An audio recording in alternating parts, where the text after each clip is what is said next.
Pack up your things. You don't need to come in tomorrow, the young department manager said. Baoqiang, you are a good man. But we should go our separate ways. A woman's voice came from the cracked phone on speaker, its screen covered in fractures. Baoqiang sat on the edge of the bed in his shabby rental room, holding a second-hand smartphone in his left hand.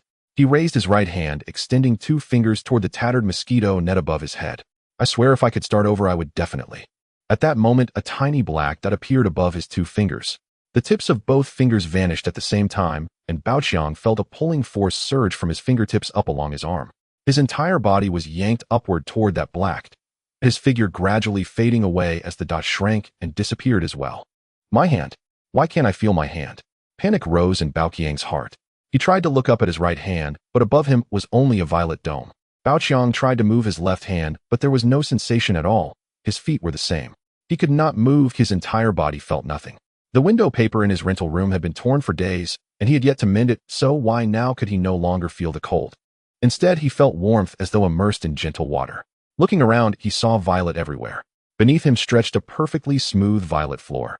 Not far ahead of Baoqiang, a figure in full-body violet armor appeared abruptly. The material of the armor was identical to that of the surrounding walls. Where is this place? Baoqiang wondered silently. There was not the slightest rise or dip beneath his feet. It was too flat, like the surface of sheet glass, yet definitely not glass or metal. As far as his gaze could reach, only a ring of curved violet walls could be seen in the distance, arching upward and to both sides. Wasn't I just fired by the newly arrived deputy manager at the factory, then went home to find my wife suddenly gone, and right as I was about to swear? How did everything change in the blink of an eye? Thoughts churned within Baoqiang's heart.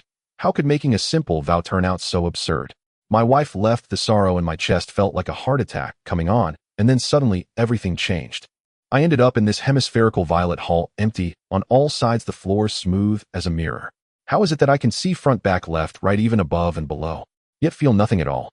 Not entirely nothing. At least I still have a sense of up and down.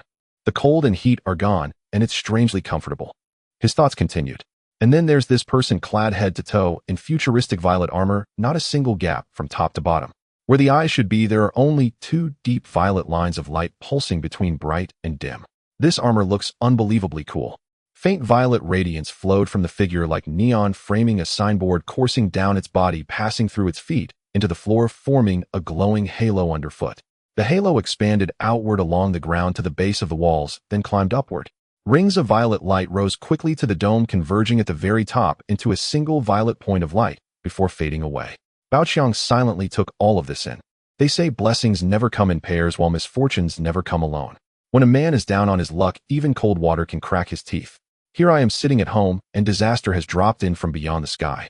Half a second ago, I was still in that rental room of mine.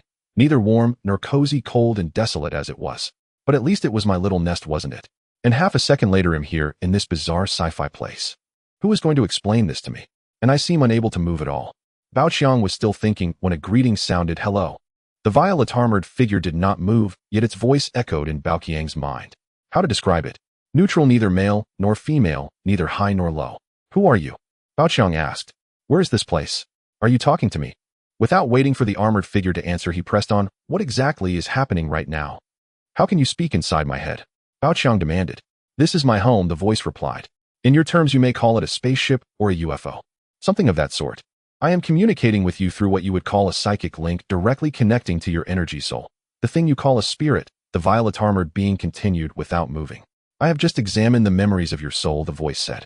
I understand you have many questions. I will answer them for you one by one. Let me tell you this. I am exceptionally warm-hearted. In the words taken from your memories, I am chivalrous and kind, yes. Is that the phrase? Among our sacred light spirit race, I am known as a paragon of goodwill. Whenever anyone is in trouble, I lend a hand, just as the elder of the sacred light spirit race, who taught me, once did. The violet-armored being abruptly shifted the topic in Baoqiang's mind. I know what you wish to ask. You are an energy consciousness body, a soul as you would say, that I accidentally brought into the wormhole when I entered the space passage you call a wormhole. Your soul was far too fragile, so in your terms I separated off something akin to a seed and implanted it into your soul. Only then could you survive here within my domain, the voice went on. To clarify again, when I entered this wormhole, I did not have time to perform precise space-time calculations. The wormhole's unstable space-time energy fluctuations pulled you into it along with me. This wormhole has only just formed and is not yet stable. I was in far too much of a hurry. I am sorry, the neutral voice said. Only then did Baoqiang realize that he had been drawn by a wormhole onto some unknown alien UFO. But I will help you grow always. You may rest assured on that point, the violet armored being added. Suddenly another steady voice cut in, wormhole exit approaching. Please prepare. The violet armored being immediately sent another message into Baoqiang's mind. We will speak again shortly. We are about to emerge. The violet walls around them shifted in luminance and hue, then slowly turned transparent, revealing the scene outside. Baoqiang and the armored being stood on a circular platform. Around them beams of light of every color shot backward from the rim of the disk. He looked toward where the light was coming from, then toward where it was heading. He saw the light forming a tubular shape like a circular tunnel. Is this the inside of a wormhole? Baoqiang thought. Suddenly darkness fell, all the surrounding light vanished. Around them spread a bone-chilling blackness that seeped into the soul like a bottomless abyss. Far away, faint starlight flickered. Baoqiang realized that he and the violet-armored being now seemed to be in the void of space. Behind them, a luminous circular disk radiated countless beams of every color in all directions: red, orange, yellow, green, cyan, blue, violet, like a painter's palette of mixed hues. It also resembled a mass of multicolored spiky balls, each ray stretched long, thick at first, then tapering off into nothingness in the dark. In the distant black, some kind of objects appeared to be moving. They were so far away that the moving objects were no larger than grains of sesame. Just as Baoqiang strained to make out what they were, that steady voice sounded in his mind again. High-energy life forms detected. Attention, high-energy life forms Leviathan. As the voice spoke, 3 targeting circles appeared on the transparent wall ahead. The marks hovered slightly down and to the left of the forward view. Without those circles, he would never have noticed the 3 faintly blinking life forms so far away in the dark. Before his eyes, the violet-armored being suddenly liquefied, flowing down into the floor and vanishing. In its place, a glowing violet orb of light remained where it had stood. Once the armor had fully merged into the ground, a circular opening appeared before Baoqiang. From below, a crystal prism, more than 2 meters tall, slowly rose. A 6-faced rhombic, crystal clear as colorless crystal glass. It truly had 6 faces pointed at both top and bottom. Once the rhombic crystal rose fully into place, the opening in the floor sealed itself again, like a door opening and then closing. Before the crystal could even fully settle, the glowing orb crashed into one of its faces, plunging into the very center of the rhombic crystal. Upon reaching the center, the violet orb emitted a pale purple beam that shot from the crystal's lower point down into the floor. At the same time, the armored being's voice echoed once more in Baoqiang's mind. SS energy spheres, prepare for launch. Calculating space-time coordinates. Violet light flared from the walls and floor, surging toward the direction of the 3 distant objects. Within mere seconds, at the edge of the disk beneath them, 3 intensely bright violet spheres of light formed, aligned with the 3 target circles. Then the 3 violet spheres detached from the disk and shot toward the 3 life forms. As the 3 violet masses moved, countless shadows appeared all around in the dark, along with more blinking life forms. The steady neutral voice sounded again in Baoqiang's mind. Sublevel high-energy life forms detected. Sublevel high-energy life forms detected. Multiple biological clusters identified, an interstellar insectoid swarm. Immediate withdrawal recommended. Inside the crystal, the violet orb pivoted slightly, as if a person turning to face the direction where the 3 high-energy life forms had appeared. Baoqiang saw the 3 violet projectiles flying through the darkness toward the 3 brilliant life forms. Midway, each of them abruptly expanded into a vast cloud of light, becoming 3 huge masses of violet mist that completely shrouded the high-energy life forms. As the 3 violet spheres thickened into voluminous clouds, the 3 blinking life forms in the far distance began to drift apart. At the same time, many small glowing dots of various colors, mostly red, appeared around them, closing in on the 3 violet mists. One after another, these glowing specks slammed into the violet cloud masses and vanished, yet the clouds appeared unchanged, until more and more flickering life forms crashed against them. Only then did the lowest of the 3 violet clouds grow slightly thinner. After a while, all 3 violet clouds seemed to slowly contract. Suddenly, within one of them, a deep crimson radiance burst forth, glaring to the eye. Moments later, the other 2 violet clouds each released their own deep crimson flares as well, one near the lower left of its cloud, the other near the lower right. All right, we move upward now. Baoqiang heard the armored being's voice again in his mind. At the same moment, the disk beneath them began to accelerate. In the darkness around the disk, countless shadows and blinking life forms appeared, densely packed below, with comparatively fewer above. Dots of light appeared in every direction, rapidly swelling in size. Careful, those might be attacks, Baoqiang exclaimed. The armored being's voice answered in his mind. There is no might. Those are attacks. Spheres of light in every color streaked past the edge of the disk, several struck its rim. I am going to accelerate at full power, the armored being's voice said again in Baoqiang's mind. Within the rhombic crystal, the violet orb fired another pale beam into the floor. Instantly, circles of various sizes lit up across the transparent walls, and their numbers continued to grow. The circles on the walls slowly expanded. SS energy spheres dispersed. Mode prepare, the armored being's voice once more sounded in Baoqiang's mind. Violet light flared again around them, converging forward. Dozens of small violet orbs separated from the edge of the disk and shot outward. They hurtled at tremendous speed toward the life forms marked by the circles on the walls. Baoqiang noticed they all targeted the largest of those entities. After some time, the orb within the rhombic crystal once more sent a pale violet beam into the floor. Another flash of violet light surged through the ship. Dozens more violet spheres shot out ahead. After another brief interval, a further violet beam flashed, and yet more spheres flew forth. This continued volley after volley. Baoqiang could not tell how many violet projectiles had been launched, only that they went from large to small as they flew. As the bombardment went on, some of the earlier violet orbs collided with incoming light spheres, exploding into scattered brilliance before both vanished. Some struck shadowy life forms in the dark, flaring in violet sparks before fading. The creatures that had been hit ceased all movement. Most, however, merely passed by the incoming light spheres and missed the dark creatures altogether, disappearing into the endless black void. Gradually, the life forms ahead in the darkness revealed their shapes, bizarre creatures of every kind. Far off, a red life form suddenly blazed to life. It resembled a jellyfish of the deep sea, a great crimson glassy bell dragging dozens of long red tendrils as it surged toward the disk. Beside it, a ring of green light flared, quickly contracting into a green sphere that shot toward the disk. The green sphere swelled from a tiny point as it neared. Just when Baoqiang thought it would slam into the disk, it swerved at a distance of about a kilometer, sliding past beneath the disk's lower side. Around them from several directions, more red and green masses shot in. Yet when they reached roughly a kilometer from the disk, they either detonated or vanished. Only the rumbling booms, the whooshing and hissing, and the shrill whistling of whoosh whoosh whoosh echoed now and then in Baoqiang's mind. Each time a sound rang out, violet light would flicker at different spots around the disk, first as scattered points, then in growing patches. Various colors alternated in the flashing until eventually the entire forward side of the disk was half wrapped in violet light. Finally, with a muffled bang, the violet radiance vanished. No creatures remained before the disk. Meanwhile, from behind and the rear flanks, the multicolored spheres caught up and streaked past, sweeping around the disk from all sides, some sliding across its front, some across its rear. Baoqiang watched a glowing green sphere trailing a long green tail like a rocket's exhaust flame, a long plume of green fire, closing in on the disk. He cried out in alarm, "Quick, quick, quick! Dodge!" Yet by the time he shouted dodge, the flaming green sphere with its long tail had already swept past above the disk's front right side.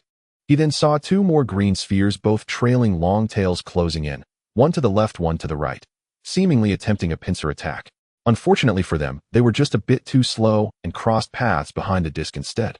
The closest threat was a red sphere with a short tail which scraped past the disk's right edge, gouging out a notch and leaving violet light flickering unsteadily along the rim. Several small gaps had also appeared on the forward left side. Baoqiang had no idea when they had been hit. There had simply been too many incoming spheres for him to keep track. After a while, the armored being's voice came into Baoqiang's mind again. "We are going to initiate travel through spatial interstices." Before Baoqiang could grasp what that meant, the light within the rhombic crystal flared to a dazzling violet. The disk began to shake violently as light spheres continued to strike it. Around them, the projectiles gradually slowed, then froze, then seemed to retreat. Ahead, and to the right, fine strands of light appeared. The disk jolted sharply. A huge breach opened at the rear, the wall itself torn away. Yet at once, violet light flickered several times around the edges of the hole, and the gaping rupture closed. As the disk flirted with a rolling motion, multicolored rays reappeared ahead, and the darkness around them gave way once more to a prismatic tunnel of light. It was as though they had entered another wormhole. Yet this time the light lay very close to the disk, hugging it tightly. Before Baoqiang could properly take in the details of the surrounding light, everything went dark again. The space outside the disk plunged once more into blackness. The insectoid swarm was gone, only distant stars twinkled faintly in the far-off void. "Where have we arrived now?" Baoqiang asked in his mind. The disk seemed on the verge of rolling over when a spray of multicolored rays appeared ahead and the darkness around them gave way. They plunged once more into a corridor of shifting colors. It was as though they had entered another wormhole. But this time the radiance around them lay very close, clinging tightly to the disk. Before he could take a closer look at the surrounding light, Everything went black once more, and the outside of the disk plunged back into darkness. The insectoid swarms were gone, only distant stars flickered faintly far, far away. Where have we arrived now? Baoqiang asked in his mind. Where have we ended up this time? Baoqiang asked in his mind. Somewhere in the void of the Vega supercluster in the Milky Way, an oval egg-shaped purple spaceship drifted forward through emptiness at a constant inertial speed. Where is this place? Baoqiang asked within his mind. Where is this place? I myself do not know where I am. The voice of the purple-armored being echoed in his head. Baoqiang watched as the purple cluster of light floated out from the rhombic six-faced crystal. The crystal then descended, and at the same time a circular opening appeared in the purple floor, allowing the crystal to sink down. The round hole closed again, restoring the surface to seamless smoothness. Only the purple ball of light remained floating in midair, roughly at the height of a human chest. Purple liquid welled up from the floor, rising to envelop the luminous sphere. Before long, it had reshaped itself into the original form of the purple-armored being. So that is how the Armored One appears, Baoqiang thought, just like the liquid robot in Terminator. Could it really be something like that liquid robot? Have I crossed over into the world of Terminator? But Terminator never took place in the cosmic void, Baoqiang mused to himself, still distracted enough to let his thoughts wander wildly. What nonsense are you thinking about, Terminator? Do you take me for such a low-level existence? And let me tell you once more, I am not of the human race. I belong to the divine Guangling clan, a life form of pure energy. The purple-armored being's voice reverberated directly through Baoqiang's mind. Baoqiang's mind rang with that same voice. Who are you? Where is this place? What were those things just now? I don't quite understand what you're saying. What exactly happened just now? His thoughts tumbled over one another in confusion. Baoqiang felt muddle-headed, a multitude of questions bubbling up in his mind like an endless torrent, as if he had suddenly become a walking encyclopedia of whys. Stop, stop, stop, the voice interrupted again. I already know all your questions. I will explain them to you one by one. You don't need to think so hard. I can directly read the thoughts in your mind. The voice continued in Baoqiang's mind. First of all, I am an energy life form, the very energy sphere you just saw. As for this armor, I shaped it from matter based on an image drawn from your memories to make it easier for us to communicate. We classify the life forms of the universe into three categories: energy life forms, half matter, half energy life forms, and material life forms. My race belongs to the first category, pure energy beings. According to your memories, you used to be a material life form. In the four-dimensional universe where we live, there are many energy beings like me. This time I came to investigate a certain Zerg clan to learn why their numbers had suddenly decreased on a massive scale.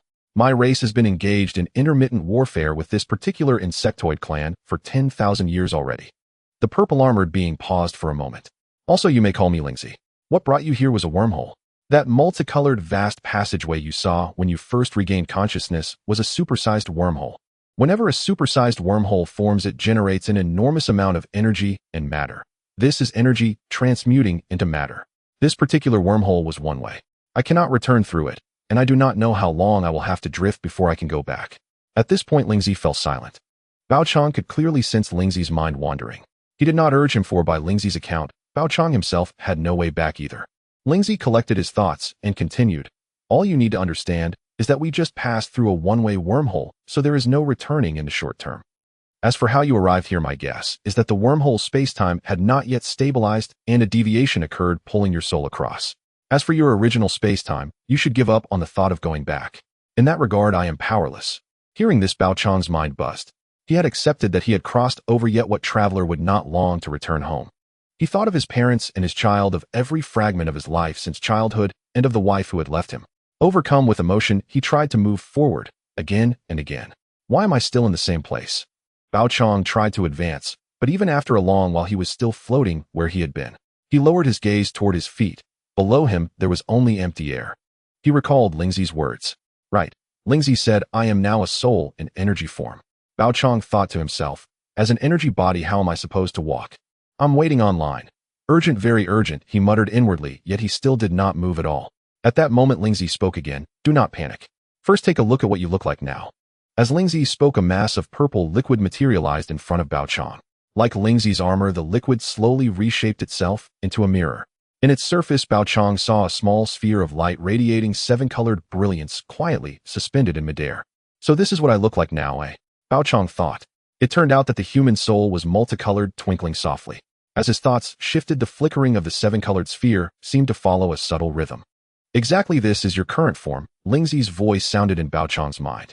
From this moment you too are an energy life form. However, your soul's energy is far too meager and fragile, and you do not yet know how to absorb the energy of the universe. If I were to leave you alone here, you would rapidly dissipate, and then you would cease to exist. Bao Chang grew anxious at once. Then what should I do? Didn't you say you would let me survive here? He asked hurriedly. Lingzi's unhurried voice flowed into his mind. Listen, I have already split off a small energy core as a seed for you. Otherwise you would have dispersed long ago. By rights you are now one of us. It is just somewhat strange each of us consists of a single pure type of energy, whereas you possess multiple energies. Aside from that, everything else is the same. You can now absorb energy and survive. Bao Chang thought, but I want a physical body. I really am not used to being like this. Lingzi's voice came, for now this is the only way. There is no better solution. My spaceship has just expended an enormous amount of energy, and its condition is far from optimal. Lingzi added, his tone tinged with helplessness. Just look. As he spoke, the surrounding walls slowly turned transparent, and this time the floor beneath them became transparent as well. Oh, come on. Bao Chang could not help silently grumbling. The once vast circular disc had vanished along its edges, leaving only a transparent oval sphere encasing Bao Chang and Lingzi. Beneath them floated a luminous tree, and beside it rested the rhombic six-faced crystal. The entire interior space was now no larger than the bus Bao Chang had taken in his previous life. No wonder Lingzi's purple-armored figure seemed so much closer. Bao Chang felt as though he could reach out and touch him. Bao Chang asked Lingzi, how did it end up like this? Lingzi replied in his mind, we suffered heavy damage while fleeing just now. Moreover, the core energies of myself, Senior Guangshu, and the ship have been overdrawn. This shrunken state is all we can maintain. As soon as we exited the wormhole, we ran into a massive swarm of zerg. I had no choice but to initiate emergency travel through spatial interstices. Bao Chang glanced at the ship, now reduced to an oval shell, just about to speak. Before he could open his mouth, Lingzi continued by sound transmission. For now, we can only drift in the void, letting the ship slowly absorb energy. Only once we have enough can we travel again. Bao Chang changed his question. How long will it take to absorb enough energy? Lingzi replied proudly. Only a few thousand years will suffice for us to gather enough energy for travel. Then we can journey while seeking regions rich in energy to accelerate absorption. I tell you, at most after a little over 10,000 years we will be fully supplied with energy, and then I will strike back, Lingzi went on. Do not be impatient. There is plenty of free-floating energy here. Perhaps we won't even need 1,000 years, a few hundred might be enough to travel freely. Bao Chang was dumbfounded. Several thousand years just to move freely. I really miss my body from my previous life, he thought. Back then it only took a year before I could move freely on the ground, and just a few years before I could run and jump, he reflected. Even though I could only move on the planet's surface and not fly, and my lifespan was short, at least freedom came quickly. As these thoughts flowed through his heart, Lingzi spoke again in his mind. Listen, you need not be so pessimistic. You are now also of the Ling clan. Come, let me introduce you. That one below is of the sacred Ling tree race, a companion race to ours. As for you, you call yourselves humans. Very well, although you are not much different from the zerg or the star beasts. Bao Chang cut him off. You just said I shouldn't be so pessimistic. Do you mean I can go back, or that I can become human again? Once more he tried to move closer, yet he still floated motionless in place. A purple radiance flashed over Lingzi's body as he said, neither. I mean that I can teach you how to absorb external energy. That way you can speed up your intake instead of passively waiting. In roughly a few hundred years, at most 1,000, you will be able to move. How is that? Not bad, is it? Normally the newborn individuals split from our clan are simply left in one place unattended. We let them explore on their own and discover their own methods of absorbing energy. That way the way they grow suits them best. We only impart some basic racial information and do not interfere further.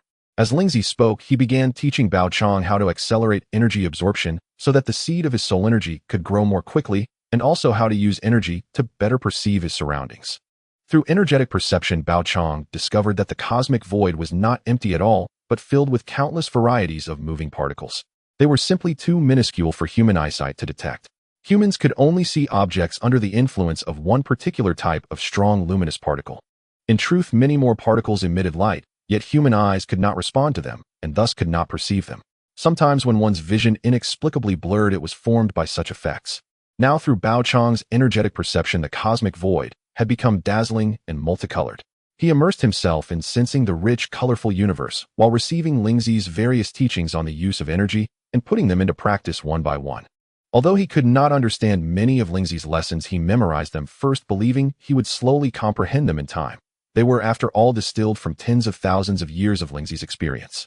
Thus time slipped by in stillness. Around Lingzi's ship, everything seemed motionless. Only by watching the distant stars subtly shift their positions could one tell that the ship was still drifting through the cosmic void by inertia. The world of energy surrounding the ship remained as rich and radiant as ever, while in the remote depths of the starry sky the stars appeared to hang unmoving upon the celestial canopy. Suddenly Bao Chang found the starry sky ahead of the ship strangely familiar, as though he had seen it in his memories, yet he could not quite recall where. Looking back over his shoulder, the stars behind them also seemed familiar. The arrangement of those stars. Could I still be in the Milky Way? The thought suddenly surfaced in Bao Chang's mind. He carefully examined the starlight, once more recalling the star charts of the cosmos he had seen in the past. He seemed to discern Gemini. Using the methods Lingzi had taught him, Bao Chang continuously adjusted his energy perception, filtering different bands of energy and light, slowly narrowing it down to the spectrum visible to human eyes. Indeed, slightly to the left and below the ship lay Gemini, unimaginably distant. If I still had a body, I definitely couldn't see this without a telescope, Bao Chang thought, a little excited. He turned his perception to the rear and observed in the same way, slowly distinguishing Leo, Ursa Major, Libra, and other constellations whose names rang familiarly in his ears. At last Bao Chang became almost certain that he was still within the Milky Way, though he did not know where in it. I want to go home, he sent to Lingzi by mental transmission. By now Bao Chang had learned from Lingzi how to manipulate energy to form a protective layer and a mental defense barrier around his soul, so Lingzi could no longer read his thoughts. Although all the secrets in Bao Chang's memories were already known to Lingzi, even how many times he had indulged in private acts in his previous life, Lingzi knew them better than Bao Chang himself. I want to return to my home on Blue Star, Bao Chang once again sent to Lingzi. Lingzi answered, very well. I can go anywhere. Before entering the wormhole, I had already transmitted my information back to our clan. Since I did not know where the super wormhole would exit, I was prepared to drift in the universe for hundreds of thousands of years, so long as there was energy. That span of time is not long, Lingzi added. If this galaxy is your home system, that is entirely possible. The region of space-time distortion is usually not too large. Now let us see where in this galaxy we are. An image appeared composed of white points of light forming two luminous bands intersecting at a small angle. Is this the star chart of this galaxy? Bao Chang asked via mental transmission. Lingzi replied somewhat sheepishly. This is all we managed to sense and observe when we had just left the wormhole. Time was pressing then, so we could only survey this much. The ship now lacks even the energy to travel. We must rely solely on our own perception. Bao Chang said by mental transmission. With my perceptive ability, I cannot sense any of the surrounding star systems. How far can your perception reach? I can sense and observe an entire star system in this ocean of dark matter that fills the cosmic void, Lingzi replied with a hint of pride. After a brief pause his tone sank. But at present my energy is limited. Compared to you, I am only a little stronger. Sighed, Bao Chang lamented inwardly. The very first step on the road home was already difficult. Once again, everything came down to the question of energy. Who knew how long it would take to accumulate enough? Although he knew he was in the Milky Way, the galaxy was vast. Bao Chang had never learned advanced astronomy. For him, calculating one's position from constellations was something far beyond an ordinary wage earner, and beyond many others as well. When he asked Lingzi, he learned that Lingzi had never been to this galaxy and lacked observational data on the surrounding regions. Thus, he too could not pinpoint their location. Just as on Blue Star, accurate positioning had required years of continuous observation of the cosmic sea from fixed sites. Everything takes time, Bao Chang sighed in his heart via mental transmission. There is no need to hurry. You now possess all the time you could want, Lingzi replied by mental transmission. You are now a member of our divine Guanling clan. Perhaps within just a few years we might encounter a high-energy cluster, and then my energy will recover very quickly. At that time I will take you wherever you wish to go. Just as Lingzi was speaking, he suddenly exclaimed, Not good. There is a meteoroid ahead of the ship. We may be on a collision course. In the vast emptiness of the universe, an oval-shaped spacecraft hurtled toward a round meteorite at an astonishing speed, showing no signs of slowing down. The spherical meteorite too showed no intention of yielding, continuing to drift forward slowly as it approached the spaceship. Oh no, there's a meteorite in front of our spaceship. We might crash into it. Bao Chang did not hear clearly and was about to inquire about the situation ahead. Suddenly, a faint layer of purple light began to shimmer around the oval sphere where Lingzi and Bao Chang were located, while the diamond-shaped six-sided crystal beneath their feet rose again from below. Lingzi shed her purple armor, once more reverting to a luminous form that entered the sphere. At that moment in Bao Qiang's perception, a meteorite planet appeared ahead, and the spaceship was hurtling towards it at an incredible speed. Behind them were countless meteorites. We might have entered a meteorite belt, Lingzi communicated. With a loud crash, Ling's spaceship collided with the meteorite planet, stirring up a cloud of dust. Still reeling from the impact, Baoqiang heard Ling's voice. I have discovered some good news for you. On the other side of this planet, there are many humans that you remember, although their condition seems a bit strange, as if they have been besieged by cold energy. Upon hearing Ling's transmission, Baoqiang attempted to mobilize his sensing energy. However, he was too weak with a sensing range of no more than 10 meters and had to give up. This was a common rocky meteorite planet in the cosmic sea. Its surface had formed a layer of dust due to long exposure to various energies in the void of space, while its interior was composed entirely of hard rock. The meteorite was not large, nor was it spherical. On the other side, there was a large pit, as if a big bite had been taken out of an apple. At the bottom of the pit was a cluster of human buildings with various machinery having ceased operation. The entire structure, including the large pit, was encased in ice. Furthermore, Lingzi discovered that this meteorite planet was originally moving towards the direction of Ling's spaceship, gradually distancing itself from that meteorite cluster. After being struck by Ling's spaceship, it had instead come to a stop in the void, maintaining a relatively stationary position with respect to the meteorite cluster. What on earth is going on? Baoqiang transmitted to Lingzi. Lingzi replied, I have figured out the reason behind it. She then transmitted an image to Baoqiang depicting a massive void that appeared in the meteorite belt corresponding to the position of this meteorite planet. The meteorites surrounding the void were encased in a layer of cold ice. Lingzi then expressed this must be cold energy. The intensity of the energy is extremely high, radiating all around. Unfortunately, I cannot absorb this type of energy. If that guy were here, he would love this kind of energy. Baoqiang did not listen closely to Ling's rambling. He urged, can we go over there? I want to take a closer look to see if they are the same kind as before. In the vast universe, to encounter a group similar to his past filled Baoqiang's heart with both joy and sorrow, his feelings difficult to express. Hearing Baoqiang's request, Lingzi agreed, saying all right. She extended a hand toward Baoqiang's colorful light group. At that moment, a mass of purple liquid material rose from the ground, enveloping Baoqiang's colorful light group. Baoqiang initially thought he would be unable to perceive the outside situation confined within this small sphere of purple liquid. However, remarkably, his sensing ability was enhanced. He could perceive the external energy more clearly, and finally even sensing the state of the large pit. Inside the building complex of the large pit, there were many people, but they seemed to have been instantly frozen by the cold. From the look of the machinery, it was evident that this was a mining base in the cosmic sea with peculiar mining spacecraft present. Baoqiang focused on sensing the living beings there, hoping for a living human. He had already confirmed that it was indeed a human body, but they had all been frozen for an unknown length of time with hopes of survival dim.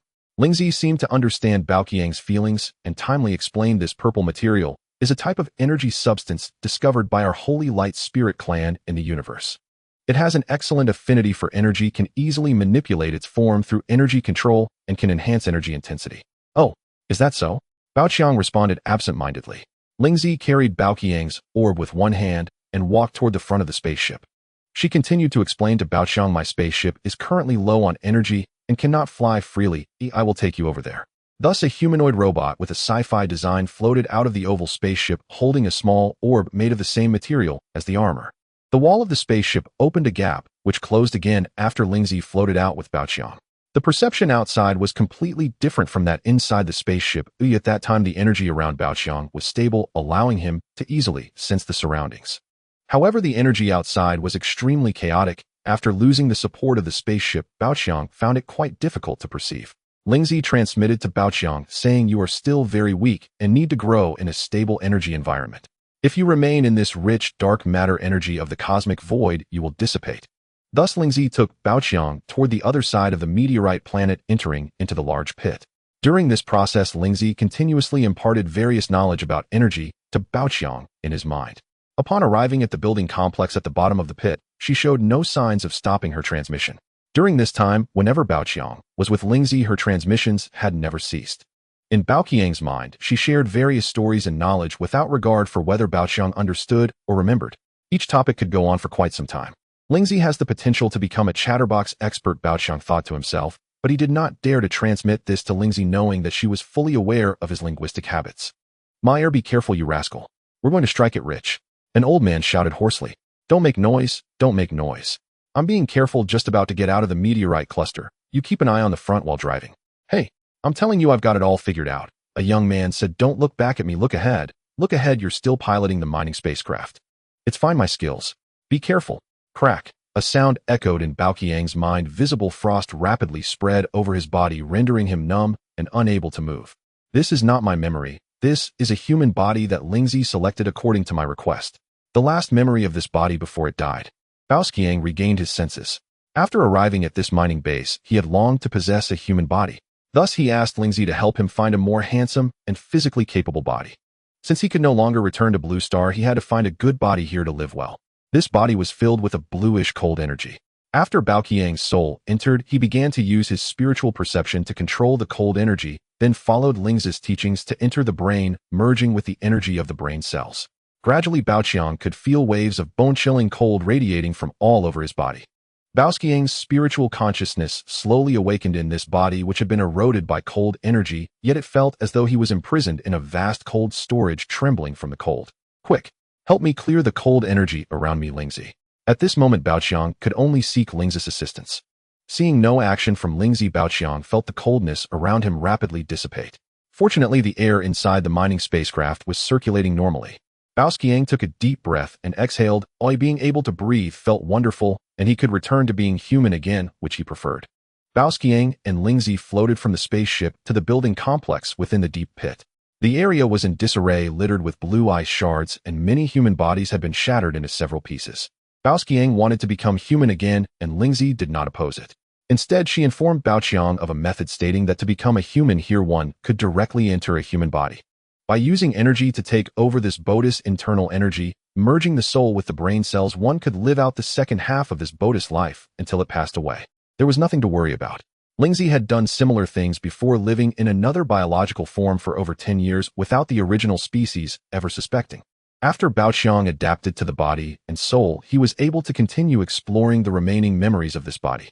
The person was named Ma, airborne within a space station, unaware of who his parents were. The name was given uniformly by the space station. He was born in the year of the horse, making him the second person born that year. He had only attended school for a few years, as there were hardly any schools left now. All basic knowledge was free.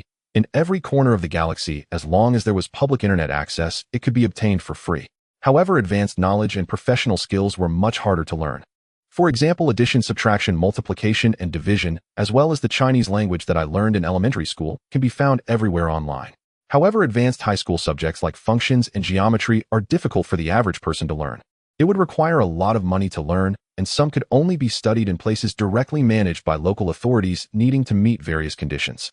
It is now the year 13630 AD in the Gregorian calendar, based on the 10th Sandir calendar initiated by humans on Blue Star.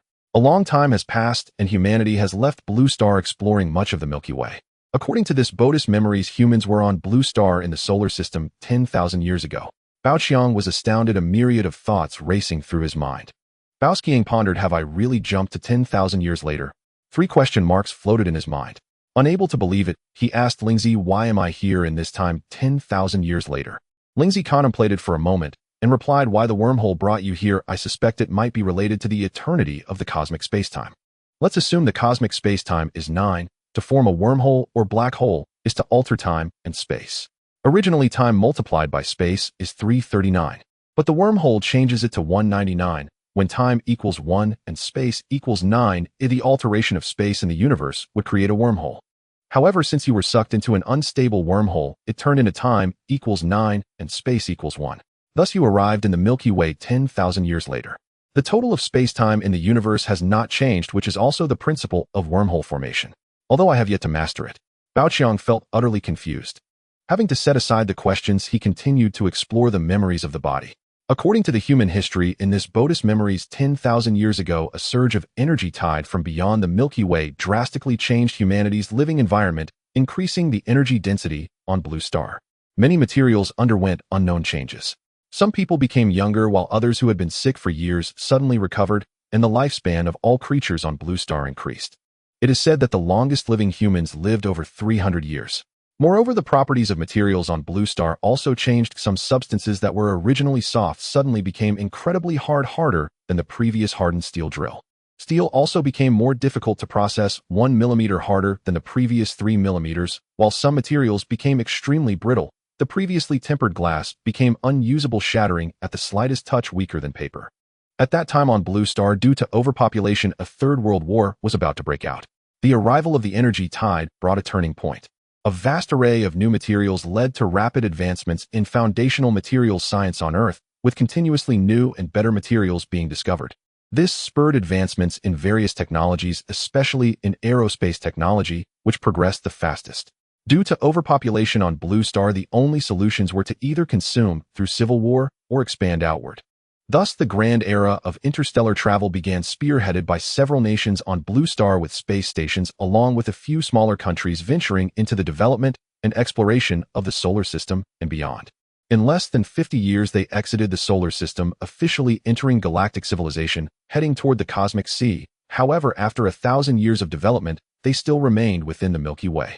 From now on, I will be called Ma Baoqiang, or Ma Airworks too. Baoqiang informed Lingzi as he walked toward the cockpit of the mining spacecraft. There was a humanoid ice sculpture there, positioned sideways with both hands resting on two control levers. It turned its head back, eyes gazing behind. Baoqiang reached out and touched him. The body was cold and stiff, already beyond saving. Lingzi's voice entered his mind. Based on the distance between this meteorite and the meteorite cluster, along with the speed of this meteorite, it has likely been about a month since this meteorite was blown away from the cluster. After a brief pause, seeing that Ma Baoqiang did not respond, Lingzi continued, this meteorite base was most likely blown away by an energy explosion from the meteorite cluster. Ma Baoqiang pulled the frozen stiff corpse down from the cockpit and placed it on the ground, breaking its fingers in the process, and he placed the severed fingers back into the corpse's embrace. Ma Baoqiang sat in the pilot's seat, fastened his seatbelt, and began inspecting the mining spacecraft according to the memories of this body. As Ma Baoqiang followed Lingzi to the edge of the giant pit, he employed his perception to scan the entire mining base. After much effort, he found a body that still had some vitality, looked decent, and belonged to a native of the Daxiao race.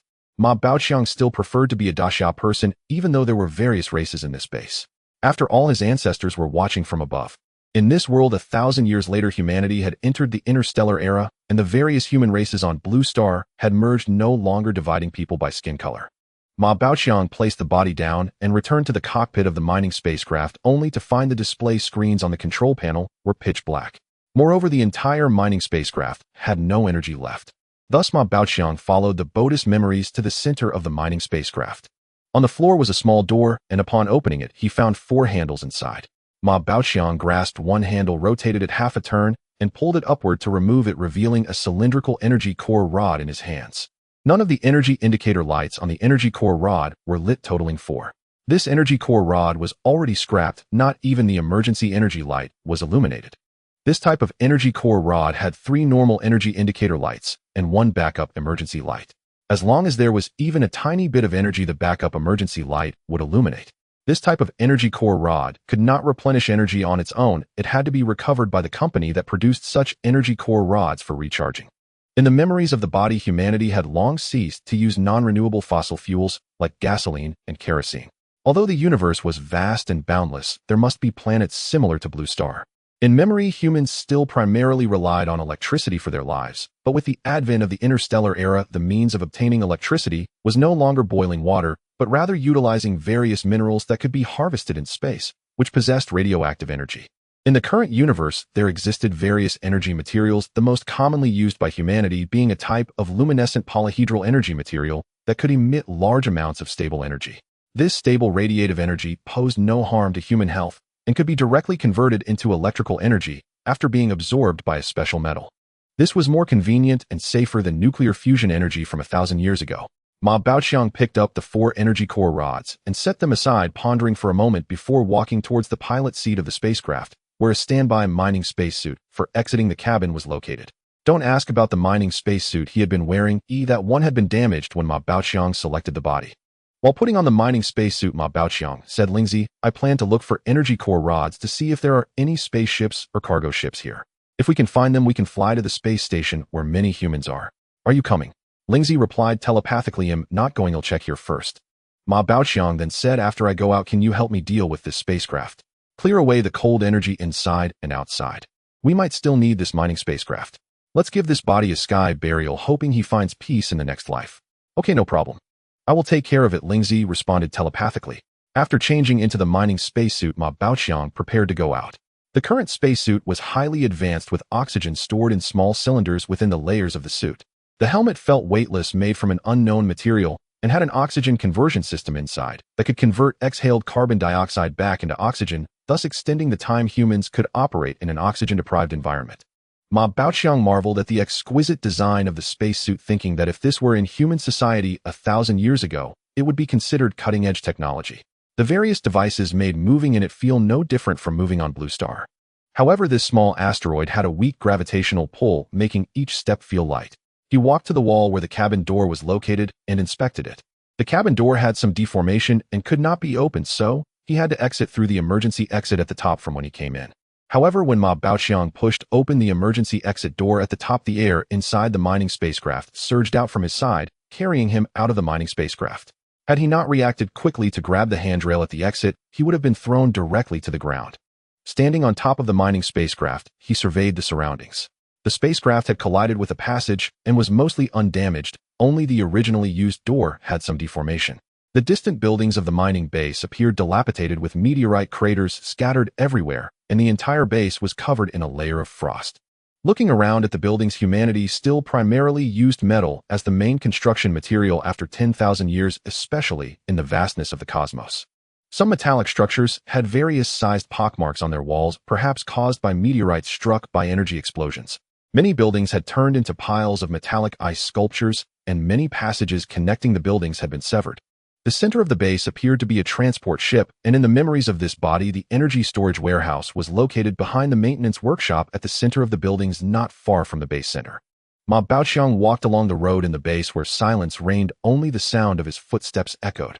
As he walked, he scanned the surroundings with his perception, and the scenes revealed under his perception resembled a 3D image. The entire base had likely suddenly suffered an attack from cold energy and meteorites.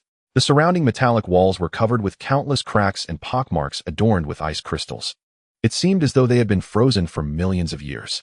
Ma Baoqiang approached a fractured wall, cautiously extended his right hand to touch the edge of the crack, and knocked on it, producing a resounding ding-ding. Indeed, it's all metal, Ma Baoqiang muttered to himself. Arriving at the position of the broken passage at the center of the base, Ma Baoqiang took a look. It was simply frozen, and the large door leading to the hall was still ajar. Looking inside from the doorway of the passage, several bodies lay sprawled on the hall floor. He walked straight in, and not a single one was alive. They had all been frozen in a very short time. Yet their life energy had already dissipated, and upon thawing they would be different from the body of Ma Baoqiang. He proceeded along the passage, guided by his perception. "I'm still too weak. I can only sense up to 10 meters. After a long while, Ma Baoqiang finally reached the control room at the center of the base. Standing outside the control room, he scanned inside with his perception, then took a deep breath and forcefully pulled open the metal door in front of him. He already knew the situation inside from his perception scan. A few people huddled together in the corner, but one person stood at the door, extending his right arm outward, which was severed as Ma Baoqiang opened the door. His face was filled with panic, and in his eyes, which were covered in ice crystals, there was still a glimmer of desire for life. He had not given up on survival, even until the last second, indicating he had struggled for a long time. Although this was the safest command center, if the outside supplies were cut off, the people inside would find it difficult to survive. Moreover, the command center was exceptionally cold. The people inside had only struggled a little longer than those outside. Ma Baoqiang used his perception to probe his brain and identified him as Colonel Li Yi, born in the Heaven Star system of the Weaving Maiden Star Cluster, studied at the Interstellar Academy's Mineral Department on Heaven Star. His parents were residents of Heaven Star and worked as tour guides. This was a meteorite mining base in the Heaven Star system. After entering the interstellar era, mining in small meteorite clusters was more convenient than on planets, and the quality of minerals in small meteorites in the cosmic void was superior. This meteorite cluster mining base was a mining site of the Yaoxing Mining Company, a subsidiary of the Yaoxing Consortium.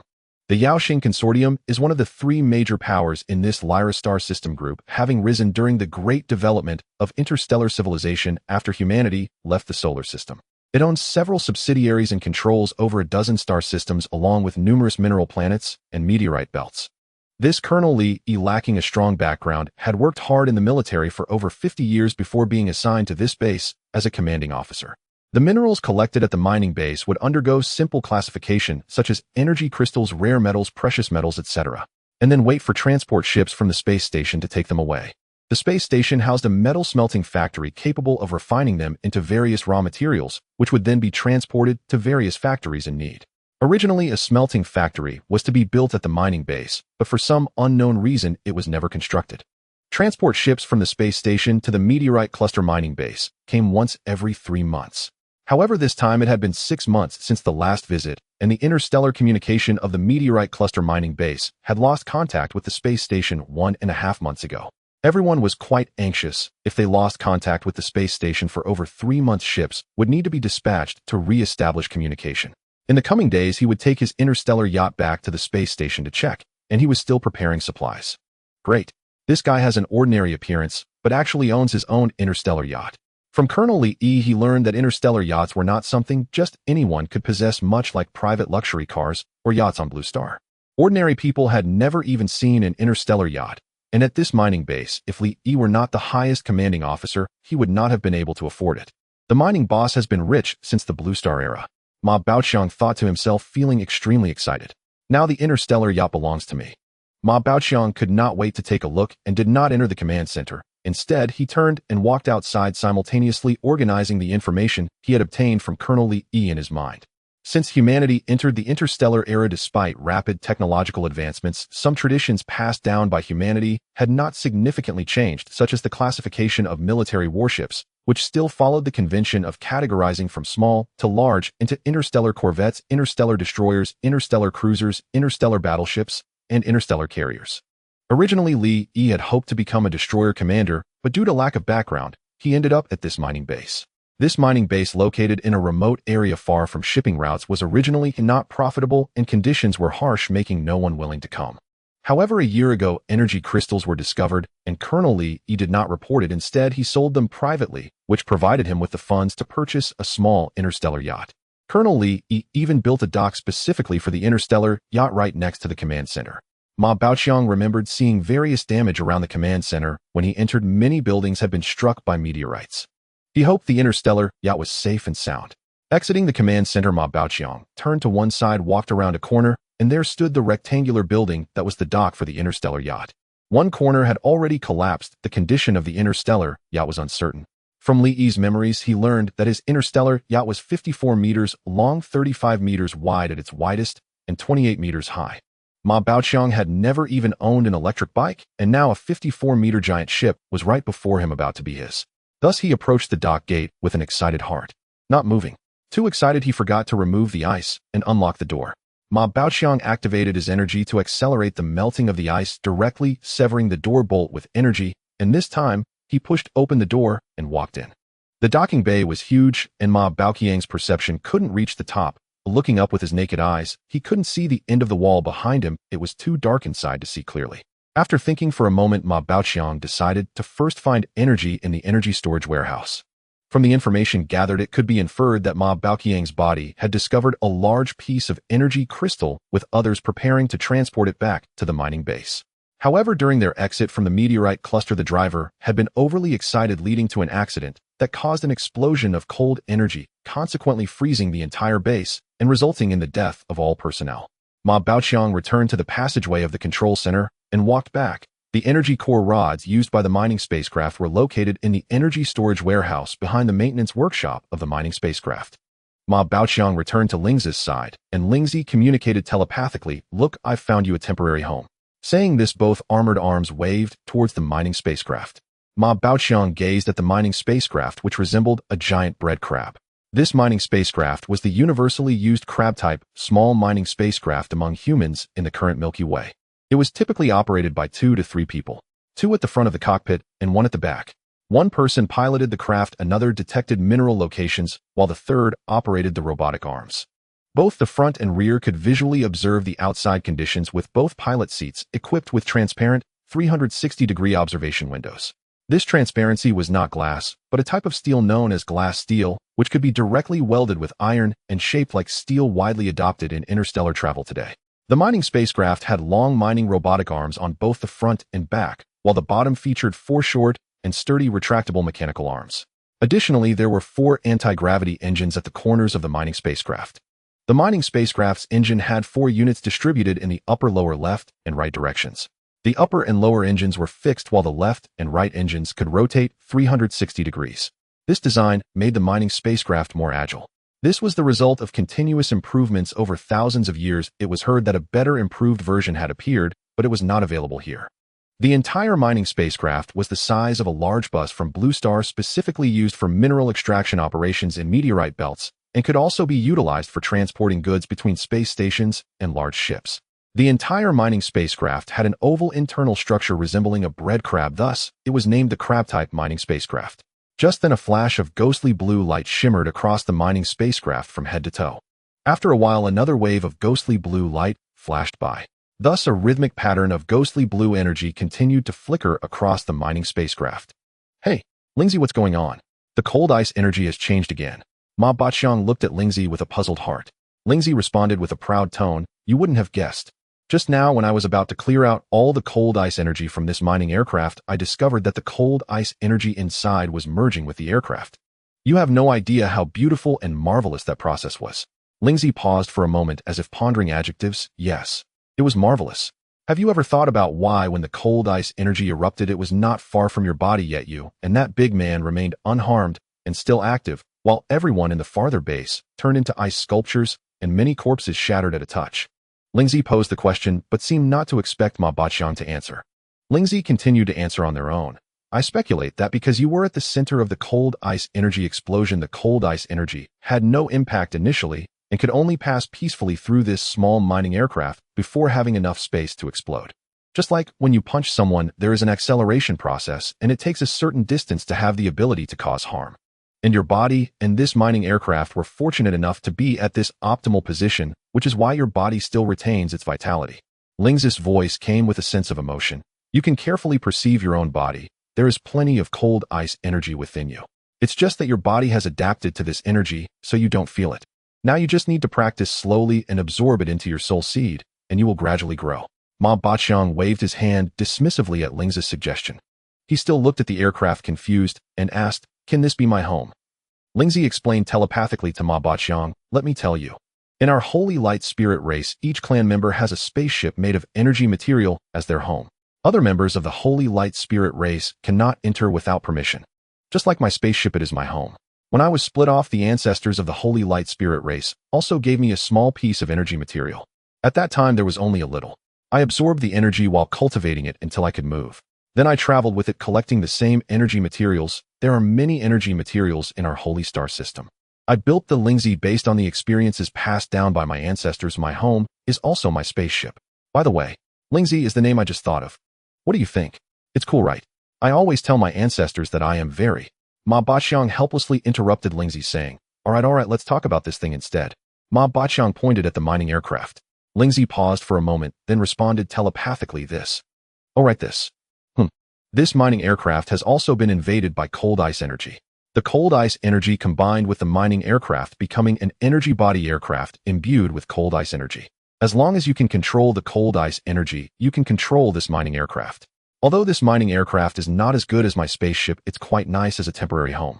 I will help you transform the areas you want to modify, and at the same time, let my partner Senior Guangshu split a small Guangshu for you to help you control this mining aircraft.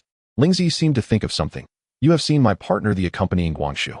In our Holy Light Spirit star system, there is a group that has always coexisted with us, the Holy Light Spirit race. Let me tell you, using your understanding, it can also be considered a type of plant. But it has consciousness and can communicate, though it's just too lazy. Sometimes I say 100 words and it can't say a single one. And it stays motionless for years, not fond of interacting with people. You've been with me for so long and it hasn't greeted you at all. That's unacceptable. Ooh, I'll have to educate it when we get back. After all these thousands of years, I never realized it was so taciturn. Lingzi's topic wandered as they spoke. Great, it's gone off track again, this Lingzi. Ma Baqiang silently complained again. After spending more than a month with Lingzi, he had come to understand Lingzi's character, which had a bit of a chatty nature. But he didn't dare to send his thoughts to Lingzi. If Lingzi found out, it would just lead to a long stream of words. Ma Baqiang carefully scanned the entire mining aircraft again, and indeed there were changes. It was not the internal space, but the outer shell of the aircraft and the various devices inside had all taken on cold energy. However, the devices imbued with cold ice energy were functioning normally. Even the intelligent core of the mining aircraft had returned to normal. The energy core rod was still lying outside on the ground. Yet the internal equipment was operating normally. It was so sci-fi. Ma Baqiang picked up an energy core rod and looked at it. The 4 lights on the energy core rod were all glowing normally, but its surface occasionally flickered with a faint blue glow. Ma Baqiang was deeply shocked, thinking the universe is truly marvelous. My soul has traversed to the interstellar era thousands of years later and encountered a pure energy life form. Now the aircraft can work without energy. Ma Baqiang turned his head and thought this is a good thing. I have become human again. I still prefer the way of human life. So Ma Baqiang stopped overthinking it, accepting the situation, and picked up the energy core rod to put them back one by one. Ma Baqiang said to Lingzi, let's go Lingzi.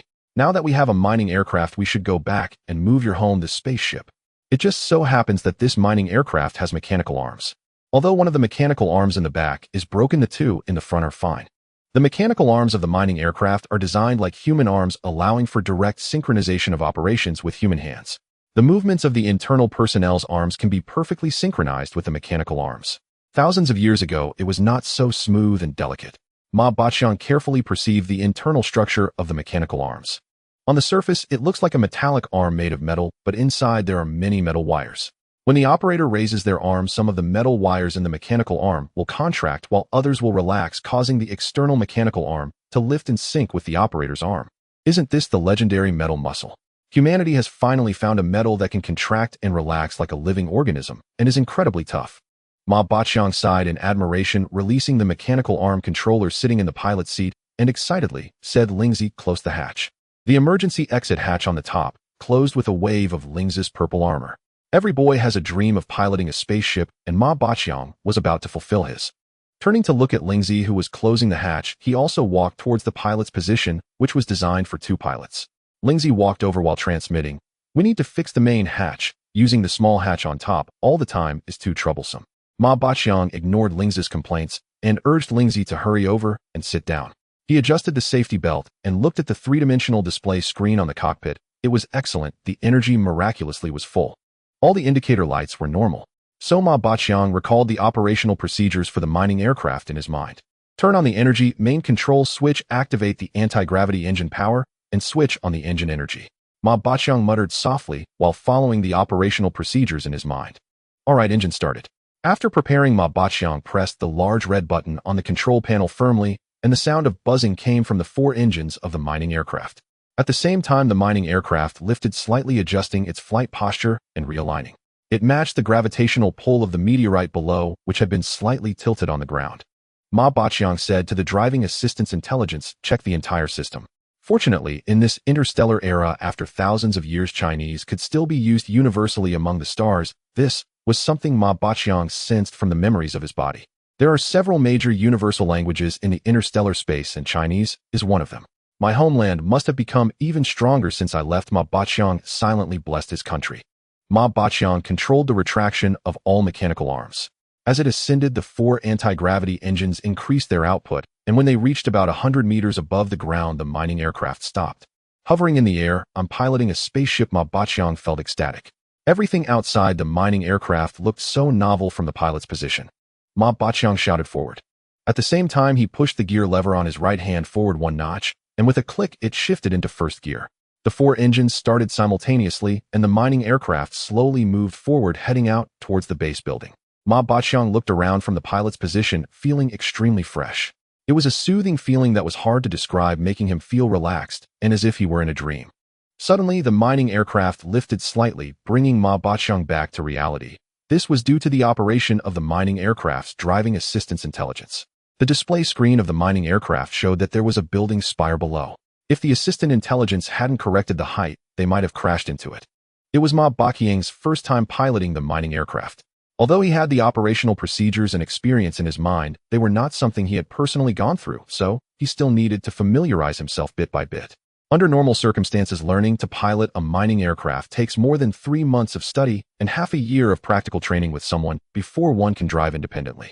So Ma Baqiang switched the mining aircraft to full automatic mode and issued a command to set the target location verbally. Intelligent brain. Target location rear side of the base meteorite. Ma Baqiang shouted at the control panel. Yes. Destination rear side of the base meteorite. Route planning. Please confirm the final destination. A female voice came from the control panel, and a 3-dimensional image of the meteorite where the base was located appeared on the display screen. This body's previous incarnation also liked beautiful things. Ma Baqiang reached out and rotated the image, turning the base meteorite image to the backside. At what could be Lingzi's spaceship's position, he clicked and confirmed to go there first. After arriving, he would determine the specific location of Lingzi's spaceship. Then he let the intelligent brain take over the flight. Ma Baqiang withdrew his hands from the control stick and began to relax and watch while Lingzi sat in the right pilot seat. Ma Baqiang watched as the control stick to his left moved backward and the mining aircraft flew out of the base building cluster. Reaching the edge of the giant pit, they began flying up along the slope of the giant pit. At the same time, the engine control stick on the right also made 2 clicks together with the 4 engines, increasing their output. The mining aircraft sped up its ascent as if climbing a hill. With 4 engines, the mining aircraft used the design of sea vessels from thousands of years ago. Many human habits are hard to change. The central display screen could show a 2-dimensional picture, just like before. It could also form small 3-dimensional graphics above the display screen to show the situation around the mining aircraft. The longest was a circular image of about 1010A, approximately 100 square units obtained from the phased array radar and geological material wave radar on this mining aircraft, along with 10 cameras positioned up, down, left, right, and back, recording various data around them and relaying it to the intelligent brain for real-time display. Looking at the small mining aircraft on the display screen and the continuously changing scenery around it was indeed very exquisite. Even the external exoskeleton of this mining aircraft, along with its oval body and the 4 jet engines and the 3 larger and 4 smaller mechanical arms. The smaller mechanical arms were sturdier and usually served as landing gear with 4 anti-gravity engines at the bottom corners. Every detail was displayed clearly, and there was also a single-person pilot seat at the tail of this mining aircraft for emergencies. It was also used for controlling the mechanical arms behind. The main display of the geological material wave radar, also known as mineral detection radar, was located on the right side of the cockpit, divided into several display screens that displayed more specialized data. Ma Baqiang did not detect this aspect of content from this body. It seems I can no longer be a miner. Since ancient times, miners have been accompanied by danger. In the past, miners on Blue Star had to do heavy physical labor and face risks like fire hazards, explosions, harmful gases in minerals, noise, and cave collapses. And now in the interstellar era, looking at today's interstellar miners, it was still a high-risk profession. A small mistake could lead to energy explosions. Although the equipment used was more advanced and the clothing worn was more secure, the dangers in interstellar space had also escalated with various unknown radiations and high-energy explosions that could occur at any moment. It was like playing an infinitely upgrading game. When you upgrade your equipment, it upgrades its firepower. While Ma Baqiang was pondering, Lingzi's voice came through. How do you want to modify this home? I can help you make some changes so that you can live more comfortably. However, you need to leave space for the small Guangzhou, and the mine command center also needs to be rebuilt. But I don't have materials here, so you'll have to wait until I find materials to construct it for you. You should think about which parts you don't want, and I'll help you take them apart and modify them. Why is your efficiency in utilizing energy so low? I see that energy needs to be converted once, then transmitted and converted a second time before it can be utilized. So much useless work is done in between, wasting energy that could be put to better use. Lingzi has entered the usual nagging state again, Ma Baqiang thought to himself, while responding to Lingzi. All right, I will think carefully. With that, he stood up, allowing Lingzi to observe the intelligent brain's autopilot system, while Ma Baqiang began planning his new home for the near future. This new home is a bit too small, Ma Baqiang said, while walking, touching the ceiling. This body is 1 meters tall, and the ceiling is about 60 centimeters above his head. The spacecraft is 12 meters long and has a maximum diameter of 8 meters in and oval shape. However, the interior is also 12 meters long, but less than 3 meters high, divided into front, middle, and rear sections. Above are 2 radar units and the main control brain for the radar, as well as the flight control brain for the spacecraft. Under the floor lies the energy storage mechanical arm control system, survival system for miners, environmental energy radiation monitoring system for mining vehicles, internal air monitoring system, and many other systems with plenty of unknown equipment. Ma Baqiang walked to the storage cabinet, pulling open a food storage compartment resembling a safe. Inside were jelly-like nutrient pastes, each tube adorned with exquisite fruit patterns, many of which were unfamiliar. Descriptions were written in 4 languages, Chinese, English, and 2 others he did not recognize. Flavors included peach, mango, and orange, among others. There seemed to be over a dozen tubes, and after countless years the familiar formula and taste remained, though the products had changed. Ma Baqiang picked up a tube of the recognizable mango flavor. A bit thicker than toothpaste and longer, he compared it to the toothpaste in his memory, unscrewing the small cap on top. The threaded design was similar to that of toothpaste, with an anti-tampering feature as well. When opened, it left a circular mark on the top. After taking a sip, he said to Lingzi, "The taste is quite good, with a rich, fruity flavor." He squeezed and ate, noting that the outer shell was not plastic, but seemed to be a type of metal. Is there now a metal like plastic? This body's memory contained no information about this. One tube of high-energy nutrient paste could satisfy an adult's daily energy needs. Moreover, it left very little residue in the body, reducing the frequency of waste elimination. Typically, miners going out for 3 days would not need to relieve themselves. After eating a few bites and feeling not very hungry, he screwed the cap back on and returned it to its place. Ma Baoqiang noticed that this body retained the structure he had previously learned with some changes, but not significant. The digestive system, meaning the intestines and stomach, had also shrunk. On the surface, it seemed unchanged, but the skin was much thicker than that of previous humans with reduced pigmentation and a slight paleness. The bones of the body had become significantly denser, exhibiting a slight metallic sheen. These adaptations were likely evolutionary changes to suit life in space, with the pancreas and liver enlarged, the heart beating slower than before, though breathing remained unchanged. Ma Baoqiang closed the food storage cabinet door, which was very well sealed. It was also made of special metal designed to prevent deterioration of the nutrient paste due to unexpected radiation or energy shocks during mining operations. There had been similar incidents in the past. Drinking water was stored below in the food storage cabinet in a cylindrical tank that could provide water for 3 people for 10 days, but without the ability to bathe. This small mining vehicle did not have a water circulation system, as it would take up too much space. There was also a foldable bathroom covered by a cloth curtain, likely for emergencies. Then there were various switches, small instrument panels, display screens, and so on, filling this compact space to the brim. Ma Baoqiang looked left and right, unsure of where to start, not knowing which items were essential and which could be discarded. So he scratched his head habitually with his right hand, causing a loud clink against his helmet. He turned to Lingzi and asked, "What systems do you have on your ship?" Lingzi looked at the spacecraft and casually replied, "There are many, including energy absorption systems, energy storage systems, energy self-circulation systems, energy analysis systems, energy conversion systems, energy detection systems, energy weapon systems, energy spacetime engines, energy flight systems, and so on. There are indeed many, many systems. It took me 1,000 years to equip my ship with these systems, many of which were grown by the senior luminescent tree. Many of them it helped me adjust and control." Ma Baoqiang reflected for a moment and asked, "Why did I only see the floor and the shell when I was on your ship?" A diamond-shaped, 6-sided crystal and the senior luminescent tree. There was nothing else at all.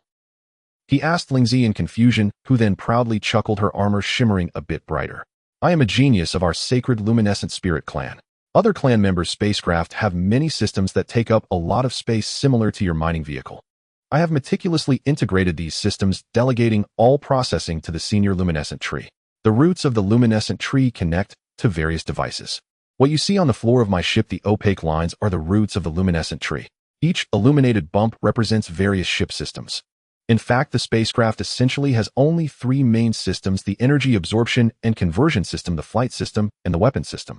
As long as these 3 systems on my ship are intact, I can gradually repair the other systems. Look, I now only have the main body of the ship left, and it has shrunk quite a bit. All additional defense systems, energy storage systems, and energy weapon auxiliary attack systems have been destroyed or damaged and discarded by me." Listening to Lingzi's introduction, Ma Baoqiang looked around the remaining 10 square meters of space inside the mining vehicle. "It's better not to modify it for now. I don't have the ability to change it, and besides, your ship has just suffered heavy damage. It's better to store more energy for future needs. Anyway, Lingzi, you said this mining vehicle is rich in cold ice energy. I still find this mining vehicle satisfactory. Oh, it's much more advanced than the place I used to work and live. Once we drag your ship to the mining base, I'll remodel the interior of this mining vehicle to make it my bedroom, adding a bed. There are 3 mechanical arms outside. The one at the back can also be disassembled for spare parts, and I can modify the mining drill at the front since I won't need to mine anymore. All the support systems for mining will also need to be modified. This project is quite large. In the future, when I have time, I'll gradually make modifications.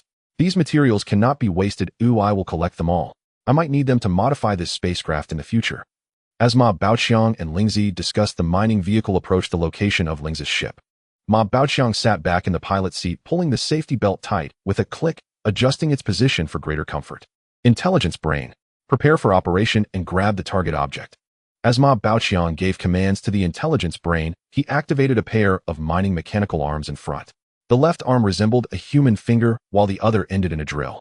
Behind the drill was a small launcher that could shoot a hook with a steel cable to grab asteroids. Meanwhile, Ma Baoqiang marked Lingzi's ship on the display screen to help the intelligence brain identify the target.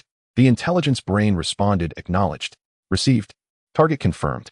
Lingzi also communicated with the senior luminescent tree, causing a surge of liquid metal to rise from the ship, solidifying into a ring. This facilitated the mining vehicle's ability to grasp the ship. Ma Baoqiang felt envious of Lingzi's continuous demonstrations of liquid energy metal. Your ship is like an upgraded version of the liquid metal robots in Terminator, Ma Baoqiang said to Lingzi, a hint of jealousy in his voice. Lingzi immediately pretended to be modest, saying, "This is what our sacred luminescent spirit clan has." After thinking for a moment, Lingzi added, "In your words, it's called standard equipment. Every member of the sacred luminescent spirit clan has one. From the moment of their splitting, they are assigned a little, and then must rely on themselves to collect more over time. I have only collected for a few thousand years. You haven't seen how some predecessors have collected for tens of thousands of years, which is truly immense. If those predecessors came out of a wormhole in our situation, they wouldn't need to escape. Their attacks, as you would describe, would be like water, not penetrating. The entire swarm of that insect clan wouldn't stand a chance. With a blink, they could wipe them all out. Would they still be so arrogant?" Lingzi said indignantly. "Let me tell you, once I gather enough energy and repair my ship, I will definitely strike back. I will leave them with no survivors. In your terms, I want to hit them so hard that their queen won't even recognize them anymore. Yes, that's right, I want to hit them until their queen can't recognize them."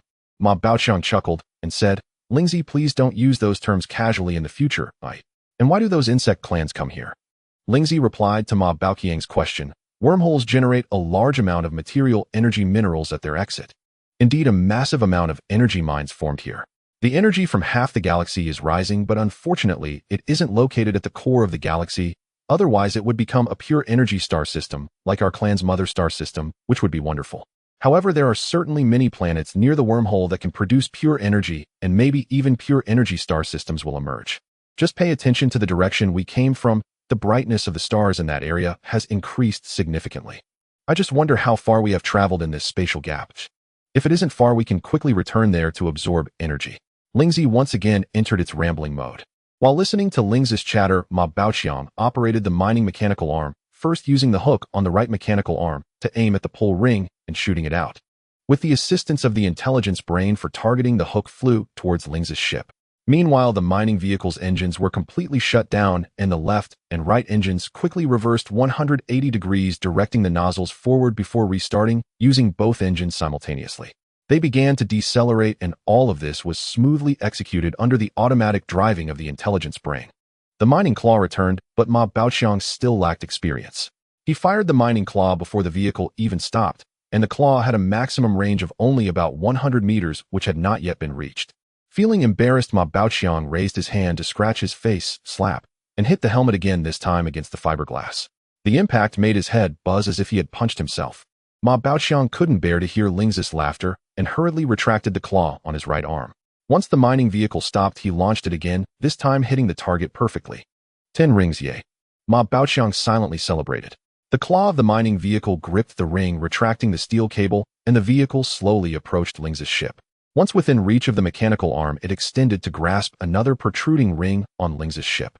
The mining vehicle continued moving forward, positioned directly above Lingzi's ship, and the arm exerted force to stabilize the vehicle.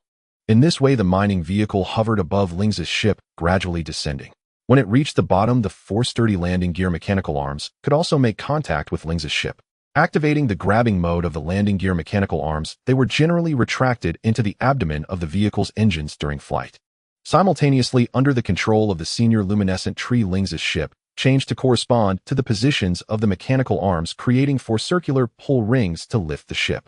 Ma Baoqiang commanded the intelligence brain, activate the landing gear to grasp the target, while tapping on the 3-dimensional image of Lingzi's ship displayed on the screen. The intelligence brain responded, acknowledged. Mechanical arm grabbing mode activated. Target locked. Mechanical arms deployed. Grabbing successful. Lock secured. With the intelligence brain's announcements, they finally completed the grasp of Lingzi's ship. Intelligence brain, ascend and return to base along the original route. Ma Baoqiang instructed the control panel. Acknowledged. Received. Returning to base along the original route. The intelligence brain of the mining vehicle received the command and began to control the vehicle. Increase power to the anti-gravity engines activated. The engines on both sides turned to face backward. Along with the upper and lower engines activation and increased power output, the mining vehicle along with Lingzi's ship began to rise slowly at a diagonal angle, lifting off the ground. Then the mining vehicle stopped its engines and hovered about 100 meters above the ground, a height that Ma Baoqiang had not initially set. The left engine flipped the nozzle facing forward, and both engines were simultaneously activated, causing the mining vehicle to turn backward. After starting to turn, both engines were shut down again. This time, both engines flipped simultaneously, with the left engine facing backward and the right engine facing forward. After the mining vehicle turned 180 degrees, both engines powered up to stabilize direction. It came to a stop and the right engine flipped backward, at which point all four engines powered up, sending the mining vehicle flying back along the previous path. I really want to hit a wall, Ma Baoqiang awkwardly said to Lingzi. Originally, I could have just gone around the other half of the asteroid to return to the base. Why did I give the command to return along the original route? Typically, when rare minerals are collected in an asteroid belt, returning along the original route is the safest and most correct choice. But now it is not mining, and they are not in an asteroid belt, they are above the asteroid base. From that direction, they could have circled half an asteroid to return to the mining base. Ma Baoqiang recalled that when he left the base there were obstacles at a height of 100 meters, so he once again commanded the intelligence brain of the mining vehicle, Intelligence Brain, ascend to 200 meters for travel. Acknowledged. Received. The intelligence brain executed this command very well. It ascended about 100 meters, reaching an altitude of approximately 200 meters above the asteroid, continuing to fly back to the base. Ma Baoqiang and Lingzi sat in the pilot seats looking through the 360-degree panoramic windshield at the scene below. Lingzi's ship now was only about the same size as the mining vehicle. Ma Baoqiang suddenly thought of the small energy substance Lingzi had given him, which had enveloped his soul to take him to the base. It had been transformed into a very thin piece of clothing worn on this body, exposing only his eyes, nose, and mouth. The performance of this energy substance was exceptional, feeling like a layer of skin. There was no foreign body sensation of clothing, and each part could change freely, thickening, opening, or closing at a thought. So he said to Lingzi, I want return that energy substance to you. After all, you have so much, and it can slowly absorb energy to grow back. Lingzi communicated, that was originally a gift for you, no need to return it. This is not our pure energy star system, and without such energy substances here, I can share a little with you, so you can have energy material to build your own home. But you'll have to cultivate it slowly yourself. When it grows up, it will be able to build its own home, just like I did. Although that seems a distant dream, as long as you give it your all, you will surely achieve it. Lingzi transmitted, full of doubts. Ma Baoqiang looked at Lingzi and asked, Are you sure this energy metal can grow on its own? It only needs energy. Lingzi replied with certainty, that is inevitable. It can absorb energy and grow, no doubt about it. The only difference lies in the speed of growth, depending on the type of energy absorbed. But in the end, it will be able to grow into something just like my home. My home also started from a scale like yours. Lingzi placed both armored hands on the armrest of the driver's seat, raising her right hand and extending her index finger in a manner reminiscent of a child raising their hand to answer questions in school. Also, I will have Elder Guangshu divide a small Guangshu for you to serve as your companion spirit tree. After a brief pause, Lingzi continued, As for the energy control core, there is nothing we can do. That kind of energy crystal material is extremely rare and cannot be divided. That piece was acquired during my travels in the universe, found on a dead star. That star was once vibrant with life, but for reasons unknown, it has now become a lifeless dead star with only that diamond-shaped hexagonal crystal remaining. I have used it as the control core for my spaceship. It works extremely well, far superior to the energy control cores made from energy materials that my previous companions used. Let me tell you, you may not know this, but before I had this diamond-shaped hexagonal crystal energy control core, piloting my spaceship through the cosmic sea was truly a dreadful experience, as I had to issue detailed commands for everything. Now attacking an enemy is as simple as pointing in the right direction and issuing an attack command.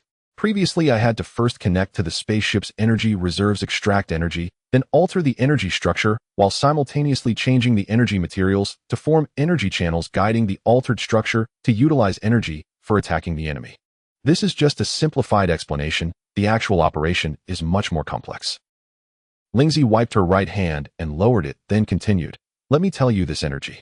Ma Baoqiang interrupted Lingzi's impending lengthy discourse, saying, That seems to be something Elder Guangshu handles. Lingzi immediately countered, That's a collaboration, do you understand? A collaboration. As a novice, Ma Baoqiang was not inclined to argue with Lingzi at this moment, as the mining spacecraft had already returned to the giant pit and was descending. Ma Baoqiang hurriedly designated a docking location on the three-dimensional map above the display screen, choosing the open docking area in front of the mechanical maintenance workshop for the mining spacecraft. First, he placed Lingzi's spaceship in the docking area, then instructed the AI to properly position the mining spacecraft in front of Lingzi's spaceship. The entire process was conducted with verbal commands, while the details were handled automatically by the AI with utmost precision. After all having developed for 10,000 years, it was indeed exceptional. Although Ma Baoqiang had the operational procedures for the mining spacecraft in his mind, there was still a significant gap between observing and executing. It is like learning to drive. Despite watching others operate multiple times, one still makes numerous mistakes when first attempting it themselves. Thus, it was safer to rely on verbal commands and let the AI fully control the mining spacecraft throughout the process. Once the mining spacecraft had stabilized, Ma Baoqiang unbuckled his seatbelt, stood up, and walked towards the top exit ladder of the mining spacecraft.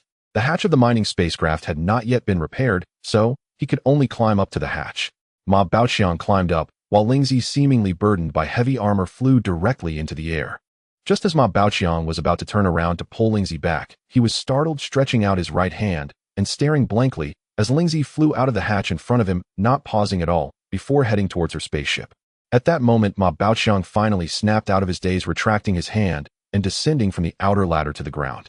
There were no dedicated ladders outside the mining spacecraft. He had to rely on the protrusions of various parts and some fixed handholds. Upon reaching the ground, the maintenance workshop's entrance faced the open docking area. To the left of the entrance stood a small mountain formed by piles of discarded machines, with a black liquid flowing from it, creating small streams on the ground. Occasionally, a bubble would rise on the surface of the stream, shimmering in various colors under the light of the mining spacecraft. Following the black liquid to the ground, it formed pools of black oil beside the piles of discarded machines. Looking up, this mountain formed from discarded machines and spacecraft was almost level with the edge of the giant pit. In the memories of this body, every year transport ships would come to collect the damaged, discarded machines, taking them back to be reused as materials. Now they have piled up into small mountains, indicating that it has been a long time since a transport ship has come. No wonder Colonel Li Yi is preparing to return to the space station to see what is happening. The gust of wind generated when the spacecraft docked raised a cloud of dust sweeping in all directions. This dust was caused by the machines and buildings in the base being corroded under prolonged exposure to cosmic energy radiation. In the universe, various forms of energy radiation are the most feared. Therefore, every so often maintenance must be performed on all types of spaceships, flying devices, machinery, and buildings, regardless of whether they are directly exposed to the universe. Ma Baoqiang did not head towards the maintenance workshop's entrance, but instead turned to walk towards Lingzi's spaceship. He needed to discuss his ideas about modifying the mining spacecraft with Lingzi, as well as seek her assistance. If it were just Ma Baoqiang alone, his meager energy would be far from sufficient. Moreover, the ice energy carried by this mining spacecraft was also organized with Lingzi's help. Before Ma Baoqiang could reach Lingzi's spaceship, she walked out from it, cradling a small tree, emitting a faint white light in her left hand, identical to the Guangshu on Lingzi's spaceship, but much smaller. Seeing Ma Baoqiang approaching, Lingzi transmitted, "Look, this is the Guangshu, the young Guangshu, that elder Guangshu, specially separated for you. You can give it a name. From this moment on, it will accompany you." Saying this, she extended her hand to offer the small Guangshu to Ma Baoqiang. The small Guangshu was planted on a mass of energy material appearing to have been separated from Lingzi's spaceship, larger than the mass given to Ma Baoqiang, roughly the size of a soccer ball. In contrast, Ma Baoqiang's mass was only the size of a fist. The small Guangshu, along with the mass of energy material, glimmered with a white light. Lingzi transmitted, "Let me tell you, I have not infused my energy into it. As long as you inject your own energy into it, and use your spiritual energy to connect with the small Guangshu to communicate, it will be able to recognize your energy and absorb some of it. Henceforth, it will be your companion tree." Ma Baoqiang took the small Guangshu and hugged it. When the time comes, as long as you can control and absorb energy, it will be able to control and absorb it too. Additionally, due to the plant characteristics of the Guangshu clan, it does not prefer to move on its own and will continuously absorb energy from its spot when there is nothing to do. Because of this, they can become the masters of the spaceship and help you speed up the absorption and conversion of energy. Ma Baoqiang looked at the small Guangshu in his arms, and Lingzi continued transmitting, "You should communicate with the small Guangshu first. Do you need me to demonstrate for you? This is an extremely simple task. It is best to use the energy from your body to allow the small Guangshu to become familiar with it in preparation for assisting you in piloting the spaceship. Use a little bit of energy slowly." Seeing that Lingzi showed no signs of stopping her transmission, Ma Baoqiang hurriedly interrupted, "Lingzi, look, my hatch is already deformed and can't open. Let's not talk about that for now. Quickly help me fix it and open it. This mining spacecraft has become a flying device rich in energy metals. Aside from you, no one else can handle it." While speaking, he cradled the small Guangshu and transmitted, "Hello. My name is Ma Baoqiang, or you can call me Ma Heir too." A tender child's voice entered Ma Baoqiang's mind, "Hello to you too." As the child's voice sounded, the small Guangshu in Ma Baoqiang's arms bent its trunk, slightly resembling a tree spirit walking out of a fairy tale. Ma Baoqiang gently asked, how about we share the same surname? Let's call you Xiaoguang. How does Ma Xiaoguang sound? The tender child's voice transmitted, from now on, I will be called Ma Xiaoguang. Slowly, a ghostly blue light began to emerge from the small Guangshu. Lingzi, intrigued by Ma Baoqiang's request, walked towards the mining spacecraft, while saying, this will be even simpler. Look at me, this kind of low-level energy material, which is primarily composed of substance, is very easy to repair. If it were the materials from my predecessor's energy spacecraft, it wouldn't be so easy to handle. Lingzi arrived at the slightly deformed hatch of the spacecraft, extending her left hand clad in purple armor to touch the hatch. After a series of sounds like creak, crack, snap, Lingzi pressed the hatch's switch. With a hiss and a whoosh, the mining spacecraft's hatch released the sealed gas. However, the hatch did not move. Lingzi pulled the hatch handle outward, and it opened. Thus, Ma Baoqiang and Lingzi pushed open the isolation door and walked back into the mining spacecraft together. Ma Baoqiang asked Lingzi, how's your spaceship? Is there any problem? Lingzi transmitted, fortunately there are no major issues, just that the energy material loss of the outer shell is over half, and the energy within the defensive core is a bit chaotic. It will take some time to stabilize. The rest are minor problems that Elder Guangshu can fix. He has always maintained the home for both of us. This will be your home, with Xiaoguang, and Xiaoguang will take care of it for you. As Ma Baoqiang and Lingzi chatted, they reached the middle of the internal cabin. Ma Baoqiang pressed a button on the wall, causing a long metallic board to flip out from the wall. Two smaller metallic boards flipped out from the sides below, creating a set of metallic table and chairs. Ma Baoqiang placed the small Guangshu on the metallic table, sat down beside it, and said to Lingzi, let's sit down first. I want to plan how to modify this mining spacecraft, and I need your help with the planning. Ma Baoqiang licked his lips and said, let me first explain the effect I want, and you can help me see how to modify it well. I want to wait until the modification is complete before letting Xiaoguang move into our home. To this, he turned to the small Guangshu on the table and asked, is that okay? Xiaoguang, you can move in after the modifications are done. The small Guangshu's tender voice replied, that would be best. By the way, I named the small Guangshu Ma Xiaoguang. How does it feel to share my surname? Ma Baoqiang explained to Lingzi. Then he continued, I was considering that I don't mind, so the mining drill can be removed, and the pair of mechanical arms at the back can also be removed. Oh, we only need the two large mechanical arms at the front and the small mechanical arm at the bottom. The well-preserved mechanical arms at the back can be moved to the front. If there are no mechanical arms at the back, the spare control panel can also be cancelled, but the fiberglass panoramic window can be kept. As an observation point, one can lie there and gaze at the beautiful starry sky. Oh, also add a set of sofas so we can drink tea and watch the stars. Ma Baoqiang recalled the scene from his past life, watching a small piece of starry sky from the balcony of a rented room between the towering buildings of the city. It was so nostalgic, and back then he only felt suffocated. I want to go back and take a look. Ma Baoqiang said to Lingzi, I want to return to Blue Star and see, even though it has been 10,000 years. My family is no longer here, but I still want to go back and take a look. As he spoke, a layer of mist formed in Ma Baoqiang's eyes. He raised his hand, preparing to wipe it away before tears fell, but the mining spacesuit did not give him a chance, as the air conditioning in the helmet quickly filtered the mist away. Modern space helmets are indeed advanced. They are so advanced that they can comfort people. They prevent sadness gently and quickly absorbing tears. Lingzi sensed that Ma Baoqiang's emotions were somewhat low, but not understanding, she asked, you were talking so well, why did the energy activity suddenly slow down? Lingzi scanned the surroundings, sensing, there's nothing around that would affect your energy. The energy in the universe or gravity are all quite normal, right? Is there an unknown change in your energy core? That shouldn't be the case. The energy core I split off is a bit smaller, but there shouldn't be any flaws. If there were a problem, it would have occurred when merging with your soul, not this long after. There has never been a report of our energy core seed rejecting with matter. This is a new subject worth studying thoroughly. Ma Baoqiang listened in astonishment as Lingzi spoke incessantly like a machine gun. He quickly waved his hand and said, stop, stop, stop. What a load of nonsense, body rejection. I just recalled something from the past and felt a bit sentimental. Don't think about these irrelevant things. Let's continue discussing the modification of my spacecraft. Where was I? After thinking for a moment, he continued. Alright, I need to add a set of sofas and tables at the back for resting and eating.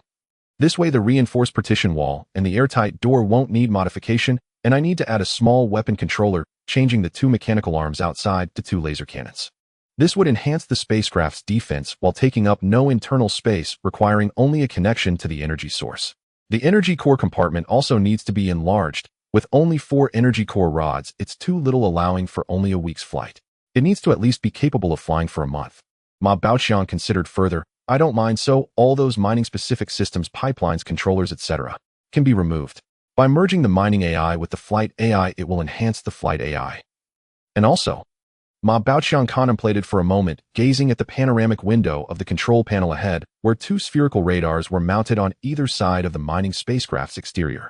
He then asked Lingzi, "Can that radar be modified?" Lingzi did not turn back, merely using her perception to scan above the head of the mining spacecraft, as if she could directly see the two radars, and transmitted, "I just carefully scanned those two radars. Essentially, they are both for emitting and receiving energy rays. They can be enhanced to broaden their emission and reception range with more varieties. Let me tell you, this way it will be able to detect more information." While scanning this base earlier, I discovered that there are many metallic substances, and most of your human buildings and tools are made from them, including this very base. There are also quite a number of high-energy materials and energy metals. I can use some of the energy metals combined with those energy materials to forge an energy metal shell for your mining spacecraft, which could generate a protective layer of about 0.3 meters thick, providing better protection once activated. Ma Baoqiang thought for a moment and weakly asked, "If it blocks all rays, won't that also block light? Without light, humans can't see. Won't that make us blind?" Lingzi transmitted, "No, harmless slow-wave rays and weak rays can penetrate. These are rays visible to your human eyes and won't be blocked. At the same time, I will adjust the radar to ensure it functions properly. Only high-intensity energy rays will be defended against, and those high-intensity rays cannot be resisted by the energy metals themselves." Pausing, she added, "Moreover, have you considered that your mining spacecraft lacks interstellar travel capability?" Ma Baoqiang habitually nodded, saying, "Yes, I plan to use this as my room. There is a private interstellar yacht in this base. We can pilot that. The interstellar yacht is capable of interstellar travel. We can modify that interstellar yacht together, placing my mining spacecraft and your ship onto that interstellar yacht." Ma Baoqiang thought again, saying, "At that time, we can take the interstellar yacht to the space station. Only upon reaching the space station can we possibly obtain the interstellar navigation star map. I want to return to Blue Star for a visit, and it won't work without an interstellar navigation star map. Once we have the star map, it will be easier. We can return to Blue Star on the interstellar yacht." As Ma Baoqiang spoke, he felt the urge for a snack, unconsciously rising to walk over to the food storage cabinet, opening the door, and taking out a tube of nutritional paste. Noticing he still had his helmet on, he pressed the release on the helmet, and with a hissing sound, he felt a wave of suffocation wash over him, making it hard to breathe. He then realized that in the meteor base, all machinery was frozen, and due to the low gravity of the meteor, the air was thin. Humans could not breathe without oxygen. At this moment, the biometric monitoring device on the mining spacecraft lit up with a glaring red light, flashing intermittently. Simultaneously, a warning voice from the intelligent brain of the mining spacecraft sounded. "Warning, warning, warning, please ensure the operator wears the helmet and puts on the spacesuit. Please ensure the operator wears the helmet and puts on the spacesuit. The spacecraft is currently in a low-pressure state. The spacecraft is currently in a low-pressure state." Ma Baoqiang hurriedly secured his helmet, while the mining spacesuit automatically began to adjust the internal pressure, simultaneously injecting oxygen into the helmet. "That was closer. I forgot that the hatch of my mining spacecraft was still open," Ma Baoqiang said to Lingzi. "Fortunately, the current design of the spacesuit is excellent, otherwise I would have died again." The current spacesuit has small oxygen tanks on both the chest and back, about the size of a fingertip, arranged closely. This design eliminates the need to carry a heavy atmospheric tank, plus the oxygen converted by the helmet's air conditioning. This single spacesuit can support a person for about a day. However, now these small oxygen tanks are more than half empty. Seeing Ma Baoqiang's situation, Lingzi understood what was happening and raised her armored right hand to snap her fingers. The hatch of the mining spacecraft silently closed. Ma Baoqiang then directed towards the control panel. "Intelligent brain, immediately balance the pressure inside the spacecraft." "Yes, understood, balancing pressure." Soon a hissing sound of exhaust came from beneath the floor of the mining spacecraft. This is the emergency system of the mining spacecraft, releasing air and oxygen into the interior. It is one of the emergency reserves of the mining spacecraft. In the vacuum of space, there is no air needed for human activity. Certainly not in the meteor swarm. In the vacuum of space, air is also a precious resource. Humans cannot inhale pure oxygen, as that would cause oxygen toxicity.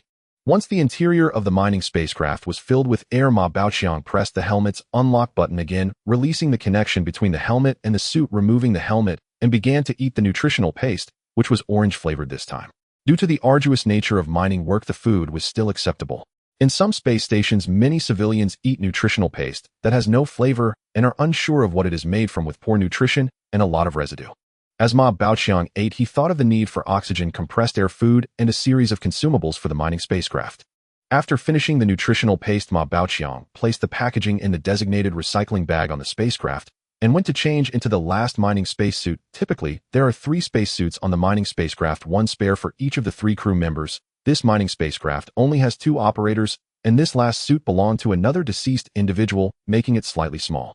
Once Ma Baoqiang donned the spacesuit and secured the helmet, he hung back the spare suit he just changed out of and walked to the isolation door, saying to Lingzi, "Let's go first check the maintenance workshop to see if the repair robots are still operational. If they are not operational, it will be troublesome relying solely on you and me. It would take a long time to modify the mining spacecraft." Entering the isolation chamber, they waited for the air to be recycled before opening the hatch and stepping outside. As Ma Baoqiang walked, he said, "We also need to look for the place where compressed air is stored in the maintenance workshop. We should check the ecological garden as well, hoping those plants are still alive so we can have a source for compressed air. And we need to check the energy core rod as well. Although my mining spacecraft currently has enough energy, it cannot fly very far. Finding more energy core rods wouldn't hurt. Also, we need to replenish the nutritional paste and drinking water, etc." Ma Baoqiang said to Lingzi as he walked out of the spacecraft towards the maintenance workshop door. Lingzi followed behind. Meanwhile, the little creature Ma Xiaoguang was left on the mining spacecraft, as he could not be of any help at the moment. Ma Baoqiang and Lingzi arrived at the entrance of the maintenance workshop as if standing before the gaping mouth of a giant beast, a cold breeze blowing towards them, causing Ma Baoqiang to shiver. That gust of wind felt like a unique greeting from this maintenance room, announcing its current solitude. Ma Baoqiang slowed his pace as he stepped into the workshop, feeling the slight metallic texture under his feet, which emitted a faint clang sound as he walked. The surroundings were shrouded in darkness, and with Ma Baoqiang's perception range only about 10 meters, he could only advance relying on the light from the spotlight on his helmet. Rows of mining spacecraft were quietly docked in maintenance positions like silent star beasts. The complex gears and pipelines on their bodies flickered in and out of visibility under the sweeping light, resembling the former glory of the star beasts. In this dark and silent workshop, Ma Baoqiang seemed to hear the sound of his own heartbeat, while Lingzi floated beside him, resembling a ghost. Just as Ma Baoqiang was still immersed in a sense of lonely terror, Lingzi's transmission pulled him back. "I sense that the repair robots inside are all intact. They just need to be thawed and replaced with a new energy core rod to be operational." Ma Baoqiang gazed at the crystalline palace-like scene around him, where maintenance engineers donned spacesuits frozen in various working postures beside the mining spacecraft. Expressions of terror were etched on their faces, resembling lifelike ice sculptures capturing their last moments in life. Ma Baoqiang did not approach them, allowing them to remain as they were. The two entered the maintenance workshop, and at the very back, there was a metal door. Next to the door was a display screen, but it no longer showed anything. Each mining spacecraft originally had to rent its own energy core rod, inserting the depleted rod through the hole below and paying the rental fee on the display screen to receive a new energy core rod. Standing by the door, Ma Baoqiang looked at Lingzi and pointed to the alloy door with one hand. "Lingzi, it's time for you to show your skills." Lingzi paused for a moment, then understood what Ma Baoqiang meant, transmitting. "Opening the door is just opening the door. What do you mean by showing my skills?" However, Lingzi did not step forward, speaking in a teaching tone. "Let me tell you. You need to use the energy within your body more. This will accelerate your energy absorption speed, and thus hasten your growth. This will allow you to quickly reach the lowest level energy controller tier. Then you can utilize more of the energy within your body rather than relying on me.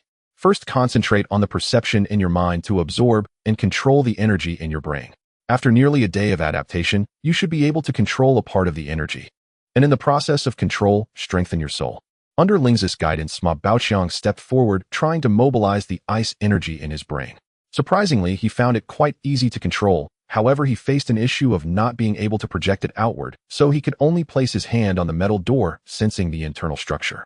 No matter how complex the door is, it ultimately exists to be locked, so the final mechanism is always a latch or a hook without exception. Thus, Ma Baoqiang directly increased the ice energy at the door's latch, making it brittle, then forcefully pulled on the door, causing the latch to snap.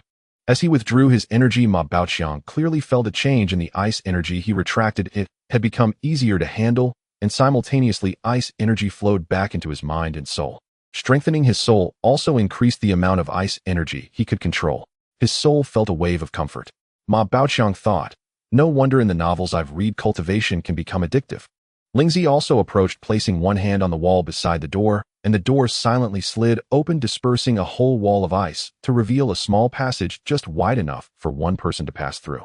Although the intelligent AI is now very advanced, humans still leave a personnel passage. Passing through the passage, they arrived at the place to recharge the energy core rods. Rows of charging racks were filled with energy core rods. However, it was odd that the outermost ring of energy core rods had lost energy like those outside. Only some in the center of the entire energy warehouse were still full of energy. Following the mechanical tracks on the ground towards the center, these tracks were prepared for robotic arms to grab the energy core rods. When energy core rods are needed, the robotic arms will move along the tracks to insert and retrieve the rods. Ma Baoqiang first approached an energy core rod that was full of energy, preparing to take it with his hand, when he heard Lingzi transmit, "Watch me." She did not seem to move, but Ma Baoqiang perceived a surge of energy emanating from Lingzi's purple armor, flowing towards the center charging rack, while several hundred energy core rods began to rotate and unlock. Ma Baoqiang hurriedly said, "Just take 100 or so, that should be enough to get some of the repair robots moving." Thus, most of the energy cores stopped rotating, with only a little over 100 continuing to spin, unlock, and extract. The sight of over 100 energy core rods simultaneously retracting from the charging racks was still quite impressive.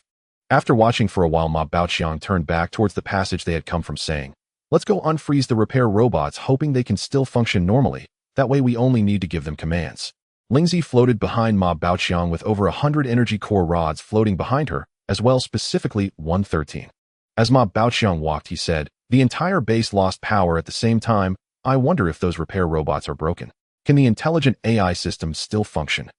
You'll need to go out and check to find out." Lingzi, hearing intelligent AI system, transmitted a question. "I've always been curious. Why is it that your mining spacecraft can operate autonomously as long as you give a command? I haven't sensed any conscious energy within it, and I even tried to communicate with it, but it did not respond." Ma Baoqiang explained Lingzi's question. "The intelligent brain on this mining spacecraft is merely a program, a logical intelligence AI, created by humans. It cannot think independently or communicate with people. The intelligent AI was created by humans to make machines think and learn in a way similar to human thought processes. Its foundation is still based on some calculation formulas provided by humans. It is merely a branch of computer science. I'm not very clear on the specifics beyond that. In my previous society, such applications were not widespread. This information should be in my soul's memory." After a moment of thought, Ma Baoqiang added, "But I wonder, after the development of over 10,000 years, why hasn't artificial intelligence progressed significantly?" Ma Baoqiang and Lingzi talked as they walked out of the energy warehouse, returning to the maintenance workshop. With a wave of the left hand of the purple armor, the intact 113 maintenance robots were lifted one by an invisible hand and moved aside, as if an invisible robotic arm was at work. Soon the 113 maintenance robots were arranged in a neat formation, standing before the two. These maintenance robots were supported by an ancient track-walking mechanism, allowing them to lift heavy objects or components of mining spacecraft. The engine is a universal G56 direct engine, powerful and sturdy. It uses energy core rods the same size as mining spacecraft, reducing logistical pressure. In this meteorite mining base, all equipment uniformly uses this type of energy core rod, with varying consumption across devices. The upper body of the maintenance robots is humanoid, with the AI brain encased in a metal shell located at the center of the chest. On top, there are 3 cameras, 1 large and 2 small, ensuring precise positioning during maintenance. The total energy for this mining base comes from an ancient transport ship, which serves as the command center. For some unknown reason, energy transmission has ceased, possibly due to the ancient energy reactor being compromised by icy energy. This was found in the memory of Li Yi, the base commander at the center of the mining base. The maintenance robots only have 2 arms, which is a human convention. Various tools of different specifications hang from their bodies, including hammers, wrenches, and some maintenance robots wield welding guns and electric saws. Ma Baoqiang said nothing. He simply extended his hands, palms forward and fingers spread wide. A gust of wind swept through the maintenance workshop, and the joints of all the maintenance robots, frozen by icy energy, made a series of crack sounds, causing their arms to drop, and the tools they were holding fell to the ground. Lingzi floated beside Ma Baoqiang, with 113 energy core rods hovering behind her. With her other hand waving, a small cover opened at the engine of the neatly arranged maintenance robots, revealing the energy core rod inside. The scene in the warehouse repeated itself: a synchronized unlocking sound, a synchronized rotation sound, and a synchronized extraction sound of the energy core rods. Finally, the 113 energy core rods that had run out of energy floated neatly into the air, and with a wave of Lingzi's left hand, the depleted energy core rods stacked neatly in the corner by the warehouse door. With a gentle wave of her raised right hand, the 113 energy core rods filled with energy behind Lingzi like fighter pilots receiving orders lined up in formation with an unstoppable momentum flying toward the energy warehouse of the maintenance robots. Upon entering, the neatly lined-up maintenance robots simultaneously emitted a beep, and a red indicator light illuminated in the center of the three cameras, giving a sense that the troops were ready to depart. Ma Baoqiang felt a surge of excitement as the energy core rods entered their positions. He raised his right hand and pointed outside the maintenance workshop, shouting, "Set off, head to the docking area outside the workshop." The entire maintenance workshop echoed with Ma Baoqiang's voice. Then there was silence. Aside from the echo of his call, the maintenance workshop was quiet. All the maintenance robots remained motionless, their red eyes staring ahead, as if they were all looking at Ma Baoqiang himself. Ma Baoqiang shivered as a chill rose from his heels to the top of his head. His calves trembled slightly as he stood still, trying to calm his emotions. He cautiously transmitted a message to Lingzi asking, "Did I say the wrong thing?" Then, feeling embarrassed, he transmitted to Lingzi again, "Perhaps I really did say the wrong thing. Let's do it again." He withdrew his hand, cleared his throat, and commanded once more, "AI. Go outside the maintenance workshop to the parked mining spacecraft." He pointed his right hand at the workshop door again. Then silence reigned once more. The 113 red eyes continued to glare at Ma Baoqiang with a haunting gaze. "You can't possibly not know how to use the maintenance robots, can you?" Lingzi asked Ma Baoqiang with a certain tone. "It seems I've never seen such maintenance robots in your memory. You wouldn't be unable to operate these specialized maintenance robots with this body's memories, would you?" Ma Baoqiang searched through his memories, realizing that the original owner of this body indeed could not perform such high-tech work. Such maintenance engineers typically need to graduate from college and then attend a specialized maintenance technical academy or a high-level university's maintenance program for an additional 1 to 2 years before they can work in actual maintenance roles. It seems that the original owner of this body, raised uniformly in the space station, was a commoner without much money. If it weren't for the space station's urgent need for professional mining workers for mining spacecraft, they wouldn't have been specially recruited. It would have been impossible for him to come to this affluent meteorite mining area. With this boat's outstanding appearance, strong physique, and substantial capital, the best outcome would have been to become the best gigolo in the space station. It's a pity for this excellent build and looks. He could have relied on his looks for sustenance, yet chose the dangerous profession of mining. Ma Baoqiang sighed in his heart, carefully recalling the residual memories of this body. Finally, he remembered how maintenance engineers operated the maintenance robots. Thus, Ma Baoqiang walked up to a maintenance robot in front of him and glanced at the AI brain's identification number 911. Ma Baoqiang was only tall enough to reach the chest of the maintenance robot, right at the level of the AI brain. "AI 911, I'll leave the maintenance workshop and go in front of the mining spacecraft." Ma Baoqiang shouted at the maintenance robot in front of him. The maintenance robot numbered 911 did not respond, remaining motionless with its red camera eyes fixated straight ahead, identical to the surrounding maintenance robots. Ma Baoqiang searched through his memories carefully. Indeed, in his memory, maintenance engineers simply shouted, "AI number what for?" Then the maintenance robot would respond, "Here. Received." And the maintenance robot would begin to act. Why was this one unresponsive? Could it be that the language was incorrect and this one couldn't understand Chinese? That's impossible. All AIs in memory could understand multiple languages. Ma Baoqiang switched to examine another nearby robot, which bore the number 912. "AI 912. Ma Baoqiang shouted, but there was no response, only the echo of his voice in the maintenance workshop. He looked around at the maintenance robots. The red lights on the cameras indicated that the energy was connected. Reflecting on the situation, the maintenance robots had their energy connected, yet the AI brain showed no response. In the 20th century of his past life, when a computer had power but didn't respond, it only meant one thing: the system software was corrupted. Now it could mean that the AI's memory had been impacted by icy energy, and the internal AIs of these maintenance robots had lost their programs, becoming blank slate computers. They needed to have their programs reinstalled, otherwise they would not respond at all. What should I do? Ma Baoqiang looked at the neatly arranged maintenance robots, conveying his speculation to Lingzi and asking for advice. Ma Baoqiang looked at the rows of repair robots and said to Lingzi, "What should we do? It seems like the smart brain of my mining aircraft has survived, which is nothing short of a miracle." Ma Baoqiang recalled the elderly body that was together with him and asked Lingzi, "What about that old body that was with me on the mining aircraft? Where did you put it? Didn't you say to have a sky burial?" "I followed your instructions and directly crushed it, sending it into the void of the universe." Lingzi responded telepathically, "When you just left the base command center, I was still thinking that such an energy-rich substance to be crushed and discarded into space seemed a bit wasteful." "Oh, I see." Ma Baoqiang casually replied, thinking to himself, "For now, I can only check the bodies of the repair engineers in this workshop. Let's see if there are any useful residual memories." I didn't want to disturb them. He then said to Lingzi, we can only check the memories in the minds of the repair engineers here for now. Saying this, Ma Baoqiang circled around the line of repair robots. Let's see if their memories contain any useful information about these metal lumps. Ma Baoqiang walked towards a repair station on the right where a repair robot had already been brought into the line by Lingzi. Only a middle-aged engineer remained at the control station wearing a maintenance helmet, fingers poised, as if clicking, his face frozen, with a layer of frost, eyes staring towards the door, filled with terror.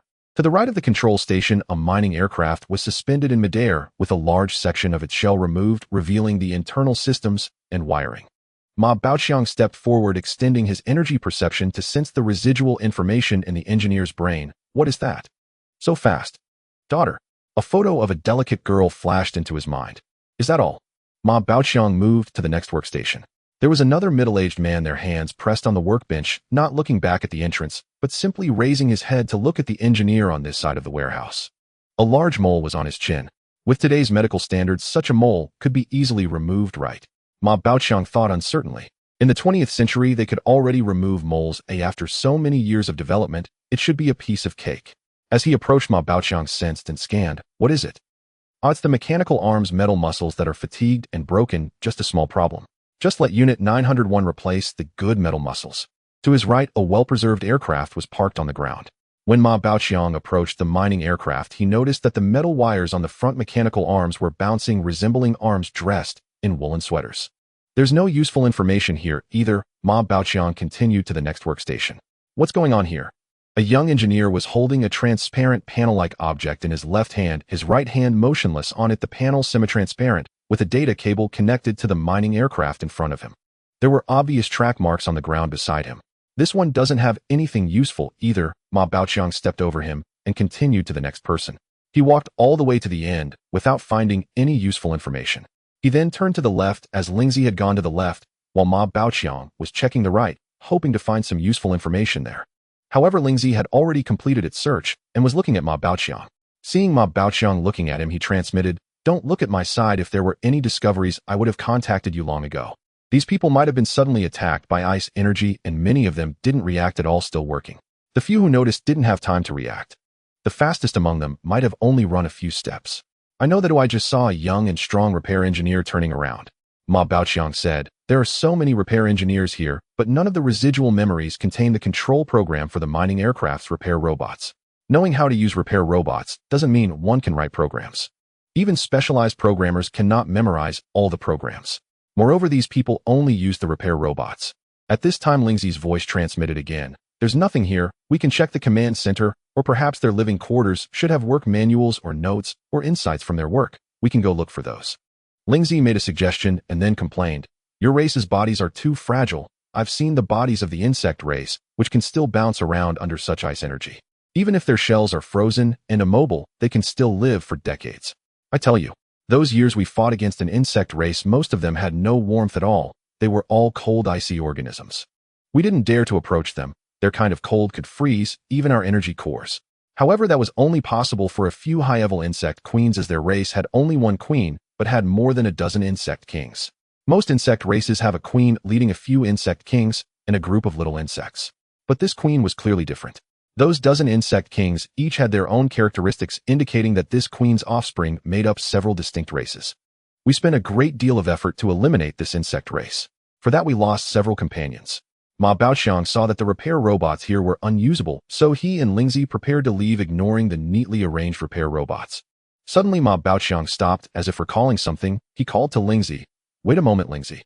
We can first collect some food, oxygen, and mining spacesuits from these repaired mining aircraft. This one I have is a bit small. I've been walking with my body hunched over, didn't you notice?" Ma Baoqiang rubbed his hands and quickened his pace towards a mining aircraft near the door. It felt a bit like playing survival simulation games in my previous life. He thought, feeling a mix of excitement and sadness. Before, I could only watch virtual characters on a computer screen pick up equipment. Now real people are here to collect equipment. But I can't go back. I don't know how my parents and daughter are doing. And what about my departed wife? I hope this is a dream, yet I also think this is real. Ma Baoqiang could sense the surroundings.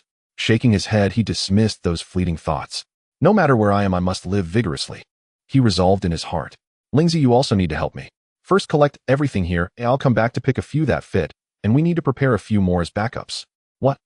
Okay, Lingzi was still telling its story and didn't react immediately. After drifting forward a bit, it stopped to put on its armor and turned back. Ma Baoqiang entered the mining aircraft, while Lingzi drifted towards the third mining aircraft. The door of that mining aircraft did not open. Lingzi transmitted to Ma Baoqiang saying, "Go to the ones with open hatches, I'll handle the ones that are closed." "Okay, thanks Lingzi," Ma Baoqiang said. Without stopping, he found 3 spare mining spacesuits in the same position in the mining aircraft, not looking at their sizes, just taking them together. But holding one in each hand, he regretted and put them back. "I'm silly. Shouldn't I first bring my mining aircraft in and then take them?" Ma Baoqiang said to Lingzi, somewhat frustrated. "Lingzi, you continue collecting, I'll go get the mining aircraft." After walking 2 steps, he thought for a moment and walked back. "Since I'm already here, I might as well take 2 back." So he picked up those 2 mining spacesuits again and walked out of the aircraft towards the repair workshop. Ma Baoqiang returned to the mining aircraft, this time approaching through the hatch. At the hatch, there was an isolation chamber for entry and exit, reducing air loss inside the aircraft. Back inside his mining aircraft, Ma Baoqiang first greeted the small light tree Ma Xiaoguang. Then he walked to the wall behind the pilot seat, where the spare mining spacesuits were stored. After placing the 2 spare spacesuits, he sat down in the pilot seat and began smart. Suddenly realizing he still didn't know the smart brain's number, he always referred to it simply as smart brain. So Ma Baoqiang turned to ask smart brain, "What's your number?" "Here, my number isn't 9527. It's the same number as your mining aircraft." "This is simply outrageous. It's like opening the door to outrageousness." Ma Baoqiang felt dizzy, as if 1,000 alpacas were running through his mind. No wonder his predecessor always called it smart brain and never its number. He shifted his but a bit, sat up straighter, fastened his seatbelt, and commanded the smart brain, "Start the mining aircraft and dock in the central position of the repair workshop." Ma Baoqiang thought for a moment, but still didn't call out the number. "Here. Received. Mining aircraft ascending. Flying at low altitude. Aligning with the repair workshop. Aligning. Preparing to enter. Locking docking point. Locking. Reached docking point. Shutting down engine. Landing. Shutting down anti-gravity engine. Docking completed." The smart brain perfectly accomplished Ma Baoqiang's intention. "Smart brain, you did an excellent job." Ma Baoqiang unconsciously praised the smart brain. The smart brain responded, "Here. Thank you." A few concise words. Ma Baoqiang thought and said to the smart brain, "Why didn't you give any prompt sounds when docking outside?" "Here. That is a conventional docking position. It can be operated by fixed standard procedures without my real-time intervention," the smart brain answered Ma Baoqiang's question. "Does this mean I control the smart brain and the smart brain operates the computer? Is that the logic?" Ma Baoqiang's mind was filled with countless thoughts. He unfastened his seatbelt and said, "Smart brain, I want to exit the cabin." As Ma Baoqiang turned towards the hatch, he gave the order to the smart brain. "Here, you can exit the cabin," the smart brain responded. He greeted Ma Xiaoguang again.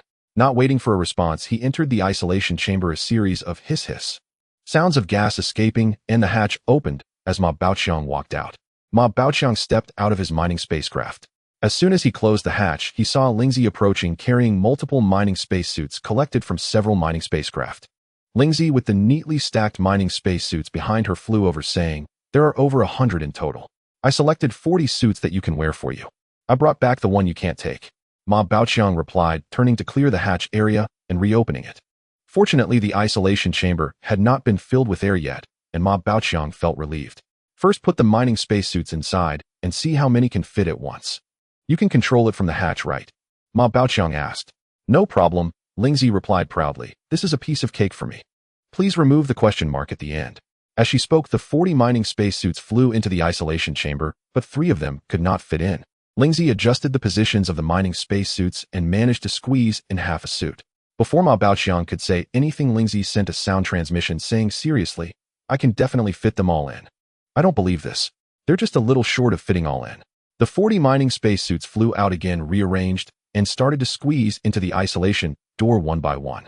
Seeing this, Ma Baoqiang quickly called out to Lingzi, "All right, the last 3 suits can come in with us. Don't try to squeeze anymore." Lingzi suddenly realized, "Oh right."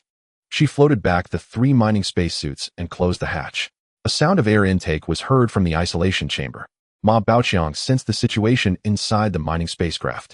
As the isolation door opened, 37 mining spacesuits flew up one by one, neatly stacking in the corner of the cabin. Moments later, Lingzi sent a sound transmission, "All right, we can go in now." After the hissing sound of air release, Ma Baoqiang was about to reach out to open the hatch. The hatch opened silently, and Lingzi's voice came through. "You should learn to use your ice energy more. Don't always rely on your physical body. You need to regard the ice energy as part of your body, just like your limbs. Using it more regularly will be beneficial. As she said this, she floated into the isolation chamber. Ma Baoqiang reflected on her words. It was indeed true. After regaining a physical body, the habits of being human for many years returned in an instant. He had almost forgotten that he was no longer the ordinary worker he once was. With the energy core, he felt as if he had gained superpowers capable of doing many things. But the primary task was to control his own energy. Energy that could not be controlled did not truly belong to him. He stepped into the isolation chamber, closed the hatch, and the isolation chamber took in air as the isolation door opened. After completing this routine process, Ma Baoqiang and Lingzi entered the mining spacecraft in succession. Before they could catch their breath, the intelligent brain 9527 emitted a voice. Warning, warning, backup compressed air has been exhausted. Please replenish in time. Warning, warning, backup compressed air has been exhausted. Please replenish in time. The intelligent brain repeated this important message 3 times. Ma Baoqiang and Lingzi both stared at the display screen on the control panel, falling into silence. Noticing Ma Baoqiang's slightly unpleasant expression, Lingzi comforted him through sound transmission. Don't worry. We currently have 42 mining spacesuits. After you change into one, we can go out to find compressed air. Where is the ecological park you mentioned? What does it look like? I can scan the entire mining base and know right away we can go and get it. Ma Baoqiang relaxed his tone upon hearing Lingzi's voice. The ecological park is a place filled with numerous plant lives. On our original blue star, plants and humans exist in a symbiotic relationship. There is a lot of air there, though it needs to be compressed. He glanced at the neatly stacked mining spacesuits piled against the wall, thought for a moment, and said to Lingzi, no need to change. This one fits me fine for now. It's a bit small, but still usable. I can practice using my ice energy more and use my hands less. He habitually raised his head to look at the display screen on the control panel, shouting, intelligent brain. Can you show me where the compressed air is stored in the mining spacecraft? He then said to Lingzi, we can first go to the maintenance workshop and take a few cans of compressed air from other mining spacecraft to use. There must be some in the mining spacecraft that are under maintenance. Intelligent Brain 9527 replied, yes. The compressed air storage is located in the interlayer between the inner and outer shells. As it spoke, the display screen showed a 3-dimensional diagram of the entire mining spacecraft, highlighting areas in the interlayer between the inner and outer shells that were flickering. This, Ma Baoqiang and Lingzi fell silent again. It was not the gas cans they imagined, but rather gas-tight layers created between the inner and outer shells. The storage of compressed air served a dual purpose. It could supply air for personnel inside the mining spacecraft and also act as a protective layer. When attacked from the outside, the compressed air could help rebound a certain amount of the attack. What should we do? There is no relevant information in the memories of this body. In my memories, every time we needed supplies, it was someone else who handled it. At the supply station, we would stop, and after a while the staff would say, all right. Then tell us the cost, and we would leave after paying. I never noticed that compressed air also needed to be replenished. No wonder a few times I saw the supply personnel running back and forth on either side of the mining spacecraft, prolonging the supply time and increasing the costs. The supply station was on the other side of the warehouse. Before docking at the maintenance workshop, Ma Baoqiang had already seen that area from the air. It was now 2 large pits, otherwise it wouldn't be so troublesome.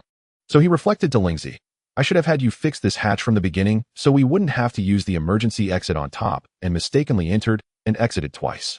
Now I'm not sure how long the oxygen here can sustain us. Lingzi casually rebutted, I don't need to worry about that, only you do. You humans are truly too fragile, not comparable to the star beasts and insectoids. After pausing, she added, although some star beasts and insectoids are also very fragile, those are in the minority. Yes, a minority, Lingzi emphasized again through sound transmission. In our sacred light spirit clan, let me say something you might not like. You humans are also part of the star beasts, and quite a peculiar type of star beast. Don't take offense. Lingzi apologized through sound transmission. Then she continued, let me tell you. Ma Baoqiang thought to himself, here we go again. But this time he had to listen to what she had to say.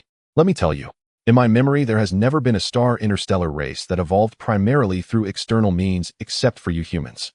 Whether it's the star beasts I've seen, or our sacred light spirit clan, the energy light tree clan, or the broadly defined insectoids, they all evolved primarily through themselves. Our sacred light spirit clan exists in the form of energy, and our direction of evolution is through absorbing energy to strengthen ourselves and achieve evolution. On the other hand, the star beasts primarily evolve through their bodies and usually grow by absorbing matter, just like you eat to strengthen yourselves. However, they eat everything that is beneficial to their bodies, which is why star beasts are generally very large. The largest one I've seen could grow to the size of a star. Ma Baoqiang interrupted, asking, then why are star beasts rarely seen? Star beasts live directly in the void of the universe. In places where you can't see, where stars are sparse or absent, such as the dark matter void, is where they often reside. Only small star beasts come into areas like the Milky Way, which is filled with stars. Lingzi briefly introduced the star beasts, and then sent a transmission saying, our sacred spirit clan has several branch clans, and the dark energy spirit clan also lives in the dark matter sea. When I have time, I'll take you to see it. Let me tell you, there are also the quite troublesome insectoids, but they also evolve through themselves, not just relying on external means. At this point, Lingzi seemed to think of something. Their direction of evolution is somewhat strange, seemingly evolving simultaneously in both energy and matter directions, but different clans have different focuses in their evolution. They do not evolve purely in one direction, but rather absorb energy and matter simultaneously. The bodies of insectoids are also very peculiar. Their absorption speed is extremely fast, and their evolution efficiency is very high. Ma Baoqiang had to interrupt Lingzi, who was drifting into her thoughts again. Lingzi, he called several times before she came back to her senses. All right, we can discuss the insectoids later when we have time. What we need to resolve now is the compressed air issue in my mining spacecraft. Without waiting for Lingzi to speak again, he immediately asked Intelligent Brain 9527, Intelligent Brain, can mining spacecraft transfer compressed air to each other? What I mean is, when mining in an asteroid field, can one mining spacecraft provide compressed air to another for emergency use? It should have this functionality, right? Intelligent Brain 9527 replied, yes. Mining spacecraft are equipped with emergency air compression pumps that can draw air into the mining spacecraft in case of emergencies. This is to maintain the survival of personnel inside the mining spacecraft, or to transport compressed air out for emergency rescue. Ma Baoqiang looked forward with anticipation at the display screen in front of the cockpit. It still displayed three-dimensional images of the mining spacecraft and the maintenance workshop around it. Noticing Ma Baoqiang's actions, Lingzi transmitted a puzzled sound. What are you looking at there? She also scanned the control panel. Intelligent Brain, show the position of the emergency air pump. Ma Baoqiang snapped to attention, shouting at the control panel. And where is the emergency interface for external compressed air? Yes, here is the position of the emergency air pump. The external air interface is at this location. Intelligent Brain 9527 displayed a structural diagram of the mining spacecraft above the cockpit screen, first highlighting a small area at the bottom of the interlayer between the inner and outer shells, and then a small point that flickered at the bottom left of the outer shell's tail. Ma Baoqiang noted the positions, turned to prepare to go out, then turned back. Intelligent Brain, where is the air pipe used for air transmission? Yes, here it is. The three-dimensional diagram on the screen lit up around the previously displayed interface, indicating that the air pipe was at the interface. Thus, Ma Baoqiang memorized all the locations ready to exit the cabin to find compressed air. Surely there would be some in the mining spacecraft in this maintenance workshop. One wouldn't be enough. With so many mining spacecraft present, it should be sufficient. Ma Baoqiang thought of a question again, so he opened his mouth once more and asked the Intelligent Brain 9527, Intelligent Brain, how much longer can the air from the mining aircraft be used? Yes, under ideal conditions, it can provide air for approximately 3 more days. Here is an air monitoring display. You can check it yourself. Intelligent Brain 9527 responded quickly this time and offered a suggestion. Meanwhile, a small dot lit up in the internal diagram of the mining aircraft right next to the cockpit on the hull wall. Ma Baoqiang looked over and saw a small display screen showing the green text, Internal Air Normal. At that moment, Lingzi also sensed it and transmitted, is it only enough for 3 days? Or is that under ideal conditions? How about this? I think you should just give up this body. Lingzi's purple armor cracked open at the chest, and Lingzi's true form, a purple light orb, flew out, circling around Ma Baoqiang and saying, look, isn't being a pure energy body much better? As long as there is energy in the universe, I can survive without so many restrictions. This version of Lingzi seemed akin to the evil villain monsters from movies, still trying to tempt the human before it, saying, let me tell you, your body is too weak. Lingzi continued to float around. Let's hurry up and go out to replenish the compressed air. I sensed earlier that there is compressed air in the mining aircraft at the recent maintenance location. Although the compressed air stored in this mining aircraft isn't much, there are definitely more in other mining aircraft. Ma Baoqiang did not argue with Lingzi because, having once been a human, he still held on to the obsession of wanting to survive as a human, perhaps believing he could continue living in this body. Lingzi, thank you for always helping me, but I still want to survive as a human. Lingzi did not transmit anything further, unusually refraining from a lengthy discourse. The purple light orb returned to the armor, restoring it to its original state, and floated towards the hatch preparing to go out and help. Ma Baqiang quickly added, Lingzi, wait a moment, I have one more question to ask the intelligent brain. Intelligent brain 9527. Can you repair the maintenance robot system? Yes. I can install a simple emergency repair system for the maintenance robot. Emergency repairs are not a problem.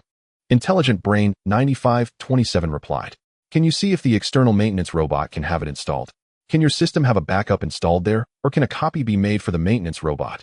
Ma Baqiang was very happy to hear that Intelligent Brain 9527 said it could be installed. He thought to himself that if he could directly install the Intelligent Brain 9527's program into the maintenance robot, everything would be fine. While Ma Baqiang was happily contemplating this, Intelligent Brain 9527 did not respond, as if it had not heard the question. After waiting for a while, there was still no sound from Intelligent Brain 9527. Ma Baqiang felt a bit puzzled, and recalled that he seemed to have forgotten to call it. He then had to ask again, Intelligent Brain, can your program be directly installed into the maintenance robot? Yes.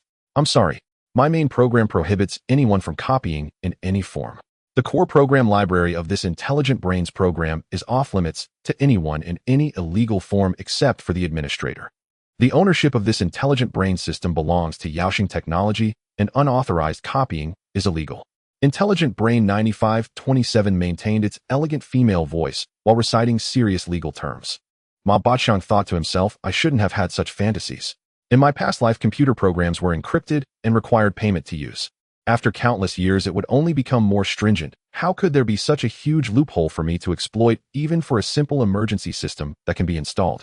This was also for emergency use in case of accidents during interstellar mining. Hence it's called an emergency system, which must be a scaled-down version. Intelligent Brain 9527 continued explaining, this intelligent brain is merely the control system for the mining aircraft, and is not compatible with the maintenance robot for the mining aircraft. It cannot be directly installed onto the maintenance robot for the mining aircraft. While simple is fine, or as long as the maintenance robot can move, it can still be of help. Ma Baqiang consoled himself. He casually asked, Intelligent Brain, how can I install a simple system for the maintenance robot, for the mining aircraft maintenance robot? Yes. At this location on the mining aircraft, there is an external interface for the Intelligent Brain system. You just need to plug in the data cable, connect it to the maintenance robot for the mining aircraft at the Intelligent Brain's external interface, and that will be sufficient. I have an emergency system for maintenance in my database. Intelligent Brain 9527 finally displayed intelligence, this time, not waiting for Ma Baqiang to ask again, as a small dot lit up in the three-dimensional structure diagram of the mining aircraft above the cockpit display screen at a position aligned with the hatch handle to its right. Then the structure diagram of the mining aircraft shrank, displaying the surroundings of the mining workshop. At the young engineer, Ma Baqiang had just seen a line lit up corresponding to the handheld tablet seen during the memory probe standing in front of the mining aircraft with a data cable connecting the tablet to the mining aircraft. That was the data cable. Then among the neatly lined up maintenance robots, the one closest lit up a bright spot at its center. Ma Baqiang noted all this down and mentally organized how to proceed once he went out. He lifted his foot preparing to walk out, but remembered Lingzi's words. You need to use your ice energy more. Don't get used to relying on your body and forget to use your energy. You are still a member of our energy tribe. He then put his foot down and began to channel that meager bit of cold ice energy. Indeed, since coming into contact with ice energy, Ma Baqiang had never actively absorbed or attempted to control the cold ice energy. That meager bit of cold ice energy was absorbed automatically by Ma Baqiang's soul during the time he had been in contact with it, fully automatic. I will try hard. I will try harder, Ma Baqiang said, his face turning red as he concentrated. Lingzi sensed Ma Baqiang's strange actions and transmitted asking, What's wrong? Ma Air, are you going out to start collecting compressed air? Ma Baqiang struggled for a long time, but couldn't rise and had to lower his foot. At the same time he realized, am I being as foolish as the characters in ancient fables, thinking I can lift myself by pulling my own hair? And my energy is so limited. The people in fables are strongmen. I won't compare with Lingzi, we aren't even the same species. I will ask Lingzi about the usage of energy once I have absorbed more energy later on. Thinking of this, Ma Baqiang called out to Lingzi, Alright Lingzi, let's go out. First we need to move the maintenance robots from mining to my aircraft, connect them, and have the intelligent brain of the aircraft install a usable maintenance operating system for us. Then we will connect the external air pipe to draw compressed air from the mining aircraft that is currently under maintenance into my mining aircraft. Without further ado, the isolation door opened.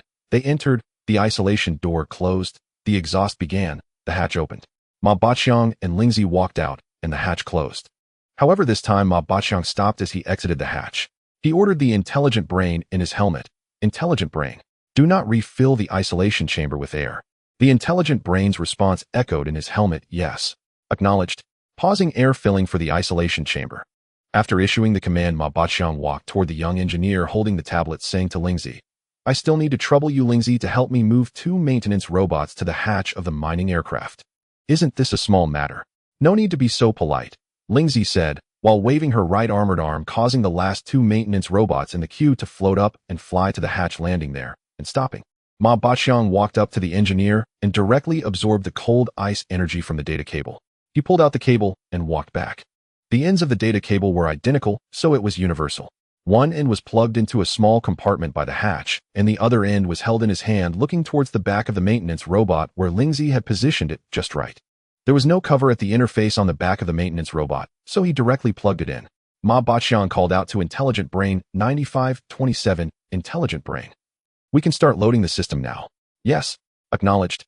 Beginning installation. After a while, 2 beeping sounds came from the Intelligent Brain's position on the maintenance robot. The head of this maintenance robot had 1 large and 2 small cameras, which began to move up, down, left, and right, and the engine started with a vroom sound. The voice of Intelligent Brain 9527 echoed in the helmet. Okay, you can issue maintenance commands now. Ma Baqiang felt a bit puzzled and asked Intelligent Brain 9527, Intelligent Brain, should I issue commands directly to the mining maintenance robot or tell you to control it for the mining maintenance robot? Intelligent Brain 9527 replied, yes. Please issue your command.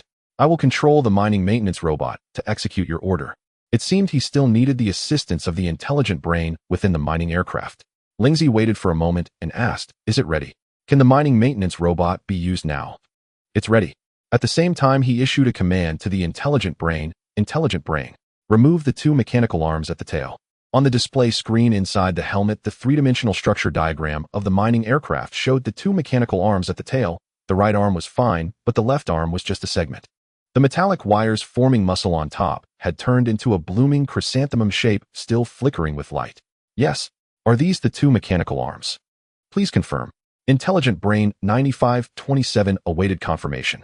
Ma Baqiang looked at them and confirmed, saying, Intelligent Brain. Confirmed. Intelligent Brain 9527 responded, yes. Confirming target. Confirmed. Generating repair program. Inputting to number 903. Completed. Please unplug the data cable. Wireless connection control will follow. Ma Baqiang reached out and unplugged the data cable from the maintenance robot. This maintenance robot number 903 started up by itself.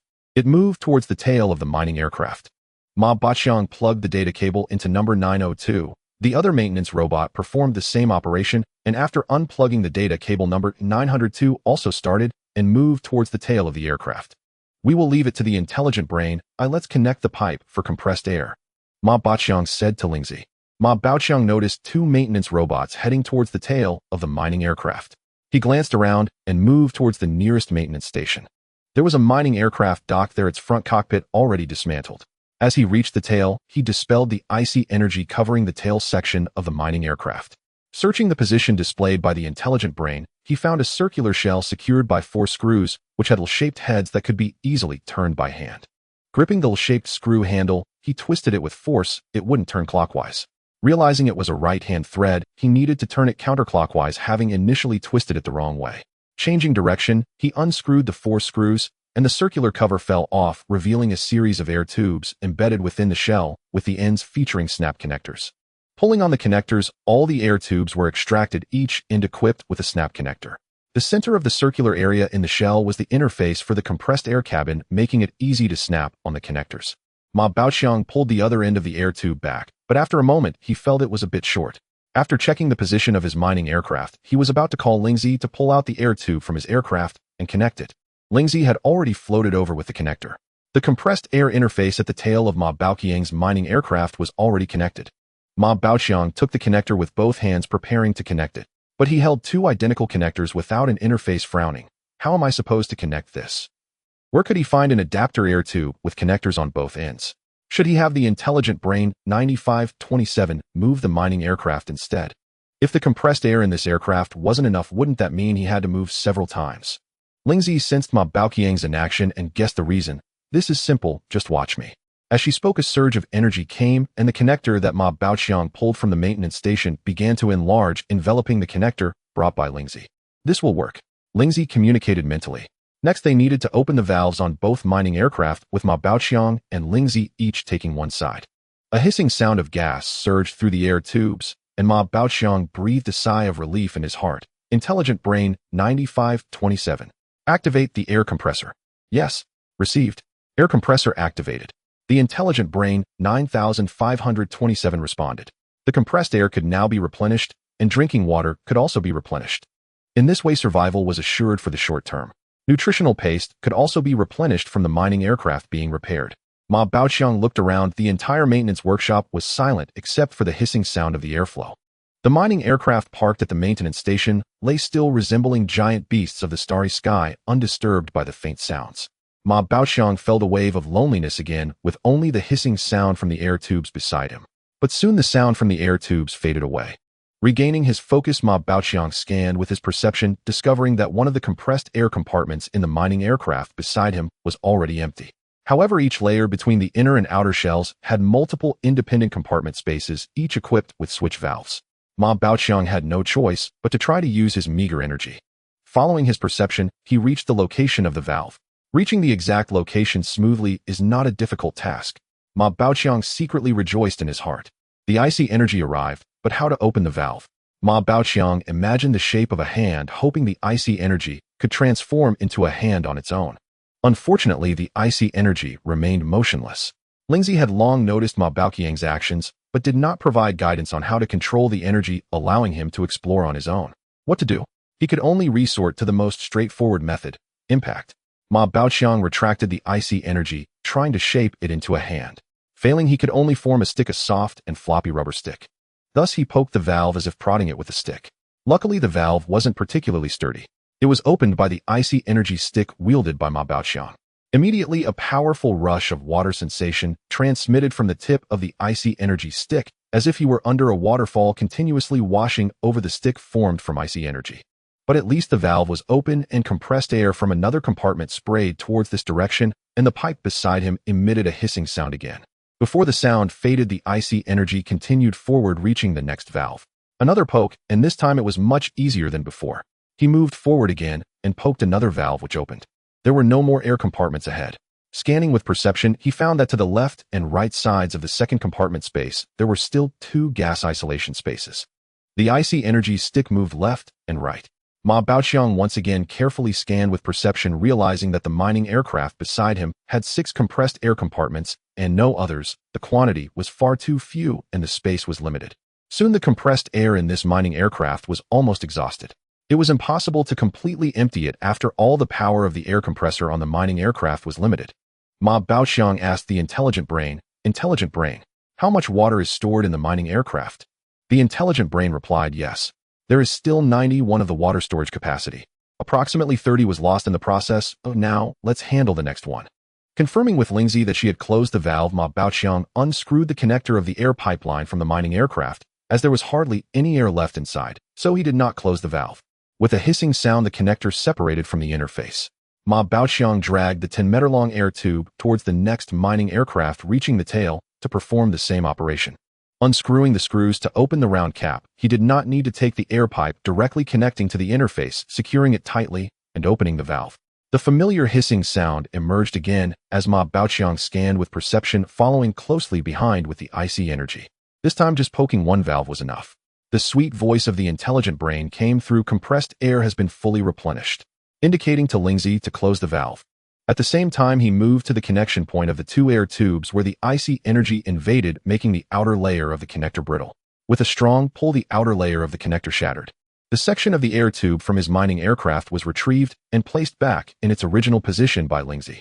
The items in Ma Baoqiang's mining aircraft underwent a qualitative change containing a substantial amount of icy energy. When he first arrived here, Lingzi had performed an energy sorting on the entire mining aircraft.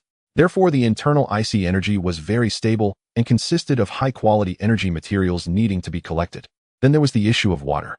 Humans are too fragile in the cosmos. Ma Baoqiang couldn't help but sigh. While pondering his worries, he walked back to Lingzi's side. He asked the Intelligent Brain, how much water is still stored in the mining aircraft? Yes. There is still 91 of the water storage capacity. The intelligent brain 9527 replied. After a moment of thought, Ma Baoqiang removed 2 full cans from the nearby mining aircraft and returned them to his own. There should be enough water for now, Ma Baoqiang said to Lingzi. The 2 maintenance robots completed their tasks and approached the 2 with their spoils. Intelligent brain 9527. Swap a good mining robotic arm with the one in front that has a drill head. Ma Baoqiang could only issue commands to the intelligent brain 9527. Yes. Received. Replacing robotic arm. Command program generating. The intelligent brain 9527 took a bit longer this time. Program generation complete. Commencing execution.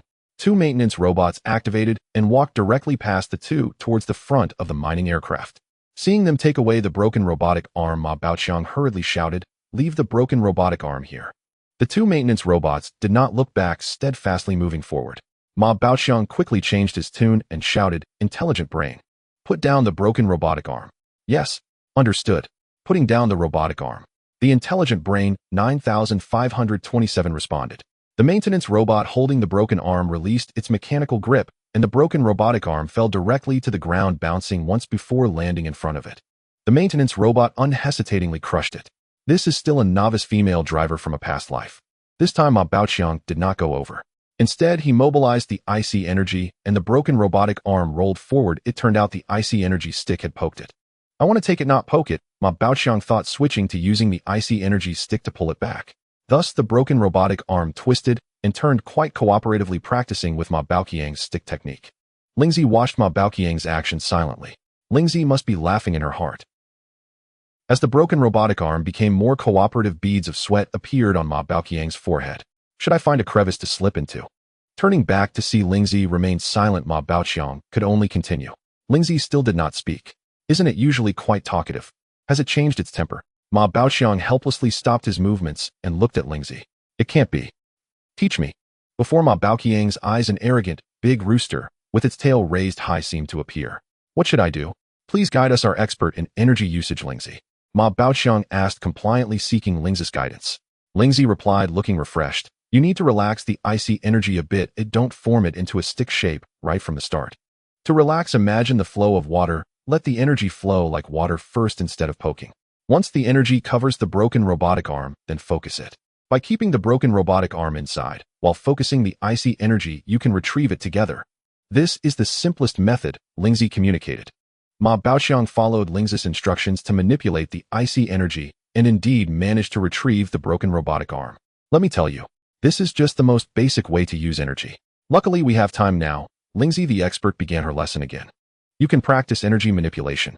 I noticed you wanted to fly like I do inside the spaceship, said Lingzi, flying beside Ma Baoqiang and spinning around. But right now you can't do that. The energy you can control is still too little. You need to be able to freely manipulate all the icy energy within your body before you can slightly float up. Lingzi continued to impart wisdom, saying, once you absorb and master all the cold energy within your body, not only will you be able to float, but your soul will also grow stronger. As a member of our sacred light spirit clan, how can you always rely on external objects? You must empower yourself. Lingzi continued, let me tell you, once you have absorbed all the energy within you, you will need to draw energy from the outside to convert it. At that time, the speed will be significantly slower, so if you wish to accelerate, you must absorb the same source energy from the outside, Lingzi said, pointing to the mining spacecraft with his armored arm.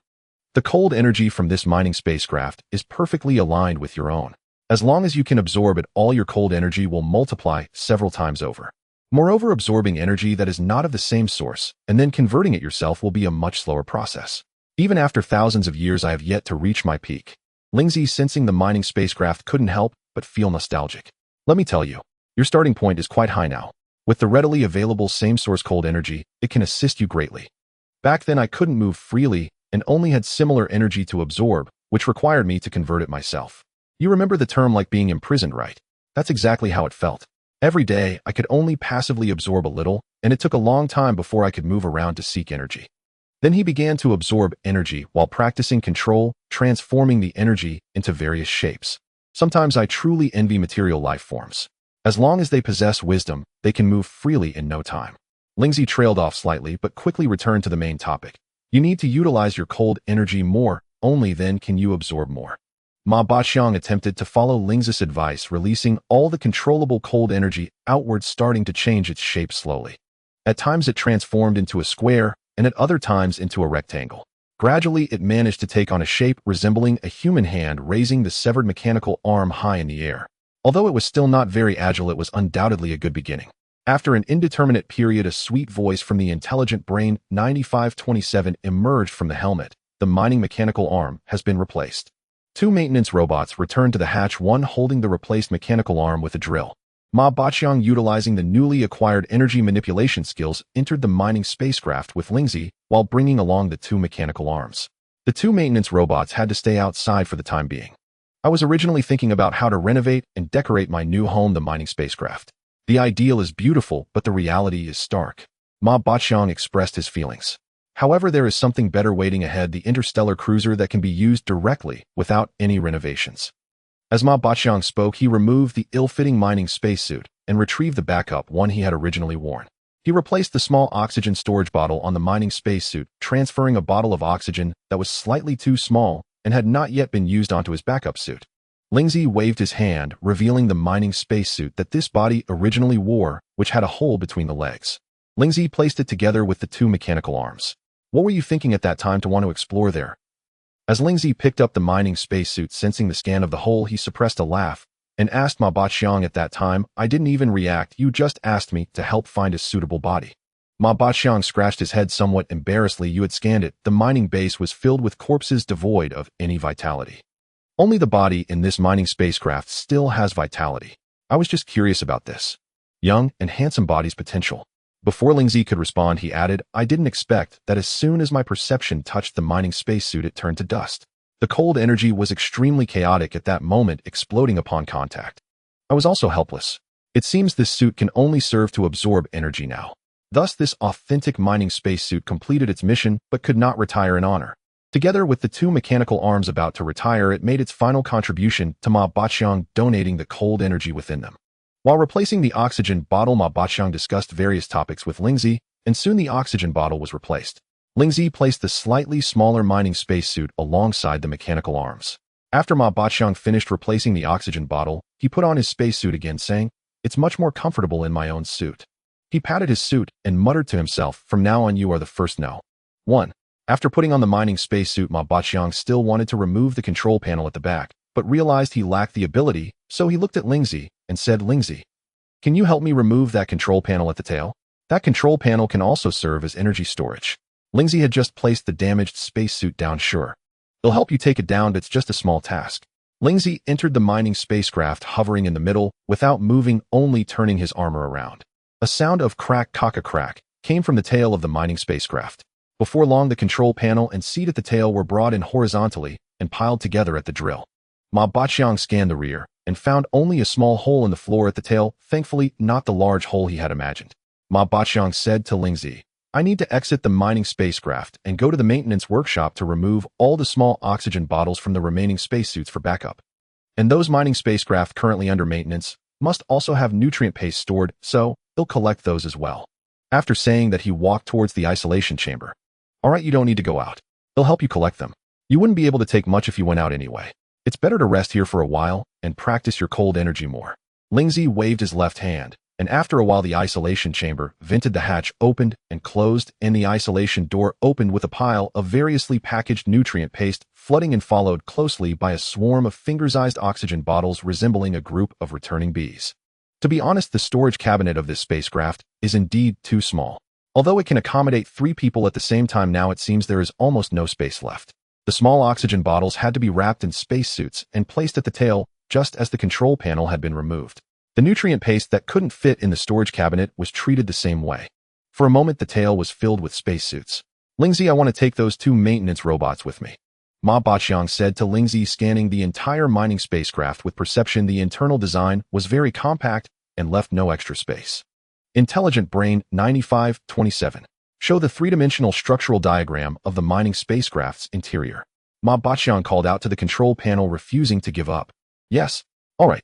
The display screen above the control panel presented a delicate 3-dimensional structural diagram of the mining spacecraft. It clearly showed the internal structure and rotated slowly to allow a better view of all the designs from different angles. Lingzi observed for a while and transmitted, "This mining spacecraft is designed very intricately, filled with a different beauty from that of our Sacred Light Spirit clan's ships."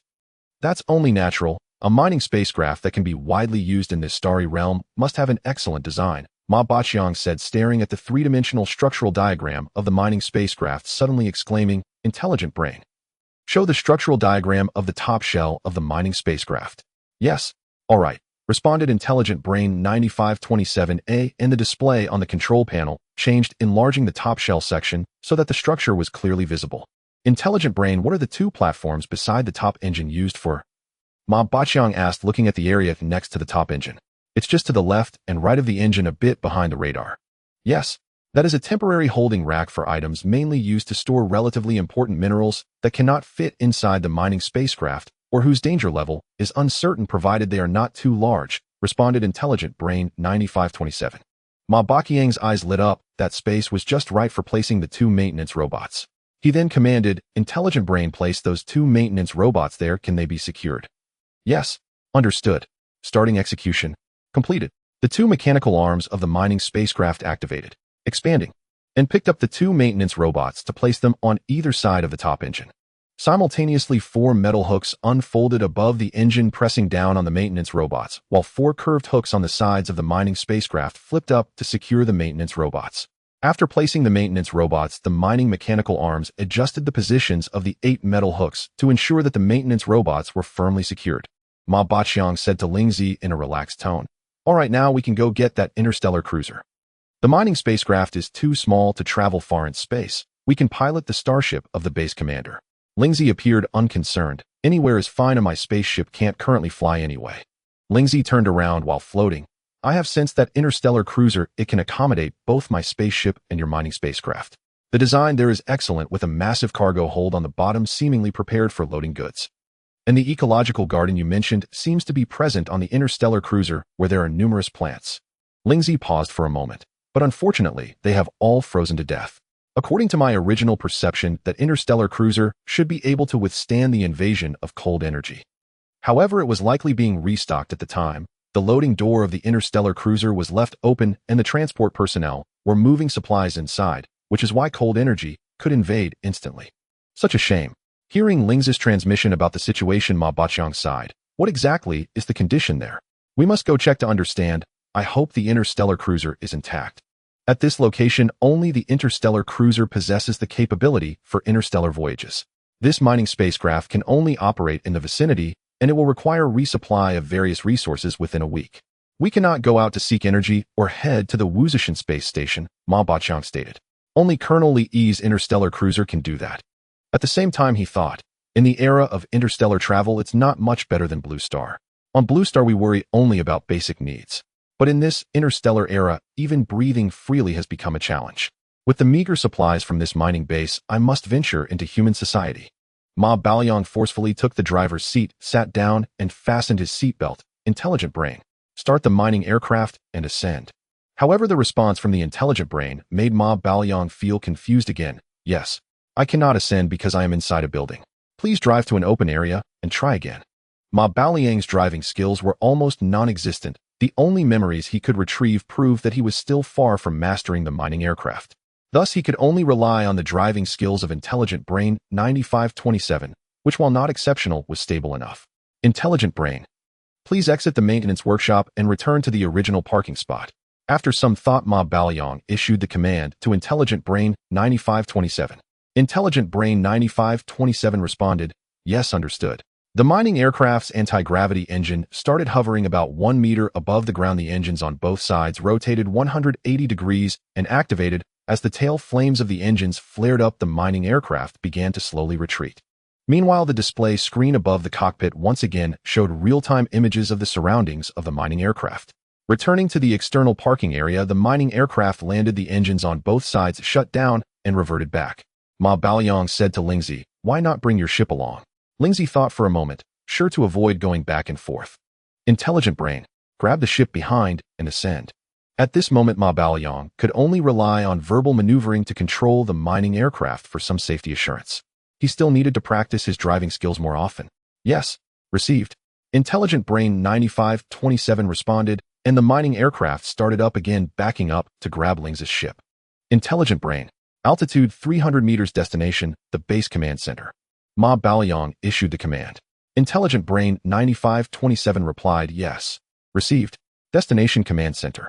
Under the precise control of the intelligent brain, the mining aircraft carried Ling's ship, which now retained only the main body. Flying towards the command center. Ma Baoyang sat in the cockpit overlooking the scenery below, suddenly noticing the accommodation area of the original owner of this body. A large area of dormitories had been destroyed by meteorites, but it seemed that the room once inhabited remained. He thought to himself, let's visit the original owner's dormitory and bid farewell to the past. He then issued a command to Intelligent Brain 9527, Intelligent Brain. Turn and go to this location first. As Ma Baoyang spoke, he tapped on the three-dimensional map displayed on the console at the position of the dormitory. Yes. Received. The mining aircraft merely shifted slightly to the right and advanced towards the original owner's dormitory. Soon they reached the destination, but there was no space to park the aircraft, especially with Ling's ship still below. Ma Baoyang tentatively asked Intelligent Brain 9527, Intelligent Brain. I want to enter the building below. Is there any way? Intelligent Brain 9527 replied, yes. You can use the mining mechanical arm to take you to this position. Radar scanning shows there is a passage leading inside. Meanwhile, the display screen above showed that location, which was a break in the dormitory corridor next to a crater made by a meteorite. The break was right at the edge of the pit. Intelligent Brain, take me there and wait for my return. Ma Baoyang approved of Intelligent Brain's plan. Intelligent Brain 9527 responded, yes. All right. The mining aircraft flew to a suitable hovering position, the mechanical arm extended, opening its palm towards the hatch. Ma Baoyang put on his helmet and exited the aircraft. He pushed open the hatch and cautiously stepped onto the mechanical palm, crouching down with both hands resting on it, which was covered in numerous scratches. Once stable, without Ma Baoyang needing to give an order, the mechanical arm began to move, carrying him to the fractured passageway. On the left side of the passage, there was a dormitory that had collapsed halfway. When the meteorite fell, the metal room had been torn apart. The dormitory was extremely simple, with only a table, a chair, a cabinet, and a bed. The bed had fallen into the pit and half of the floor's edge was hanging a bedsheet. On the intact metal wall was a photo of a girl adorned with a beautiful butterfly necklace radiating a bright smile. Sitting at the table facing the photo was a young man, his head tilted to one side, tightly gripping a pen with his right hand. Perhaps he was writing a love letter to his beloved girl, yet the beautiful girl remained forever in the photo. Ma Baoyang walked into the passage, heading towards the door he remembered. Pushing it open, inside was a table, a chair, a cabinet, and a bed slightly disheveled, with a cup tipped over on the table, swaying gently in the breeze created by the door. He walked to the wardrobe and opened it, where two relatively clean work uniforms and pants were hanging.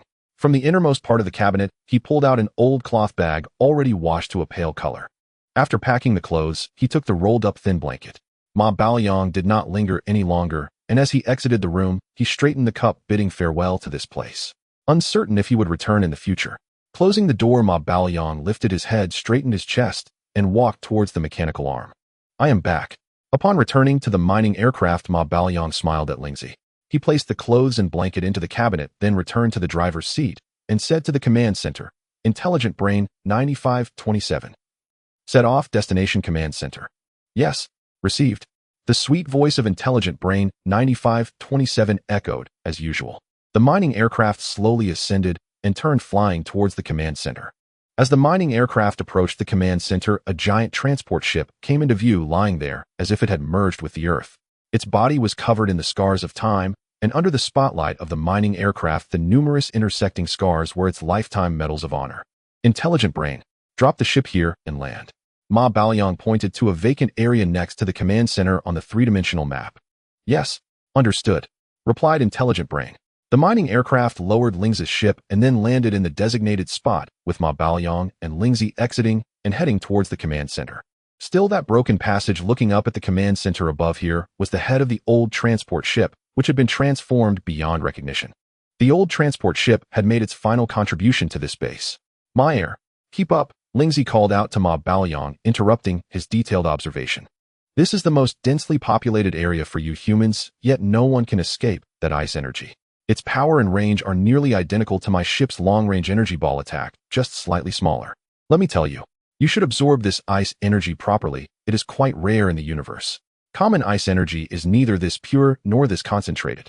Typically, energy is mixed with other energies, and what is most common in the universe is thermal energy, with various forms of energy revolving around thermal energy as the core and manifestation. Lingzi floated ahead. My energy is like this. Once this matter is resolved, we can go check out that meteorite cluster again when we have time. Such a large group of meteorites would not have formed this way unless they encountered a massive planet or were attracted by some celestial body. Only with the force of strong gravity could it. Ma Baoyong wished he could cover his ears. Lingzi, the science expert, had started lecturing again. Lingzi floated ahead, and Ma Baoyong followed behind, observing the people lying on the ground in disarray. Ma Baoyong and Lingzi had returned to the command center, hoping to explore any information regarding the interstellar cruise ship and the star map. However, all the displays in the command center were pitch black. The intelligent brain had surely gone offline, unable to operate without energy supply. As for the remnants of the memories of the people in the command center, Ma Baoyong and Lingzi sensed them, but found nothing useful, mostly just fear. The energy source of the command center came from this ancient transport ship's energy core. Lingzi, is there still energy in the energy core here? Ma Baoyong asked Lingzi, his own perception only reaching 10 meters, now too short. Lingzi scanned and replied, none left, it is too old. Although I sense that the energy core there has been modified, the protective power of this transport ship is too low to withstand the invasion of your ice energy. I also don't know what kind of energy was used here. It doesn't resemble what you remember, like nuclear energy or controllable nuclear fusion, and there are none of those structural devices you recall. Nor is it like the energy core rods used in the mining aircraft. Lingzi continued to perceive while transmitting to Ma Baoyong. Let me tell you. The so-called controllable nuclear fusion you mentioned could at most allow you humans to operate within the solar system. It is impossible to venture far beyond the solar system. Essentially, it does not utilize nuclear energy, but instead uses electrical energy, and the energy conversion rate is extremely low. In the universe, there are many materials that are directly charged and can be utilized. In fact, much of the energy within energy materials can be directly utilized. However, your human soul energy is too weak, and the physical body is fragile. Instead of seeking to evolve the body and soul, you rely on external objects to create things to adapt to your weak bodies. I don't even know how to express this. Being strong yourself is the key. Lingzi restarted the lecturing mode. And Ma Baoyong had to interrupt Lingzi's words. All right, enough. Lingzi, let's talk about this later. There's nothing useful here right now. Let's go check out the interstellar cruise ship first.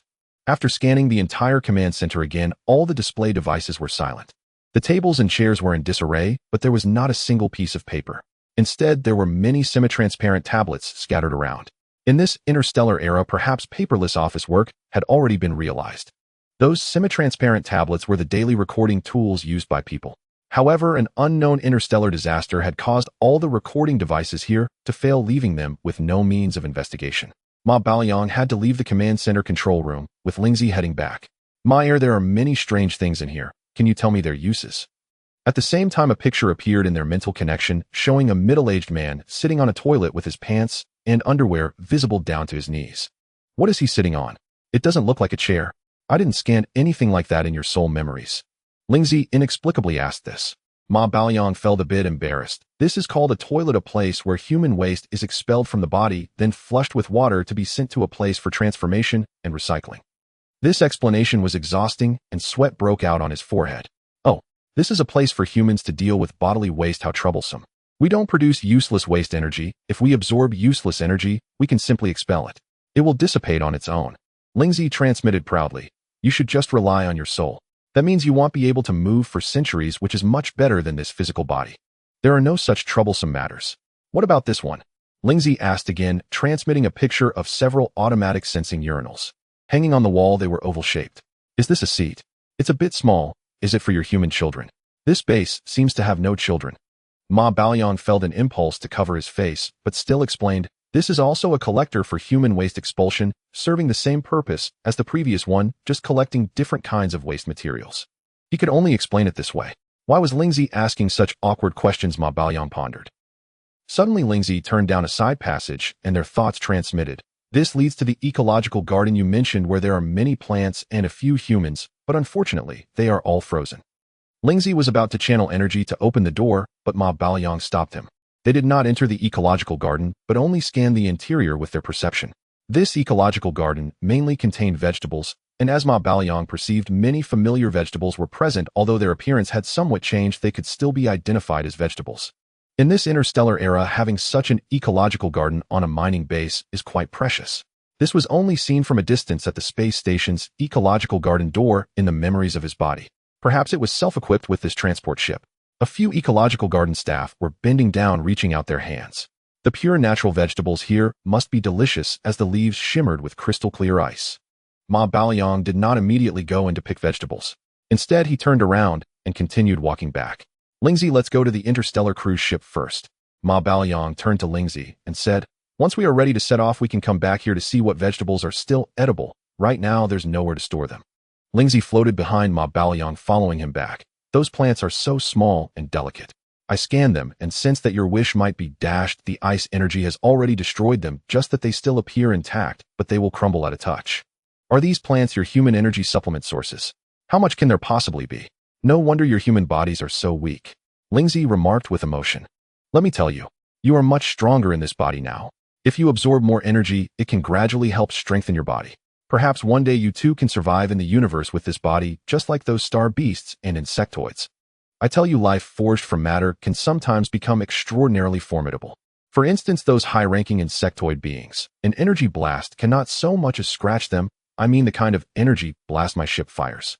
Then there are the star beasts, creatures of gargantuan proportion approaching the size of a star. Any damage you inflict with a single energy bolt is healed in no time. They scarcely even notice it. The harm you cause cannot keep pace with their rate of regeneration. Lingzi thought for a moment and continued by voice link. I heard from the elders that in the invisible sea of dark matter there are organisms that can absorb everything. Their outer surfaces draw matter directly inward, trapping various substances upon their skin, then breaking down and assimilating whatever is useful while discarding what is not. I tell you, the elders had to unite hundreds of clansmen to overwhelm one with sustained energy until it was smothered. Those creatures contain all manner of valuable things, countless materials with extreme energy affinity. If I could hunt one down, our ship would not only be restored at once, but might even grow vastly more powerful. The elders' ships were upgraded several ranks after that mission, Lingzi said with envy. If only I had taken part, I wouldn't still be stuck with such a tiny craft after 10,000 years. But in the strongest of my generation, many of them haven't even emerged from the energy system yet, ha ha ha. Lingzi transmitted proudly to Ma Baoqiang. When Ma Baoqiang heard of a star beast that could absorb anything, he asked Lingzi, Lingzi, can such a creature even absorb light? Lingzi answered, naturally. With your unaided eyes, you would not see it at all. Only by sensing scans, and only by detecting the surrounding energy flows, can one locate it. Ma Baoqiang said, then isn't it just a black hole? Lingzi explained, it differs from a black hole. It is a living organism like our energy life forms, like you humans, like the insectoids. I tell you, it can be classified among the star beasts because of its immense size, yet it is also an energy life form containing vast stores of energy and composed of energy-affinitive material. This is the prime substance our sacred Guangling and Anling clans used to forge armor and starships. If only I could encounter one. Lingzi drifted off again. They soon reached the ruptured tunnel and returned to the mining craft. The miner ascended once more, carrying Lingzi's vessel toward the Interstellar liner's docking bay. Upon arrival, the mining craft hovered before the docks gate instead of landing. Ma Baoqiang gazed at the collapsed corner of the structure and ordered the onboard AI, Zinio, scan the building below. Zinio 9527 replied, acknowledged, scanning. On the bridge display, the exterior contours of the building materialized and gradually resolved into a three-dimensional map. Before long, a full 3D schematic of the dock, missing one corner, appeared. But Zinio did not stop there. Within the 3D model, tiny humanoid figures began to appear, and the rough outline of an interstellar liner emerged. Just when Ma Baoqiang thought the scan was complete, lines and shaded regions slowly lit within the liner's outline. The entire 3D image suddenly split into three sections. The largest continued to refine interior details, while the other two displayed maps, one for rare energy, ores, the other for precious metals, each labeled at the margins. All three kept filling in details. After a long moment, the structural scan finished. Zinio 9527 intoned, detection complete. Rare energy or content approximately 12%, a precious metal content approximately 21%, common metal about 49%, the other substances 18%. This was truly the AI of a mining craft, professionally thorough. The rotating 3D map was crisp and informative. Ma Baoqiang tapped the rare energy or layer. The map zoomed to show distribution across the liner, concentrated around the rear engine bays and above the fourth forward deck, clearly where weapons were mounted. Next was the central region, likely the power nexus. Finally, several conduits ran through interstitial layers between decks. There was also a thin interlayer within the hull. The area's rich in precious metals roughly coincided with these locations, and the ship's skeleton was clearly constructed largely of precious alloys. At the top sat a disc-shaped command module that could double as an escape pod, also fashioned of precious metals. After inspecting the schematics, Ma Baoqiang and Lingzi learned the liner's supplies lay aft, connected to the command center by a passage. Ma Baoqiang nevertheless ordered Zinio 9527 to land before the gate. There was room there, and Lingzi's vessel was placed aside. They left the mining craft and entered the liner's dock, heading straight to the stern. Despite frost clinging throughout the base, that area still bustled, as if alive with activity. Repair drones ferried crates in orderly lines. Workers readied themselves to disembark, and outside the aft cargo door a transport craft from the mining base stood idle. A man pointed into its hold while holding a translucent tablet, as if issuing commands. Yet the transport's pilot in the cockpit crouched, trembling with fear. Lingzi scanned the entire liner by perception. Merit's much larger than your miner. 5 decks. Shall we go to the command module first? Lingzi transmitted. Ma Baoqiang considered and replied, No. We go to the central power compartment first. We must see if any energy remains. Can you sense any reserves aboard? He started walking inward as he spoke. Lingzi answered, There is a little, at the central core. This time Lingzi spoke little and led the way. The entire liner was energy-starved. Our elevators were out of the question. They had to climb via maintenance ladders. With Lingzi's external augment, they reached one of the core compartments situated on the 3rd deck before the main engines, the energy core chamber. Much atmosphere had been vented along the route. Without energized airlocks, operation was impossible. When they opened the core chamber, air still hissed out. Inside they found the ship's central energy stack. There was some energy left, though scant, only a solitary backup indicator stubbornly glowing. Ma Baoqiang stepped forward and scanned, then drew up a short rod. Inside sat a Naurair Kermi energy crystal, a special energy form humanity only discovered in the interstellar age. Ordinarily extremely stable and harmless to organic life, it contains immense energy. A fully charged Kermi crystal can power a single engine of such a liner for some 3 to 4 centuries. Now it had dwindled to the size of a grain of rice. Thus the design of this core was no wonder a bespoke liner. The core compartment housed 6 energy crystals in total. Each of the 4 engines required one served as backup, and the final crystal supplied the entire ship, dedicating itself to weapon power during combat. Ma Baoqiang withdrew 6 short rods. 4 were empty save for residue, while 2 still contained red ricized rhomboids. After pouring out the residue, he and Lingzi proceeded to the adjacent chamber. These 2 spots were effectively the ship's heart. They entered a tightly sealed room. Upon opening the door, there was no frost, dry and preserved. Walls bristled with electronic equipment, and ahead stood a control console with a single chair. Lingzi pointed beneath the console at a box resembling a safe and transmitted, Something inside is emitting energy, this vault-like unit. I suspect it's the liner's black box, Ma Baoqiang guessed. I hope it holds the backup AI systems and navigational charts. Otherwise, we'll be in serious trouble. Ma Baoqiang tried to scan the interior, but his perception failed. The material of the box was extraordinary and resisted his senses. The box reached about knee height and was square with data cables attached at the rear, almost certainly the ship's black box. What to do next? With virtually no energy left aboard, the ship's AI likely had none either. It might be damaged and perhaps irrecoverable after suffering frost energy corrosion. Ma Baoqiang pondered. Lingzi, let's secure this and leave it untouched. We don't know how to operate it. The priority is to locate Kermi crystals. Colonel Li found Kermi in an asteroid cluster and sold some to afford this new class liner, which runs directly on Kermi crystals. There must be more in this base. If not, we can search the asteroid field. That will certainly help. Ma Baoqiang and Lingzi sealed the isolation door together. The corridors were frosted everywhere. Only these 2 chambers remained free of ice. No need to go to the asteroid field. There are some right here, though the energy is low, Lingzi said as he floated back down the ladder to the cargo hold. Ma Baoqiang followed. They stopped before a heavily guarded container. At each corner of the container stood ice-sculpted sentries armed as if to deter anyone. The contents were plainly priceless. Ignoring the sculptures, Ma Baoqiang and Lingzi approached the container and dispelled the frost energy seal. Lingzi severed the wax seal and opened the door, revealing another door inside, as imposing as a bank vault. Ma Baoqiang scanned and found an inner repository crafted from precious metals fused with rare energy metals, like a treasury. Had they not been Ma Baoqiang and Lingzi, outsiders would scarcely have opened it. It was also rigged with anti-tamper explosives. Any violent attempt to force it would trigger a detonation. Such a blast could set off a chain reaction among the Kermi crystals inside. For a moment, Ma Baoqiang shivered at the thought of the base's current state. Fortunately, with their abilities, physical locks posed no obstacle. Ma Baoqiang invoked frost energy, and the vault door gave way. Within lay 10 cases of Kermi energy crystals, along with some rare metals of considerable value. Ma Baoqiang did not enter. He telekinetically floated a single case outward. Opening the black case revealed a cushioned tray holding 32 crystals. Sadly, the frost energy had corroded them. Each had shrunk by at least a third, some to a quarter of their original mass, yet fortunately, they remained usable. They closed the vault and container. With one slightly undersized case of Kermi crystals, the two returned to the liner's energy compartment. Ma Baoqiang climbed back up to the third level with a crate of Kermi energy crystals floating behind him. Lingzi had already flown up and was waiting for Ma Baoqiang. "My heir, you've finally made progress. Isn't it much easier now? Keep it up. I believe in you." After climbing up, Ma Baoqiang followed closely behind Lingzi, thinking to himself, "I'm the only one here. If you don't believe in me, who else would?" Returning to the core energy chamber, he installed the energy crystals. The indicator lights on the equipment inside began to flicker, the ceiling light instantly illuminated, and the cabin door quietly closed. Clearly, the interstellar cruiser now had power. Ma Baoqiang opened the cabin door and stepped into what was likely the central cockpit. The display screens lit up one after another, and various indicator lights on the surrounding walls flashed incessantly.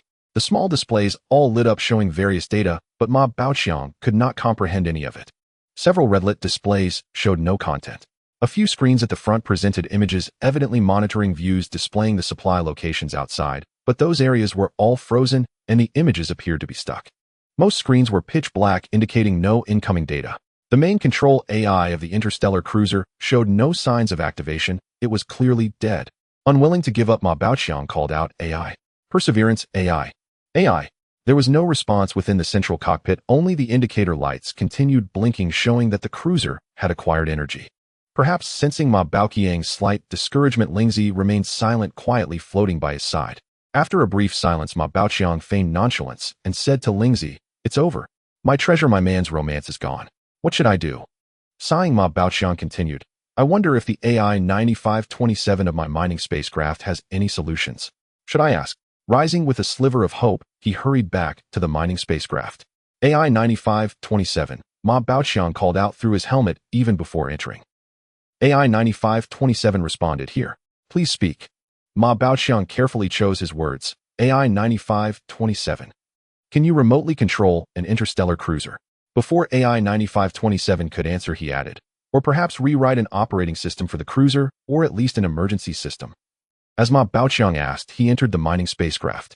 AI 9527 replied in a sweet voice with cold words, "Here. Sorry. Unable to complete." Shattering Ma Baoqiang's hopes. This system does not possess the capability to remotely control an interstellar cruiser. Just as Ma Baoqiang felt helpless, pondering whether he could remove AI 9527 and install it on the cruiser, a childish voice came from Ma Xiaowang on the middle table. "I can try to control the interstellar cruiser." At the same time, Lingzi's voice echoed, "Exactly. You can directly have your symbiotic light tree companion assist you in operating the cruiser. My ship is controlled and maintained by the senior light tree.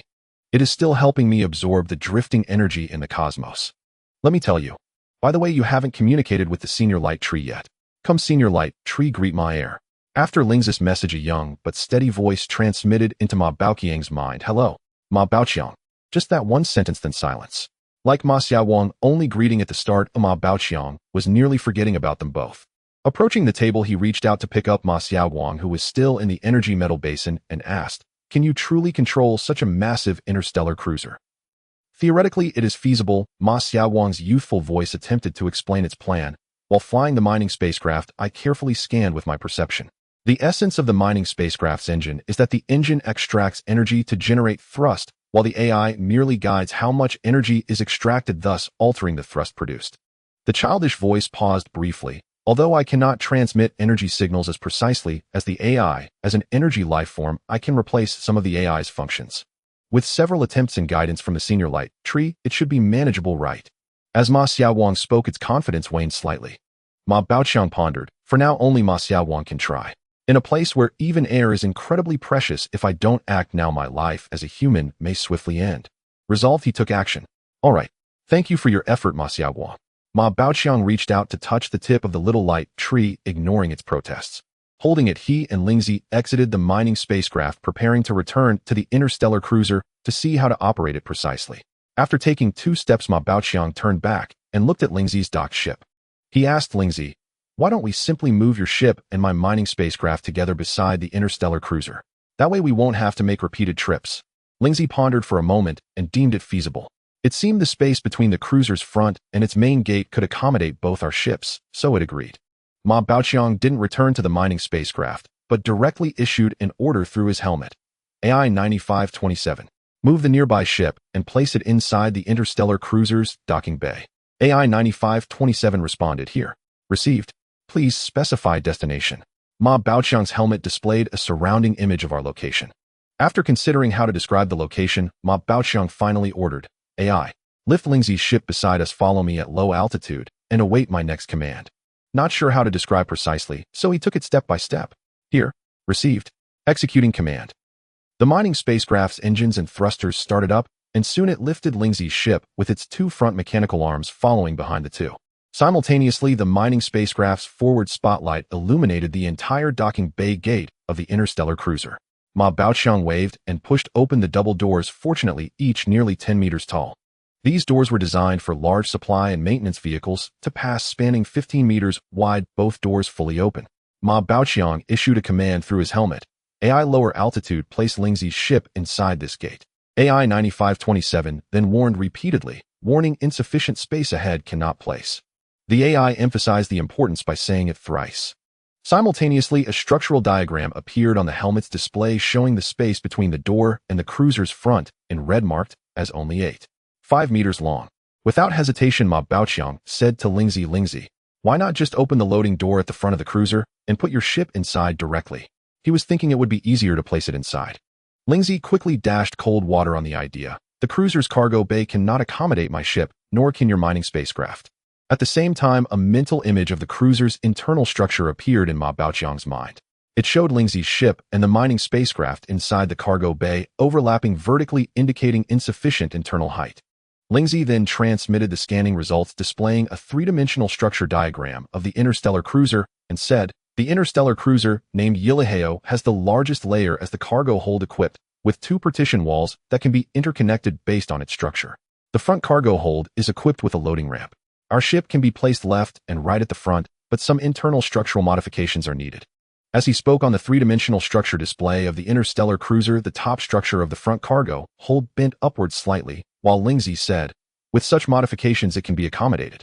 Ma Baoqiang felt a bit uneasy and asked Lingzi, "Lingzi, can you actually do this? My energy is still not enough to bend metal." Lingzi proudly replied, "You need not worry, this is a piece of cake for me, merely a change of matter with no difficulty at all. Let me tell you. In fact, you can do it too. First, let your energy penetrate the metal, then directly alter the shape of the invading energy. This is basic operation, but your energy is still too limited." Saying this, he extended his armored right hand and exerted force upward. The front loading door of the interstellar cruiser opened downwards, and the left and right metals at the top of the door began to deform and sink inward. Ma Baoqiang scanned around. This clever modification made the outer shell of the interstellar cruiser remain unchanged, maintaining perfect airtightness. Moreover, both Lingzi's ship and Ma Baoqiang's mining vehicle could fit inside. Lingzi's ship is now a spindle-shaped body 15 meters long with a maximum diameter of 8 meters, fitting perfectly. Lingzi's ship was placed in the left chamber of the interstellar cruiser, while Ma Baoqiang's mining vehicle is 12 meters long. When retracted, it stands 8 meters high with a mechanical arm that is 10 meters long. Although the mining vehicle is slightly flattened and oval in shape, about 10 meters wide, it can still fit inside. With Lingzi's energy assistance, Ma Baoqiang drove the mining vehicle and finally managed to fit Lingzi's ship into the interstellar cruiser. When it was time to fit the mining vehicle, and Ma Baoqiang thought that perhaps during the modification of the interstellar cruiser, he would need to go out to find materials. Thus, he did not park it inside the interstellar cruiser at that moment, but left it outside the dock in front of the door. Ma Baoqiang, holding Ma Xiaoguang, walked with Lingzi into the bottom cargo hold to enter Lingzi's ship, needing to plan carefully where Ma Xiaoguang could better control the interstellar cruiser. This was Ma Baoqiang's second visit to Lingzi's ship, which Lingzi described as its home. It was filled with energy, creating a pleasant ambience. Moreover, he could now observe the light tree elder up close. It was not as large as imagined, being only slightly taller than Ma Baoqiang, approximately 2.5 meters tall, resembling a tower pine. Its entire body shone with purple light, as if a purple jade rooted in the energy material of the ground. Next to it was a floating diamond-shaped crystal, which Ma Baoqiang curiously approached and touched, feeling warm rather than cold. The reason for coming aboard Ling's ship was that the perception could be amplified within it, and the Light Tree Elder could also participate more conveniently. Ma Baoxiang had privately asked Lingzi why its companion Light Tree referred to it as Elder Light Tree. Lingzi had been evasive and never clearly explained. Ma Baoxiang, holding Ma Xiaoguang, gathered around the Light Tree Elder, who did not say a word, but directly manipulated energy to present a clear internal structure diagram of the interstellar cruiser, including the internal rooms, pipeline circuits, and so on. Ma Baoxiang was momentarily dazzled. The interior of an interstellar cruiser was indeed so complex. Lingzi, how should we modify it? Where should Ma Xiaoguang stay? Is it in the top control room? Ma Baoxiang had to consult Lingzi.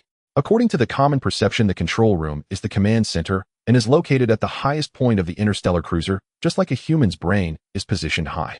Lingzi rebutted, not at all. Ma Xiaoguang should reside here. It pointed to the center control room of the interstellar cruiser in the three-dimensional structure diagram, where the black box in front of the energy chamber was located. Let me tell you, if I'm not mistaken, this chamber is the main control compartment of the operating system of the interstellar cruiser, where the intelligent brain resides, and the primary control equipment of the interstellar cruiser should be here, serving also as the backup control room. Ma Baoxiang pondered for a moment and found it reasonable. In the void of the universe, not on a planet, there is no distinction of up or down. The central position is the safest place. This is located in the middle of the third layer with radar, personal belongings, storage compartments, crew rest compartments, etc. At the front, while the energy chamber and engine are at the back, making it the most suitable place for Ma Xiaoguang to reside, where it can directly control the energy and engine. Lingzi continued to transmit ideas, explaining how to let Ma Xiaoguang's root system grow, first along the internal control lines of the interstellar cruiser, using rare energy metals to replace the controller and intelligent brain, connecting directly with the various devices of the interstellar cruiser. In this way, it could achieve and even surpass the intelligent brain system. Ma Baoxiang thought to himself that Ma Xiaoguang, being a wise life form, was naturally much stronger than the lifeless intelligent brain. Furthermore, following Ling's line of thought, there was no need for large-scale modifications to the interstellar cruiser. Thus, he expressed his agreement. Lingzi, your approach is excellent. It can solve the problem while retaining the areas where we humans are accustomed to operating. But do we need to dismantle the original lines?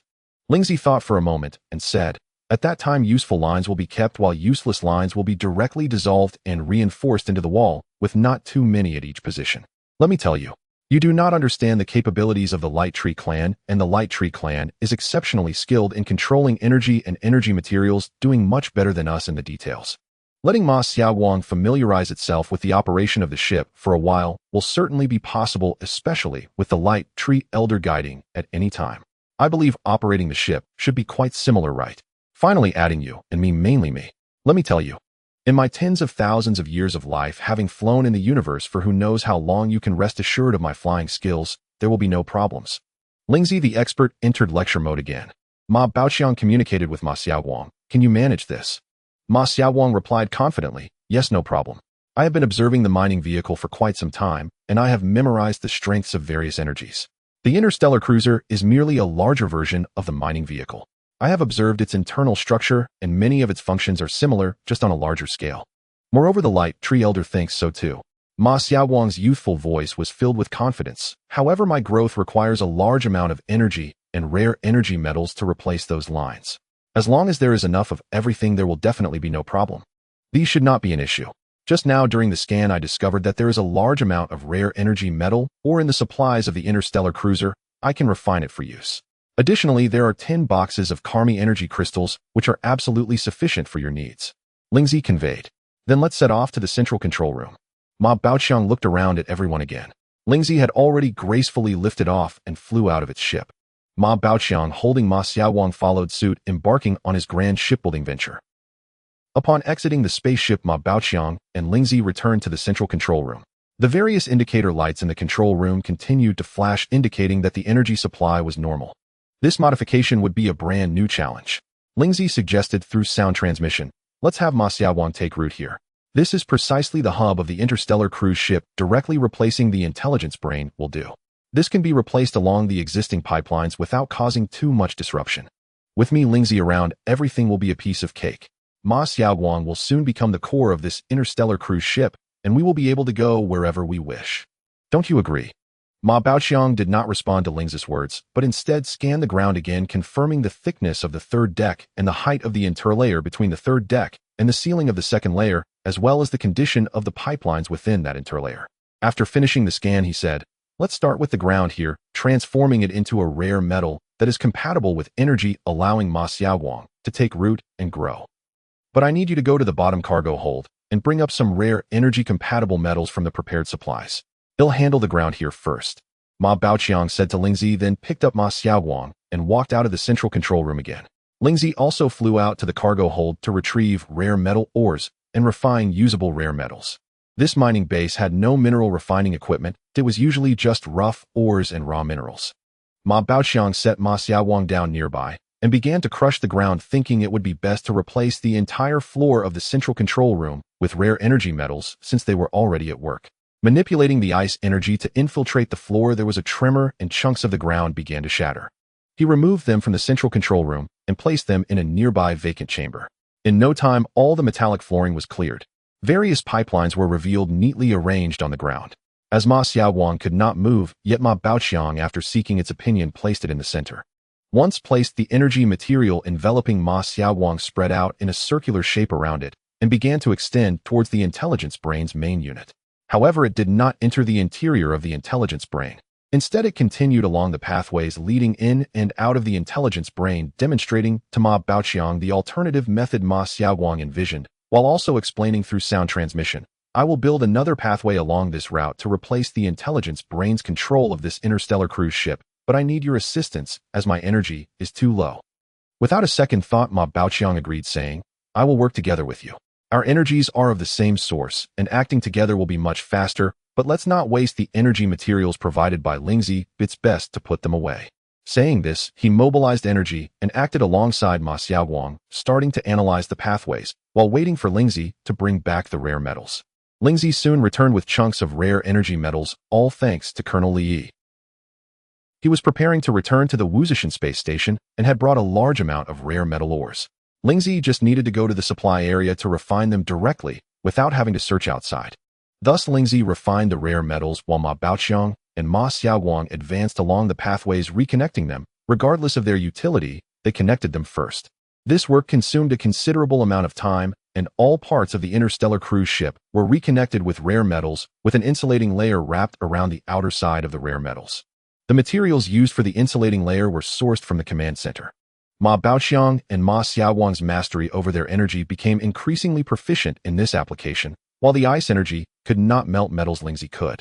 Lingzi melted the metals while Ma Baoqiang and Ma Xiaowang shaped them as if molding clay. They were also able to form molds. Lingzi noted that the ice energy of the two had reached F level, while their control had reached a level. This was quite good. The next step was to absorb more energy. Thus, after more than a month of busy work, all the pathways were finally connected. However, a new problem arose. The electrical signals transmitted by the sensors at various locations of the interstellar cruise ship were not understood by anyone, and Ma Xiaowang was neither human nor an intelligence brain, so it did not know how to emit electrical signals. A few times the energy output was too strong, causing the equipment to burn out. Moreover, the ship controlled by Elder Guanshu was a vessel of the sacred light spirit race, which was entirely different from human ships. Even having the mining aircraft as a reference proved futile. Ultimately, they could only abandon most functions and directly control for main engines along with a few auxiliary engines.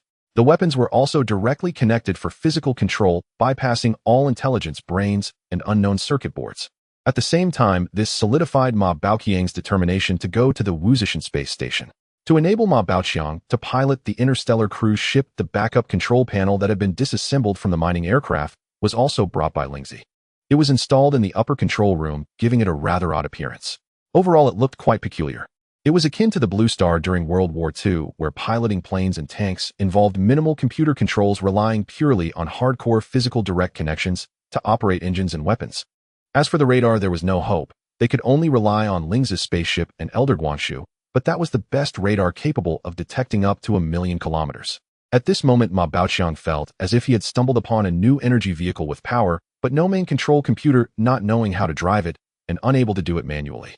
He couldn't help but chuckle bitterly in his heart. It's like I, a primitive man, have arrived in the 20th century running with a car. However, he also understood that after thousands of years of human development and the subdivision of disciplines, people like him, his predecessor, and Li Yi, could barely manage to use it. Even repairing it was difficult, let alone programming the intelligence brain. In the following days, Ma Baoqiang and Lingzi began to try various methods to solve the electrical signal issue. With the little mechanical and electronic knowledge he accumulated in his past life, Ma Baoqiang worked alongside Lingzi to make subtle adjustments to the pathways. Ma Xiaowang also continuously sensed and adapted to the new control method, its root system extending deeper into the rare metals, integrating more closely with the spaceship's energy system. The ice energy from the mining aircraft was also introduced into the cockpit by Lingzi for Ma Xiaowang to absorb.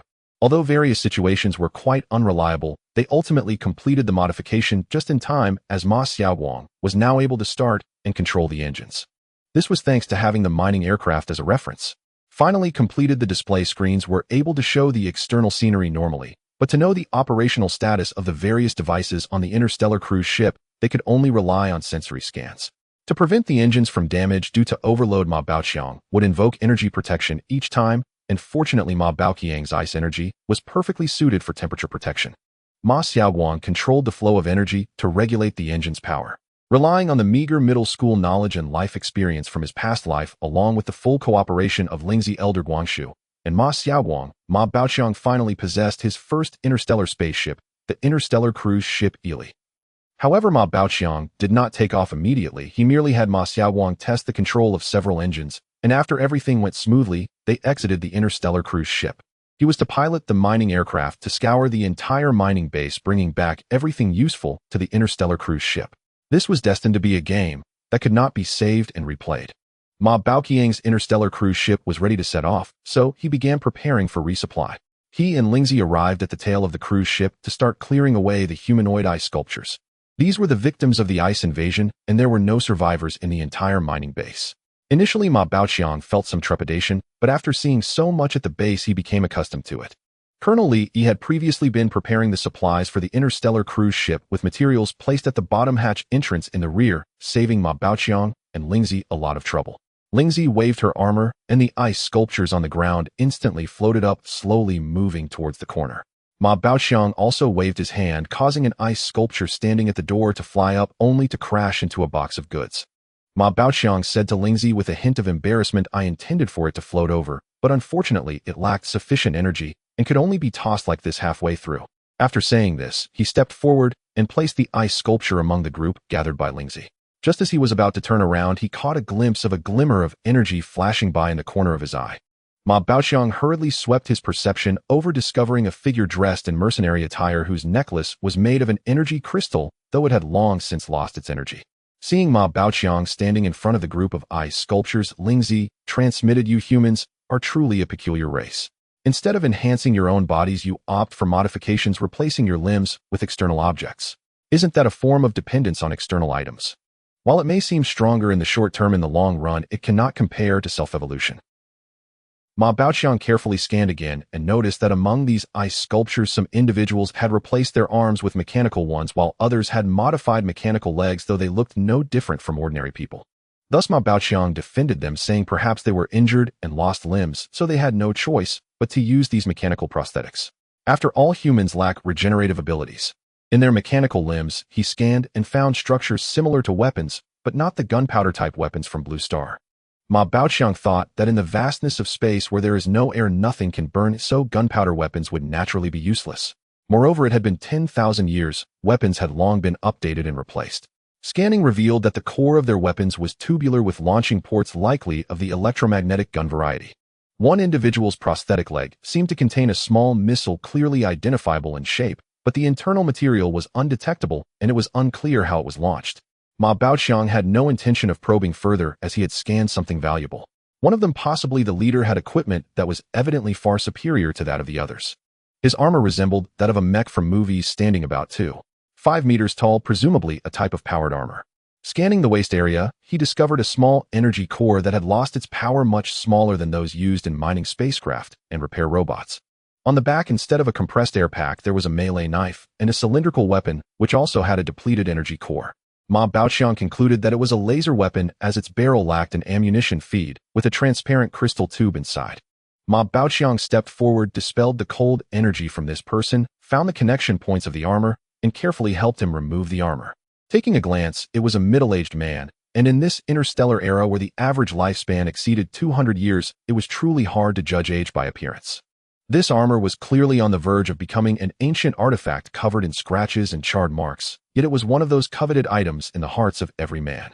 Ma Baoqiang compared his height with that of the middle-aged man, nodding in satisfaction. I am taller than him. Although he is a bit more robust, the armor he can wear I can wear as well. Ma Baoqiang muttered to himself and waved his hand, causing the upper half of the powered armor to float up. He eagerly slipped into it, finding it quite loose. The lower half was buckle type, similar to a clamp, with the foot and calf forming an opening that would close tightly when stepped into, and the thigh and waist were similar. However, after wearing it, Ma Baoqiang felt that the entire suit was somewhat loose and the waist and upper body felt slightly disconnected, which was just his own feeling. This armor might have been custom-made for the middle-aged man. Scanning its memory, he found no information about this armor. Ma Baoqiang regrettably glanced at the armor, treating it as a collectible for the time being. After trying it on, Ma Baoqiang took it off as he did not need it right now. When we reach the Wuzishan space station, I must order a set for myself, Ma Baoqiang said to Lingzi. He raised his hand to support the armor and returned to the cargo hold of the interstellar cruise ship, placing it by the hatch, adjusting it to prepare to take it aboard after the matter was concluded. At that moment, Lingzi looked at the armor with disdain, saying, "What is this thing? The equipment you have is far stronger in defense than this so-called armor and can withstand pure energy attacks. Let me tell you, even without the energy-altering clothing I gave you, your current physical strength already surpasses this so-called armor, and it's so cumbersome and inflexible. Furthermore, the energy materials I provided for you can grow. You should pay attention. In the future, you can change into any style you want with strong defense. This is the crystallization of our sacred light spirit clan's experience accumulated over hundreds of thousands of years." As she spoke, Lingzi's purple armor transformed into several shapes, one of which resembled a formidable four-legged insect. Ma Baoqiang nearly drooled. How long will it take for my energy material to grow to that level? Lingzi, showing no concern, replied, "Not long at all, just a few thousand years. It will be quick." Ma Baoqiang was rendered speechless upon hearing this, and turned back towards the group of ice sculptures. This armor reminded Ma Baoqiang of the common looting mechanics in games. Thus he scanned all the ice sculptures with his perception and indeed discovered many interesting items. Some wore necklaces made from rare energy metals, while others had a broken knife inlaid with a small energy crystal, albeit of very poor quality and devoid of energy. Some had something resembling an electronic cigarette in their mouths, with half a box still in their pockets made of metal. However, in this interstellar era 10,000 years later, he had yet to see any paper. Others had some kind of food in their mouths, along with many strange items of unknown purpose. He did not see any phones from his memories, which was not surprising, after all 10,000 years had passed, and phones should have been eliminated by now. Lingzi transmitted to him again. Ma Air. Carefully scan the back of their heads. There seems to be a chip. Ma Baoqiang approached Lingzi, carefully scanning an ice sculpture in front of him. It was a bald male, and he could only vaguely sense that there was a hard metallic block in the back of his head. No matter how he scanned, he could not make out what it was. As if viewing flowers in a fog, he could only see a rough shape.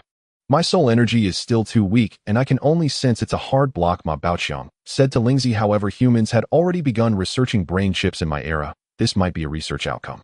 Lingzi transmitted an explanation. "It's not a hard block. It has just been frozen, so it appears different from the surrounding brain tissue.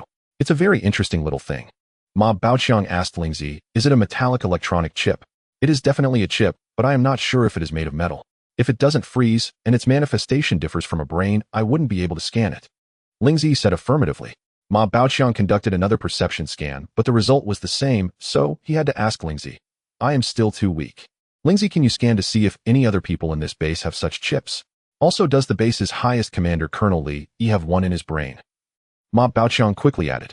Upon hearing Ma Baoqiang's inquiry, Lingzi released her perception to scan, then said, "Yes, there is a chip in the back of the brains of those maintenance engineers, but it is smaller than those of these people."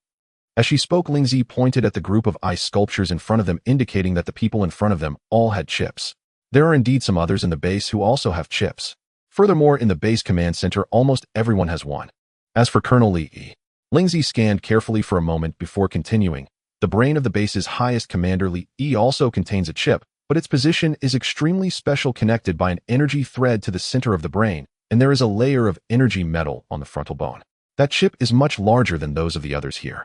After hearing Lingzi's description, Ma Baoqiang said, "I didn't pay attention to these details during the perception scan. I didn't expect humanity to have developed to this extent. However, my body and the bodies of those miners do not have chips, probably because they are poor. And the people here are likely the crew of the interstellar cruise ship and bodyguards like those of Li. Some personnel here also do not have chips." Ma Baoqiang and Lingzi gathered all the ice sculptures together, and Ma Baoqiang strained to lift two of them with energy. I am working with you, Ma Baoqiang said to Lingzi. Lingzi, let me give it a try. After this period of transforming the interstellar cruise ship, I have made quite a bit of progress. Let me perform a sky burial for them. As he spoke, he summoned all his energy, invaded one of the bodies, and instantly shattered the entire ice sculpture into countless fragments, making the scene somewhat bloody. Much stronger than when I first started, at least it shattered. Ma Baoqiang said, his voice gradually becoming softer. Lingzi did not respond, but he could feel her disdainful gaze. Ma Baoqiang's face flushed slightly, and he took a few steps back. Lingzi's energy surged, and all the ice sculptures instantly turned to dust, including the larger chunks of ice fragments on the ground. With a wave of her right hand clad in purple armor, all the dust floated toward the starry sky outside the dock, like a wisp of smoke dissipating in the cosmic void and drifting away. Regarding the equipment on these ice sculptures, Ma Baoqiang selected and collected a few special items such as energy metal and energy crystals, even though they no longer contained energy. In terms of weapons, he collected 2 outdoor survival knives about 34 centimeters long, as well as a claw knife, and decided against keeping any other weapons. After all, in the future, he would generally use energy directly, so these 3 knives would serve as collectibles. With the ice sculptures dealt with, it was time to handle the items. Ma Baoqiang categorized the items, with Lingzi merely watching from the side, showing no intention of helping. Ma Baoqiang understood that she wanted him to train himself. One category consisted of items of unknown purpose, including unfamiliar objects, which he set aside. Another was clearly personal clothing, including even some adult toys, which he discarded. Another category was weapons and equipment, and the last category was food and drinking water, which had all been packed into containers. The most gratifying were the 10 boxes of energy crystals. Although most had lost more than half of their energy, it was still much better than having none. These energy crystals could be used for the interstellar cruise ship and could also be absorbed by himself and Ma Xiaoguang. Moreover, all the energy crystals here had a high affinity with both of their energies. Perhaps, as Lingzi said, they were split from the same energy crystal, which must have originally been quite large. This also further enhanced the tacit understanding between Ma Baoqiang and Ma Xiaoguang. Lastly, the most numerous were various rare energy metal ores. These metals were chosen by Li Yi and were likely of very high value, all packed into individual containers. Ma Baoqiang stored the items of unknown purpose and unfamiliar objects in the hold for safekeeping. Looking at the hundreds of containers filled with minerals, he glanced at Lingzi before he could speak. Lingzi turned and floated toward the interstellar cruise ship, saying, "You can handle these yourself." The purple-armored figure floated in the air, raising her right hand. "I have helped you bring up the food and water, which is just right for you to practice your energy more." After saying that, she left gracefully. Ma Baoqiang watched Lingzi take the items and float into the interstellar cruise ship, then turned to look at the hundreds of containers of minerals and began to refine them. Before long, he had exhausted his energy and began to absorb and recover, but the cold energy within his body was already dwindling. So he simply headed toward the mining spacecraft to continue. Without hesitation, Ma Baoqiang crossed through the lower cargo hold of the interstellar cruise ship, which could be accessed from both ends. After retracting the partition, it was a throughway. Intelligence Core 9527. Release the maintenance robot and go to the tail of the interstellar cruise ship to transport the containers over. Ma Baoqiang issued instructions to the intelligence core of the mining spacecraft. Here, received. Editing program. Transporting containers. Completed. Program written. Done. After Intelligence Core 9527 completed the program, it extended its mechanical arm to lower the maintenance robot from the top. Then the maintenance robot entered the interstellar cruise ship's dock and proceeded to the tail to transport the containers, moving one box at a time, slowly bringing them out to the door. Ma Baoqiang resumed his training, absorbing energy from the mining spacecraft whenever he was exhausted, as the energy within his body had already fused with it. In this way, he continued training while Ma Xiaoguang was also familiarizing himself with the operation of the interstellar cruise ship. By the time the last box of energy metal ore was refined by Ma Baoqiang, 3 days had already passed. The refined rare energy metals turned into blocks, filling 18 containers. This ratio was quite high, with the content of rare energy metals in the ore reaching over 10, which is considered very high, as generally having 2 is already impressive. Whenever a container was filled, he had the maintenance robot move it into the cargo hold. Colonel Li had prepared only ores since there were no smelting facilities here. However, after refining all the ores prepared by Ma Baoqiang had only filled 18 containers, and there was still plenty of space left in the lower cargo hold of the interstellar cruise ship. It was estimated that the lower cargo hold could accommodate over 100 of such containers. Thus, Ma Baoqiang piloted the mining spacecraft, grabbing empty containers and heading to the mineral storage area of the mining base to continue training his energy.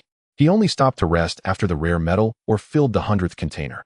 At this moment, Ma Baoqiang realized that he had absorbed all the energy and had become proficient in it, and he could even float like Lingzi, although not very fast. Meanwhile, the energy from the same source on the mining spacecraft was also running low with the remaining energy reserved for backup. As Ma Baoqiang piloted the mining spacecraft back and forth between the mineral storage area and the interstellar cruise ship, Ma Xiaowang was also striving to adapt to the operation of the interstellar cruise ship under the guidance of Lingzi and the elder Guangshu. When Ma Baoqiang piloted the mining spacecraft to bring back the last box of rare metals, he prepared to set off. But after thinking for a moment, he went to the energy warehouse and took all the energy core rods with energy, placing them all into the interstellar cruise ship. All set, let's depart. With Ma Baoqiang's command, Ma Xiaowang simultaneously activated the engine and the bottom anti-gravity engine. Ma Xiaowang activated the engine and the anti-gravity engine, and the starship slowly ascended. Suddenly, with a loud crash, the starship collided violently with the top of the dock. The entire mining base had already lost power, and the dock where the starship was moored could not open its roof. Ma Baoqiang and his companions driving the ship for the first time were so excited that they forgot they were still in the dock. Ma Baoqiang and Ma Xiaowang secretly regretted their actions, while Senior Guangshu remained silent beside them. Meanwhile, the Lingzi armor began to shake as if it were laughing.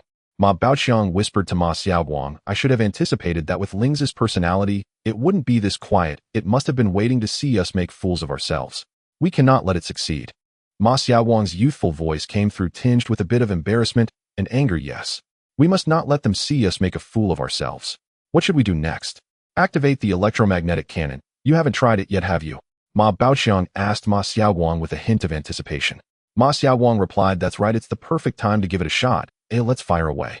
With that, he began to activate the electromagnetic cannon.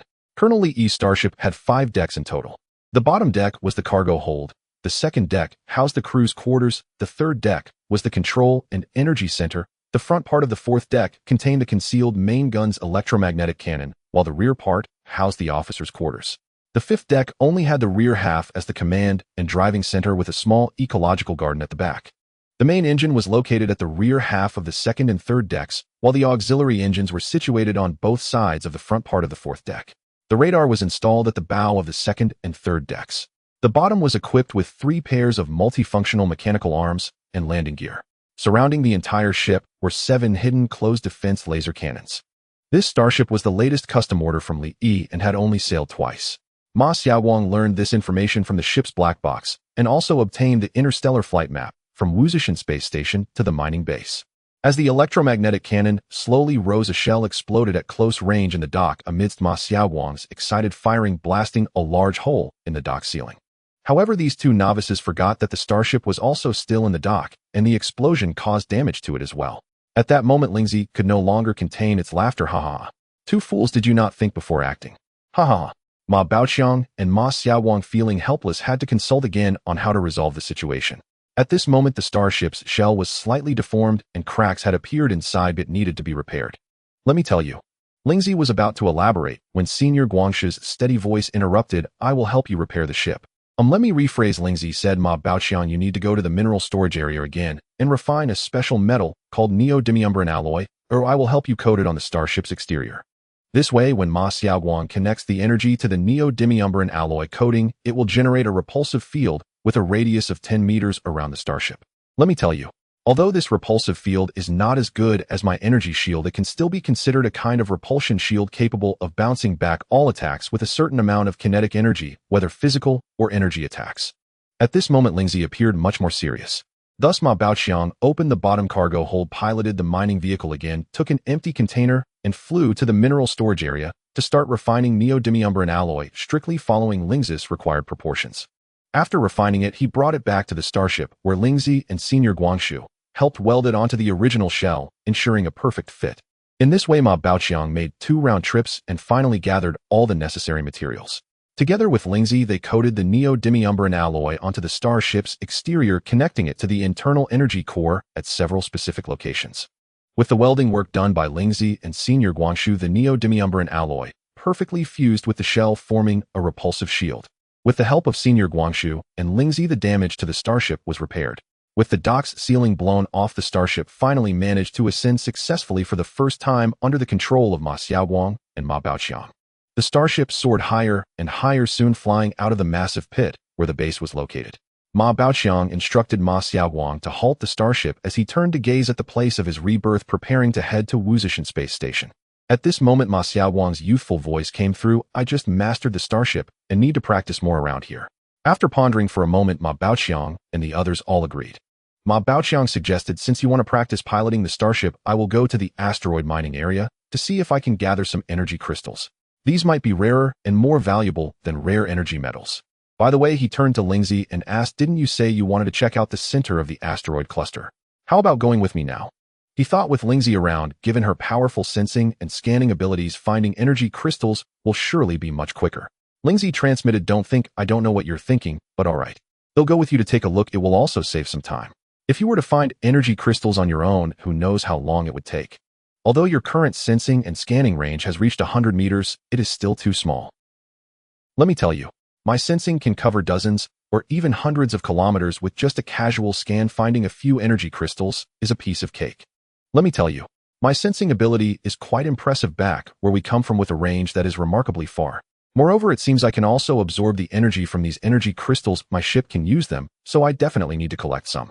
If it weren't for my ship having too little energy to fly, using my ship to collect in the asteroid cluster would be far better than your broken mining vehicle. Also, my sensing would be enhanced on my ship." Our Lingzi instructor is at it again, Ma Baoqiang thought to himself, and then he went down to the bottom cargo hold, opening the container, holding the Karmi energy crystals. He raised his hand and let all 9 boxes float out, returning with them to the third deck, where Ma Xiaoguang was, where 1 box was already present. He opened all 10 boxes and poured out the Karmi energy crystals, arranging them in a circle around Ma Xiaoguang's small crystal tree. Due to the extremely high purity of these Karmi energy crystals, their volume shrinks whenever energy is consumed, and they have already diminished significantly. Therefore, it was better to keep them all with Ma Xiaoguang. Once arranged, Ma Baoqiang took 10 empty boxes and went down to the bottom hold, with Lingzi entering the mining vehicle to seize the opportunity to practice his piloting skills. "Xiaoguang, you can adjust all the internal equipment well here and practice piloting some more. When I return, I also want to try piloting it myself, and you will have to guide me then," Ma Baoqiang said to Ma Xiaoguang, then thought for a moment and asked Lingzi, "Do you have anything else to do?" Lingzi transmitted, "Nothing important. If there is anything, Senior Guanshu can communicate directly with me. At this distance, there shouldn't be any problem." There were still dozens of kilometers from the starship to the asteroid cluster. Is this the gap between human beings, and no, the gap between human life forms and pure energy life forms? Ma Baoqiang reflected on this distance with a myriad of emotions. Intelligent brain. Set course to the asteroid cluster. As Ma Baoqiang spoke, he gently pulled the steering wheel with his left hand, while pushing the engine throttle with his right hand, causing the mining vehicle to shoot out from the loading door at the front. It effortlessly traced an arc in the void, flew around the starship once, then turned and headed straight for the asteroid cluster. Ma Baoqiang and Lingzi sat in the 2 front pilot seats, gazing at the starry sky through the panoramic window of the mining spacecraft. In the distance, the stars twinkled. However, up close, the area around the mining spacecraft was engulfed in darkness, and the searchlights on the spacecraft illuminated the void without revealing any objects. The distant asteroid cluster resembled a pie with a bite taken out of it, the missing piece reflecting a crystalline sparkle. In other areas, only vague outlines of objects could be seen. In this vast cosmic void, it was difficult to discern surrounding objects, relying solely on the faint light from distant stars and the occasional streaks of light passing through the emptiness. At this moment, Lingzi's powerful perception abilities came into play. Ma Baoqiang knew well that his own scanning range was extremely limited, merely 100 meters in radius. Who exactly said that asteroids are clearly visible in the void? Asteroids don't emit light on their own, and we are so far from the stars. The movies and TV shows I've seen in my past life are truly misleading. In reality, if light were to shine here, it could mean the most dangerous situation. Ma Baoqiang recalled the memories carried by this body. Every time he came to mine, he had to be extremely cautious. Usually 1 person would be assigned to monitor the mining radar, relying on the spacecraft's radar for scanning. Generally, the scanning range was around 100 meters. Only in more open areas could it reach 1,000 meters. Fortunately, this asteroid cluster did not have severe radiation interference. As they gradually approached the asteroid cluster, Ma Baoqiang switched the spacecraft to manual driving mode, slowly advancing along the outer edge. The surfaces of the asteroids here were coated with a layer of cold ice energy crystals. Ma Baoqiang did not hurry to enter the asteroid cluster. Although he had already become familiar with piloting the mining spacecraft at the base, this was still the asteroid cluster where the asteroids were constantly moving. This situation was akin to learning to drive. Previously, he practiced in a controlled environment, but now he was truly on the road with numerous vehicles around. After a while, they exited the ice crystal-covered area. Guided by the perception scan, Ma Baoqiang cautiously followed the direction of the asteroid's movement and slowly entered the asteroid cluster. The perception scan continuously reported the movement trajectories of various shaped asteroids around them, and Lingzi occasionally reminded Ma Baoqiang to watch out for asteroids he had not yet noticed. The two mechanical arms in front of the mining spacecraft had already unfolded, and the intelligent brain 9527 sometimes controlled the arms to push away suddenly approaching asteroids, assisting Ma Baoqiang in piloting. Since they were on the outskirts, the gaps between the asteroids were relatively large, and the spacecraft was moving in the same direction as the asteroids, so the relative speed between the mining spacecraft and the asteroids was not fast. Thus, they slowly delved deeper into the asteroid cluster. Meyer, I found a metallic asteroid made of pure metal. Metallic asteroids are abundant here, Ma Baoqiang remarked. Meyer, there is an asteroid rich in rare energy metal here. Lingzi transmitted to Ma Baoqiang again. But we don't need it right now, Ma Baoqiang replied while carefully manipulating the joystick. Unlike the exhilarating scenes depicted in movies where one can fly gracefully at high speeds among asteroids, Ma Baoqiang didn't even dare to imagine such a scenario now. Just picturing driving a car without brakes speeding down a country road gives a sense of the danger here. Moreover, this asteroid cluster is far more perilous than a country road resembling a giant rocky wasteland. Additionally, the visibility range is limited to a radius of just 100 meters. Without a fixed route, a moment's carelessness could lead to disaster. I found an energy crystal, Lingzi transmitted again, indicating the direction and providing the movement details of the asteroids in that direction, offering the best flight route. After a long search, they finally made a breakthrough. Ma Baoqiang carefully flew along the route transmitted by Lingzi and soon arrived at the location she mentioned. Before him floated an irregular asteroid, slowly rolling and moving towards the mining spacecraft. Ma Baoqiang piloted the mining spacecraft to the side to avoid the asteroid's trajectory. He then reduced the spacecraft's speed, finally shutting down the engines. After stopping, the engines on both sides began to rotate. When the asteroid approached, the engines activated, and the mining spacecraft slowly moved closer to the asteroid with the mechanical arms securely grasping it. Once the mechanical arms secured the asteroid, Ma Baoqiang immediately initiated a perception scan, quickly determining the position of the energy crystal. He summoned cold ice energy, causing dust to rise from the asteroid's surface, revealing a direct path to the energy crystal. Ma Baoqiang carefully extracted the energy crystal with cold ice energy, and indeed, it was a Karmi crystal, its abundant energy evident even without a perception scan. He stored it in the isolation chamber of the mining spacecraft, opting not to bring it directly inside the spacecraft, as handling them one by one was too cumbersome. Thus, Ma Baoqiang and Lingzi continued their search within the asteroid cluster. Most of the time, Lingzi remained silent, only transmitting reminders when Ma Baoqiang overlooked a target and was about to move on without noticing. Before long, they had found 32 energy crystals, enough to fill a box. Only then did Ma Baoqiang open the isolation door, waving his hand, as 32 Karmi crystals of various sizes floated into the spacecraft, placed into a box. Finally, a complete box. Ma Baoqiang exclaimed, "Let's go." Continue. Before Lingzi could transmit, he prepared to set off again. At that moment, Lingzi transmitted a suggestion. Why not just put all the boxes in the isolation chamber, so we don't have to keep opening and closing the isolation door? Ma Baoqiang thought it made a lot of sense, so he sent the remaining 9 boxes into the isolation chamber. The mining work continued, and with Lingzi's assistance as a powerful radar, they quickly filled another 8.5 boxes. At this point, they had delved deep into the asteroid cluster, even able to see the core area of the cluster. Here there was a clear boundary between the outer area and the core of the asteroid cluster. In the outer area, the asteroids were spaced far apart and moved relatively slowly. In contrast, the asteroids in the core region moved at a significantly faster speed and were much denser. Here, a moment's carelessness could lead to a collision with a fast-moving asteroid, resulting in dire consequences. Ma Baoqiang cautiously piloted the mining spacecraft, slowly entering the core area of the asteroid cluster. As soon as he entered, he detected a square asteroid through perception scanning, which was embedded with several Karmi crystals. The mining spacecraft tried to get closer, but just as it was about to grasp the asteroid, another gravitational force acted upon it, causing the spacecraft to veer off its original course. Ma Baoqiang hurriedly adjusted the direction with the assistance of the intelligent brain 9527, flying in accordance with the gravitational pull. After some effort, he finally found another opportunity to approach, and the mechanical arm successfully grasped the square asteroid. This time, he successfully harvested 3 Karmi energy crystals. Not long after Ma Baoqiang scanned another one, and quickly collected it. As they flew deeper, the number of Karmi crystals increased, and with Lingzi's assistance becoming less necessary, Ma Baoqiang relied on his own perception scanning to spot one with almost every sweep. Before long, 10 boxes were filled. He collected another 10 or so crystals and then prepared to move outward, leaving the core area. Flying in the core area without the full-range perception scanning from Ma Baoqiang and Lingzi, ordinary human miners, no matter how skilled, would find it difficult to enter. The movement of the asteroids here was utterly unpredictable, and the gaps were extremely small. During this time, Lingzi directly intervened several times, helping Ma Baoqiang change the flight direction of the mining spacecraft successfully, avoiding high-speed collisions with several asteroids. Just as Ma Baoqiang was piloting the mining spacecraft cautiously beginning to move outward, Lingzi suddenly transmitted. I figured it out. Lingzi hadn't transmitted for a while, and Ma Baoqiang thought everything was progressing smoothly, which was why she hadn't spoken up. Lingzi continued to transmit to Ma Baoqiang. Ma Air, do you know how this asteroid cluster was formed? Lingzi asked Ma Baoqiang. Ma Air, do you know how this meteorite cluster was formed?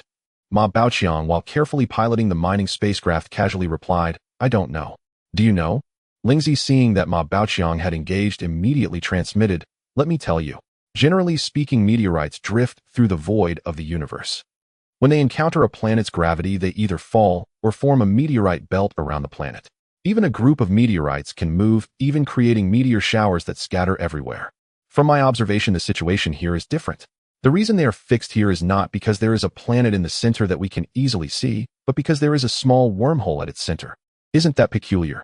The gravity generated by this small wormhole just balances with these meteorites, thus creating this meteorite cluster.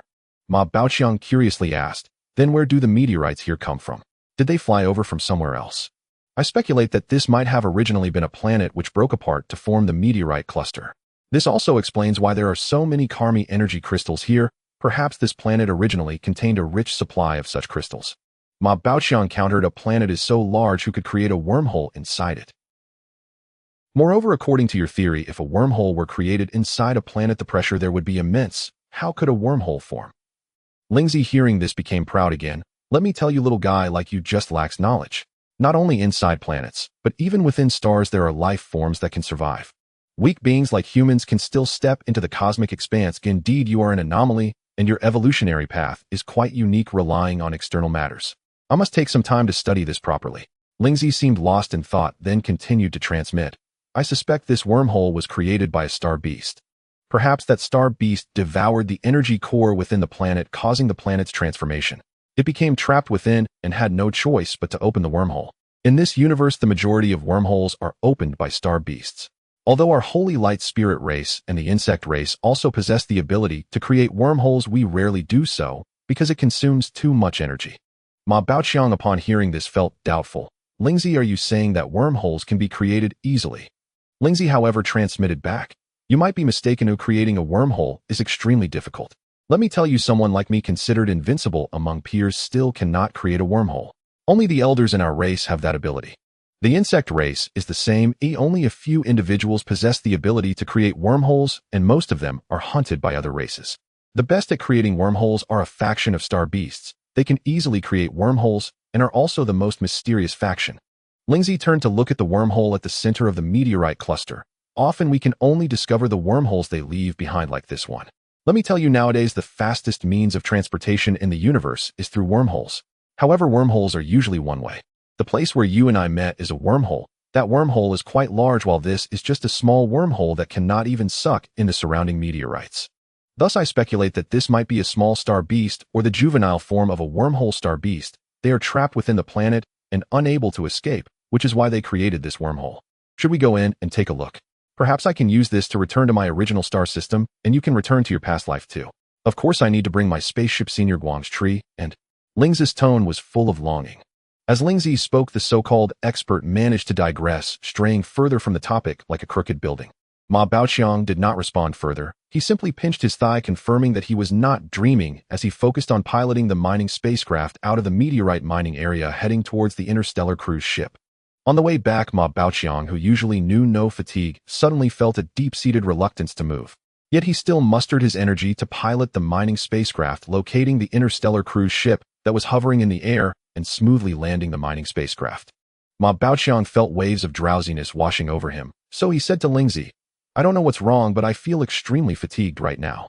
Do energy life forms also experience fatigue? Do they need rest? Or am I sick? Or is there something wrong with my body? A series of questions were thrown at Lingzi before he could even get up. Lingzi scanned Ma Baoqiang's entire being, including his soul, and then said, although our holy light spirit race does not have the concept of sleep, like humans, energy exists in cycles. Let me tell you, although pure energy life forms generally do not need to sleep like humans to recover, they still need to rest. Energy exists in fluctuating cycles, just like the oceans on Blue Star in your memory, which have times of tumultuous waves and tranquil waters. Energy life forms need to rest when the energy fluctuations tend to stabilize. Lingzi unfastened the safety belt and slowly floated up, continuing. You still have too little energy, and the human body is too fragile, so the cycles of energy fluctuation are much shorter. If my energy were likened to an ocean, you would be like a small puddle right now. They'll take these Karmi energy crystals onto the ship. You should go rest. Ma Baoqiang also stood up from the cockpit. Indeed, since being transported here, I haven't had a proper rest. Being in the void of the universe, although the intelligent brain 9527 knows the passage of time, without the light of stars, or the alternation of day and night, I unknowingly forgot about time. I do need to rest for a bit. Thus Lingzi took 10 boxes of Karmi energy crystals and floated out of the mining spacecraft, stopping outside the cabin door. Meyer, let's put these 10 boxes of Karmi energy crystals with Senior Guangtree first. Lingzi transmitted to Ma Baoqiang. Sure. To avoid the hassle of moving them around your spaceship is the safest here. Besides, there are still a bunch with Ma Xiaoguang, and I have 13 more here. Ma Baoqiang readily agreed. Then he followed out of the mining spacecraft, taking 13 Karmi energy crystals with him as he entered the elevator. After Lingzi placed the 10 boxes of crystals, the two went to the 3rd floor, returning to the central control room where Ma Xiaoguang was. Ma Baoqiang piled the 13 energy crystals around Ma Xiaoguang, informing him that he wanted to rest, and ignoring Ma Xiaoguang's questions, he went off to find a room, leaving Lingzi to explain the reasons to Ma Xiaoguang. Ma Baoqiang did not take long to search, and walked straight to one of the 2 most luxurious rooms at the back of the 4th deck, which were the only 2 luxury suites on the Interstellar cruise ship, featuring a living room, kitchen, and bathroom. But at this moment, Ma Baoqiang only wanted to rest. After briefly scanning the room, he walked straight to the bed and lay down, falling into a deep sleep. A vague figure said, you don't need to come tomorrow. Why is your salary so low this month? Let's just go our separate ways from now on. The phone seemingly grew limbs, walking towards the door while speaking. At that moment, a hand reached out, pulling him. Come on, let's go together. We're having barbecue today. Don't worry. It's on me. Goo goo goo. Ma Baoqiang awoke to the protests of his stomach, drifting back into a dream from his past life, a feeling he hadn't experienced in a long time. Lying in bed, he stared straight up, the sunlight appearing particularly bright. Where's this? Looking around, he was surprised to find himself on a luxurious bed on a beach. Sitting up, he saw the vast ocean before him, the waves rippling gently. Yet he felt something was off. The direction of the wind was actually opposite to the waves. Through perception scanning, he realized that he was still in the luxurious cabin of an interstellar cruise ship. He reached for the bedside, shutting off the holographic projection, and the sound of crashing waves abruptly ceased, restoring the room to its original luxurious appearance. Ma Baoqiang rolled out of bed, took a nutritional paste from the food storage cabinet at the head of the bed, and ate half to satisfy his hunger. The first thing that came to his mind upon waking was the mouth-watering delicacies from his past life. In his previous life on Blue Star, the cuisine of his homeland was famous far and wide. Though Ma Baoqiang's culinary skills were not sufficient to work as a chef in a restaurant or hotel, preparing a feast for family and friends was certainly within his capabilities. Thus Ma Baoqiang held the nutritional paste in his mouth, not heading to the central control room, but directly descending to the cargo hold. He found a vegetable container, but he couldn't recognize any of the vegetables inside. However, it didn't matter. Since Colonel Li had loaded them onto the interstellar cruise ship at the base, they must be edible. As long as they were plants that could be eaten, stir-frying them would surely be fine. He found it peculiar that in this interstellar era, not only was paper not used for work, but even the labels on supplies were electronically displayed. If not for his perception scanning, would he have to open each container to search? Moreover, each box was equipped with a display screen. Oh, wasn't that a bit wasteful? Following his perception, Ma Baoqiang arrived at a container-style refrigerator, performing a series of routine operations, defrosting, unlocking, and pulling the door. Inside the refrigerator, layers of dripping emerald green vegetables appeared before him. He took out a compartment, discovering that the vegetables were already sorted into small boxes. He randomly took 2 small boxes, returned the rest to the compartment, and then closed the refrigerator door. Afterward, he searched around the cargo hold, hoping to find rice. However, after a thorough perception scan, he unfortunately found none. Having entered the interstellar era, did humanity now prioritize health so much that only vegetables existed without staple foods? He searched carefully again, seeming to not even scan any meat. What staple food did humans eat in this interstellar age? Did they stop eating meat? Helpless, he had to meticulously check each cabinet and box, opening every one he didn't recognize. Finally, in a refrigerator, he saw something resembling rice frozen in ice neatly stacked inside the container. He raised his hand to float a block of ice out. The items inside looked just like rice, but were astonishingly large, each as thick as a child's arm and about the same length as a forearm. At first, during the perception scan, he thought it was some kind of egg. Such a big grain of rice could probably feed a family of 3 for several days. There were 5 grains frozen in one ice block. Ma Baoqiang removed the cold air from the ice block, and it surprisingly turned into a jelly-like soft rubber, soft and bouncy. He peeled the rubber back and took out a grain of rice. Indeed, it was rice, and he could even smell its fragrance. Is this the rice of the interstellar era? It has grown so large, one wonders if rice plants have turned into trees. He held the grain of rice, activated his ice energy, and refroze the jelly-like rubber, with one less grain of rice, returning it to its place before closing the container door. Ma Baoqiang flew directly back to the luxurious room and entered the small kitchen. The grain of rice and the 2 boxes of vegetables obediently followed behind him as he placed them on the table. The layout of the kitchen remained the same, but many kitchen appliances were unfamiliar to him. When did the induction cooker become so thin? Ma Baoqiang looked at a device on the metal counter that resembled an induction cooker from his previous life. It was less than the thickness of his palm, with bilingual text printed on it. If it weren't for the words induction cooker printed on it, he wouldn't have believed it. As before, it had settings for time, stir-frying hot pot, soup, porridge, and other functions, but the power switch label had been changed to energy switch. He didn't see a rice cooker, but that wouldn't stump Ma Baoqiang. As long as there was fire in a pot, he was fine. He took a pot and spatula from the cabinet below the induction cooker, placed them on the induction cooker, and took a knife from the cabinet under the counter, directly preparing the rice on the smooth metal surface. This grain of rice was simply too large to fit into the pot. He initially thought it would be hard and require force to chop, but to his surprise it cut easily. With a gentle slice, its texture very crisp. He then took a bowl, filled it with the cut rice, washed a box of unknown vegetables, and began to cook. The cooking oil was found through perception scanning, but the seasonings were harder to identify. They were all stored in stainless steel bottles, and Ma Baoqiang could only pour out a bit from each bottle to taste fresh, sour, spicy, salty. All sorts of seasonings were in powder form, with salt being the easiest to identify. After all, humans have relied on it since birth. He first cooked the rice, placed it in a bowl, and covered it. Then he quickly stir-fried the vegetables, which were ready in no time. He had not eaten real food in ages, and he was filled with anticipation. In the memory of this body, he had never eaten natural food. He had survived on nutritional paste every day. Only high-ranking individuals like Colonel Li at the base might have the chance to eat natural food. It seems there is a small ecological garden on this interstellar cruise ship. After eating, he should go take a look. Ma Baoqiang set the dishes, suddenly recalling Lingzi and the others who were pure energy beings and did not need to eat or drink, only absorbing energy. But he still went to inform Lingzi. Lingzi, knowing that Ma Baoqiang had awoken, was curious since he didn't know what he had been busy with. Upon hearing Ma Baoqiang say he was going to eat and replenish energy, he couldn't help but come along to the 4th floor room, wanting to perceive human eating up close. Ma Baoqiang ignored Lingzi and took a bite of the unknown stir-fried vegetable, which was a bit bitter. Perhaps the cooking method was not quite right. However, the aroma of the rice wafted and making one salivate just from the smell. Thus Ma Baoqiang happily began to eat. Lingzi floated to the opposite side of Ma Baoqiang and said the energy contained in these things is too little. It can only sustain your body for a short period of activity. It's not as useful as directly absorbing the energy from the energy crystals. Moreover, your body doesn't lack that little energy, and most of this food is just waste, and it takes energy to separate them, which is really unnecessary. The energy that can be absorbed is less than what is consumed. It's not cost-effective. Let me tell you, you are now a member of our sacred light spirit clan. You must change these bad habits. Absorbing energy directly is so much faster. Even if it takes a little time to convert, it won't produce waste in your body that needs to be expelled, which is quite troublesome. Even if you find this material energy appealing, you can directly absorb the energy within it. There's no need to eat it first and then absorb. Lingzi, this expert, began to ramble on again.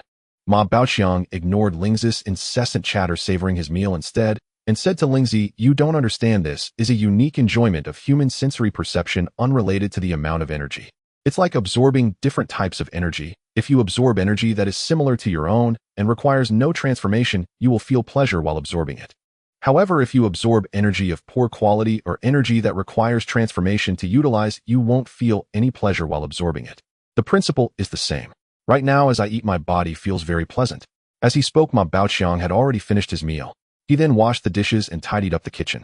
At this moment, Ma Baoqiang remembered that he hadn't brushed his teeth after getting up, but it seemed that on this interstellar cruise ship, he hadn't yet spotted a toothbrush or toothpaste. He used his perception to scan the luxurious room, focusing on locating the washroom. After all, this was a private custom-made interstellar cruise ship designed primarily for leisure rather than war, so it surely had a washroom. It turned out that the washroom was integrated with the kitchen. Ma Baoqiang had previously scanned the bathroom and finally focused his perception around him, realizing like searching through a crowd 1,000 times only to suddenly turn and find that person amidst the dim lights. The washroom was right behind him, connected to the vegetable washing area. He opened a small cabinet above, finding several boxes resembling candy boxes prominently labeled with the words mouthwash candy, with a line of smaller text underneath. It is best to spit into the garbage bag for recycling after chewing. Could it be that in the interstellar age one only needs to chew this to clean their mouth? Ma Baoqiang decided to give it a try immediately. Ma Baoqiang felt that this small piece of mouthwash candy was like foam rubber, sweet in flavor, and began to foam once placed in his mouth. After chewing a few times, he even felt like he was chewing bubble gum. After he spat into the kitchen's trash bag, he instantly felt that his mouth was even more comfortable than after brushing his teeth in his past life, with an exceptionally fresh breath. At this moment, Ma Baoqiang finally had time to thoroughly examine his interstellar cruise ship. The luxurious room he slept in had a solid wood floor, and even the outer layers of the wardrobe and other furniture were made of wooden boards. He looked towards another luxurious room, which was similarly decorated. Ma Baoqiang said to Lingzi, "From now on, this room is for you to rest. Our Holy Light Spirit clan does not need to rest like you, we just need to find a place rich in energy to stay for a while." Lingzi floated 10 centimeters above the fourth deck, and then communicated, "You can already support yourself in floating with your current energy. You need to get used to this state and practice more to accelerate energy absorption and accumulation." It turned out that after waking up, Ma Baoqiang unconsciously reverted to human habits, running about on the deck. After Lingzi's reminder, he mobilized his energy and floated to about 10 centimeters high. The two floated together, exploring and scanning from the tail to the head of the fourth deck. There were various functional areas such as a conference room, dining area, private cinema, study, laundry room, and gym, as well as several dormitories. This level was the resting area for the management of the interstellar cruise ship. The two then floated up to the fifth deck, which was designed as an independent escape pod serving as the main command center. This area was equipped with complete navigation instruments and equipment, and there was a small intelligent brain, although it was now merely a decoration. The area behind the control panel, which originally held seats, had now been transformed into a control console, which had been removed from the mining spacecraft. Although the appearance of the control panel remained normal and unmodified, operating an interstellar cruise ship was far more complex than controlling a mining spacecraft. It was akin to asking someone who had just learned to drive a small boat, having only navigated close to shore, to operate a destroyer. They would probably be unable to comprehend the navigation charts. Ma Baoqiang and Ma Xiaowang had to seek alternative methods, no longer relying on the control panel, but directly using the control console from the mining spacecraft, as Ma Baoqiang was more familiar with this. After spending some time exploring, and with the assistance of Senior Guangshu and Lingzi, aside from the navigation system and the damaged intelligent brain control system, the engine control, navigation system, and weapon systems were now operational. Looking around, the entire command center's walls were made of solid wood, including the control panel. The floor was carpeted, and the front half of the ceiling and the area in front of the control panel were one integrated panoramic window. In the middle at the back, there was a partition door with a sofa arrangement and a coffee table on one side, and on the other side a small bar with several chairs. In the center was a large three-dimensional display. Through the skylight, one could also see the radar's antenna. Passing through the partition door led to a small ecological garden where everything was still frozen. The garden was mostly filled with unknown plants and oxygen moss, along with a small pond. There was also a small lounge similar to an oxygen bar in the city. Further through another partition door was a small engine powered by energy core rods. However, it had no energy left at the moment. Coincidentally, Ma Baoqiang had found many at the base, so he immediately went down to retrieve them. This place needed at least 8 energy core rods equipped with 4 engines similar to those of the mining spacecraft. Thus, Ma Baoqiang and Lingzi went down to bring up all the energy core rods, replacing those here and setting the remaining ones aside as spares. The two returned to the third level once again, arriving at the location of Ma Xiaowang, who was still engaged in absorption and learning. Ma Baoqiang did not go down to the second level, but observed from the third level, scanning with his perception and discovering that the second level was mainly ordinary crew rest cabins. As for the bottom level, it goes without saying it was naturally the cargo hold. Ma Baoqiang floated into the central control room where Ma Xiaowang was sitting in front of the control panel watching the display showing the view around the interstellar cruise ship, all of which was the starry sky in the night, while the top holographic projection also displayed the current starry sky. He then turned to Ma Xiaowang and asked Xiaowang, "Can I try piloting the interstellar cruise ship too? After all, as a man, once you own a luxury vehicle, how can you not want to drive it yourself?" Moreover, it was a luxurious interstellar cruise ship he owned, and Ma Baoqiang was full of anticipation it would be best to pilot it in the top command center. Of course, Ma Xiaowang agreed without hesitation. It's just right to test the controls above as well as the interstellar cruise ship's weapon electromagnetic cannon. If there are any issues, we can adjust in time. Thus, Ma Baoqiang and Lingzi returned to the top command center with Ma Baoqiang standing in front of the control console. The basic operations of the interstellar cruise ship were similar to those of the mining spacecraft. Since the backup control console of the mining spacecraft was used and the control circuit was also designed based on the mining spacecraft, the driving method was quite similar. Only the joystick originally used to control the mechanical arm had now been changed to control the main cannon's electromagnetic cannon. As for the Closian laser cannon, there was no need to think about it. Without the assistance of the intelligent brain, it could not be controlled in the cockpit. Ma Baoqiang excitedly tried piloting the interstellar cruise ship in the void, feeling even more exhilarated than controlling the mining spacecraft. However, he discovered a problem. It was not very convenient for the interstellar cruise ship to turn left or right with a larger turning radius. But turning up and down was very quick with a small turning radius. This was determined by the design of the interstellar cruise ship, which was designed according to human habits with the auxiliary steering engines distributed on both sides, and the turning auxiliary engines could only rotate vertically 360 degrees, leading to the quickness of turning up or down. After practicing piloting for a while, Ma Baoqiang asked Ma Xiaowang, "How do I use the weapon systems?" Ma Xiaowang replied in a youthful voice, "The control panel, there can only operate the electromagnetic cannon. The other 7 laser cannons can only be controlled using energy, which Lingzi and Senior Guangshu can operate." Ma Baoqiang was already quite satisfied to be able to operate one electromagnetic cannon. Xiaowang raised the electromagnetic cannon. "I want to give it a try, especially since there are quite a few meteors here that can be used for experimentation." Ma Xiaowang heard Ma Baoqiang's request and immediately activated the electromagnetic cannon without hesitation. The top of the 4th floor of the Star Cruiser slowly opened in the middle, and a square cylindrical structure gradually rose. "This is the electromagnetic cannon." Ma Baoqiang directed his gaze towards the panoramic window. "Have you measured its range?" he asked Lingzi, who was floating beside him. "About 1,000 kilometers. Beyond that distance, it becomes difficult to shatter asteroids." It appeared that during Ma Baoqiang's rest, Lingzi and the others had already conducted relevant tests. Ma Baoqiang found several asteroids at a similar distance, preparing to begin the test. The charging time for the electromagnetic cannon was 8 seconds, and Ma Baoqiang fired a few shots. In the void of space, without the assistance of an intelligent brain for aiming, shooting relied entirely on luck. At a distance of over 1,000 kilometers, this was more difficult than using a cannon to swat a mosquito. It was then that Ma Baoqiang remembered to ask, "How do you aim?" "I'll do it," came the steady voice of Senior Guangs. The electromagnetic cannon shifted slightly. "Okay," Senior Guang said calmly. Upon hearing this, Ma Baoqiang immediately pressed the launch button. An asteroid 1,000 kilometers away shattered silently as a shell accurately struck it. "Awesome!" Ma Baoqiang exclaimed excitedly in his heart. "The dreams of my past life are finally being realized one by one." The only regret was that in the void of space, sound could not be effectively transmitted, and the shattering of the asteroid occurred in silence. "Does this mean we need Senior Guangs to help aim every time?" Ma Baoqiang asked Lingzi beside him. Lingzi communicated, "Yes, for now this is the only method we have." And, "Look at the electromagnetic cannon, isn't it a bit red? That's due to excessive heat, so it can't be fired continuously." Lingzi pointed at the electromagnetic cannon with his armored left hand. "If you use ice energy to cool it down, it can shoot farther. Ma Xiaowang has already tried it. The effective range can reach over 10,000 kilometers, Lingzi said with a hint of pride. "I came up with this idea when I discovered that after exceeding 1,000 kilometers, the projectile would naturally deviate from the trajectory, and the electromagnetic cannon would heat up after continuous charging. I thought that Ma Xiaowang's ice energy could be used for cooling, which could be applied to the electromagnetic cannon. If the electromagnetic cannon doesn't heat up, it can shoot farther and fire continuously. So I had Ma Xiaowang give it a try, and it turned into what it is now."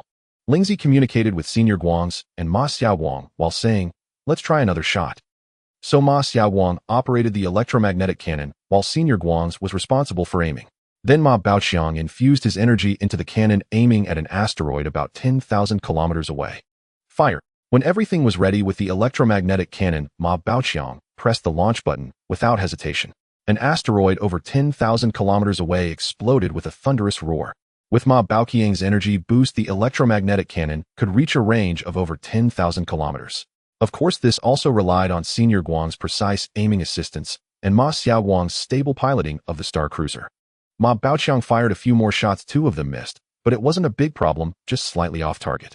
Suddenly, Ma Baoqiang remembered a question and asked Ma Xiaowang, "Do you know how many rounds of ammunition the electromagnetic cannon has in reserve?" Just now, Ma Baoqiang hadn't carefully counted the ammunition on the star cruiser. "There are 1,200 shells." Ma Xiaowang's youthful voice chimed in, "I counted them. There are currently 1136 left, including 537 solid shells and 599 explosive shells. I tested one before. Do you want to give it a try?" He then loaded a high-explosive shell. With Senior Guang's assisting and aiming again, Ma Baoqiang fired, obliterating an asteroid 1,000 kilometers away, while several others were also affected, scattering in all directions. This type of shell works well against low-defense targets, but we should use them sparingly, as we can't produce more. Ma Baoqiang said to Lingzi, "All right, it's almost time to prepare. We can set off for the Wuzishan space station now. Is there anything else you need to prepare?" Ma Baoqiang asked Lingzi again. Lingzi replied, "I have nothing else to prepare." Ma Baoqiang straightened his posture and gazed into the distant void. "Let's go." Towards the Wuzishan space station. The star cruiser adjusted its course, sailing through the void. In the vastness of the cosmic star, see an oval-shaped star cruiser soared freely. Ma Baoqiang and Lingzi sat together in the top-deck control room, gazing at the starry universe through the panoramic sky window. The stars twinkled, each seemingly hiding endless mysteries like mysterious islands. Ma Baoqiang controlled the joystick in his hand, piloting the star cruiser Yilihao. After departing from the mining base, Ma Xiaowang and Ma Baoqiang took turns piloting. In this vast cosmic void, at first Ma Baoqiang and Ma Xiaowang flew in an orderly manner, but over time they began to pilot freely. This situation was like someone driving a car for the first time in the grasslands, seeing that they could drive anywhere and immediately indulging themselves. Moreover, at this moment Lingzi was unusually quiet, and the result was predictable. Not long after, they lost their sense of direction and became disoriented. No matter how they compared the star map, it didn't match up. Just as the two were discussing what to do, Lingzi's laughter echoed in their minds. "Haha, what's wrong? Can't find your way." "Haha." Having said a few words, he laughed again. Ma Baoqiang and Ma Xiaowang asked in unison, "Do you have a way?"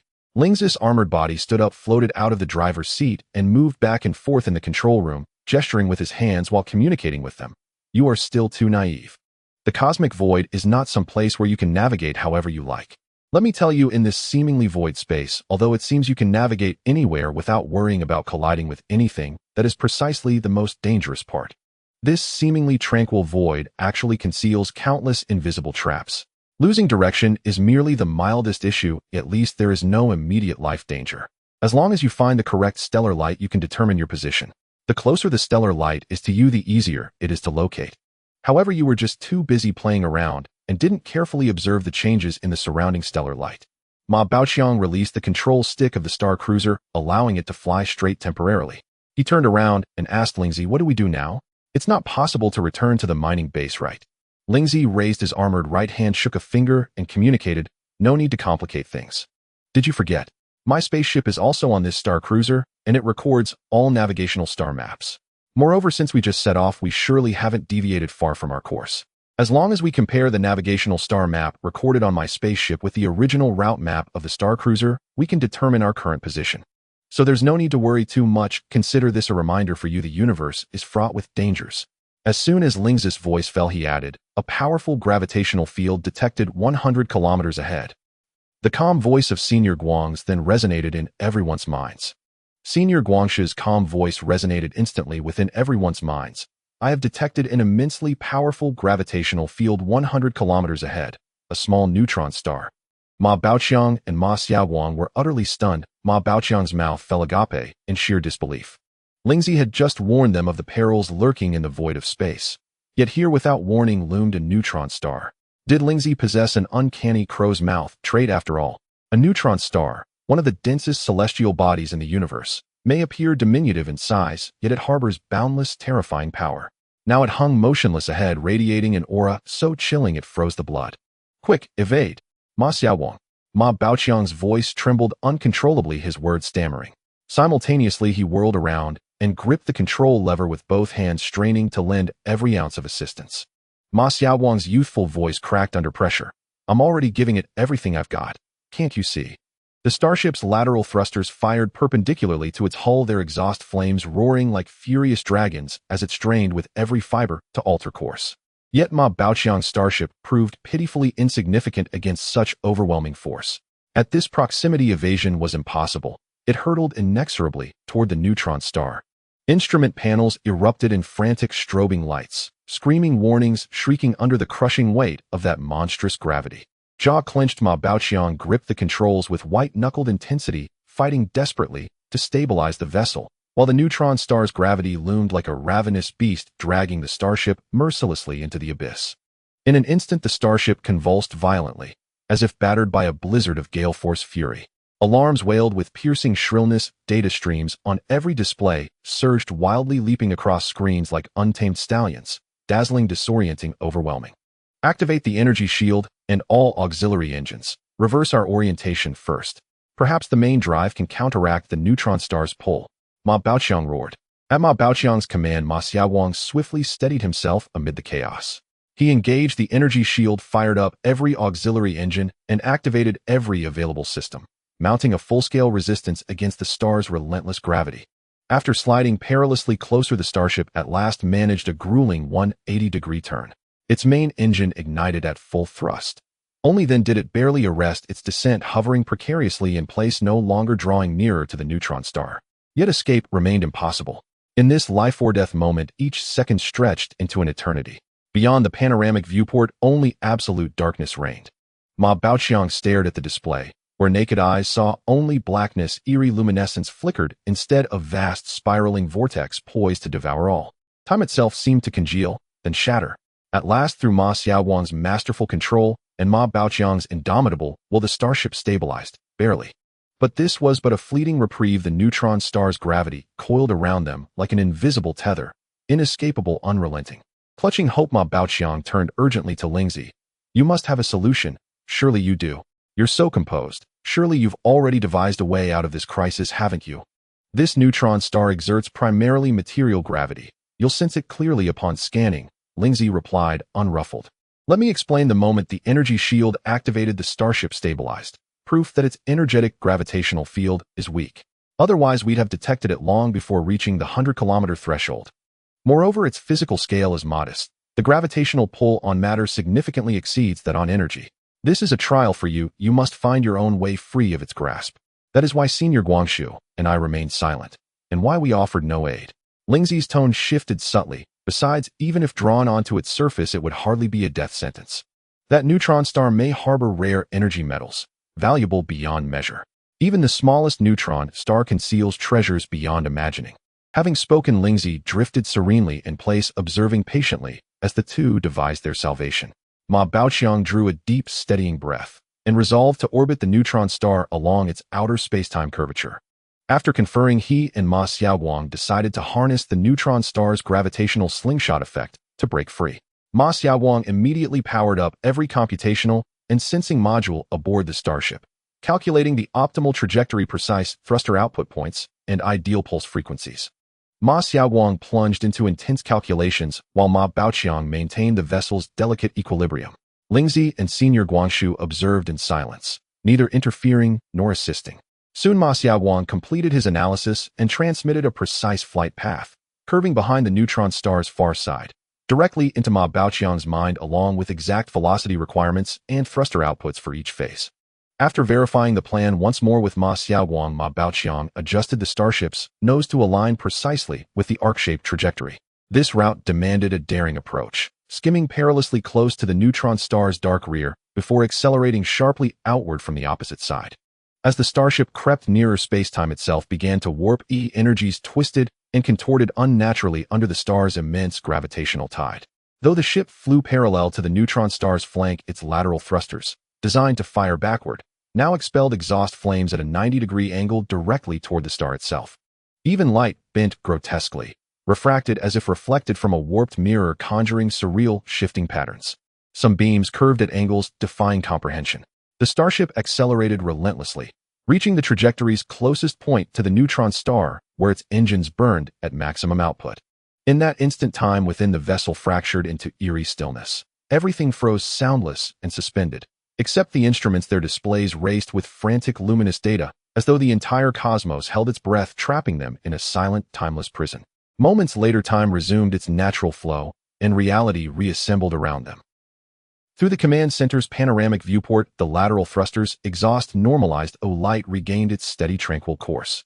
Clearly, the starship was now receding, though its velocity visibly diminished. Then abruptly it lunged forward, as if the invisible tether binding it had snapped. At last it breached the neutron star's gravitational sphere. Ma Baoqiang and Ma Xiaowang exhaled in profound, trembling relief.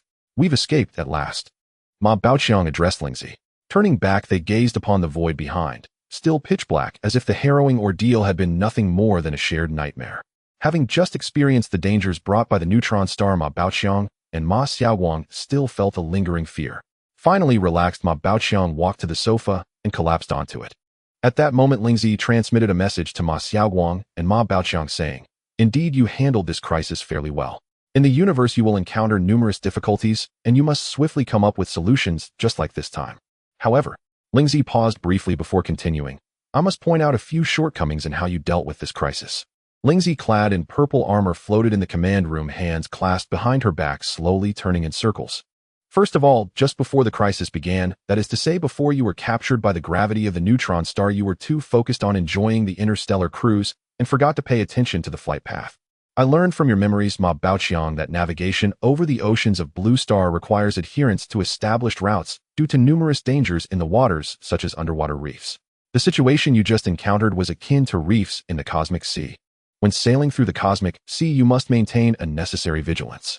If you had paid more attention to the changes in gravitational data, you could have detected abnormalities much earlier." At this point, Lingzi's transmission fluctuated slightly. "Secondly, when a crisis first arises, your response must be swift. Quickly check the data to assess the situation. Do not panic, as this will only exacerbate the situation. You need to promptly understand the status of the interstellar cruise and your own conditions, such as whether the cruise has sustained damage and requires emergency repairs, whether any of you are injured and need first aid. You should assess the extent of the cruise's damage and your respective injuries before formulating a response plan. Thus, the second point is to quickly understand your own situation." Lingzi continued, "Moreover, in dealing with the crisis, you forgot to utilize your own energy. If you had enhanced the engine with your own energy, it would have increased the engine's power, allowing you to easily resolve the recent crisis. This was also due to your inability to calmly assess your own situation. You did not utilize the capabilities at your disposal. Ma Xiaowang's perceptive scanning can now cover the entire ship, which is why I refrained from intervening at that time. Especially you, Ma Baoqiang, merely gripping the control stick is futile. You must practice the application of perception and energy, and let go of human habits. You are now considered a human with extraordinary abilities. Finally, and most importantly, up to now, you have only felt fortunate to have escaped the crisis, yet you have not checked for any damage to the interstellar cruise, nor whether it requires repairs. You have also failed to summarize the lessons learned, and you did not write a navigation log, which may prove useful later on. That neutron star, I and Senior Guangxu explored it through perceptive scanning and found it to be rich in energy metals, which can be mined if needed in the future." Lingzi, unable to conceal her excitement during the transmission, added, "There is some energy forming there. Once my ship has sufficient energy, or the overall performance of this interstellar cruise improves, we can return to take another look. Perhaps in a few hundred years." Lingzi had begun to digress. After a while, Lingzi finally said, "All right, little ones, it's time to get to work. You have a lot of tasks ahead." Thus, Ma Baoqiang and Ma Xiaowang first brought the interstellar cruise to a halt, allowing it to float at the outer edge of the neutron star's gravity. Subsequently, Ma Baoqiang conducted an up-and-down scanning inspection of the entire interstellar cruise. Fortunately, only the auxiliary steering engines on the front sides had experienced energy overload, damaging the wiring, and 4 small energy crystals were on the verge of depletion. That was close to if the energy ran out completely, it would have been troublesome. Fortunately, there was a large energy crystal in Ma Xiaowang's central control cabin that could be replaced. Ma Baoqiang was unable to repair the burnt wiring of the auxiliary steering engine and could only rebuild a new line using energy metals nearby. He then proceeded to Ma Xiaowang's location to fetch the energy crystal and replace it in the energy compartment. Meanwhile, Ma Xiaowang began calculating their current position. Positioning in space is far more challenging than on a planet. Sometimes, even a deviation of 0.01 degrees can lead to a divergence of over 100,000 kilometers after some time. Therefore, after each segment of travel, it is customary to stop and correct the course. Although he could directly ask Senior Guangxu for the result, Ma Xiaoguang chose to calculate it himself. After considerable effort, he finally determined their position, 2.5 million kilometers off course.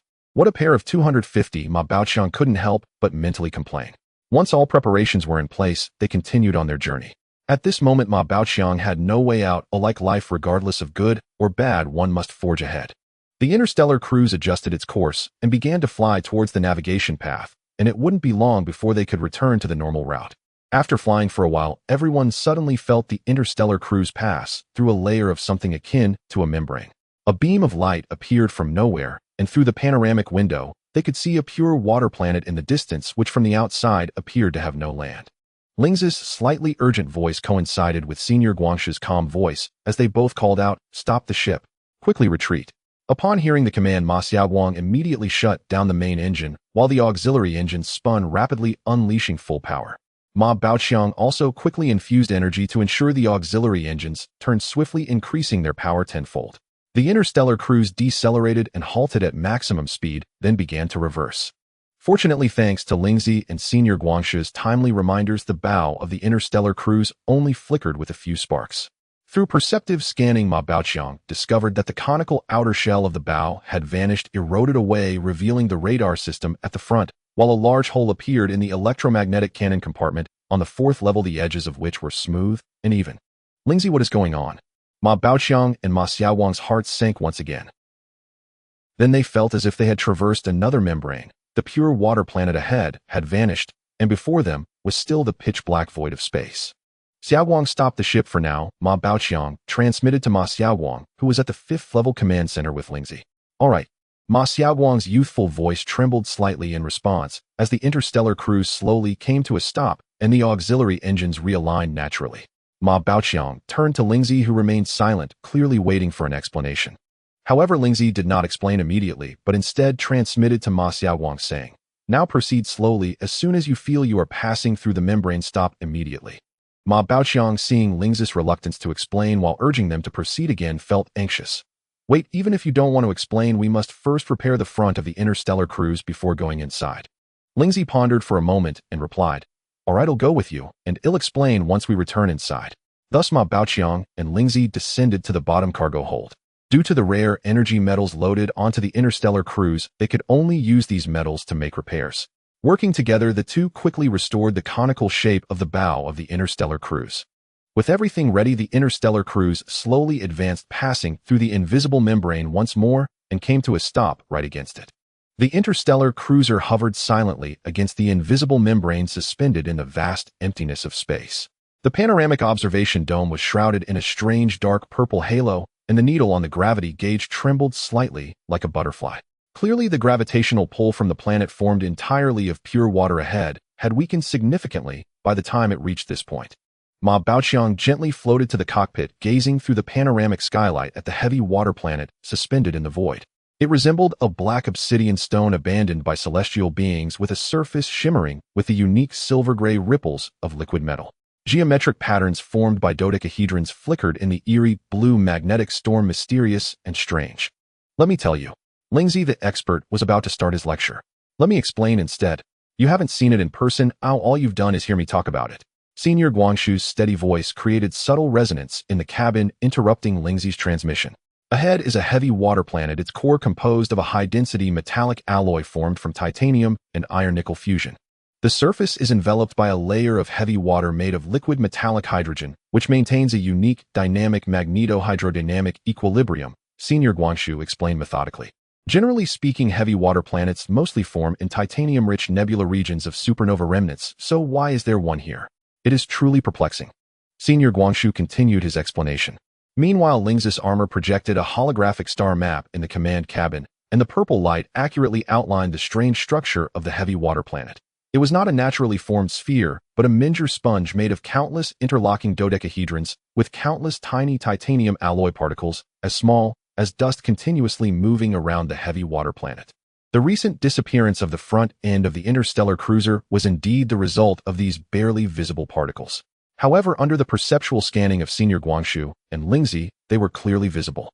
Billions of titanium alloy microparticles wove a web of death in the vacuum with the topology of a Klein bottle. These titanium alloy particles are propelled along special trajectories at high speeds due to the gravitational pull of the heavy water planet, capable of erasing any material, decomposing its atoms and reconstituting them into titanium alloy particles. It can be said that in this unique environment they function like a form of non-living life, constantly generating titanium alloy particles. This was the most senior Guanshu had spoken since they had been together. Ma Baoqiang felt a chill in his heart upon hearing this.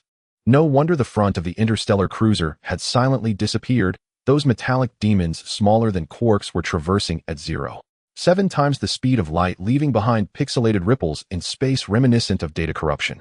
Let me tell you, Ma Baoqiang, these are rare materials that can be used to enhance your interstellar cruiser. Lingzi could not help but transmit Ma Baoqiang. You can pilot your mining spacecraft to collect these titanium alloy particles. Ma Baoqiang, looking puzzled, asked Lingzi, these titanium alloy particles can erase material. How am I supposed to collect them? Just as he finished asking, he felt a heavy blow to his head, instinctively wrapping his hands around it. It turned out Lingzi had struck him with a hammer formed from condensed energy. Why are you so stupid? Use your energy to collect them. Titanium alloy particles only erase material. They won't erase energy. Just wrap them in energy to isolate their effects. Ma Baoqiang, what about the cold ice energy matrix you formed? Ma Xiaowang, stop the interstellar cruiser right here. I will fly the mining spacecraft with Ma Baoqiang. After Lingzi finished speaking, she descended with Ma Baoqiang to the lower cabin and piloted the mining spacecraft out of the interstellar cruiser. Ma Baoqiang and Lingzi piloted the mining spacecraft, slowly approaching the moving edge of the sea of titanium alloy particles using perceptual scanning. As the spacecraft gradually neared, Ma Baoqiang's stomach began to churn. The gravitational pull of the heavy water planet had noticeably intensified. In Ma Baoqiang's perceptual scanning, the sea of titanium alloy particles appeared as spectacular as a galaxy cascading down. He extended the cold ice energy and instantly activated the cold ice matrix. In an instant, the temperature inside the mining spacecraft plummeted. The energy net formed by the cold ice matrix wove a honeycomb-shaped capture trap on a quantum level, and soon a cluster of titanium alloy particles was successfully ensnared. Ma Baoqiang attempted to pull this cluster of particles back into the mining spacecraft, but trouble soon followed. At the current position, this cluster of titanium alloy particles remained unusually active, even threatening to erode the spacecraft's outer shell. The current dilemma was that the titanium alloy particles could only be wrapped with the energy net, but could not be pulled inside the spacecraft. In desperation, Lingzi and Ma Baoqiang could only toil on, returning to the interstellar cruiser each time after capturing a cluster of titanium alloy particles to use them to modify the cruiser. At the location of the invisible membrane where the interstellar cruiser was, the activity of the titanium alloy particles had evidently decreased, allowing them to coalesce into a block of titanium alloy metal. Thus, the two collaborated. Ma Baoqiang captured the titanium alloy particles using the cold ice matrix net and sent them back to the interstellar cruiser, while Lingzi received the particles inside the cruiser and was responsible for modifying the interstellar cruiser with them. The modification work began with the engine, followed by the keel framework, and finally reinforced the entire interstellar cruiser one by one. This process took nearly 20 days, as precisely calculated by the intelligent brain 9527. Eventually, the modification of the interstellar cruiser was successfully completed. The best combination effect with titanium alloy particles was found with rare energy metals, followed by precious metals, while ordinary metals performed relatively poorly. But overall, the performance of the interstellar cruiser saw a significant enhancement. Even all the rare energy metals in the lower cargo hold became tougher due to the fusion with titanium alloy particles. Lingzi said somewhat regretfully, if only our predecessors of the sacred bright race were here, they could delve into the core region of this heavy water planet and extract higher quality titanium alloy. But now we can only scrape some scraps. After a brief rest, Ma Baoqiang and the others circled along the invisible membrane and continued on their regular route. This time they intentionally slowed their traveling speed. After returning to the regular route, they strictly adhered to the navigation chart and no longer flew haphazardly. At the same time, learning from the lessons of the previous 2 times, all remote radar systems on the interstellar cruiser remained activated. While piloting, the two also kept a close eye on the changes in various data, focusing not only on the gravity data, but also closely monitoring various invisible rays, especially the images and data from the passive radar. After all, in the void of the universe, even if an object is right before the eyes without light, it is difficult to perceive with the naked eye. Various invisible rays must be utilized as assistance.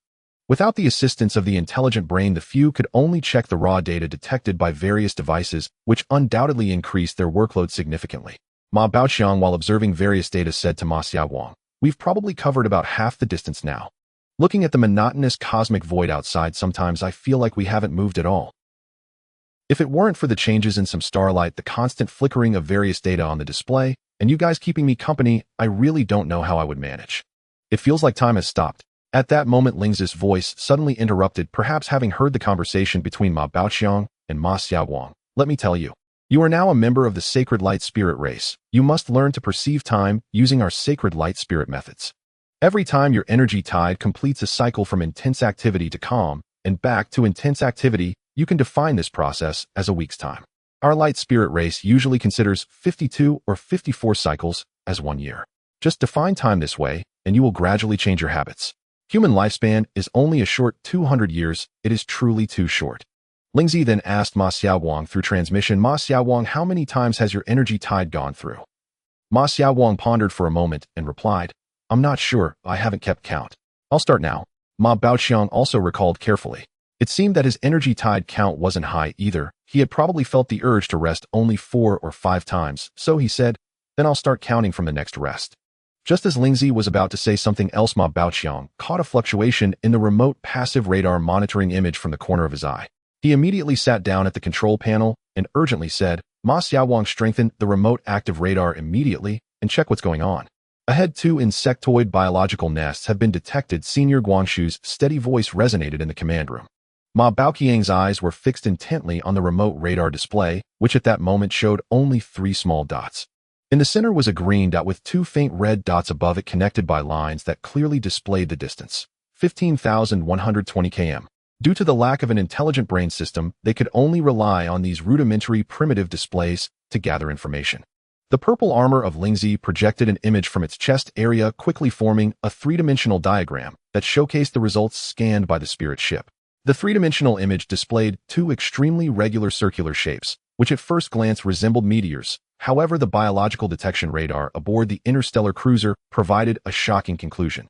These were 2 life forms exhibiting biological activity, emitting a special biological energy radiation. The 3-dimensional image further clarified that these were 2 spherical life forms covered in countless small bumps resembling those on the back of a blue star toad. They were dragging 4 long tentacles flying in the same direction as Ma Baoqiang's interstellar cruiser. Surrounding these 2 large life forms were dozens of smaller creatures circling around. Ma Xiaowang, hurry up and slow down, activate the electromagnetic main cannon. Ling's anxious voice came in time. That is a standard void transport unit of the insect tribe, the biological nest, each carrying at least 10,000 various insect troops. Look at the scale of these 2. They probably carry over 20,000 insects each. I can only hope they are transporting ground insect types, or at least close combat flying insects. Ma Xiaowang activated the electromagnetic main cannon. While expressing his youthful confusion, we are still over 15,000 kilometers away from those 2 insect biological nests. Previously, we tested that the electromagnetic cannon's range in the void of space is only over 1,000 kilometers, and its accuracy is lacking. Even with Ma Baoqiang's energy enhancement, it barely reached 10,000 kilometers. How could we hit them? Lingzi responded with a hint of pride. That was just the range when Ma Baoqiang operated the electromagnetic cannon alone. Don't forget about me. Listen carefully. The senior elder of the light tree will be responsible for precise aiming. Ma Baoqiang will enhance the electromagnetic cannon with cold energy to lower the temperature and maintain stability. Plus, I can provide excessive energy to the electromagnetic cannon, ensuring a precise hit on the biological nest 15,000 kilometers away. Given the urgency of the situation, there was no time for detailed discussion. As soon as the electromagnetic cannon was raised, the elder of the light tree immediately adjusted its direction to aim. Ma Baoqiang's hands radiated a ghostly blue light as he slammed them on the control panel, the cold energy rapidly conducting through the rare energy metal to the electromagnetic cannon, instantly causing the entire cannon to emit a ghostly blue glow. Meanwhile, unnoticed by others, Lingzi had quietly exerted power, and a striking red glow emerged from the ghostly blue light of the electromagnetic cannon. Fire! Ma Baoqiang and Ma Xiaowang shouted almost simultaneously through their communication devices. A pure metal projectile enveloped in red light shot out of the cannon like lightning. In an instant, over 10,000 kilometers away, a large hole was accurately pierced through the center of 1 biological nest. 1 shot, no need for a second. Following that, the electromagnetic cannon quickly adjusted its direction, aiming at the second insect biological nest, the firing process seamless. Unfortunately, this time it missed slightly. It turned out that the second biological nest immediately activated evasive maneuvers the moment the first was attacked. Despite the electromagnetic cannon taking less than half a second from aim to fire, the biological nest still evaded the critical hit, merely grazing the metal projectile, resulting in a massive gap on one side of the spherical body. In an instant, a large amount of liquid and unknown substances spurted out like a dam releasing floodwater.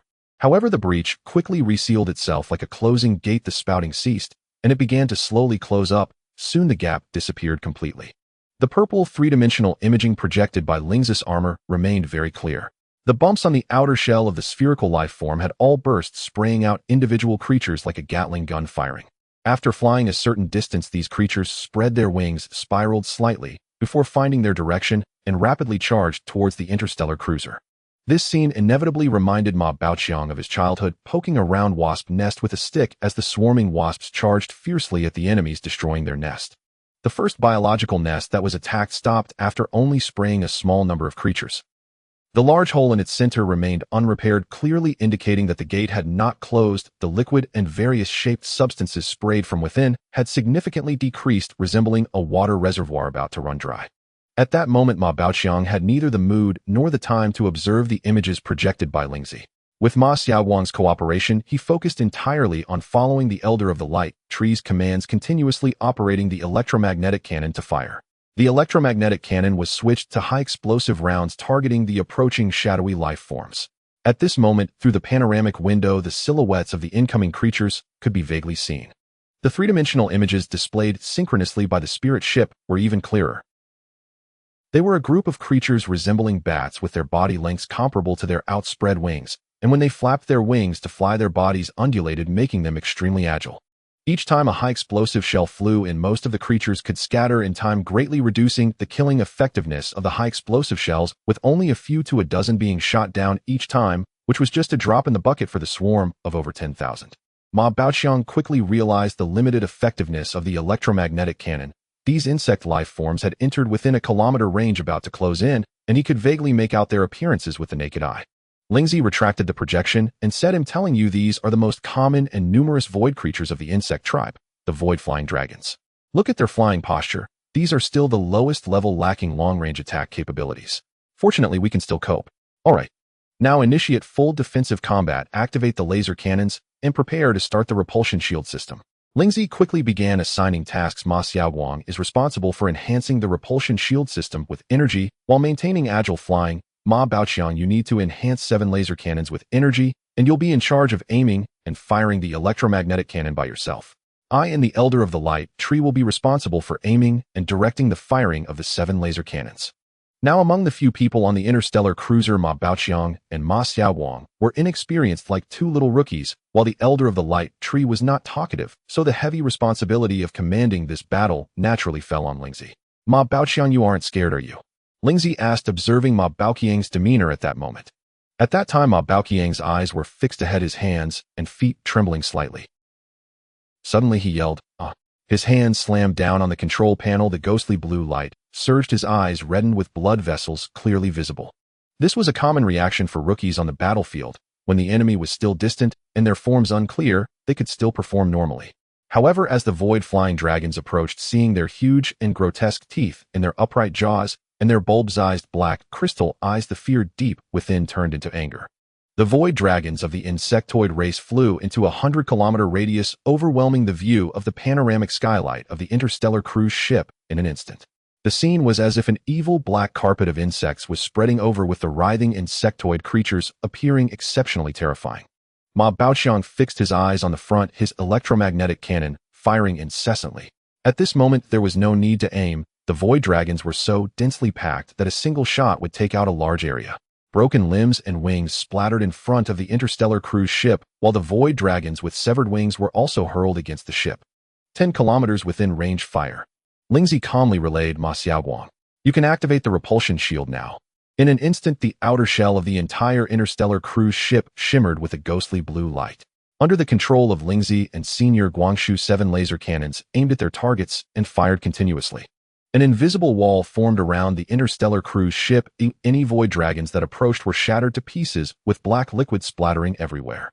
At this moment, Ling's armor glowed with a vibrant purple light, and the firing rate of the 7 laser cannons increased once again.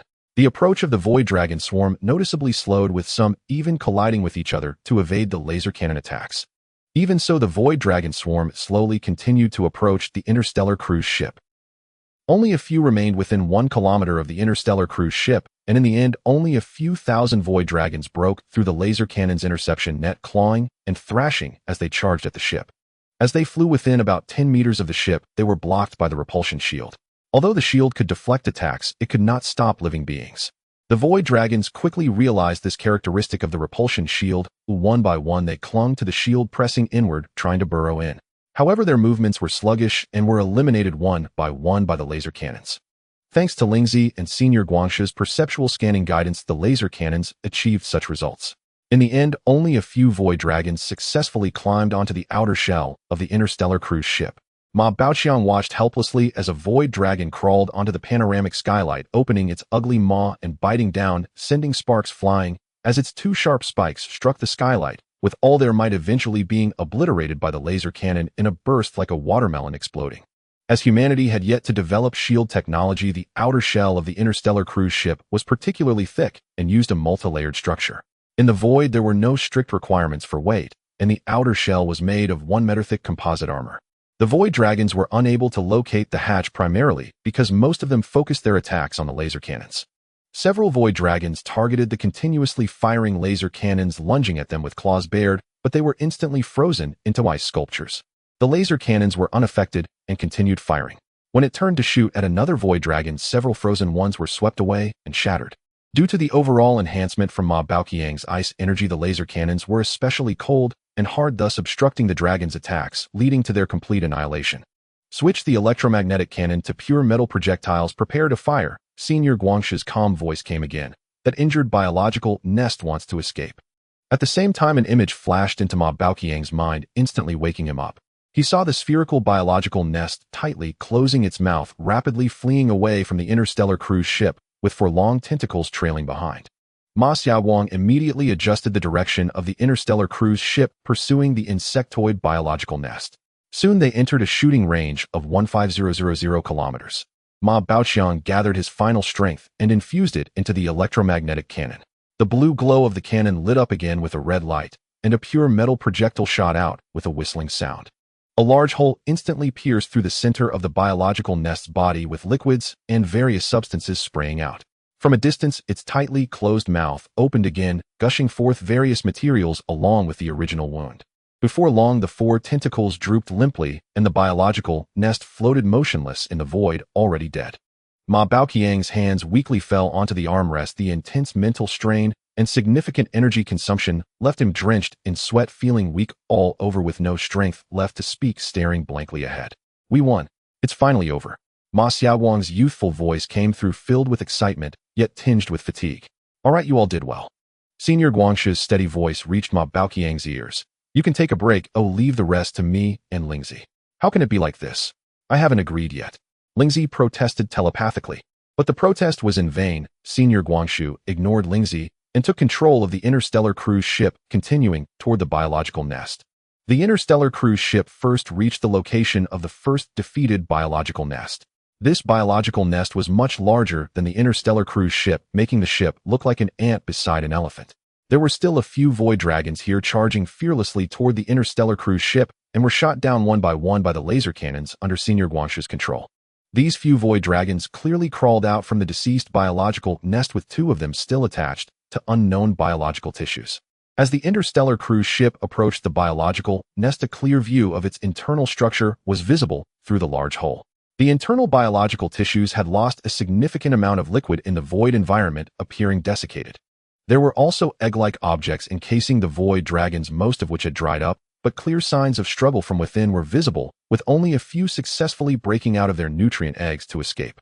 Come join me in piloting the mining vehicle, and let's enter the biological nest to search for treasures, Lingzi said, pulling Ma Baoqiang, who had just regained some strength, down to the cargo hold to pilot the mining vehicle. The mining vehicle flew out of the interstellar cruise ship, heading straight into the large hole created by the electromagnetic cannon. Ma Baoqiang curiously asked, what good things are in this biological nest? Looking inside the hole is like seeing the insides of a creature, making me feel nauseous. Lingzi replied proudly, you may not know this, Before dying, such biological nests gather all their nutritional essence, forming a core of nutritional essence that any living being can absorb.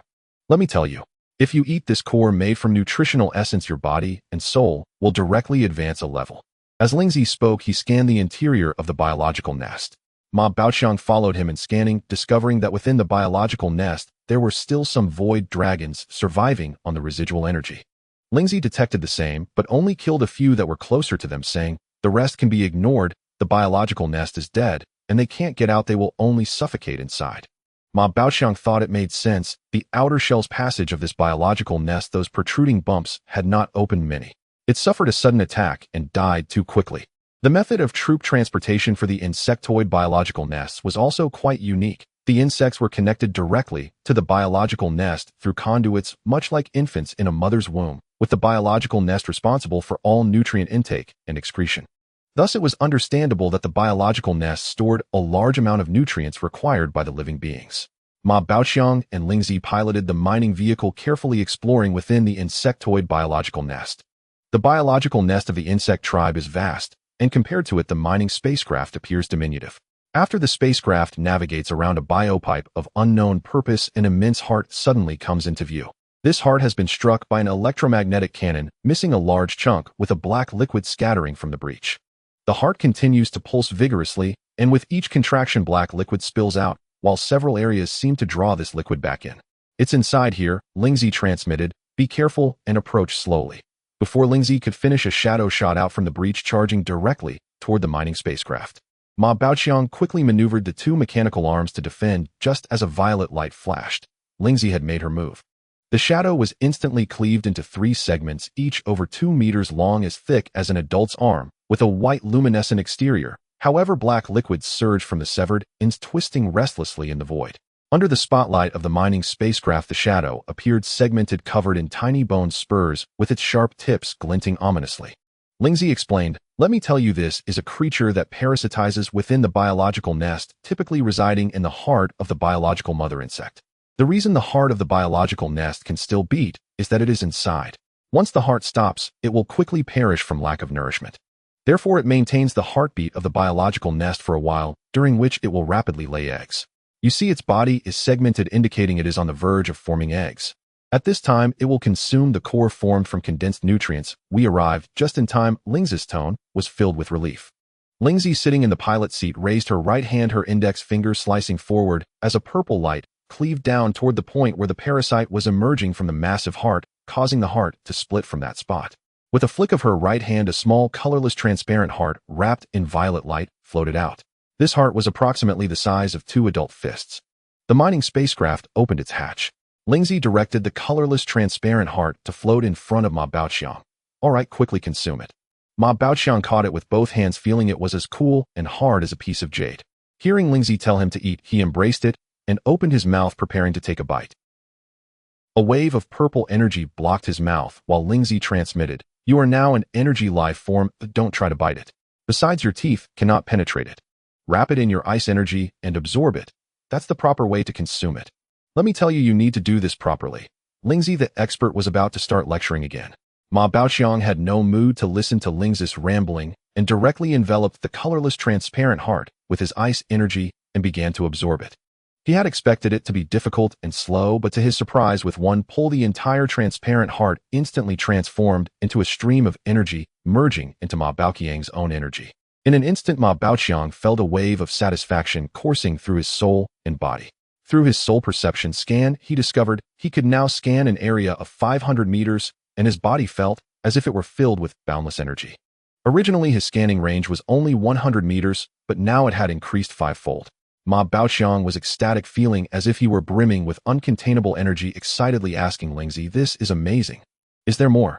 Lingzi replied with a slight disdain in her tone, "Do you think this is cabbage available whenever you want? This can only be formed when each biological nest dies, and each biological nest can only produce one."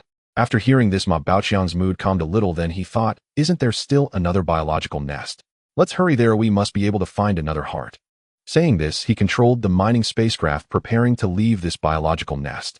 He then asked Lingzi, "What other useful things does this biological nest have?" Lingzi, sitting in the pilot seat, raised her hand slightly and replied, For you humans, this biological nest is a treasure trove. Its flesh, internal organs, and so on are rich in nutrients and can be consumed by any race. Oh, otherwise, how could the insect tribe carry almost all types of soldiers? If you humans could capture one of these biological nests, carrying humans would also be a piece of cake. Its outer skin is also an extremely precious material capable of navigating through the void, resisting various radiation and hazards, protecting the life forms it carries inside. Do you think it is not useful? It can also be refined into various rare elements, including some pure energy elements that even our holy light spirit race needs. Do you think it's not useful, eh?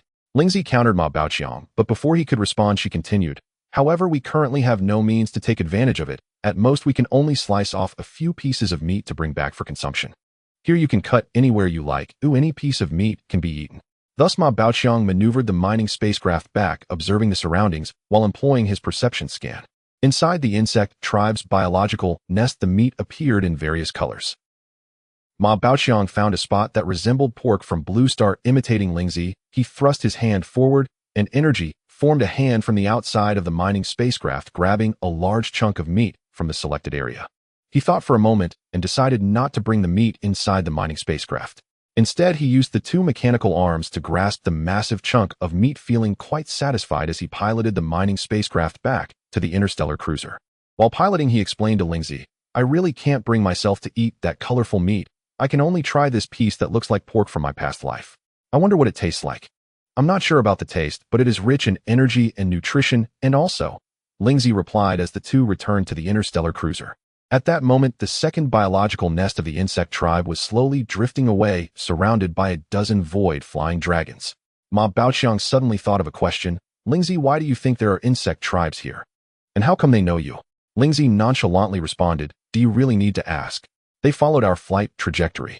Let me tell you, although the insect tribe cannot travel through spatial gaps like my spaceship, some insects are capable of creating small wormholes. Do you remember those 3 leviathans discovered by Elder Guangshu when we first came out? They are among the highest elite forces of the insect tribe, and they are rare within the entire insect race. I took down 3 of them in one go. How could the insect tribe not desperately pursue us? Lingzi recalled the scene at that time and couldn't help but feel a little scared. I only intended to cause a disturbance. I didn't expect to take them out directly. If I hadn't disturbed those 3 leviathans, then we definitely wouldn't have been able to escape. We would have surely been eaten to the last crumb by the insect tribe.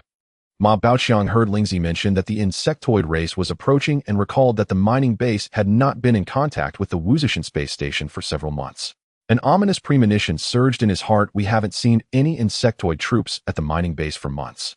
Could it be that the insectoids have all moved to the Wuzhishan space station? At this moment, Ma Baoqiang had no mind to eat the meat. He used his ice energy to freeze the meat and placed it in a container, setting aside the rare titanium alloy energy metal that was originally inside. Lingzi floated toward the elevator and replied without turning back, it's very likely. The ones we encountered today should be the reserve troops. Just like a typical army, the main force wins the battle in front, and these reserve troops follow up, responsible for cleaning the battlefield or patrolling, which is why they are lagging behind at a leisurely pace. As she spoke, Lingzi arrived at the elevator and quietly waited for the doors to open. I tell you, the front must have one, which is why there are straggling insectoid biological nests moving slowly behind. The remaining combat-ready and highly mobile troops have already rushed to the front. Ma Baoqiang hurriedly entered the elevator, anxiously asking, can we still go to the Wuzhishan space station now? Isn't that just diving headfirst into a swarm of insects? Not necessarily. We are probably just encountering the tail end of the insectoid troops. For now it should be safe, and we won't meet any powerful insectoids. Before Lingzi could finish, a steady voice echoed in his mind. The insectoids are coming. The sudden transmission from Elder Guangshu pulled Ma Baoqiang back from his hopeful thoughts. Ma Baoqiang hurriedly transmitted back, what happened? Where have the insectoids appeared?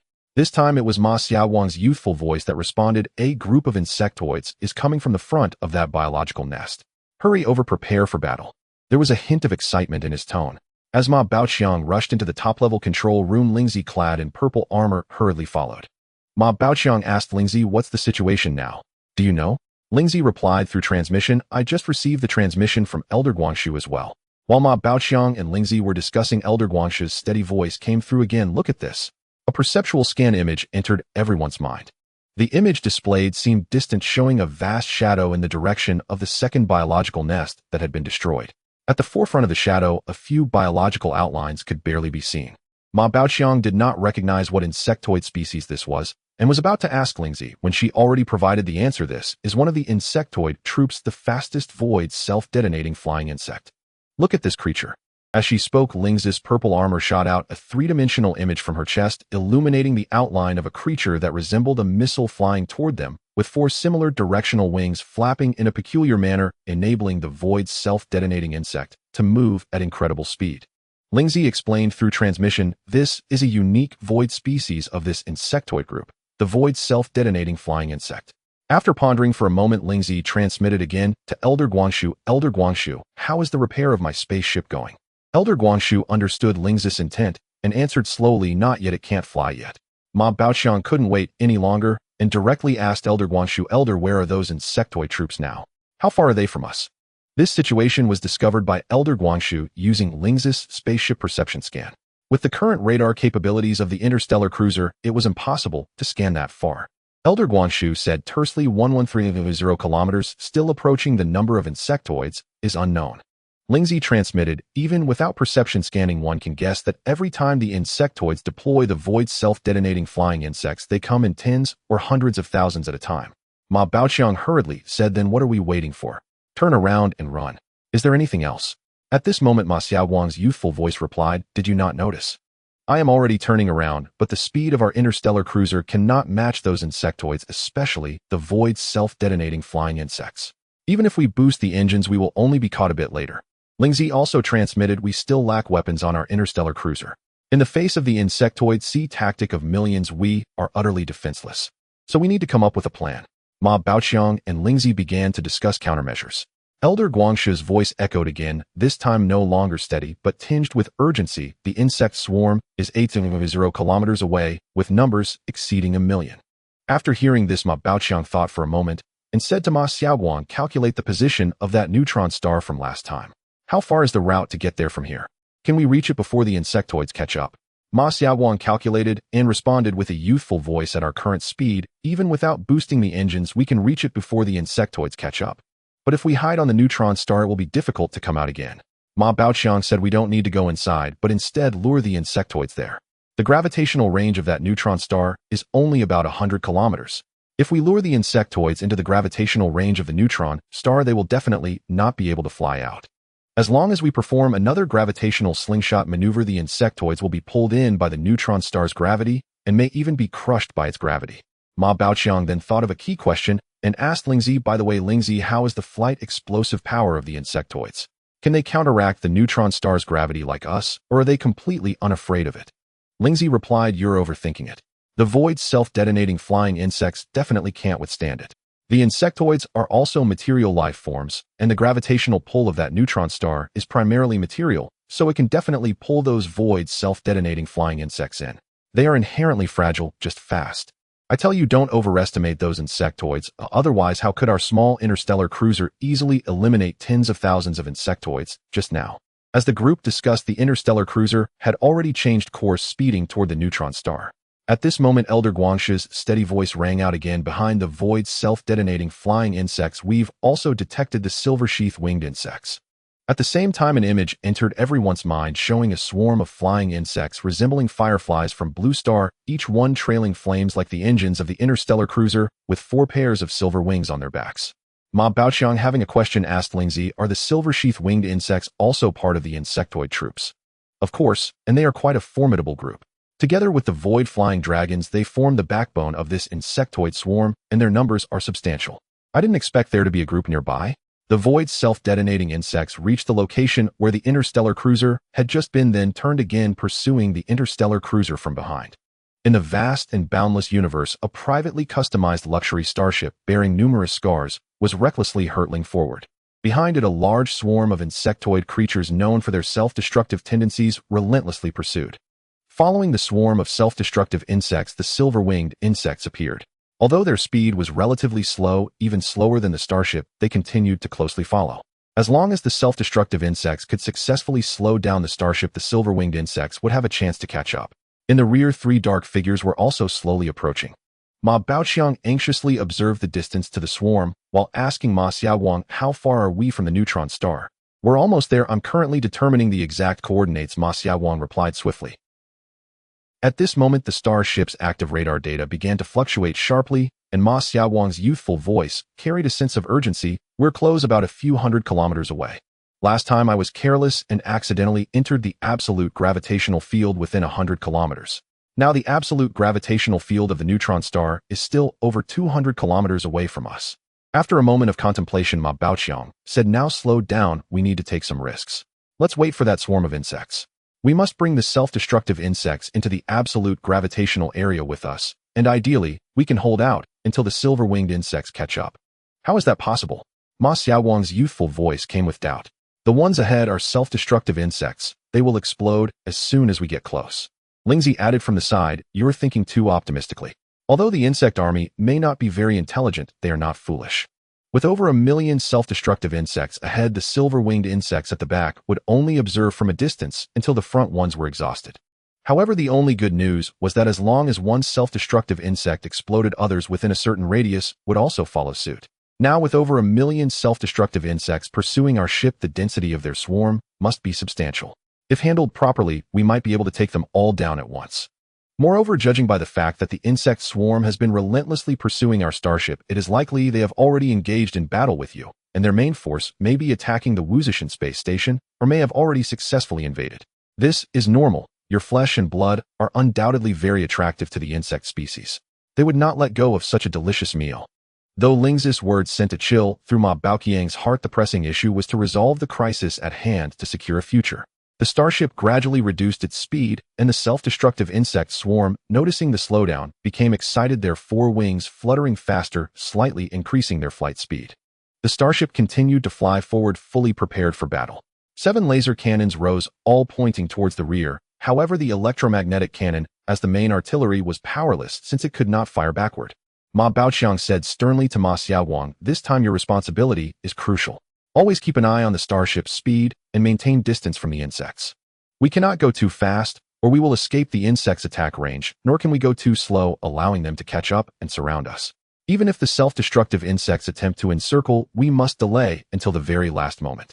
At this moment, the self-destructive insects had already entered a 50-kilometer range. Ma Baoqiang had just consumed the essence of nutrition, and his ice energy surged 5-fold. After channeling the ice energy into the laser cannons, the range of the laser cannons expanded from the original 10 kilometers to a staggering 50 km.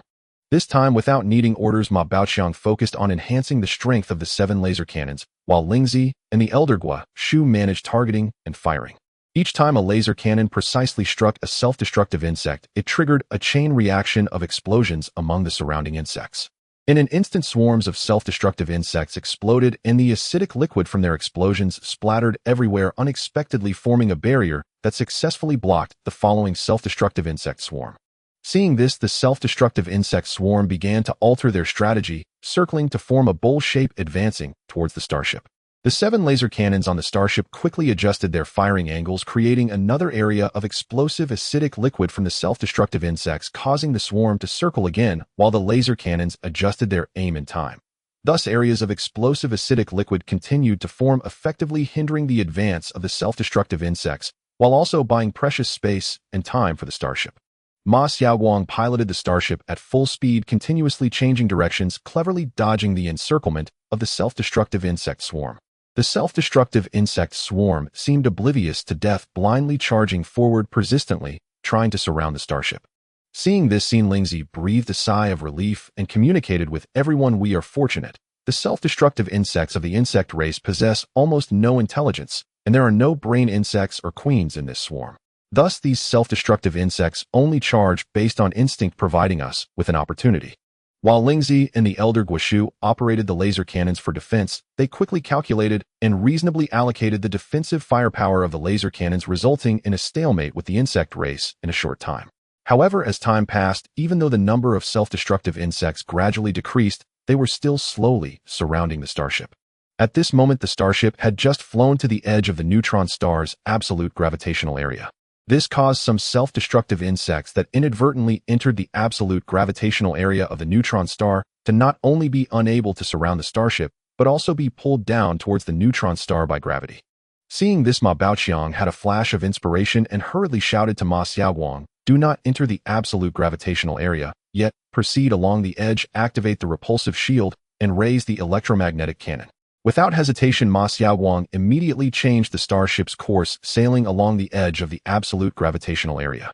Lingzi, hearing Ma Baoqiang's command, instantly understood his intention and immediately redirected 2 laser cannons cooperating with the electromagnetic cannon to clear a path for the starship. However, there were few shells left for the electromagnetic cannon. Thus, the starship proceeded closely along the edge of the absolute gravitational area, with numerous self-destructive insects entering the absolute gravitational area, mercilessly pulled in by the neutron star's gravity. However, the firepower of the starship was limited, and the self-destructive insects still managed to break through to within 50 meters of the starship, blocked by the repulsive shield. Ma Baoqiang immediately exerted all his efforts to channel ice energy into the entire starship, including the repulsive shield system. Although the defense of the repulsive shield was not strong, its main function was to repel self-destructive insects without destroying them. Since the self-destructive insects did not come into contact with the hull of the starship, they would not explode, but rather desperately attempt to burrow into the repulsive shield. Upon noticing this situation, Lingzi refrained from shooting the self-destructive insects on the repulsive shield, but continued to attack the self-destructive insects a bit further away, allowing the starship to endure for a much longer time. Soon the self-destructive insects all caught up, and even the silver-winged insects gradually surrounded them. The starship had no choice but to risk crossing the explosive area of the self-destructive insects, and the range of the repulsive shield was shrinking. When the repulsive shield system was about to reach its limit, Ma Baoqiang decisively ordered Ma Xiaowang, "Enter the absolute gravitational area." In the vast expanse of the cosmic void, a swarm of silver-shelled flying insects from the insectoid race danced and spiraled around the void, exploding flying insects. These void-exploding insects formed a nearly spherical shape, slowly moving sideways. Ma Xiaowang, "Enter the absolute gravitational zone." From the gap, Ma Baoqiang's interstellar cruiser rapidly veered like an arrow released from a bow, plunging headlong into the absolute gravitational zone. Immediately after, the massive sphere composed of void-exploding flying insects surged into the absolute gravitational zone. In an instant, it seemed as if a rain of insects fell from the neutron star. All the void-exploding flying insects that entered the absolute gravitational zone were gently nudged by an invisible hand, plummeting straight down onto the neutron star, and before they could explode, they turned into a puddle of liquid. About 1/3 of the silver-shelled flying insects followed into the absolute gravitational zone. Upon sensing something amiss, they hurriedly changed direction, attempting to flee from the neutron star's absolute gravitational zone. However, they could only hover in midair. Each silver-shelled flying insect that entered the absolute gravitational zone exerted all its might, with the flames emitted from their biological engines extending 3 times longer than normal, yet they still could not move upward by even a fraction. Eventually, as the flames of the silver-shelled flying insects extinguished one by one, they inevitably fell onto the neutron star, disappearing without a trace. The interstellar cruiser continued on its previous course. "Finally, I can breathe easy." Ma Baoqiang retracted the energy and slumped down in the pilot's seat. "This is only temporary, but you did indeed well this time." Ling's tone in the transmission had become much more relaxed. At this moment, the repulsive shield of the interstellar cruiser finally stabilized. "Hey, this is not the time to relax. We're about to reach the thrust point." Ma Xiaowang remained in a state of high tension, fully concentrated on piloting the interstellar cruiser.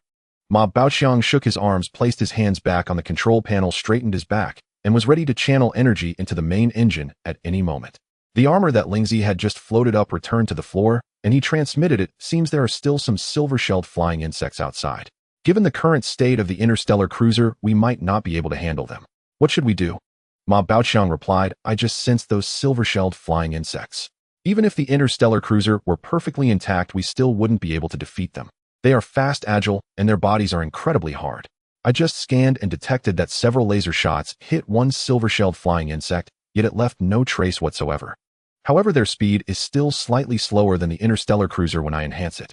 I believe we can use that heavy water planet. If they chase us relentlessly, we can fly along the edge once we pass through that invisible barrier. If those silver-shelled flying insects don't slow down and crash right in, that would be perfect." Saying this, Ma Baoqiang's hands resting on the control panel glowed with a bluish light once more, and he said, "Ma Xiaowang, after we charge out, head straight for the heavy water planet without slowing down." The silver-shelled flying insects trailing behind saw that the insect swarm ahead did not pursue the interstellar cruiser, but instead began to fall in the same direction. Instinctively realizing the danger, they gave up on advancing and turned to chase the interstellar cruiser. Although some silver-shelled flying insects occasionally strayed into the absolute gravitational zone, and fell onto the neutron star. The vast majority managed to follow closely behind the interstellar cruiser, successfully avoiding the absolute gravitational trap of the neutron star. The interstellar cruiser, as before, maneuvered around the back of the neutron star using the gravitational slingshot principle to once again escape the absolute gravitational zone.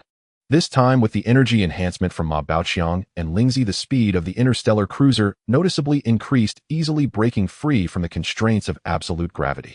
As soon as Ma Xiaowang piloted the interstellar cruiser out of the absolute gravitational zone, he immediately adjusted the course, speeding unhesitatingly toward the heavy water planet.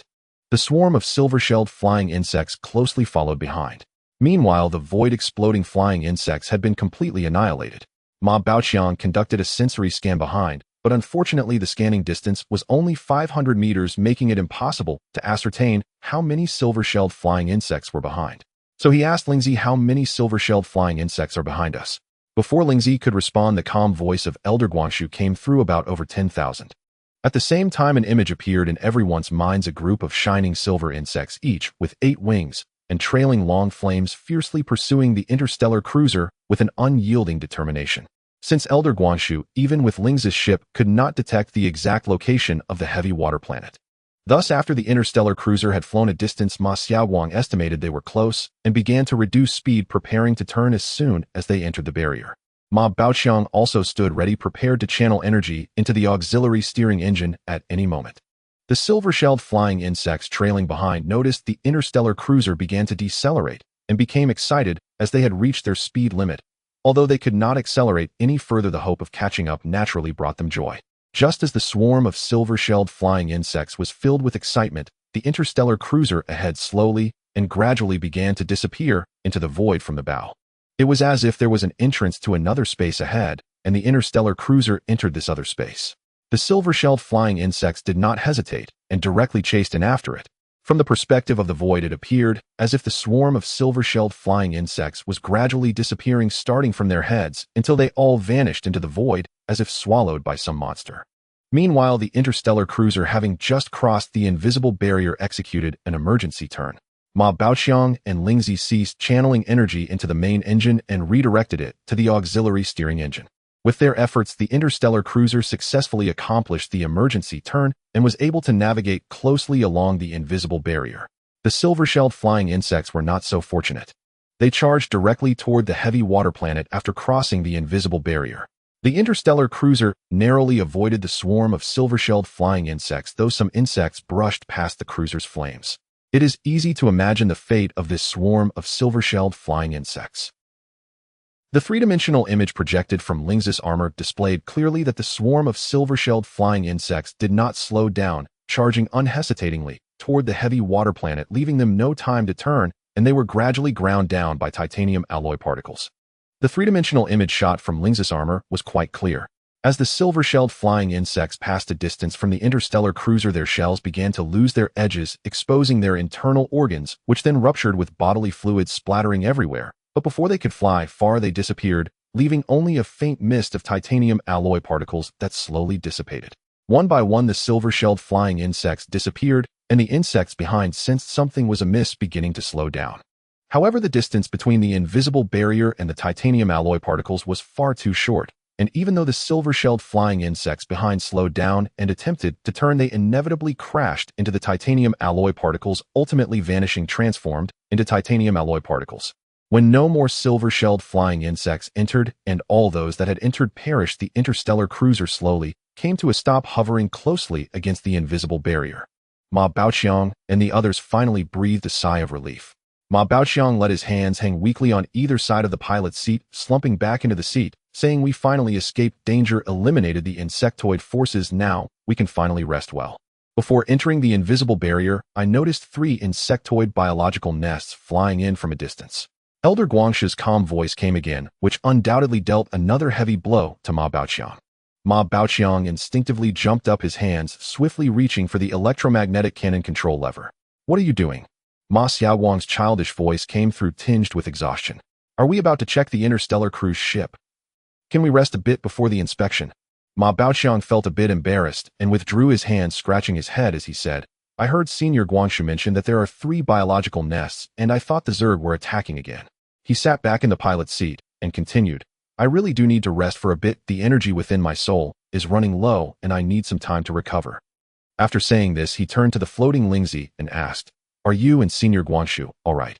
We're doing well. Such levels of combat are merely a piece of cake for us. Lingzi's purple armor floated a bit higher, drifting in front of the panoramic window, hands clasped behind her back, as she proudly declared, Let me tell you. Back in the day when I single-handedly infiltrated the Zerg's nest, the scene was truly spectacular. All right, you should rest too. Senior Guangshu's steady voice echoed. Here the Zerg cannot see us. We can take a good rest. I will help you control the interstellar cruise ship, and Ma Xiaowang, you should rest as well. Lingzi's subsequent words were stifled. Ma Baoqiang floated over to where Ma Xiaowang was. He saw the small tower pine-shaped body glowing with a ghostly blue light, the light rhythmically expanding and contracting, indicating that Ma Xiaowang was also absorbing energy to rest. Ma Baoqiang took a small Karmi energy crystal back to the fourth-floor room, lay on the bed, and while absorbing energy, he unknowingly fell asleep.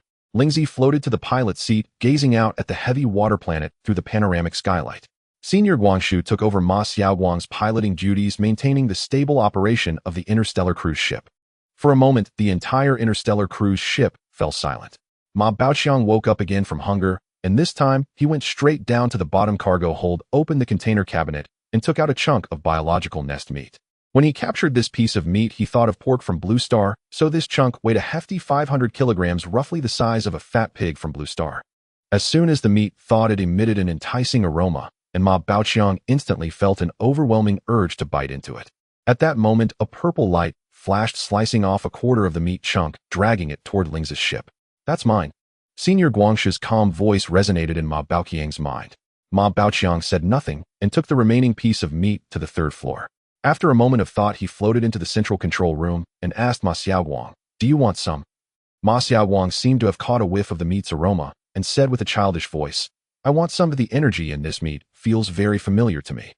Ma Baoqiang left a quarter of the meat for Ma Xiaowang, then went to the cockpit without asking Lingzi directly, giving her a quarter. Finally, he returned to his luxurious room with his quarter of the meat. Despite the tempting aroma, he resisted the urge to eat it raw, instead cutting a large piece, stir-frying it into a dish, and pairing it with rice for a delightful meal, leaving him with a round, full belly. After lying on the bed for a while, he returned to the cockpit. After this period of rest, Ma Xiaowang had also regained his energy.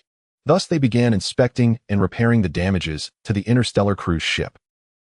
The main issues were some burn damages to the internal systems caused by overload. Ma Baoqiang and Lingzi worked together with Ma Xiaowang to repair the electromagnetic cannon and laser cannon systems, address the overload issues in the repulsion shield's energy system, and conduct a comprehensive sensing scan of the engines to fix the damages caused by metal fatigue in each engine, among other things. The keel structure of the interstellar cruise ship had no problems. Everything was normal after sensing scans, and finally, they turned to the repairs of the outer shell. After this battle, the outer shell was riddled with scars, with several wounds made by the void dragons deepened, nearly penetrating the shell. Lingzi was responsible for softening, while Ma Baoqiang was in charge of shaping. They welded the scarred parts of the outer shell together, smoothing out the outermost layer of neodymiumbran alloy, allowing the repulsion shield to be restored. During the repairs, Ma Baoqiang went to capture some titanium alloy particles again, but unfortunately ordinary metals could not accommodate these particles, and the outer shell was made of ordinary metal materials, so it did not strengthen much. Even with the skeleton made of precious metals, the number of titanium alloy particles it could hold was limited.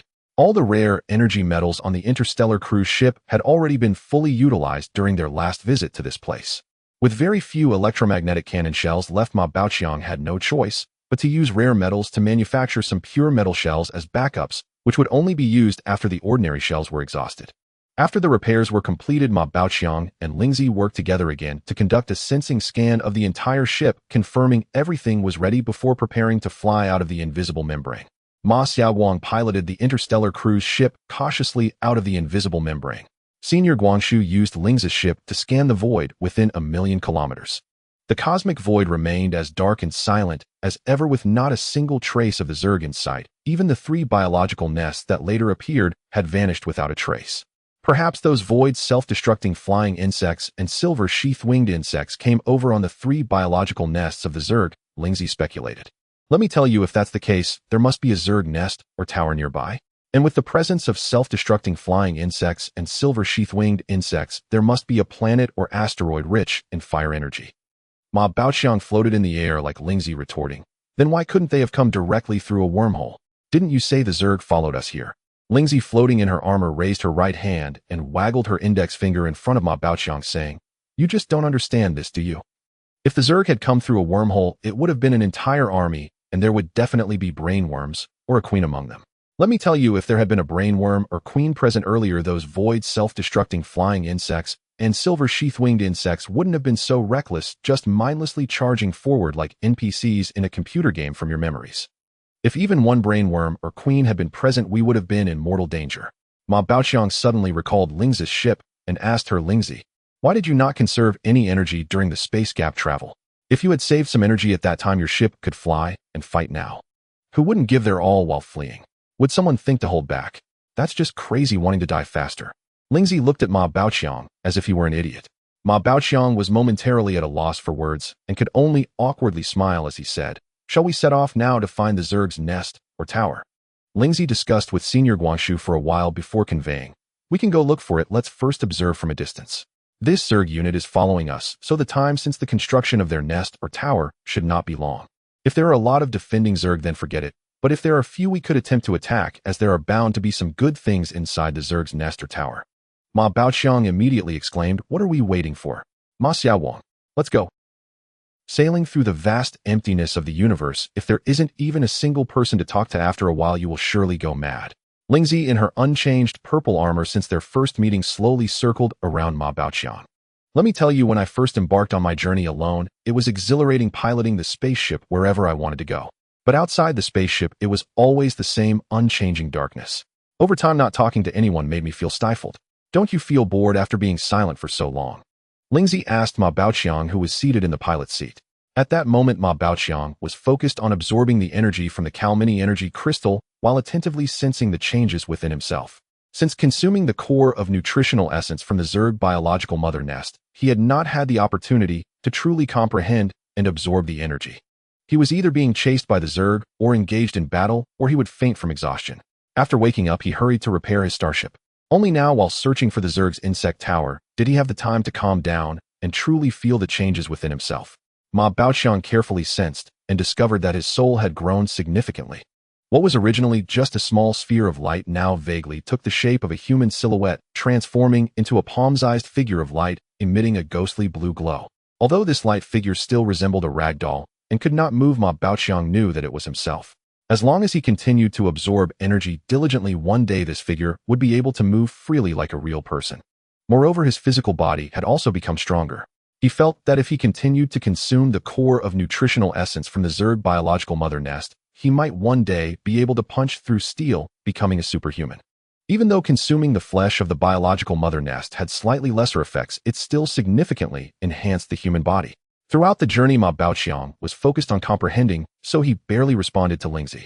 Ma Xiaowang was responsible for piloting the starship while calculating the direction of the zerg's approach to determine the search direction.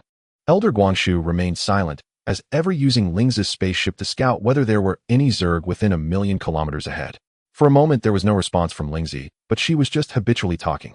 After all, as a being that had survived for tens of thousands of years, she had experienced various moments of solitude, having spent hundreds or even thousands of years alone since her birth. "All right, let me ask you, what does the zerg's insect tower look like? And the zerg's nest? From what you're saying, they're not the same thing, right?" Ma Baoqiang concluded his introspection and asked Lingzi. Lingzi immediately stopped her circling around Ma Baoqiang and said, "Let me tell you, the zerg comprises many different factions, all unified under the control of the queen or the brain bug. Various different troop factions are cultivated through the modulation of different genetic cells, although some lower-level factions can be produced with just an ordinary mother bug and nest. For mid to high-level zerg factions, specific mother bugs and dedicated living environments are required.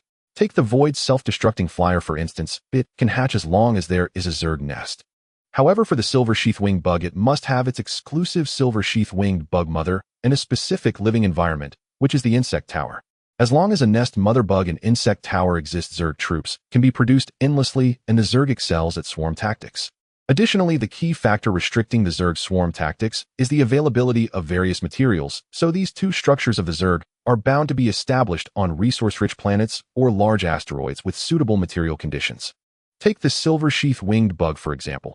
They usually fly with their wings, but their tails are engulfed in an unquenchable flame. In battle, their tails transform into biological engines, which is the form you see. You humans can emulate their biological engines using external metal materials to achieve a similar effect, and I admire that. Lingzi conveyed her admiration. However, she switched her tone, saying, "But I still have to say your human race relies too much on external objects. This path has already gone astray. Only by becoming stronger yourself is fundamental." And Lingzi, the expert, started to elaborate again. Ma Baoxiang interrupted Lingzi, asking in general, how long do you think it takes to find the zerg's nest? Lingzi paused her speech, pondering for a moment before saying, "Well." Just as Lingzi was about to answer, Elder Guangsha's voice came through, founded its right ahead. As she spoke, an image entered the minds of Ma Baoxiang and Lingzi. In the image, on a planet covered in lava, a towering conch-shaped structure loomed. The entire structure resembled a large thumbtack floating in the void, its head burned bright red. At the tip of the thumbtack, countless things resembling fireflies swirled and danced, densely packed, sending shivers down one's spine. 3 zerg biological mother nests were also floating nearby. "Is this the insect tower of the silver sheath-winged bug?" Ma Baoxiang asked, somewhat dazed. The image transmitted by Elder Guangshu was truly shocking. He continued, "We don't need to look for that zerg nest anymore. Let's go directly. This is just the magnificent sight seen from 1,000,000 kilometers away. If we get closer, we won't even be able to escape." The speed of the silver sheath-winged bug is no match for the starship, but the void's self-destructing flyers hatched from the zerg nest are much faster than the starship. Ma Baoxiang said somewhat dejectedly. The feeling of invincibility that had just arisen from his energy growth dissipated in an instant. As Ma Baoxiang was discussing with Lingzi, preparing to turn the starship around and abandon the search, Elder Guangshu transmitted another image. In the image, a purple-green satellite orbited the lava planet where the insect tower was located.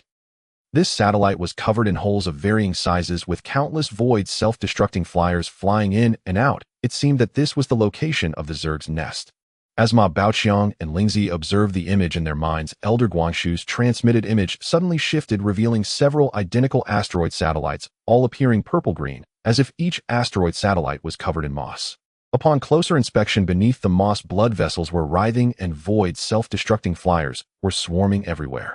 At this moment, Lingzi transmitted, saying the zerg's nest must be inside those asteroid satellites. Every satellite has been hollowed out. Don't think about it, let's go. Initially, I thought the zerg nests and the insect tower's troops had already been relocated, but I didn't expect there to be so many left. It seems the resources around here must be quite abundant. But with your current starship, you definitely cannot win. After a moment of reflection, Lingzi transmitted to Ma Xiaoguang, "No need to go further. You can turn around and leave. Everything that needed to be scouted has been scouted. Now let's head to the Five-Finger Mountain space station you mentioned. I just hope the humans there can withstand the zerg's invasion." Ma Xiaoguang also saw these images, said nothing, and directly turned the starship around, returning to the flight path, heading back to the Five-Finger Mountain space station. The crackling sound from the communication device was suddenly torn apart by heavy panting as the voice of Captain of the Hound 307 came through, raspy, like metal scraping. "Vanguard 3, you have only a 30-second window." As 3 mechas ejected from the belly of the escort ship, several silver-shelled winged insects that were gnawing at the ship's armor were sent flying. The leading Night Eagle-type mecha suddenly deployed hive launchers on its shoulders, and 24 miniature missiles detonated in the vacuum, creating a fire net that turned the insect swarm within 300 meters into chunks of flesh. The 3 Night Eagle-type mechas advanced in a sharp formation, their elbow-mounted 9-tube laser cannon arrays spinning, unleashing a storm of beams that shredded the insects in their path into mincemeat. However, more void dragons surged out from the shadows of the shattered star ring, their tail-mounted bone harpoon launchers charging up with eerie green bioluminescence, illuminating the mecha's chest damage counter. 27. The vector thrusters behind the 3 Night Eagle-type mechas erupted simultaneously with bluish-white flames, their laser beams plowing a bloody path through the swarm. The Night Eagle-type mechas swiftly tore open the encirclement of the insect swarm in this direction, charging straight towards the void ribbon worm that blocked their path. The 100-meter-long void ribbon worm emerged like a ghost from the deep sea, its flattened body shimmering with blue-violet arcs under the starlight. The void ribbon worm managed to shoot out a single electric orb, which grazed the left leg of the leading Night Eagle mecha, exploding the mecha in the second position. The leading Night Eagle mecha dodged this attack, but the small missiles on the mecha had already been exhausted as it broke through the encirclement. It could only shoot with its elbow-mounted 9-tube laser cannon array while wielding a giant sword in hand, charging fiercely towards the head of the void ribbon worm. The 9-tube laser cannon array designed for the mecha barely left scorch marks on the void ribbon worm, as if it was merely scratching it. As the leading Night Eagle mecha reached the top of the Void Ribbon worm, the next round of charged currents from the worm also gathered at its head. The left arm of the Night Eagle mecha suddenly shot out and anchored a hook onto the head of the Void Ribbon worm, and without hesitation it plunged its sword deep into the worm's head. However, the electric arcs charged by the Void Ribbon worm did not flow to the two horns on its head. Instead, they all conducted through the sword embedded in its head, causing the Night Eagle mecha to erupt with sparks and smoke, coming to a halt suspended on the sword. The Void Ribbon worm opened its massive maw, twisting its body and shaking its head violently, flinging the Night Eagle mecha away. The paralyzed mecha was hurled like a cannonball by the Void Ribbon worm, hurtling towards the interstellar cruiser where Ma Baoqiang and the others were located. Ma Xiaowang, can we catch this mecha? A hint of a smile appeared on Ma Baoqiang's previously tense face, excitement barely contained in his heart. Here comes the chance of mecha. This is every man's dream. I hope it isn't too badly damaged. Ma Baoqiang was already imagining his heroic stance when piloting the mecha. Shouldn't you be more concerned about the human inside that mecha, checking if they are in danger? Lingzi's voice came at the right moment. It turned out that Ma Baoqiang had unconsciously shared his inner thoughts. He quickly responded, "Of course I'm concerned about the pilot inside. But no matter how concerned, the premise is that we must successfully catch that mecha without the insect swarm noticing us." You agree, right, Ma Xiaowang? Ma Baoqiang inquired through thought transmission. Ma Xiaowang did not respond to his words, instead focusing intently and cautiously maneuvering the interstellar cruiser, carefully calculating the trajectory of the incoming mecha slowly approaching it. He dared not start the main engine, relying only on auxiliary engines to move the cruiser. Finally, when the Night Eagle-type mecha was 80,000 kilometers away from the insect swarm, the interstellar cruiser successfully caught it. The dual-purpose landing gear at the bottom of the cruiser quickly transformed into mechanical arms firmly grasping the mecha. Then the cruiser slowly retreated in the direction the mecha was flying, retreating to 1,000,000 kilometers outside the observation limit before coming to a stop again, continuing to silently observe the battlefield situation. At this moment, a gap had been opened in the encirclement of the insect swarm, and Ma Baoqiang silently prayed that the human warship inside could successfully break through the encirclement. The first 3 Hound-class escort ships had long been covered in insects, yet they still desperately cleared a path for their companions behind them. After the other 7 warships successfully broke out, these 3 escort ships resolutely chose to self-destruct, perishing together with the insect swarm. However, unfortunately, the insect swarm reacted extremely quickly. Just after the human warships broke out a short distance, they were once again surrounded. This time, 3 escort ships attempted to open a path for their comrades again as before. But this time the insect swarm was prepared. The 3 Night Eagle-type mechas had just flown out from the escort ships when they were subjected to focused attacks from the swarm, and in an instant they were torn to pieces. As a result, the human warships lost their last sliver of hope for breaking through the encirclement. Alright, no need to watch anymore. The fate of these humans is already sealed. Let's retreat first. Lingzi transmitted, the person inside that mecha is still alive. Ma Baoqiang, do you want to go save them? Of course we need to save them. Ma Xiaowang, let's hurry and retreat. Ma Baoqiang quickly transmitted to Ma Xiaowang, simultaneously standing up and briskly walking towards the cargo hold on the bottom level of the interstellar cruiser. The mecha was grasped by the dual-purpose mechanical arms at the bottom of the interstellar cruiser. Ma Baoqiang needed to pilot the mining aircraft out of the cabin to drag the mecha into the cargo hold. However, the cargo hold at the bottom was currently filled with goods and needed to be cleared out to make enough space. As Ma Baoqiang hurried towards the bottom cargo hold, he said to Lingzi, "Lingzi, please help me clear out enough space in the bottom cargo hold. I need to drag the mecha in." Without waiting for Lingzi to respond, Ma Baoqiang directly entered the mining aircraft. Ma Xiaowang opened the bottom cargo hold. After transmitting to Ma Xiaowang, he took his seat in the mining aircraft's cockpit, anxiously waiting for the cruiser's loading door to open. The interstellar cruiser was in the void of space, completely sealed, and the outer hatch could not just be opened at will. A hissing sound of air being drawn out echoed as the air in the bottom cargo hold of the interstellar cruiser was rapidly evacuated to create a vacuum, and only then did the loading door in front of the mining aircraft slowly open. Ma Baoqiang piloted the mining aircraft out of the interstellar cruiser, simultaneously transmitting to Lingzi, "I'm counting on you for what happens inside the interstellar cruiser." He reminded Lingzi once more, "Don't worry, you'll take care of it." At this moment, Lingzi was flying down behind Ma Baoqiang, wearing armor, quietly floating in the cargo hold.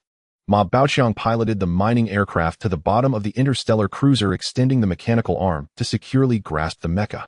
He transmitted to Ma Xiaowang, "You can release the mecha now." Due to the interstellar cruiser being in the void of space, without external forces interfering, the mining aircraft was relatively stationary with respect to the cruiser, allowing Ma Baoqiang to easily grip the mecha. After the dual-purpose mechanical arms of the interstellar cruiser released the mecha, Ma Baoqiang immediately dragged the mecha back to the bottom cargo hold of the cruiser. At this moment, a large space in the bottom cargo hold of the interstellar cruiser had been cleared, and Ma Baoqiang successfully dragged the mecha inside.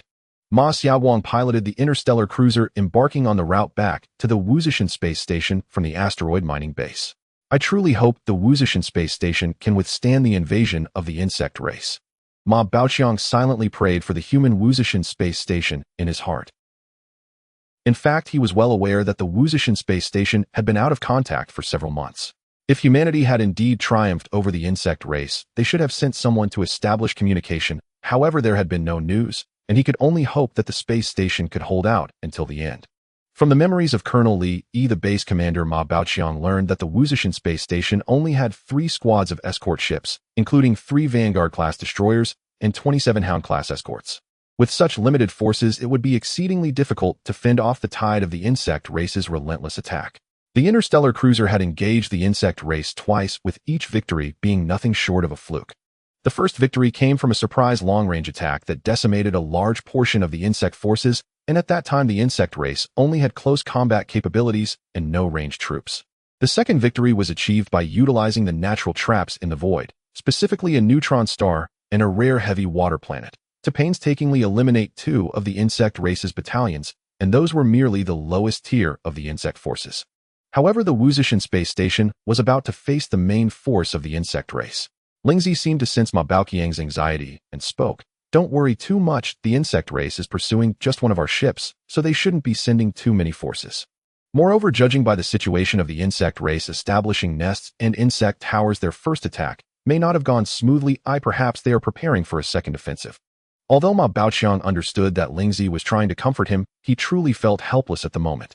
The reason he insisted on heading to the Wuzishan space station was that Colonel Li's cruiser, the Perseverance, was a small interstellar cruiser that could navigate the void for a short time, but ultimately required resupply. According to the information Ma Baoqiang possessed, the only place within the nearby star domain where this interstellar cruiser could reach and resupply was the Wuzishan space station. Thus, Ma Baoqiang suppressed the anxiety within him, took out a Calmi energy crystal, and began to absorb its energy. The interstellar cruiser sailed for about half a month. One day, while Ma Baoqiang was consulting with Lingzi on how to use energy for defense, suddenly a hoarse male voice emerged from the communication device that had never sounded before on the interstellar cruiser. "Hound 307 calling Vanguard, 3 Hound 307 calling Vanguard, 3 please break through immediately, we will open a gap for you. Hound 308 and 309 follow me." This was the first time the interstellar cruiser had received such a clear signal. Ma Baoqiang said, "This might be a full-frequency radio signal, which is why we can hear the voice." After all, none of the people on the interstellar cruiser knew how to operate the communication device. "There is a battlefield 100 kilometers ahead." A calm voice from Elder Guangxu came through, and at the same time a navigational coordinate map was transmitted into everyone's minds. Shortly after, Elder Guangxu sent a clear scanning image of the battlefield located 100 kilometers to the left and forward of the interstellar cruiser. Countless insect forces surrounded a giant planet on one side, and from a distance, it looked like a group of wriggling insects clustered on a branch. Amidst the swarm of insects, the silhouettes of 10 human warships could be faintly seen, with 1 destroyer accompanied by 9 escort ships, forming a spherical defensive formation, relying on the ring of asteroids to resist fiercely. Various electromagnetic cannons, laser cannons, and other weapons aboard the warships were incessantly firing outward, and from time to time an interstellar missile would shoot out toward the densely packed insect swarm, creating a void in their ranks, but it was quickly filled again by the swarm, leaving the warships with no chance to break through. In the image, the figures of void-flying dragons and silver-sheath-winged insects were clearly visible. Not far from the outskirts, there were 9 insect biological nests, but the most eye-catching were 5 insects shimmering with blue-purple electrical arcs, each resembling a scarf fluttering in the wind, measuring about 100 meters in length, with flattened bodies undulating in the void. With each rising and falling movement, a blue-purple electrical sphere would light up towards the head of the insect swarm and then be launched toward the human warships. The 10 human warships had also fired electromagnetic cannons and interstellar missiles at these 5 insects, but due to the distance they were all intercepted by the swarm. Among them, the interstellar missiles fired by the destroyer posed the greatest threat, but unfortunately their speed was too slow and the number of insects was overwhelming. Before they could approach their target, they would explode uselessly. Seeing this, Ma Xiaowang immediately ordered the interstellar cruiser to shut down all power and merely observed the battlefield from a distance through Elder Guangxu and Ling's ship.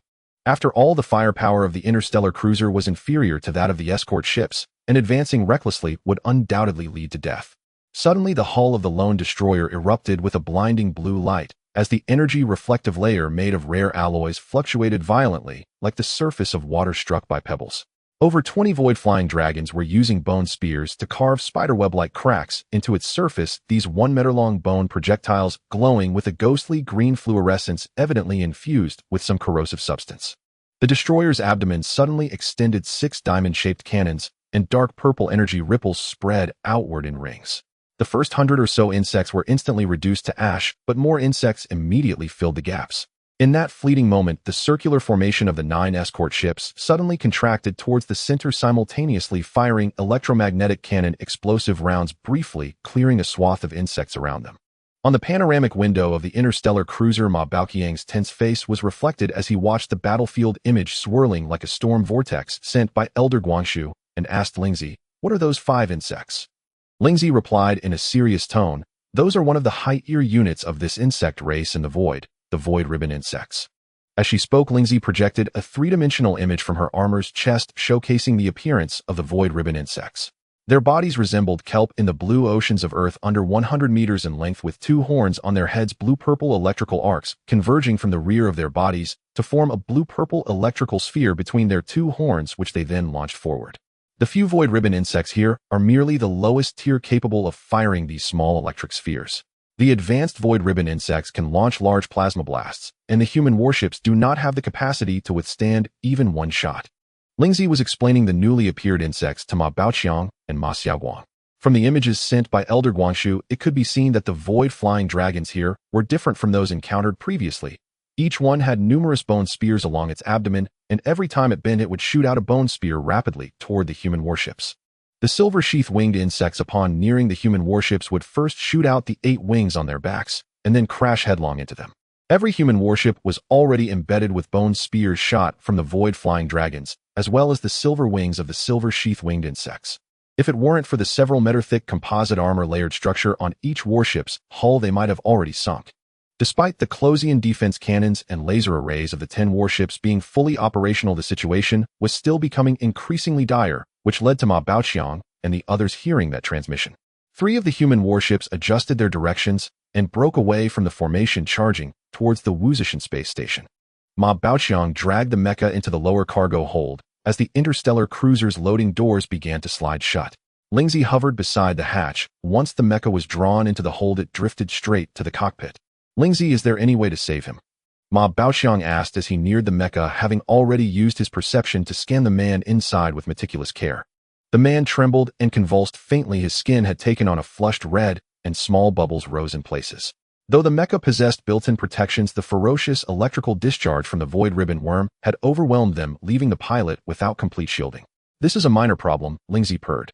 "Simply disperse the surplus lightning energy within his body and slightly bolster his biological energy. Just like this." As Lingzi transmitted the sound, the purple armor formed a pointed toe that tapped the mecha's cockpit shell. Its violet energy flowed through the hull into the interior, helping disperse the excess electrical charge within the pilot. "See, very simple. When he wakes, give him the remaining brood meat from the hive to replenish his depleted biological energy. That will accelerate the repair of his damaged cells. Fortunately, his injuries are recent. Once cells die outright, recovery becomes impossible." Lingzi tapped the mecha with its toe and drifted aside. Once the lower hold's hatch sealed and the air restored, Ma Baoqiang flew out of the mining craft and headed straight for the Yi-Ing model mecha. The mecha's exterior was scorched black. Its 2 arms had been melted and contorted by the current into grotesque shapes. Thin trails of black smoke curled from the seams and fissures along the hull. Ma Baoqiang's sensing revealed chaos within chips, circuit boards, and wiring had been fused and congealed into lumps, their original forms unrecognizable. Only the pilot's cockpit remained in a comparatively better state. Ma Baoqiang thrust out his right hand and clenched a massive hand of ghostly azure ice energy, coalesced and seized the cockpit hatch, tearing it free with a resonant snap. He set the hatch aside and scanned the pilot once more to assess his condition. The pilot wore the mecha helmet jammed in the seat's head socket and unconscious, yet his state had markedly improved. The internal energies were no longer in wild disarray. The rogue lightning had calmed. Ma Baoqiang cupped both hands upward with invisible support, and a sheet of pale blue ice energy rapidly formed beneath the pilot, gently lifting and cradling him free of the cockpit. The same pale blue energy sharpened into an ice blade that effortlessly severed the connection between the mecha helmet and the suit's tether. But the special operations spacesuit and the protective cover on the seat had been rendered brittle by the shock and shattered into fragments. The pilot's back was a raw, angry red and dotted with blisters. "Lingzi, what should we do about these wounds?" Ma Baoqiang asked. In his former life, he had been an ordinary man with no medical training. Although he now wielded energy, he had not learned how to apply it for healing flesh, and so again sought Lingzi's counsel. "His biological cells are damaged," Lingzi answered. "He must rely on his own body to recover. There is no miraculous remedy. Still, do not worry. The situation is no longer life-threatening." Lingzi confessed it had few means to aid damaged biological tissue. As an energy life form, it understood energetic manipulation far better than cellular restoration. With no better options, Ma Baoqiang supported the pilot with energy, and together they stepped into the lift. He used energy to keep the pilot upright. The elevator within the cruiser was cramped, barely wide enough for a standing person. Since Ma Baoqiang had learned to fly freely, he seldom used lifts, preferring to ascend and descend directly. He carried the pilot to the fourth deck and laid him in another of the ship's luxurious cabins. Ma Baoqiang returned to his own room, and using the remaining insect hive brood, meat mixed with rice, carefully simmered a bowl of meat porridge. He levitated the bowl with his energy and guided it to the pilot's bedside. Mastering the control of energy made such tasks effortless. No hands were required, only steady power. Through sensing, he located the helmet's latch precisely and gently removed it from the pilot. A rather handsome face met his eyes, and Ma Baoqiang could not help but compare inwardly. "Still falls a little short of me." He then fed the pilot the warm porridge with care. He scanned again and detected stable vital signs, and even breathing, so he did not linger further. The rest would have to be left for the pilot to recover on his own.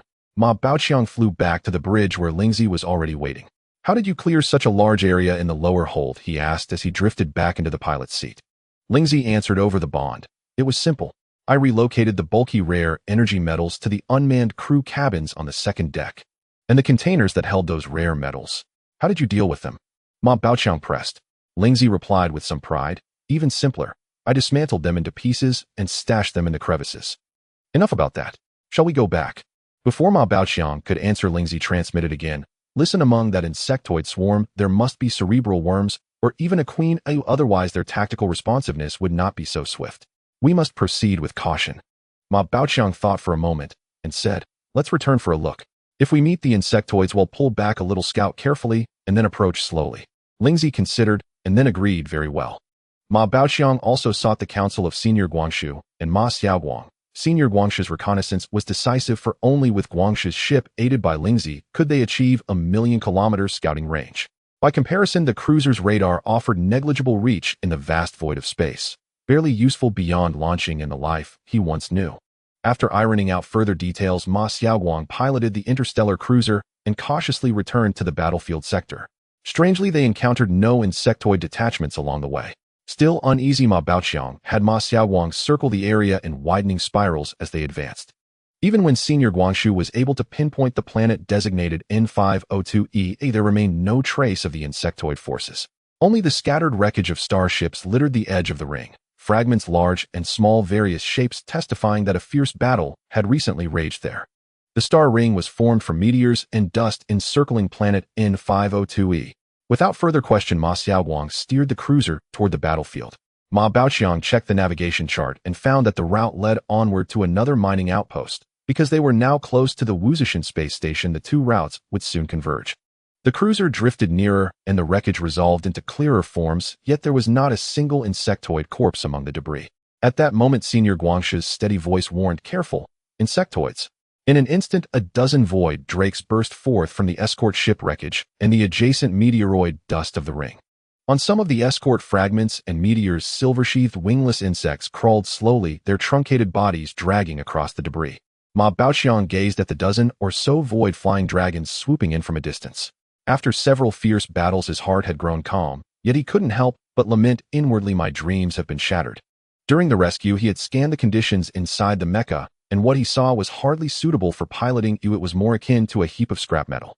"I wonder if I can find some mecha wreckage on the battlefield. It would be perfect if I could find one where the pilot didn't have time to engage in battle or was too scared to leave the ship, and where the part of the ship holding the mecha was intact." Ma Baoqiang secretly envisioned this pleasant scenario. No other insectoid forces have been detected within 1,000,000 kilometers, Elder Guang announced to everyone after scanning the surroundings again. With this information, the group felt no fear.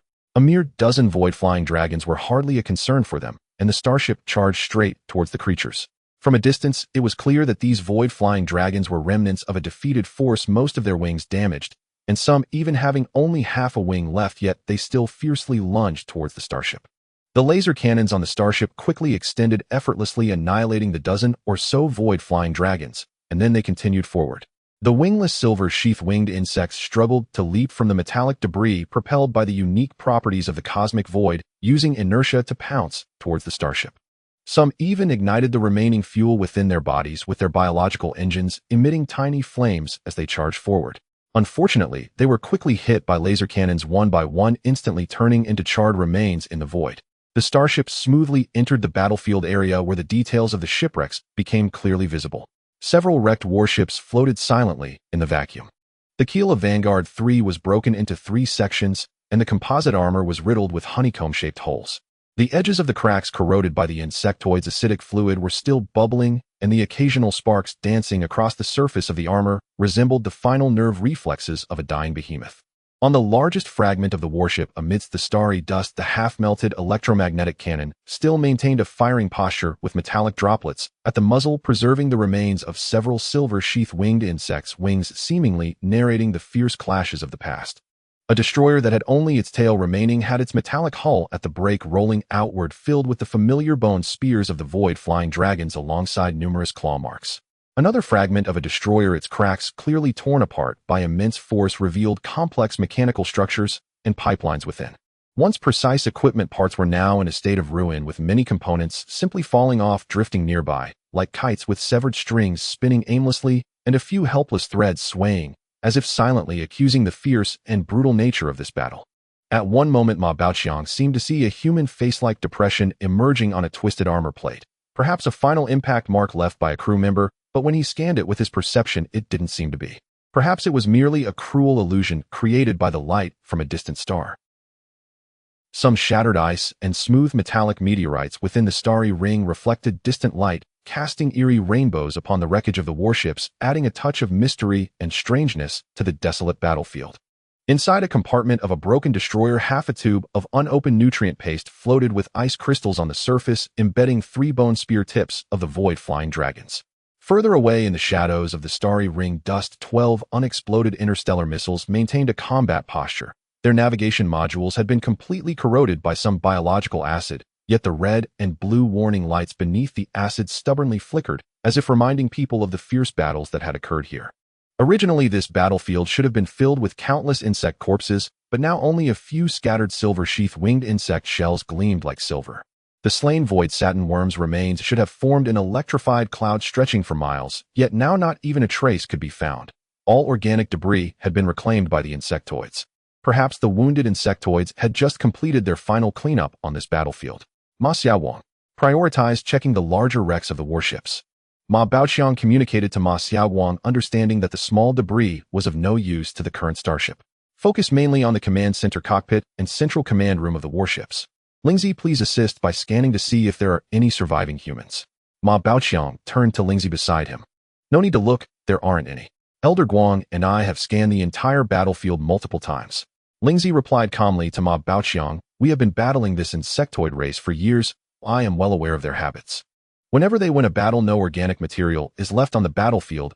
Everything is taken away and consumed, including their own kind's corpses. Ma Baoqiang felt a twinge of confusion upon hearing this. Then why are there still those wounded void-flying dragons and silver sheath-winged insects left on the battlefield? Let me tell you, this situation generally arises under 2 possibilities. The first is that the insectoids intend to establish a nest or insect tower on this planet. Lingzi paused for a moment before continuing. The second and most likely scenario is that this is a crucial interstellar transport route for the insectoids. The remaining void-flying dragons and silver sheath-winged insects will leave with the next wave of insectoid reinforcements. Moreover, if the insectoids plan to establish a nest or insect tower here, they will leave a large number of worker insects behind.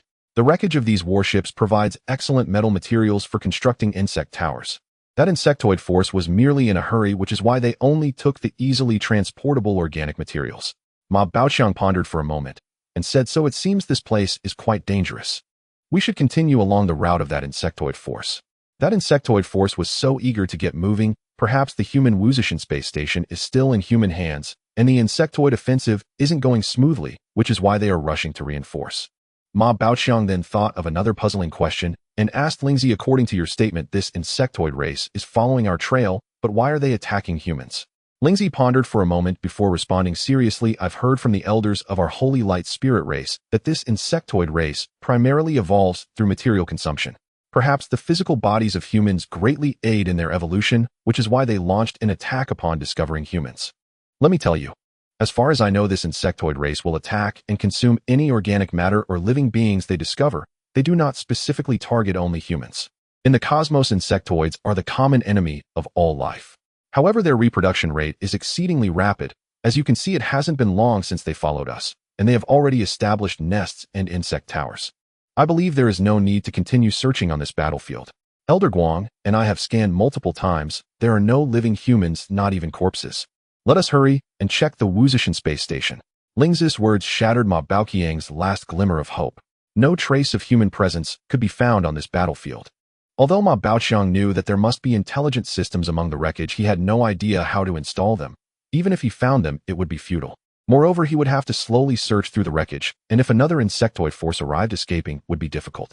Therefore, Ma Baoqiang communicated with Ma Xiaoguang. Ma Xiaoguang, let's go. We are setting off for the Wuzishan space station. Vanguard 3, you have only a 30-second window. N, maintain assault formation. N, Unit 308, watch your left flank. Now this is it. Charge. N, so this is the weak point. Kill. Nina, luxurious bedroom aboard the interstellar cruiser Perseverance, a strikingly handsome man, broad-browed and starried, jolted upright from bed shouting kill, with sudden violent force. Only then did he realize he was no longer on the battlefield locked in brutal combat against the insectoid swarm, nor piloting his Nighthawk-class mecha. Instead, he sat upon an opulent bed, astonishingly situated inside a medical ward, leaving Zhu Jili momentarily disoriented, his mind still echoing with the searing agony of full-body electrocution. He's awake. Ma Xiaoguang transmitted telepathically to Ma Baoqiang in the topmost command chamber. And he's awake. Let's go see him. Ma Baoqiang rose effortlessly from the pilot's seat, where moments before he had been drawing energy from a Karmi crystal clutched in his hand. Lingzi reclined casually on the sofa clad in shimmering violet armor. As Ma Baoqiang floated upward, he glanced at Lingzi's posture and remarked, "You're a pure energy life form. Without a human body, why imitate human lounging? Let's go see the pilot. He's awakened." And with that, Ma Baoqiang glided toward deck, for Lingzi swiftly lifted off the sofa and followed closely behind, descending together to the lower level. They entered the lavish chamber and drifted silently to the bedside.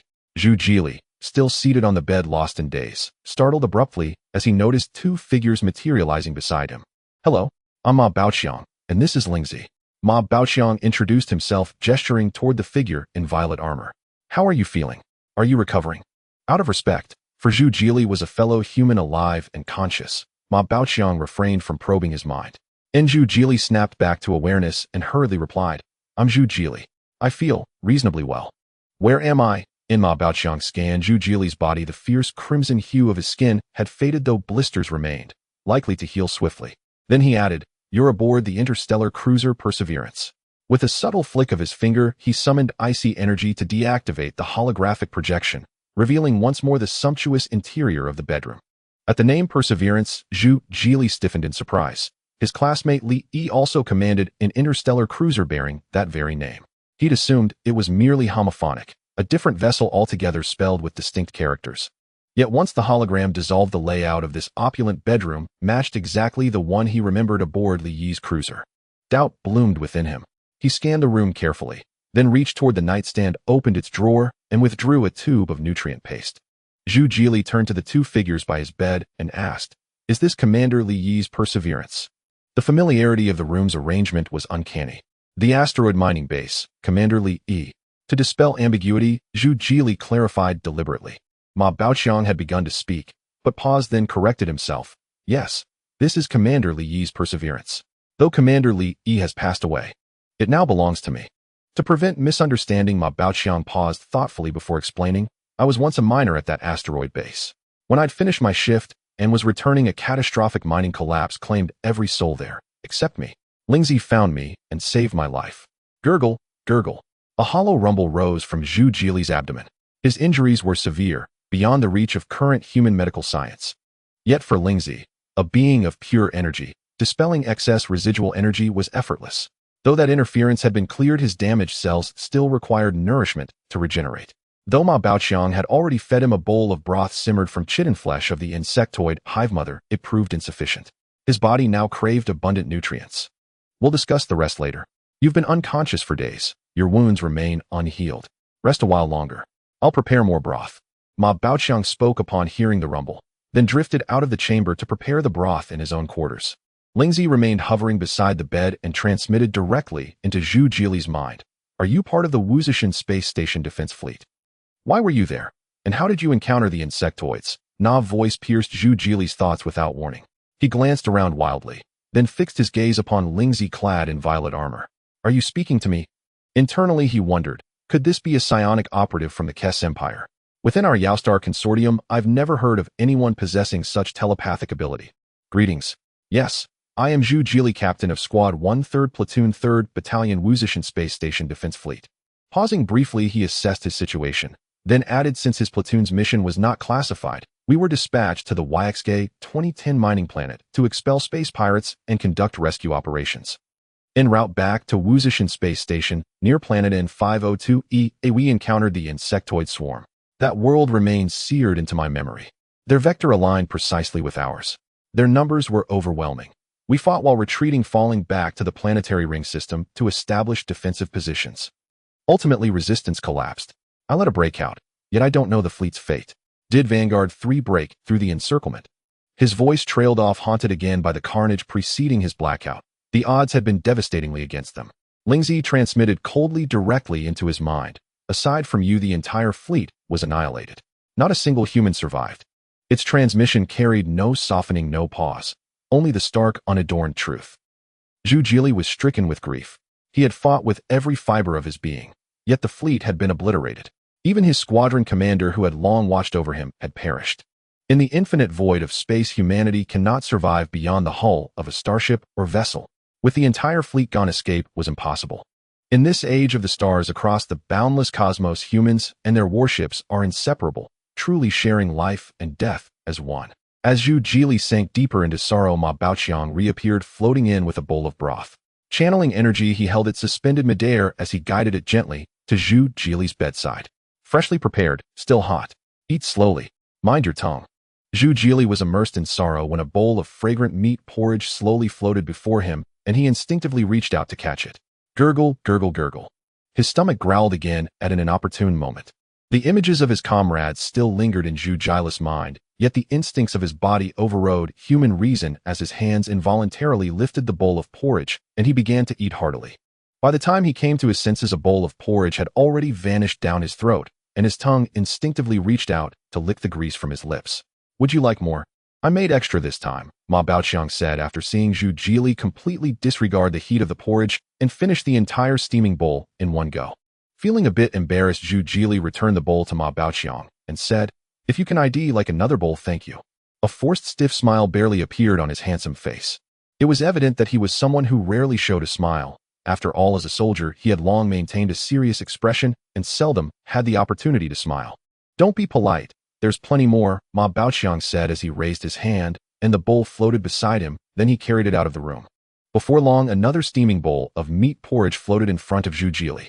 Without any pretense, Zhu Jili picked up the bowl and ate directly, finishing yet another bowl of hot porridge in front of both of them, without even needing any side dishes. In this dark and cold void of the universe, the majority of people on the spaceship subsisted on nutrient paste merely to obtain the nutrition necessary to sustain human activity while minimizing material circulation. Let alone natural food, even nutrient paste with slightly better taste was extremely rare. As the squad leader of the escort fleet, Zhu Jili rarely had the chance to eat natural food unless he was on leave back at Paradise Star. His mother was from Paradise Star, where the family had a farm, and every time he returned he could indulge in gourmet food.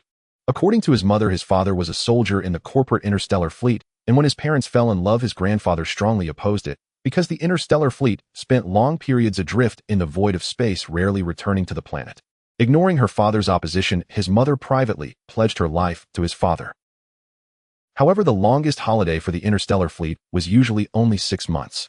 At that time, his mother was already pregnant and could not adapt to the life of the fleet, so she could only stay alone on Paradise Star waiting for his father to return. But until Zhu Jili grew up, his father had never returned, and ultimately his mother succumbed to endless longing. Thus, Zhu Jili resolutely decided to join the military to search for his father Zhu Hui. So he arrived at the escort fleet of Wuzishan. At this moment, the meat porridge made from the biological nest meat of the insect race was not only rich in nutrition, but also delicious, more so than ordinary natural food and better suited to the boat's needs.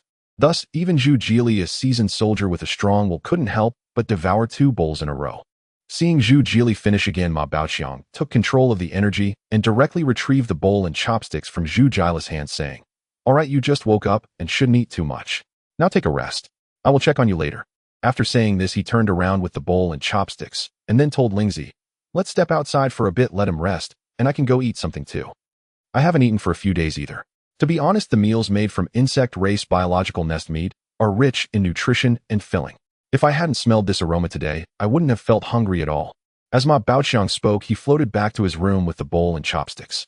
Lingzi followed behind and asked, "Now that he has woken up, what do you plan to do with him?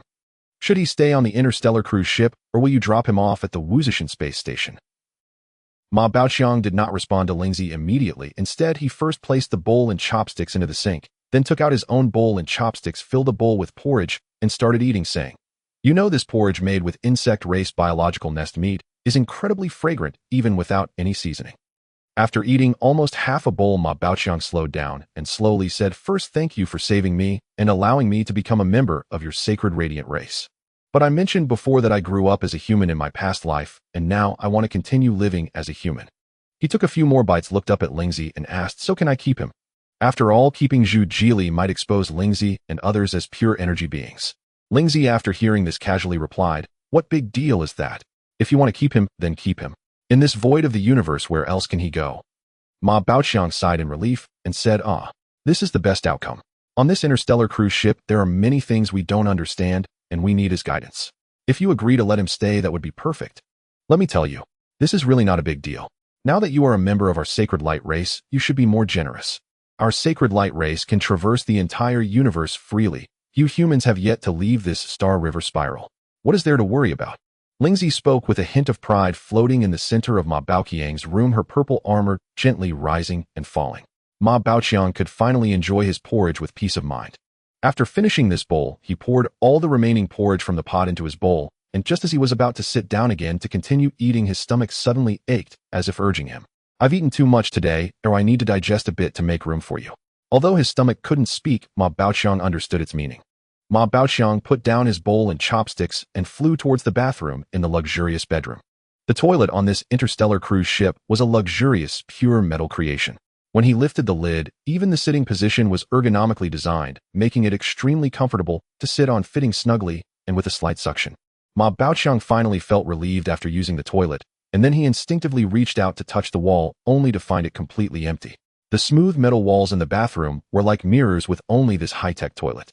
On the left and right metal walls, some identical words were engraved: "Flush, clean, dry, blow." Next to them were several circles, which were touch screens.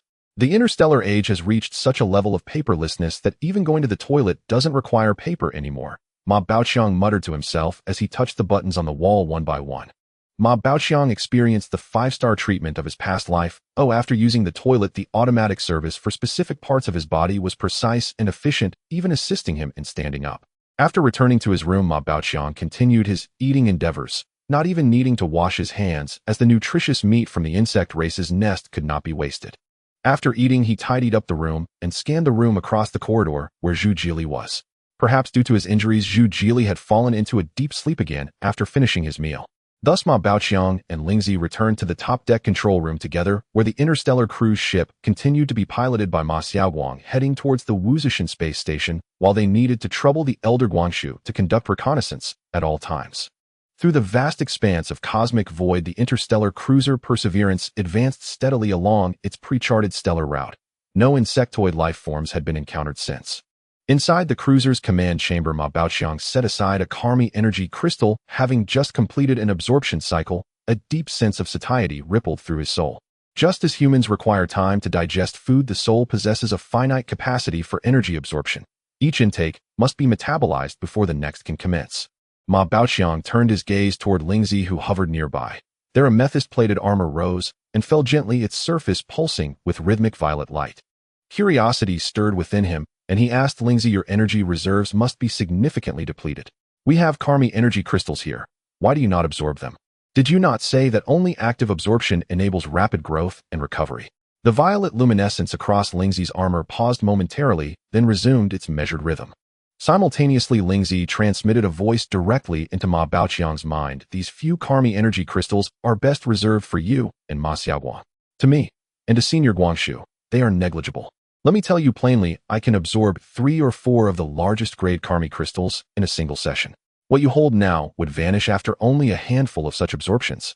It is akin to the difference between an adult's and an infant's appetite. You too are like infants. These crystals will sustain you for a long while. To us they amount to little more than a morsel. I am currently drawing ambient energy from the cosmos, albeit at a slower pace. You two young ones must redouble your efforts and strive to elevate your energy resonance to Class C." Ma Baoqiang, intrigued, pressed further, "Then what class does my ice energy currently belong to? And where does Ma Xiaoguang stand?" "No need to guess. You both remain at Class F, nearing Class E. You will only achieve Class E once your energy fully envelopes this entire interstellar cruiser. You still have far to go, and much to strive for. Among humankind you are but the lowest tier awakened individuals." Lingzi's mental voice shifted tone slightly as it continued. "Let me tell you, our rescued passenger also possesses latent potential to awaken. With minimal guidance from me, I can realign the structure of his internal energy." Hearing this, Ma Baoqiang instantly grew eager. He extended his perception, scanning Zhu Jili's quarters to assess the progress of his physical recovery and determine whether he had awakened. 2 days had passed since Zhu Jili's last awakening.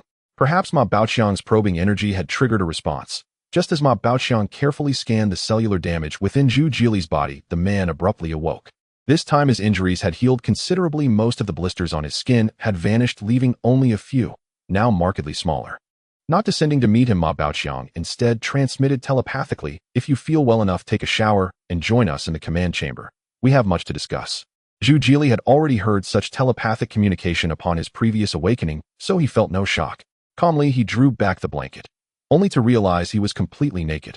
He glanced around. Though no one was visible, he intuitively knew Ma Baoqiang and the others were observing him. Lifting his head, he called out in the hoarse, gravelly voice of a seasoned soldier, "Could I have some clothing?" He did not ask about the whereabouts of his former garments. After all, combat uniforms rarely survived intense engagements intact. Noting Zhu Jili's similar build, Ma Baoqiang channeled energy to retrieve a mining-class spacesuit from his own quarters and delivered it directly. Though still weak, Zhu Jili managed to don the suit and ascended via elevator to the top-level command chamber. Upon entering, he found only Ma Baoqiang and Lingzi present. A quiet curiosity stirred within him. Why had he seen only these two since awakening, and why did the entire cruiser feel eerily silent, as if utterly devoid of other life? Yet he revealed nothing of this uncertainty. He stepped forward, stood rigidly before them, and rendered a military salute, one Ma Baoqiang recognized instantly. "Thank you. Thank you again for saving my life." Zhu Jili softened his metallic, rasping voice with deliberate effort. Before either could respond, he continued urgently, "Could you tell me what happened on the battlefield after I lost consciousness? Footage would be ideal." His gaze, expectant and unwavering, settled upon Ma Baoqiang and Lingzi. A soldier forged in steel, his stern countenance now alight with raw, unguarded hope, presented a dissonance almost jarring to behold. Ma Baoqiang cleared his throat twice and gestured toward the rear sofa. "No rush, let's sit first. I'll have Lingzi transmit the battlefield footage from the moment you were hurled away to your mind. As for video recordings, forget it. None exist." Thereupon Lingzi relayed the post-ejection battlefield imagery directly into Zhu Jili's consciousness. Within his own mind, Zhu Jili witnessed the carnage unfold from the cruiser's vantage point. At the climax, though he had slain the void ribbon insect, his entire fleet was ultimately overwhelmed and annihilated. No vessel broke free. Though he fought to suppress his emotions, grief overcame him. He wept openly, uncontrollably. Ma Baoqiang and Lingzi floated silently beside the sofa, watching without interference. Only when Zhu Jili's sobs subsided and his composure gradually returned did Ma Baoqiang speak again. "Please accept my condolences. Your fleet has been destroyed. You alone survive. What do you intend to do now?" After Zhu Jili straightened himself and met Ma Baoqiang's gaze anew, Ma Baoqiang continued, "Based on current fleet strength at Wuzishan Space Station and our joint assessment, its defenses stand little chance against this insectoid assault. Thus your return to Wuzhishan Station remains highly improbable. Having spoken, Ma Baoqiang fell silent, joining Lingzi in waiting patiently for Zhu Jili's reply. Zhu Jili remained solemn as he reflected, a gravity that seemed to have settled upon him since awakening, perhaps now second nature. Then he said, I wish to return to the station. Are you not bound there yourselves? After a pause, he added, what of the Night Hawk? Is it still operational? Without prompting, Lingzi projected a three-dimensional hologram of the Night Hawk class mecha, now scrap metal, directly from the lower cargo bay. Even internal scans appeared in crisp detail across the holographic model. Unquestionably, even as scrap, it held no market value, reduced now to little more than a colossal decorative sculpture of a mecha. Externally, only its torso and head retained structural integrity, its limbs were grotesquely twisted, and its interior charred black, utterly carbonized. Staring at the hologram, Zhu Jili could scarcely believe he had survived ejection from such a ruin. Even the cockpit was a desolate wasteland of ash and cinder. With stiff fingers, he pointed at the hologram, my Night Hawk. Ma Baoqiang nodded. Yes, that is the Night Hawk you piloted. Zhu Jili lowered his hand and pointed to himself. How did I survive? Massive battlefield debris detected ahead. Senior Guangshu's calm, resonant voice cut through their conversation, projecting directly into the minds of all present, including Zhu Jili's. The Five Fingers Mountain space station established by humanity is situated within a star system composed of 3 stars. These 3 stars interact to form a wondrous balance. This star system consists solely of these 3 stars surrounded by interstellar dust, yet devoid of any planets. From a distance in the void, it presents a massive disc shape. Viewed from the side, it resembles 2 symbols fitting together, thick in the center and thin at the edges, seemingly rotating slowly in the emptiness. Humanity has constructed the Five Fingers Mountain space station at the equilibrium point in the center of the 3 stars. The 3 stars surround it in a triangular formation, continuously providing radiation, gravity, and various forms of energy to the space station, making it an important transit hub in the surrounding star regions. Simultaneously, it serves as the largest energy core, rod production base, and metal smelting space station for the Yaoxin Consortium. There are only 2 paths to enter and exit the Five Fingers Mountain space station. Whether viewed from the front or the back, one can see the 3 stars forming an equilateral triangle around the station. This was half a month before Ma Baoqiang and the others saved Zhu Jili. On the outermost 5th orbital ring of the Five Fingers Mountain space station, a large interstellar transport fleet docking area had cleared a space for a ship, leaving behind a straight and wide interstellar channel. On both sides of the channel, visible interstellar route beacons flickered continuously, extending far beyond the space station. In the narrower interstellar channels on either side, a multitude of transport ships, cargo vessels, interstellar passenger ships, and cruise liners were slowly moving forward. It's so congested, I can't believe there's such a large, empty channel in the middle. I really wonder what the Five Fingers Mountain space station is up to this time. A young transport ship captain voiced his complaints in the fleet channel. There must be some big shots coming. We should just drive carefully and not let this get to us. The old captain and commander of the transport fleet paid no heed to the young captain's complaints, clearly accustomed to such happenings. Passengers on the interstellar passenger ships and cruise liners curiously gazed at the vast, empty channel outside. To their surprise, the Five Fingers Mountain space station had deployed an entire fleet of escort ships. The first escort fleet, consisting of 31 warships arranged in a neat, welcoming formation in the void to greet an approaching army from afar. This was a standard army formation composed of 108 warships, including a super interstellar battleship, 3 custom standard interstellar battleships, 19 standard interstellar cruisers, 81 standard destroyers, 3 transport supply ships, and 1 missile cruiser. Under the escort of the first escort fleet, this fleet sailed straight along the channel towards the reserved docking area. Next to the docking area of the leading super battleship, in the waiting zone connected to it, a commander wearing the insignia of a major general was waiting for the arrival of the distinguished guests from the super battleship, accompanied by numerous subordinates. This major general was the highest official of the Five Fingers Mountain space station and also a vice director of the Yaoxin Consortium. In the current interstellar era, humanity is in a period of great development in interstellar navigation, with most regions implementing a military-political management model. The slightly portly middle-aged officer wore a smile as he stood by the isolation gate, showing no signs of impatience. However, among the crowd behind him, a few young officials were whispering, "What's going on here? It's so busy, and we have to wait here. It's such a waste of time." "Exactly, I haven't even finished reviewing yesterday's reports. Suddenly half the day has gone by. Don't think about it. Looks like we're going to have to work overtime again tonight." In this unusually quiet waiting hall, everyone still vaguely heard their murmurs. In fact, everyone was complaining, including the major general standing at the front. However, the older individuals, having long been in the officialdom, could control their words and actions well, including their facial expressions. Just as everyone was waiting eagerly, the port passage finally successfully docked with the super battleship. After a sound of air intake, the isolation gate slowly opened. Accompanied by echoing footsteps, a group of people appeared at the exit of the passage. Leading them was a young man dressed in a splendid major's uniform, wearing shiny military boots. He stood tall, and with a salute performed a standard military greeting to the Major General. "Good day, General," the young man exclaimed, extending his hand to shake with the slightly portly middle-aged general, slightly bending his body, and spoke in a tone filled with respect. "I just came to the Five Fingers Mountain Space Station for leisure. How could I trouble Major General Han to personally welcome me?" Major General Han did not release the handshake, but instead extended his left hand and gently patted the young man's shoulder, saying, "Xiao Yun, you don't need to be so polite with me. As for the title of Major General, just based on my long-standing friendship with your father, you can just call me Uncle Han." The young man before him was the legitimate grandson of the Yun family, one of the 4 major shareholders of the Yaoxin Consortium. The Yun surname young man somewhat awkwardly retracted his hand and respectfully responded, "How could I dare to do that? In the consortium, I should rightfully call you Director Han.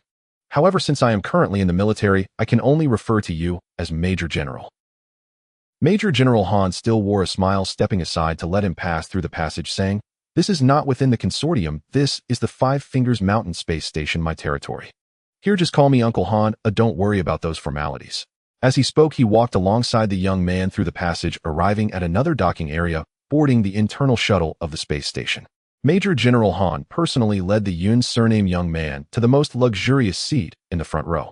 This shuttle only carried Major General Han and his adjutant. The Yun surname young man brought along 2 lieutenant colonel advisors, making a total of 5 in the front row, while the others took another shuttle. As the internal shuttle started departing from the docking area, the Yun surname young man turned to Major General Han to introduce the 2 people sitting behind him. "This is Uncle Yun, and this is Uncle Qian. They are both my mentors." Sitting behind the Yun surname young man were 2 older middle-aged men, one tall and one short, with serious expressions and no smiles. As the Yun surname young man introduced himself, they nodded towards Major General Han, acknowledging him. They clearly appeared to be seasoned veterans. Major General Han did not introduce his adjutant behind him, but instead asked the Yun surname young man, "Xiao Yun, what brings you here this time? It wouldn't be about the recent invasion incident involving the interstellar creatures resembling bugs, would it? I remember submitting the report on that matter not long ago." The Yun surname young man scratched his hands awkwardly, saying, "I only learned about the invasion of the bug-like interstellar creatures on my way here. I came here mainly to conduct a long-distance training exercise with my fleet. The fleet has just been formed and requires extensive familiarization." The Yun surname young man paused for a moment and lowered his voice, saying, "I heard from the black market that near the Five Fingers Mountain Space Station, a certain mine has discovered Karmi energy crystals." General Han adjusted his sitting posture slightly, his expression turning serious, as he said, "I have only just learned about this matter not long ago.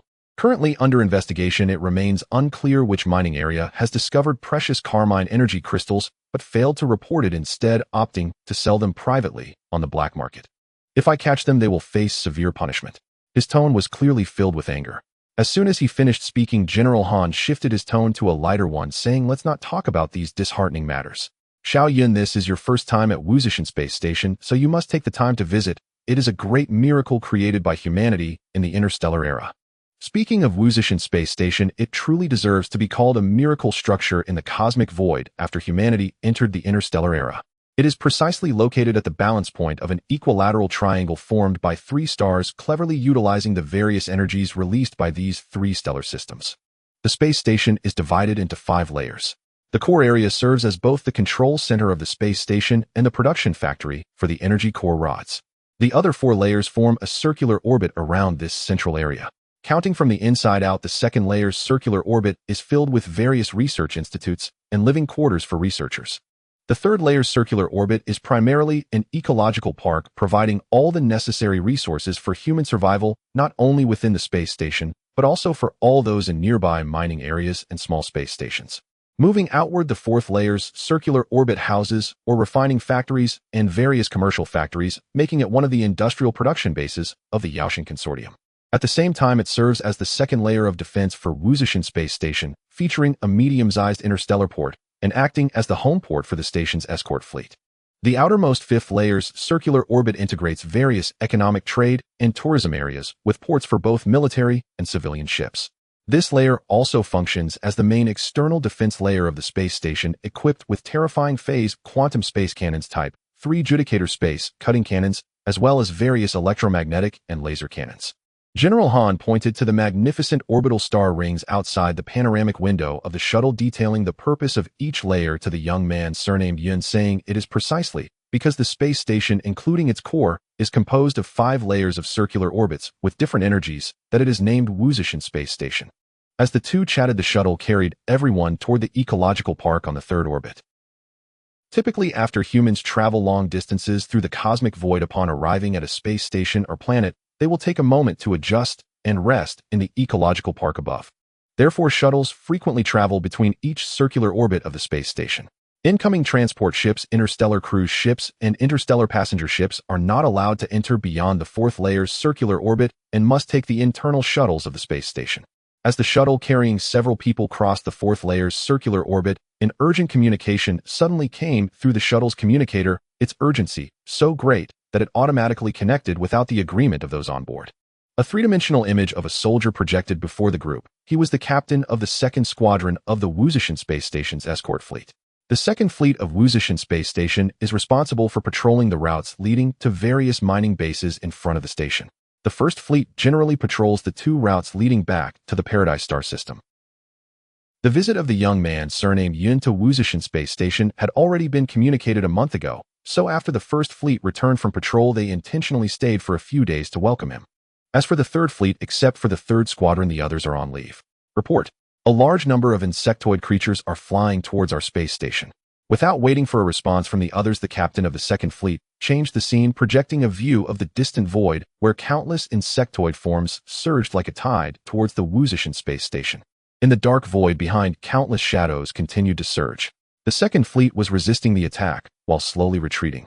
Along the way, all the slower transport ships were inevitably overwhelmed by the insectoids. Given that these invading interstellar creatures closely resemble the insectoids from humanity's origin planet Blue Star, and the sounds received through communication signals also resemble the various screeches of insects from Blue Star, the crew members of each fleet privately referred to them as the interstellar insectoids. The transport ships returning from various mining bases found themselves unable to escape after encountering these insectoids. Some crew members aboard the transport ships, seeing no hope of escape, directly detonated the energy core and engines of their ships, resulting in their immediate disintegration and a mutual demise with the insectoids. However, most transport ships did not have time to self-destruct before being successfully invaded by the insectoids, and only the terrified cries of crew members could be heard over the communication channels before their demise. Subsequently, those transport ships were torn into countless fragments by the insectoids. Watching the live footage of the 2nd Fleet engaged in battle with the insectoids, the cries for help, curses, and desperate screams echoed simultaneously in the shuttle's communication, leaving everyone momentarily speechless. Given the scale of the insectoid forces currently observed, it was evident that the 2nd Fleet would struggle to withstand the assault. At this moment, the voice of the 2nd Fleet's captain came through: should our fleet launch a counterattack on the spot to delay the invasion speed of the insectoid forces, or should we swiftly return to the space station to build a defensive net together? Please advise. Based on the speed of the insectoid forces' advance in the footage, the 2nd Fleet clearly had enough time to withdraw back to Warship Space Station. General Han was the first to regain his composure, leaping to his feet and rushing to the communication console, shouting loudly, "Hurry and accelerate back." Internally, he cursed, with such a small force, do you think a counterattack will suffice? You're practically delivering meals to the insectoids. With your few shabby ships, you couldn't even fill the gaps of an endless swarm of insectoid forces. After all, the fleet of Warship Space Station primarily consists of escort ships representing a local defensive patrol fleet. In the face of such a large-scale racial war, their strategies could primarily focus on defense. Ever since the last encounter with the insectoids, although the 2nd Fleet successfully annihilated them, General Han had always felt an ominous premonition in his heart. This was also another reason why the 1st Fleet had not set out again for patrol after returning to Warship Space Station for rest. Apart from one squadron from the 3rd Fleet still out on a mission, the others had been kept at Warship Space Station by General Han under the guise of being on leave. General Han no longer paid attention to the situation with the 2nd Fleet and directly pressed the emergency contact button connecting to the command center of Warship Space Station. Ignoring the inquiries from the duty personnel at the command center, he shouted loudly, "Immediately issue the highest battle readiness signal." Worried that the duty personnel might not have heard clearly, he repeated, "I am General Han. Immediately issue the highest battle readiness signal. Activate the space station's Level 1 defense, and all fleets enter a state of Level 1 readiness. All crew members return to their posts immediately. All capable fleets, please set sail immediately towards the space station's front passage." General Han paused, hearing the duty personnel in the communication quickly executing his orders, which allowed him to relax slightly. After General Han arranged all the military preparations to confront the enemy, he turned to the young man with the surname Yun and said, "Little Yun, you see that Uncle Han is too busy right now. He'll send someone to take you back to your fleet. Now this Wuzishan space station is no longer suitable for your stay. Hurry and retreat to the rear with your fleet." With that, General Han directly instructed the shuttle's AI to fly to the nearest idle shuttle docking station on the 4th orbital layer, intending to contact the command control center to dispatch a shuttle for the young man with the surname Yun. The young man with the surname Yun hurriedly replied, "No need to trouble yourself. Isn't there another shuttle? It's just right for me and my subordinates to head back together." As he spoke, he pointed to another shuttle following closely outside the panoramic window. General Han followed the direction the young man pointed, looking out of the panoramic window, and then remembered that they had come on 2 shuttles together. Still smiling, General Han said to the young man with the surname Yun, "Look at Uncle's memory, though I forget things as soon as I get busy. This time I didn't entertain you well, but when you come next time I will definitely treat you properly." Without waiting for the young man with the surname Yun to respond, General Han turned his head, his expression turning serious, and once again instructed the personnel on the other end of the communication at the command control center, "Notify all majors and above to prepare for an online meeting. Inform all departments and units to execute according to the Level 1 war plan. Relay the message of a suspected Zerg biological invasion to headquarters, stating that the scale of the invasion is incalculable, and request the highest level of reinforcements. Through a full band communication, notify all ships in the rear to stop entering the space station and have them all turn back to their home port, preferably returning directly to the Paradise Galaxy. For ships in need of supplies, the space station will dispatch supply ships to assist them. Notify the staff to quickly formulate an emergency evacuation plan for all civilians." At this moment, General Han was too preoccupied to care about the young man with the surname Yun, as commands flowed continuously from his mouth. As the helmsman and highest commander of this super-large space station, he needed to consider various issues from all angles, especially the potential outbreak of interspecies war.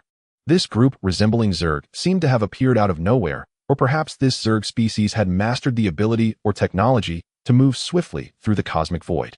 In a short time, countless thoughts rushed through General Han's mind. However, as a space station on the frontier of human interstellar development, it had already formulated various plans for encounters with interstellar races. They had encountered various interstellar races before, but the scale of this encounter was exceptionally large. Moreover, Wuzishan Space Station had been developing for nearly a century, so logically, if such a large-scale Zerg appeared, they should have noticed it long ago. Yet they appeared directly in front of the space station, and it was only until the space station's patrol fleet discovered them that it truly caught the station off guard. The shuttle slowly came to a stop at the vacant docking position amidst General Han's series of commands and the silence of those present. The young man with the surname Yun had already stood at the cabin door before the shuttle had fully stabilized. As soon as the cabin door opened, he quickly led his people out. General Han, likewise preoccupied, did not pay attention as the shuttle closed its door and headed straight for the command control center. Before General Han had returned to his command control center, the young man with the surname Yun had already returned to his super battleship. No one left the ship without permission, right? The young man asked his incoming aide while quickly walking towards the command cabin. Upon learning that no one had left the fleet, he immediately ordered, "The fleet is to set sail immediately, destination Wuzishan Space Station's front star region. All crew members return to their posts and enter Level 1 combat readiness. We are about to face a real war." There was an undeniable hint of excitement in his tone. The middle-aged man with the surname Yun following behind hastily advised, "Young master, you should heed General Han's advice and leave Wuzishan Space Station immediately. This is not a place for you to fight." Meanwhile, the middle-aged man with the surname Qian beside him also tactfully said, "Little Yun, most of our fleet consists of newly enlisted recruits who still lack coordination.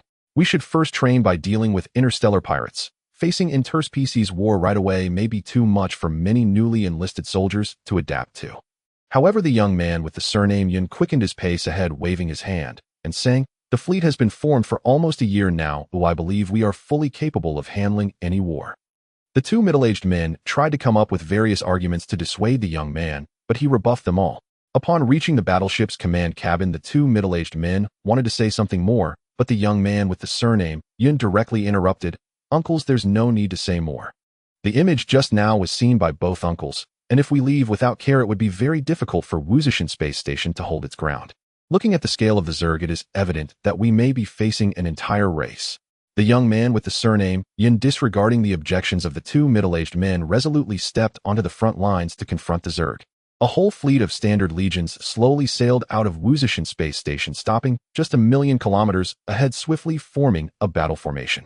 However, this young man did not know just how powerful the interstellar Zerg were. They were about to become the first legion to be exterminated in the war against the Zerg. On the other side, Wuzishan Space Station was still intensely carrying out evacuation work, and the station's escort fleet was also arriving orderly behind the legion, arranging their formations.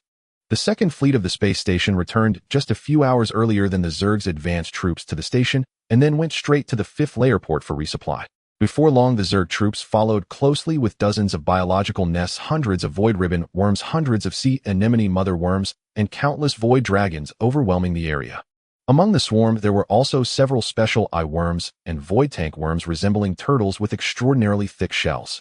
From a distance, the biological nests and sea anemone mother worms began to release their swarm, while the void tank worms flew forward, opening their mouths to shoot out beams resembling lasers for attack. The entire swarm, except for the nests and eye worms, was charging forward madly. Seeing this, human warships immediately launched interstellar missiles with tens of thousands of high-explosive missiles shooting towards the swarm like a swarm of bees.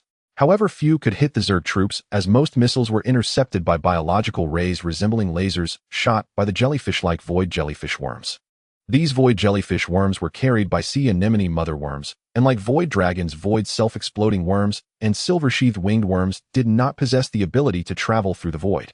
This defensive battle lasted for a full half-month, only ending the day before Ma Baoqiang and the others arrived. The entire legion, led by the young man and the guard fleet of the space station, were all sunk by the Zerg. However, they bought enough evacuation time for the civilians of the space station, and now the Zerg had already crossed Wuzishan Space Station and invaded the human star region. When Ma Baoqiang and his companions arrived, they were greeted by the sight of the insectoid race cleaning the battlefield. The images transmitted to the minds of several individuals by the elder Guanshu revealed that at this moment in the region, 1,000,000 kilometers in front of the Wuzishan Space Station, there were wreckages of warships and corpses of the insectoids everywhere, with countless insectoids moving about. Injured void flying dragons were gnawing on the corpses of their companions, while the uninjured ones were dragging those too severely wounded to move towards the biological mother nest for treatment. The actions of the silver-sheath-winged insectoids were different. They were gathering around a void creature that resembled a sea cucumber, which was the mother insect of the silver-sheath-winged insectoids. Due to the vast distance, most insectoids could only discern some vague silhouettes and the shapes of many moving insectoids which did not appear to belong to these two types. However, there were no signs of activity from human warships in the images, not even the flashes of attack beams or explosions. The starship slowly approached, and Ma Baoqiang and Zhu Jili in the cockpit instinctively held their breath, as if afraid that the sound of their breathing would attract the attention of the insectoids. Finally, the starship stopped 1,000,000 kilometers from the edge of the battlefield, and Ma Xiaoguang, with a youthful voice, quietly transmitted to Ma Baoqiang, "Ma Baoqiang, should we proceed?" Ma Baoqiang glanced at Zhu Jili beside him, who looked puzzled, and returned his gaze with some confusion. Lingzi floated nearby, showing no reaction. It was then that Ma Baoqiang realized that Ma Xiaoguang was only transmitting to him. After pondering for a moment, he transmitted to the elder Guanshu, "How far can we detect the battlefield from here? Can we detect the Wuzishan Space Station?"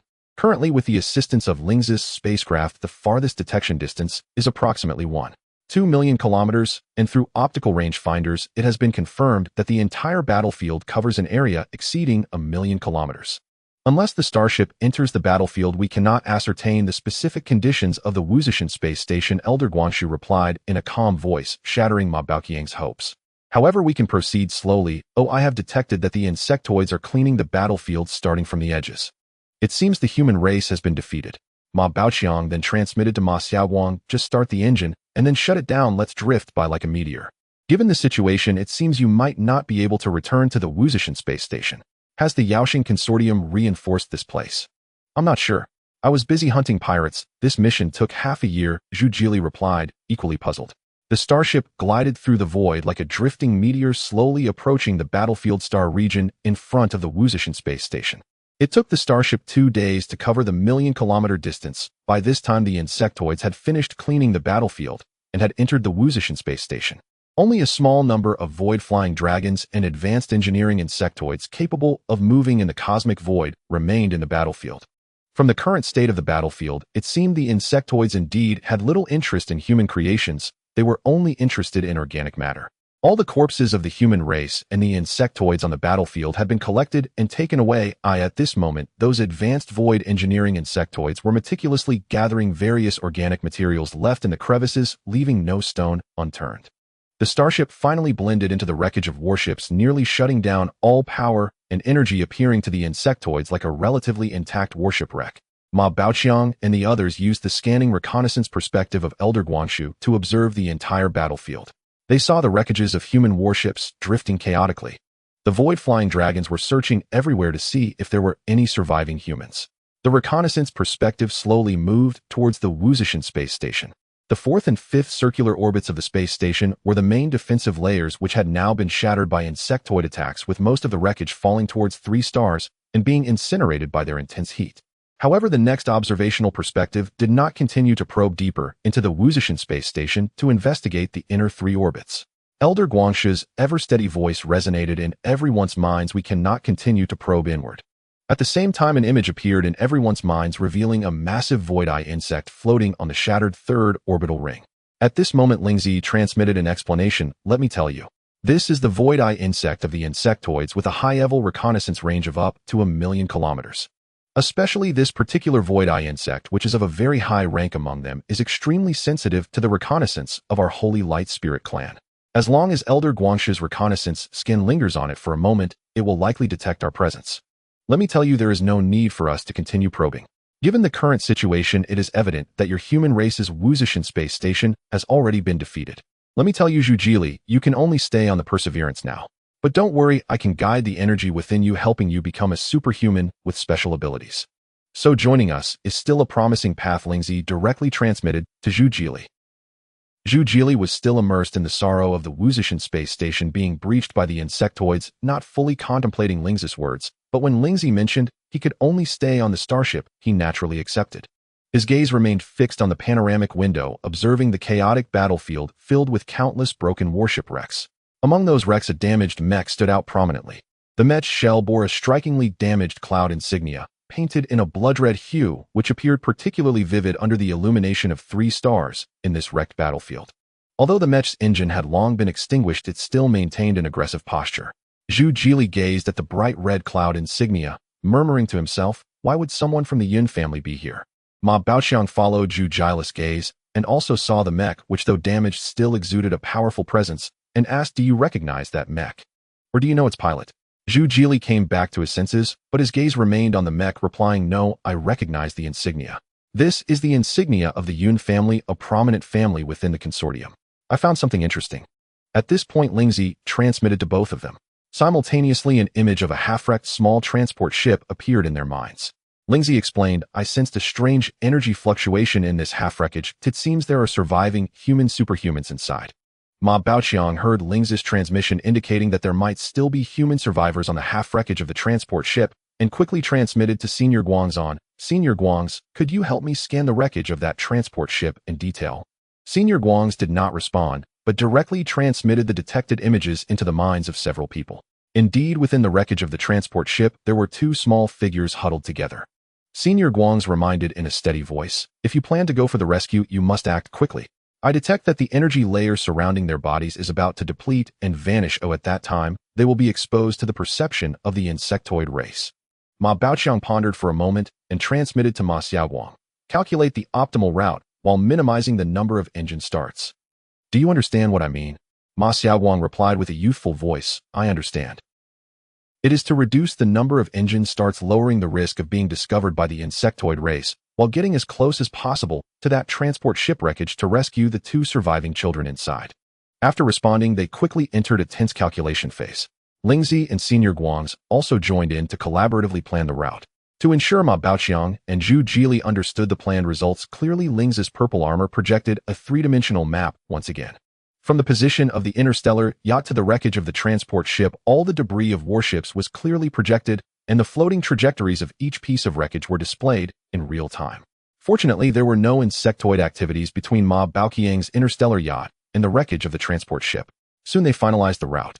Ma Baoqiang mobilized energy and retrieved for complete mining spacesuits. He and Zhu Jili put on the spacesuits, donned helmets, and sealed off the passage between the top-level cockpit of the interstellar yacht and the lower levels. Then Ma Baoqiang, with a serious expression, placed both hands on the control panel, summoned his ice energy, and forcibly rotated the auxiliary steering engine to direct its exhaust port upwards. Subsequently, Ma Xiaowang started the auxiliary steering engine at minimal power, shutting it off again in less than half a second. Meanwhile, Lingzi swiftly reached the emergency exit door at the top of the cockpit and opened it simultaneously, causing the air inside the cockpit to spray upwards instantly. Thus, the thrust generated by the simultaneous upward spraying from both ends pushed the interstellar yacht down slowly. Coincidentally, there was a massive wreckage of a warship below the interstellar yacht, and Ma Xiaowang slowly extended the dual-use mechanical arms at the bottom of the yacht. After precise calculations, when the interstellar yacht moved downwards and descended to the large wreckage, the dual-use mechanical arms opened perfectly. The interstellar yacht firmly landed on the massive wreckage of the warship, slowing its own inertia while retracting the dual-use mechanical arms. Then the dual-use mechanical arms pushed forcefully, successfully changing the drift direction of the interstellar yacht, allowing it to glide straight towards the half-wreckage of the transport ship. According to the precise calculations, until the interstellar yacht floated to the wreckage of the transport ship, there would be no obstructing warship wreckage along the way. The only two pieces of obstructing warship wreckage visible would float aside and clear the passage just as the interstellar yacht approached. During this process, the two most dangerous moments were when the auxiliary steering engine started and when the interstellar yacht turned as the dual-use mechanical arms pushed forcefully. The massive warship wreckage would alter its trajectory. About 5 kilometers away from the interstellar yacht, a warship wreckage was being visited by insectoid void worker bugs collecting residual human blood. Fortunately, due to frequent collisions between wreckages in this area, the insectoid void worker bugs did not pay attention to the commotion just generated by the interstellar yacht. In this way, the interstellar yacht successfully reached the half-wreckage of the transport ship. Ma Xiaowang controlled the dual-use mechanical arms at the bottom, tightly grasping the wreckage of the transport ship. However, a new problem arose: how to safely bring the two surviving children back to the interstellar yacht. Time was running short, and speed was essential. The mining aircraft on the interstellar yacht definitely could not be used as it would create too much noise. After discussing among themselves, they ultimately decided that Ma Baoqiang would fly out of the interstellar yacht alone, take 2 mining spacesuits, fly to the wreckage of the transport ship, enter inside to put spacesuits on the 2 children, and then bring them back through the void to the interstellar yacht. Zhu Jili initially wanted to go together, but he did not have any abilities and could not maneuver freely in the void. Moreover, Lingzi and Senior Guangs, as pure energy life forms of the sacred light spirit race, had long been in contact with this insectoid group, making the energy aura of this insectoid group very familiar to them. Staying inside the interstellar yacht, they were relatively safe under its composite armor shell. However, once they left the interstellar yacht and were exposed in the void, being so close to the insectoids would quickly attract their attention. At that time, not only would they be unable to save the people, but even the interstellar yacht would find it difficult to escape. Thus, Ma Baoqiang could only fly out of the interstellar yacht alone, holding 2 mining spacesuits through the emergency exit opened at the top, activating his internal energy and heading towards the half-wreckage of the transport ship. He flew to the broken end of the half-wreckage, entering through the passage closest to the 2 children. As he passed an open partition door, he closed it behind him to prevent the remaining air inside the transport ship from leaking out. He then opened the cabin where there was air. Ma Baoqiang scanned the area with his perception and found the 2 children embracing each other already in a state of unconsciousness, which spared him the trouble of explaining. He walked straight into the room where the 2 children were and put the mining spacesuits on them. After that, Ma Baoqiang scanned the half-wreckage of the transport ship again, confirming there were no other humans, and then used his energy to quickly fly back through the same route with the 2 children from the half-wreckage. However, Ma Baoqiang did not expect that the large amount of air remaining inside the half-wreckage of the transport ship would leak out from the passage he entered when he opened that isolation door. The transport ship lost its energy and could no longer automatically seal the cabin to stop the air from leaking. A large amount of air sprayed out from the passage, propelling Ma Baoqiang and the 2 children to a location farther from the wreckage of the transport ship, making it more difficult for Ma Baoqiang to return to the interstellar yacht. At the same time, the spraying air pushed the wreckage of the transport ship to move, and the interstellar yacht, firmly gripping the wreckage, also moved, causing it to drift even further away from Ma Baoqiang and the 2 children. Upon realizing this situation, Ma Baoqiang hurriedly summoned all his energy racing after the interstellar yacht with the two children. At this point, he had no time to consider whether it would attract the attention of the insectoid race, as the enormous noise generated by the movement of the wreckage caused by the air spraying had already caught the attention of nearby insectoid worker bugs. Seeing this, Ma Xiaoguang quickly controlled the interstellar yacht, releasing its grip on the wreckage of the transport ship, urgently activating the engine to adjust its direction to meet Ma Baoqiang. Just as the nearby insectoid worker bugs noticed the commotion here and were looking around in confusion, Ma Baoqiang finally succeeded in returning to the interstellar yacht. Without needing to discuss, as soon as Ma Baoqiang returned, Ma Xiaoguang immediately activated the engine with full force, drawing a large arc upwards, rapidly fleeing towards the void outside this battlefield. At the very center of a super galaxy formed by 3 stars stands the Five-Finger Mountain space station, resembling an ancient perilous fortress. Since humanity began its interstellar expansion, it has stood at the forefront of human interstellar territory for nearly a century. 100 years ago, this place suffered multiple attacks from various interstellar races, all of which have since perished, while the space station has steadfastly remained here. However, it has now been breached by the interstellar insectoid swarm. In the area 1,000,000 kilometers ahead lies a graveyard of shipwrecks formed by 2 human interstellar fleets and the remnants of 2 reorganized military corps. At the edge of the wreckage of the farthest ship from the 3 stars, a small interstellar cruiser is frantically fleeing, performing various difficult maneuvers amidst the wreckage, trying to escape this battlefield as swiftly as possible. Turn down, hurry. Turn down. Watch the left, there's a large chunk on the left. I'm telling you. Pay attention in front, we're about to crash. Ma Xiaoguang. Fire quickly, the insectoid worker bugs are catching up. Ling's voice echoed continuously in everyone's minds. At this moment, the interstellar cruiser has been discovered by the insectoids, and Lingzi and Senior Guangshu dare not extend their energy perception beyond the cruiser to avoid provoking a larger-scale pursuit by the insectoids. Thus, only the interstellar cruiser piloted by Ma Baoqiang is in motion, and his perception can only extend 500 meters around his body, even less than his line of sight, leading to constantly perilous scenarios aboard the cruiser. Ma Xiaoguang is controlling 7 laser cannons aboard the cruiser, sniping at the approaching insectoid worker bugs, and the void dragons, with the primary target being the worker bugs. Due to the absence of Senior Guangshu's perceptual targeting assistance, the sniping efficiency has significantly decreased. From the depths of the shipwrecks behind, in the direction of the Five-Finger Mountain space station, a massive wave of insectoid forces surged forth, dark and oppressive, filling every gap between the wrecks. Like a black curtain, they are closing in on the tiny interstellar cruiser. From all 4 directions, up, down, left, and right, worker bugs and a few void dragons are approaching. Occasionally, a few manage to catch up to the interstellar cruiser, prompting Ma Xiaoguang to control the laser cannons to take them out. The void-eye bug located on the 3rd layer orbital ring of the Five-Finger Mountain space station did not follow the insectoid forces, but stood quietly gazing at the direction of the cruiser's escape. The pursuing insectoid forces appear to be large, but they consist mainly of various low-level insectoid troops, while advanced ones have not followed, indicating that the insectoids are not overly concerned with Ma Baoqiang's small team. Positioned among the shipwrecks, the insectoids can utilize them to create shooting blind spots for the interstellar cruiser, allowing them to quickly close in, increasing the difficulty of Ma Xiaoguang's sniping.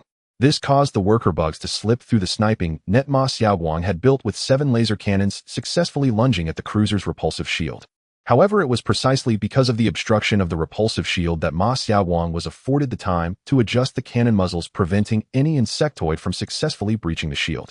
They have held the last defense of the interstellar cruiser, but this has also placed immense pressure on the cruiser's repulsive shield system.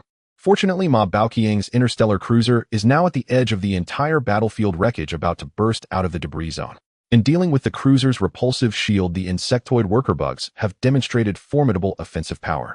With Ma Baoqiang's energy enhancement, the repulsive shield, which should have been 50 meters thick, now only has a thickness of over 20 meters, having reduced by more than half over the past several minutes, while the cruiser is attempting to burst out of the debris zone, mostly due to sporadic attacks from the worker bugs.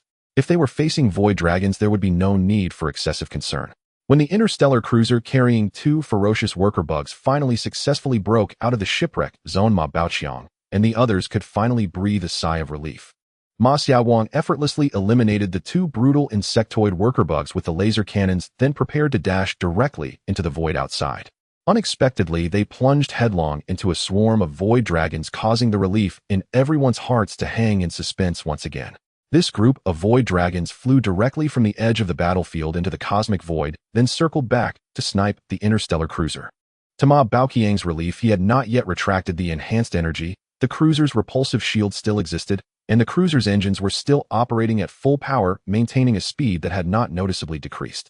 Moreover, the void dragons did not attack the repulsive shield as frantically as the worker bugs did, thus the interstellar cruiser sped towards the void outside, accompanied by this group of void dragons.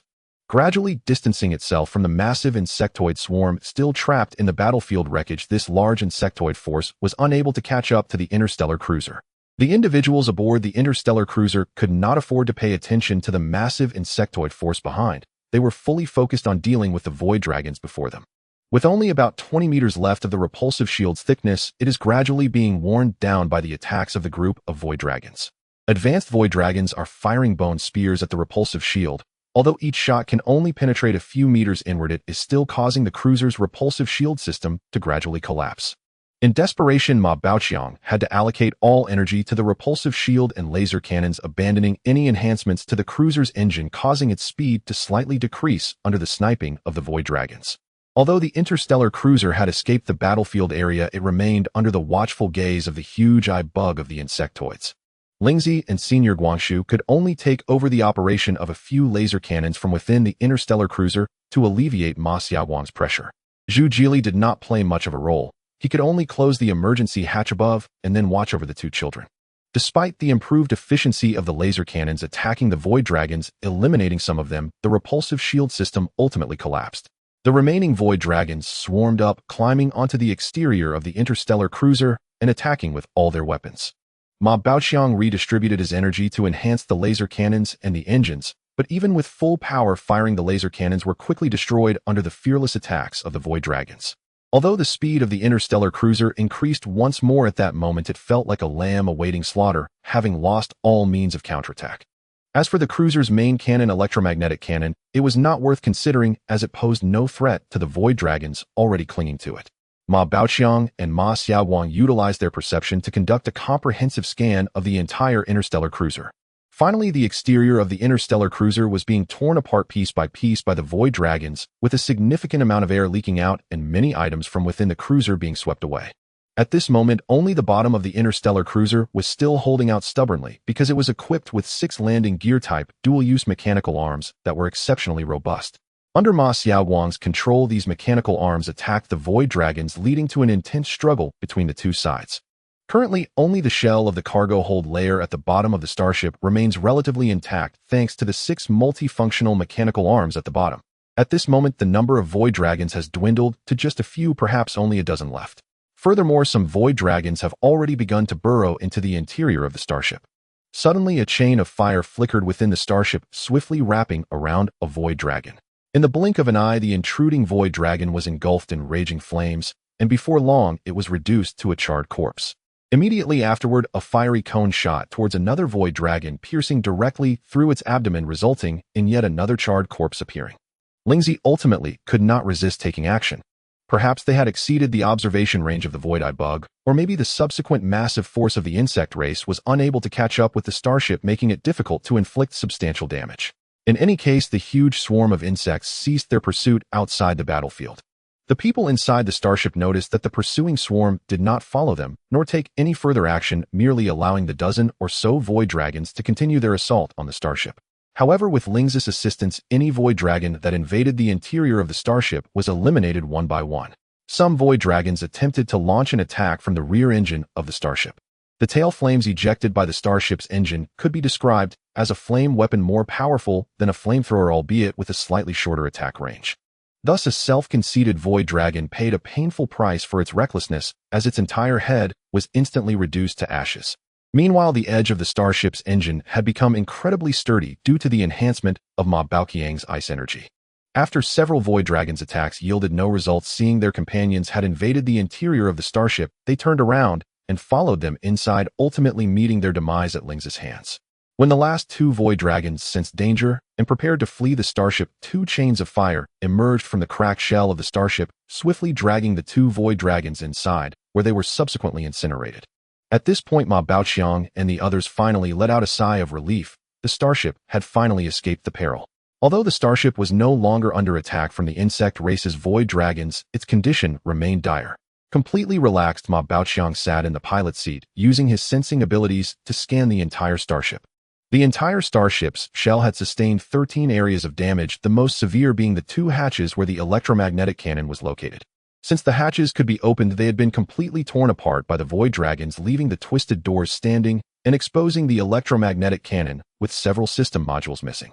Due to the intensity of the battle, Ma Baoqiang had no time to tend to the electromagnetic cannon. The air quality inside the starship was self-evident. Aside from the central control room, where Ma Xiaoguang was, and the bottom cargo hold, there was barely any air left. The second, third, and fourth layers, including the top control room, where Ma Baoqiang and the others were located, had become vacuum zones thanks to the numerous gaping holes in the outer shell. Before the console where Ma Baoqiang sat, the panoramic window had been torn open, and a void dragon's corpse was lodged there, still emitting wisps of smoke.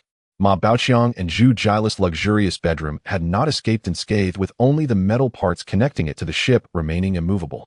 Finally, it's over. Ma Xiaoguang's tender voice, laced with exhaustion, echoed in everyone's minds. Ma Baoqiang also shut down the engine, relinquishing control of the starship, and slumped in the pilot's seat. At this moment, the starship floated freely in the cosmic void. Lingzi, still clad in her armor, hovered beside the pilot's seat, as usual. The purple light on her armor flickered rapidly as she mobilized her energy, methodically clearing the corpses of the void dragons from the starship.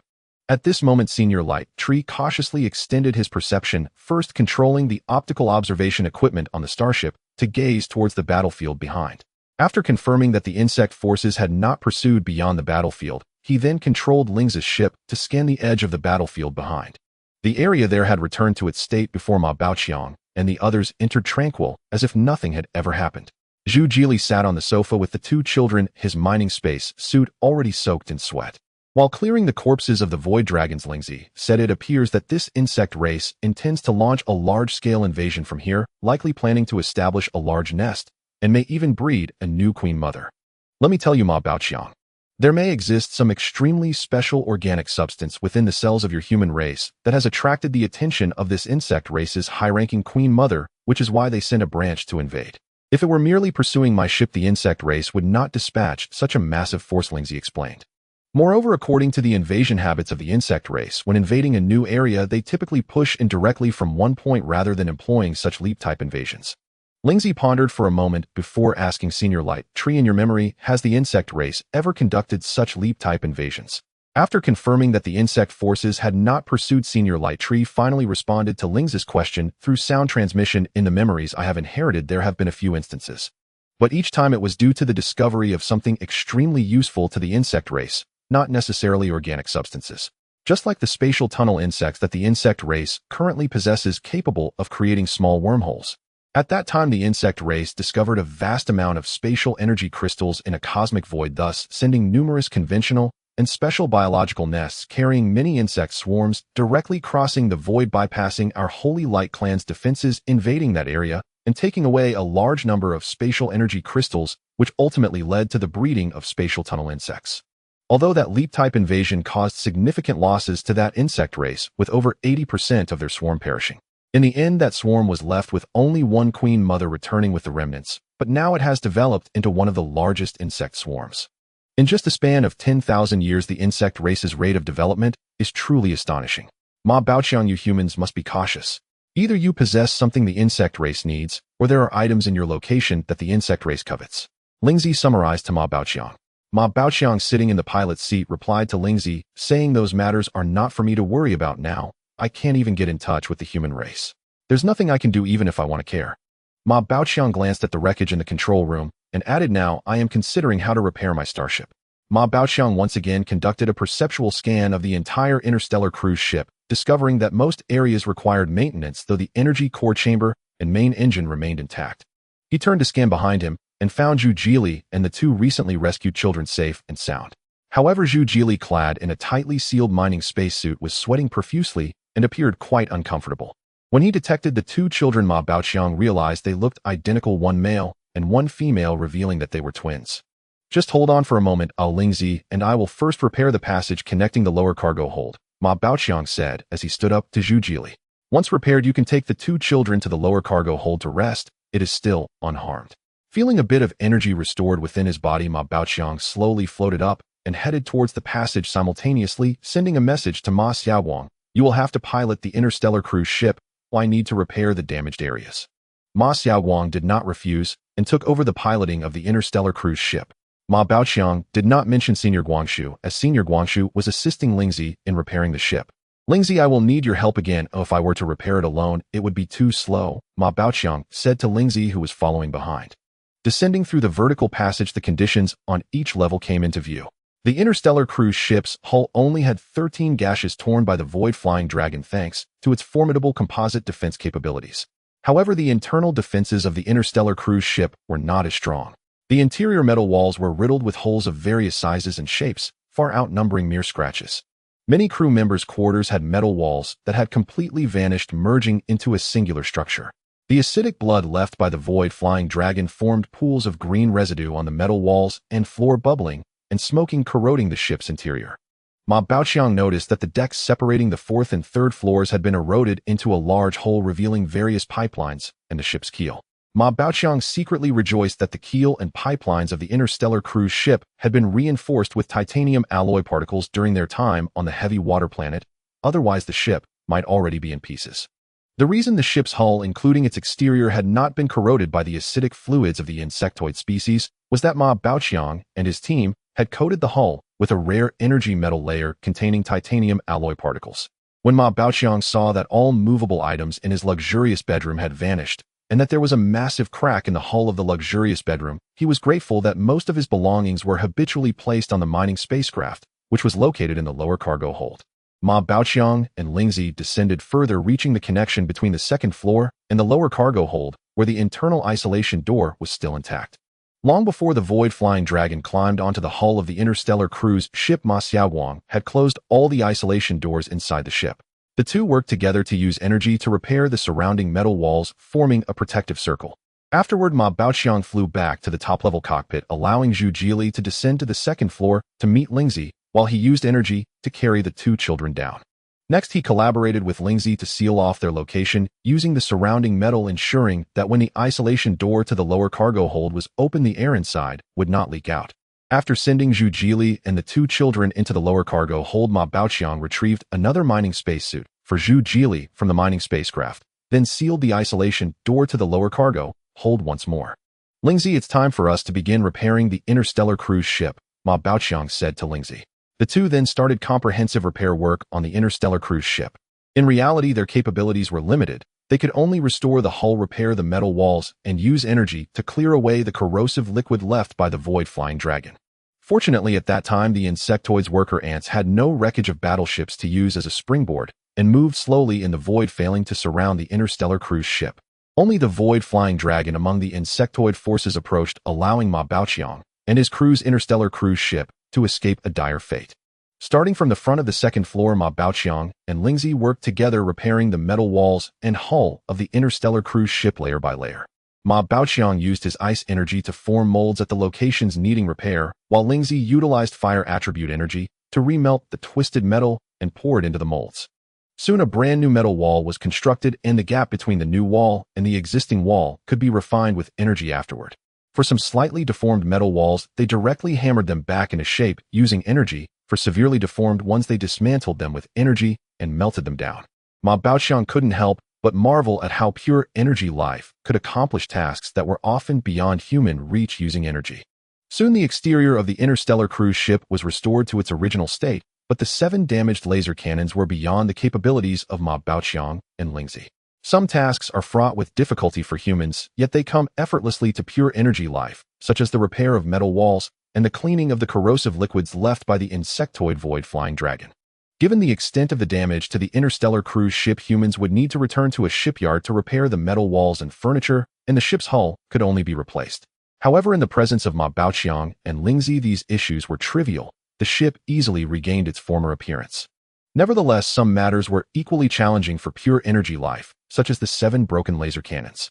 Lingzi, Ma Baoqiang, and others did not understand their internal workings and lacked the necessary parts for repairs. As for the main electromagnetic cannon of the interstellar cruise ship, Ma Xiaowang attempted to activate it, although it could still fire, the power had significantly decreased. Even with the energy support of Ma Baoqiang and Lingzi, its shooting range was now less than 100 kilometers. After Ma Baoqiang and Lingzi completed repairs on all the salvageable areas, they returned to the cockpit on the top level. From the outside, the interstellar cruise ship appeared normal, but many internal facilities were damaged and unusable. The radar system at the very front of the ship was completely destroyed and irreparable. The air circulation system was entirely paralyzed, the life support systems were virtually non-functional, and the only medical room on the interstellar cruise ship was now completely empty.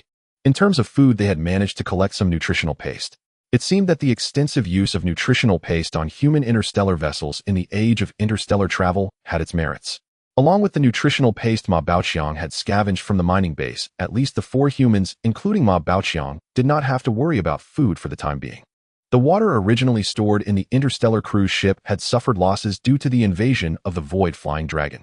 However, when the interior of the ship was in a vacuum state similar to that of outer space, some water remained floating inside the ship. Ma Baoqiang collected it and created containers for metal for storage. Now Ma Baoqiang and his team needed to discuss where to head next. Ma Baoqiang and Lingzi had completed the preliminary repairs to the interstellar cruiser, those systems that could be restored with current resources, and now turned their attention to determining its next destination. The Wuzishan space station was now occupied by the insectoid swarm. Returning there was out of the question. Ma Baoqiang turned respectfully toward Lingzi, seeking its counsel. Lingzi replied indifferently, "Anywhere is acceptable." Then in a firm tone it added, "Ma Xiaoguang. First return to the battlefield we observed on our last voyage, the very site where we rescued Zhu Jili." Without hesitation, Ma Baoqiang transmitted the order directly to Ma Xiaoguang, instructing him to steer the vessel toward that orbital battlefield. He intended to resume his former trade, scavenging among the derelict warships for compressed air rations and other vital supplies to replenish the cruiser's dwindling stores. At present, including Ma Baoqiang himself, only 4 individuals required sustenance. Though his reserves aboard the cruiser were still sufficient to sustain them for some time, no reliable resupply points remained. Every additional unit of provisions secured was invaluable. Ma Baoqiang had briefly considered returning to the asteroid mining base, but the round trip would consume several months. Hardly a worthwhile endeavor merely to scavenge meager supplies. Of all locations, he knew the battlefield remained the nearest viable source of provisions. Despite lying perilously close to the insectoid fleet's established flight corridors, heightening the risk of encounter.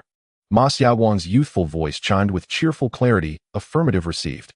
With that, he immediately began coordinating the navigation route with Senior Lighttree. Fortunately, the cruiser retained full interstellar navigational capability. Its primary energy core and main propulsion chamber remained intact, though the upper bridge was inoperable. The central control room, where Ma Xiaoguang resided, remained fully functional.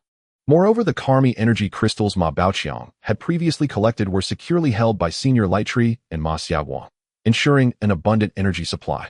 With Lingzi's vessel aboard, star charts were no longer a concern. They would not lose their way amid the boundless cosmic sea.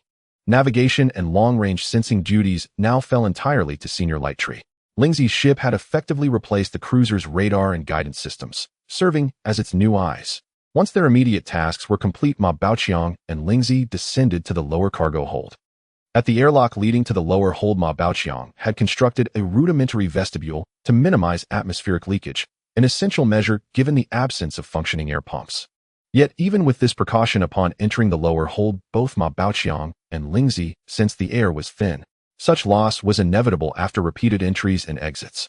With no alternative, Ma Baoqiang released compressed air from a mining skimmer into the hold. At that moment, the AI 9527 chimed, warning compressed air reserves depleted. Immediate replenishment required.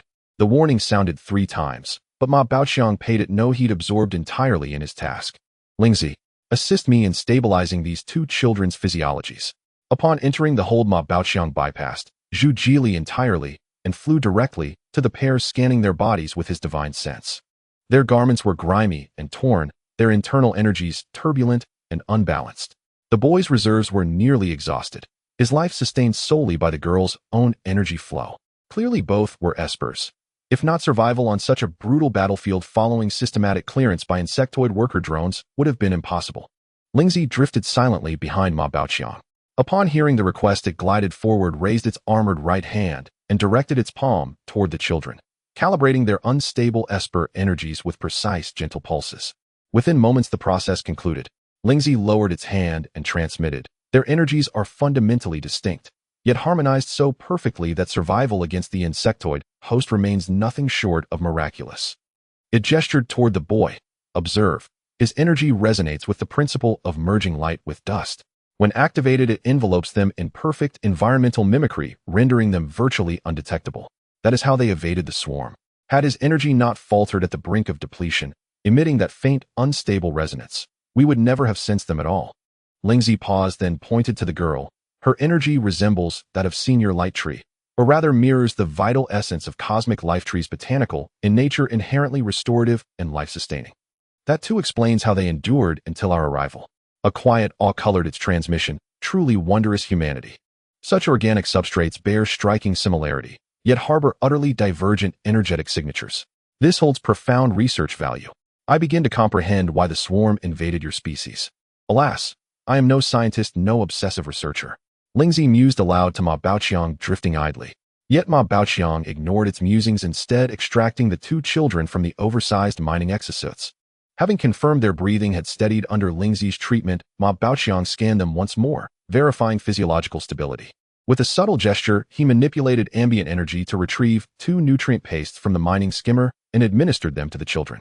Severe malnutrition had left them instinctively ravenous. They swallowed the paste reflexively, consuming both tubes within moments. Next, Ma Baoqiang levitated their frail forms into the mining skimmer, securing them gently in the pilot's seats with safety restraints, the only viable sanctuary available. As for their tattered garments, there was no remedy. In the absolute void of deep space, human physiology remained terrifyingly fragile. Survival itself was triumph enough. Everything else was secondary. After settling the children, Ma Baoqiang floated back toward Zhu Jili, just as Lingzi concluded a private exchange with him. What had passed between them earlier remained unknown to Ma Baoqiang. As Ma Baoqiang drew near, Lingzi transmitted, "Ma Baoqiang can vouch for my veracity. Every word is truth. Senior Light Tree and Ma Xiaowang bear witness as well." Ma Baoqiang had scarcely arrived when summoned to testify, only to witness Lingzi's chest plate parting slowly, revealing its true form, a pulsating violet luminescence. Zhu Jili's face registered pure astonishment. "Behold, you see for yourself. I am a pure energy life form. Ma Baoqiang stands as my witness." Lingzi's transmission carried a playful pride as its violet armor split further open, exposing its luminous core, and swaying gently before Zhu Jili, ensuring unobstructed clarity of vision. Zhu Jili gradually recovered his composure. As a veteran fleet officer, he had encountered countless alien species across the stars. Though this was his first encounter with a sentient energy-based entity, his shock subsided swiftly into calm resolve. "I will join you. I have nowhere else to go." With that, Zhu Jili removed his helmet, solemnly raised 3 fingers in the traditional human oath gesture, and declared, "I swear." But Lingzi interrupted, "No oaths necessary. This is no grand secret. Merely discretion suffices. Just refrain from broadcasting it recklessly." Ma Baoqiang finally understood the conversation between the two and said, "All right. Now that Zhu Jili has joined us, let's discuss our next destination together." Lingzi ceased to speak further. The armor at the chest area reverted to its original state, drifting aside to give Ma Baoqiang a clear view of Zhu Jili, facilitating a face-to-face discussion on what they should do next. Seeing that Lingzi had moved aside and did not intend to speak first, Ma Baoqiang cleared his throat a couple of times, organizing his thoughts before addressing, "Zhu Jili, you already know that this interstellar liner originally belonged to Colonel Li Yi of the mining base, but Colonel Li Yi has died due to a mining accident. I was a miner at that base and miraculously survived the disaster. With that, I piloted the only spaceship from the mining base out of the asteroid field. Since you have joined us, let me explain our current predicament. Initially, we intended to head to the Wuzishan space station, but now it has been occupied by the insectoid species, making it unreachable. Therefore, the most urgent issue at hand is resupply. Although the interstellar liner still has some nutritional paste and drinking water reserves. But as you have seen, we just experienced a battle with the insectoid void dragons. Currently, the air supply within the interstellar liner is limited to what remains in the lower cargo hold. Lingzi and the others are pure energy beings and do not require air, but the 4 of us humans cannot survive without it." As he spoke, Ma Baoqiang raised his hand to gesture towards the mining spacecraft, implying that there were 2 children inside. "The air circulation system of the interstellar liner is damaged. I was thinking we could return to the area of your last battle in the Star Ring to see if we can find any compressed air and various supplies like food and clothing from the wreckage of those warships. Right now, our interstellar liner is lacking everything. If we cannot find supplies in a short time, this vast emptiness of the universe might become your final resting place." Ma Baoqiang intentionally excluded himself from the equation, as he essentially counted as an energy being. Zhu Jili did not catch the deeper meaning in Ma Baoqiang's words, and was instead focusing on recalling the details of his previous warship. Previously, his fleet relied on the Wuzhishan space station for supplies, and each resupply was directly handled by the logistics department of the station. As the captain, he only needed to sign off, and was unaware of the specific resupply methods. Moreover, after joining the fleet, he started directly from the combat position and was promoted to captain without ever dealing with logistics matters. He was well-versed in the available weapons and combat systems on the warship, yet he knew very little about logistics aspects such as food, medical supplies, and personnel survival systems. At this moment, Zhu Jili was trying hard to recall the storage locations of compressed air on his escort ship, hoping to be of some help. Ma Baoqiang continued, "So we are now heading to that star ring battlefield area, hoping those warship wrecks haven't drifted too far away." Ma Baoqiang then recalled the unresolved issue of the intelligence brain. The intelligence system on the interstellar liner had already gone offline when he took over, and he asked Zhu Jili, "By the way, do you know how to repair the intelligence system? Or can we transplant a functioning intelligence system from your warship to the interstellar liner? The intelligence system on our ship has been formatted and the storage is completely empty. The main unit of the intelligence system on the interstellar liner is located in the central control room, where Ma Xiaowang is, and the hardware is intact." Zhu Jili had yet to figure out how to answer the first question when Ma Baoqiang threw out a second one regarding the intelligence brain. Seeing Ma Baoqiang staring at him, Zhu Jili had no choice but to set aside the first question and replied, "Our fleet's warships are all in pieces, and I don't know if the intelligence brains on them are still intact. However, we can search for the storage units of the intelligence system and bring them back to try to install on the interstellar liner. But I don't know much about the intelligence software, so I can't be of much help." Ma Baoqiang had to temporarily set aside this issue and asked, "Do you know the routes to other mining bases? If we have a star chart and we don't find enough supplies among the wrecks of your warships, we can go to other mining bases for resupply. How often does the Wuzhishan space station supply those mining bases? When was the last supply?" Ma Baoqiang did not inquire whether there were mining bases that could be completely self-sufficient, because in this era of human interstellar exploration, if such a place existed, it would not be a mining base, but rather an immigrant base. If all the survival materials required by humans could be obtained locally, even if a few materials were unavailable, humans would not hesitate to migrate there, which might be a survival instinct of living beings. Ma Baoqiang knew that the black box of the warship had a backup of the star chart, and mainly wanted to ask if those mining bases had any surplus supplies they could provide. Lastly, think carefully if there's a way for us to bypass the Wuzhishan space station occupied by the insectoids and return to the star domain, where humans reside, completely freeing ourselves from the supply troubles. Additionally, you are also aware of the current situation of the interstellar liner, which requires significant repairs. Zhu Jili felt somewhat dizzy from the barrage of questions from Ma Baoqiang. After pondering for a moment, he replied, "First, regarding the star chart, if we can find the black box of any warship from my fleet, we should be able to obtain the star chart, as each warship's black box has a backup." Pausing for a moment, he thought carefully and continued, "As for the supplies from those mining bases, don't hold your hopes high. They have not been in contact for almost half a year, and those mining bases receive supplies every 3 months along with the mineral transport fleet. Right now, the only hope lies with the wrecks of those warships."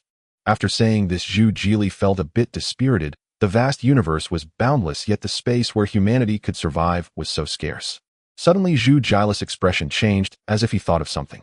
Lingzi, being an energy being with keen perception, noticed and transmitted, "Did you come up with a good idea, or is there a place where we can get supplies?"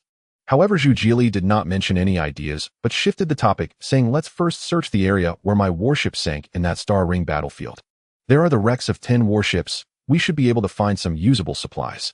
As for what I just thought of, we'll have to wait until we find the black boxes of those warships to discuss it further. Saying it now wouldn't be useful." Zhu Jili initially did not want to say anything, but seeing that Ma Baoqiang and Lingzi seemed very eager, he added, "I did think of a place, but we would need a star chart to have a chance of going there." Zhu Jili still kept some mystery and did not reveal everything. Ma Baoqiang noticed that Zhu Jili was exhausted, so he refrained from asking more questions and simply said, "You look tired too. Why don't you go rest with them inside the mining spacecraft?" As he spoke, he pointed in the direction of the mining spacecraft.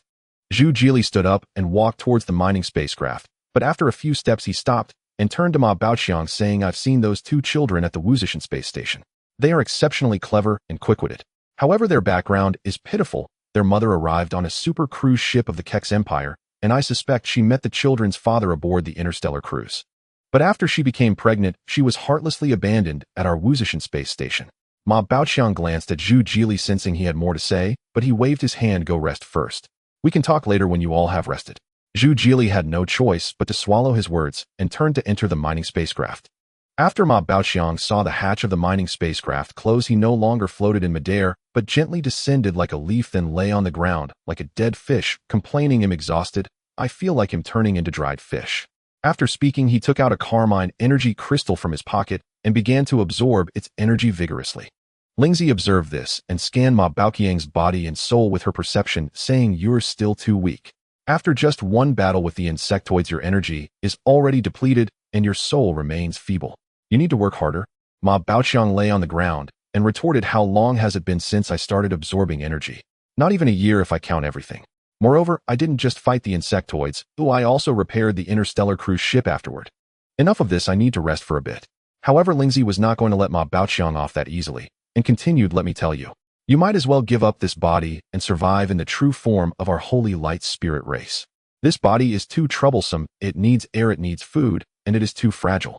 In this void of the universe, you can only stay on the spaceship."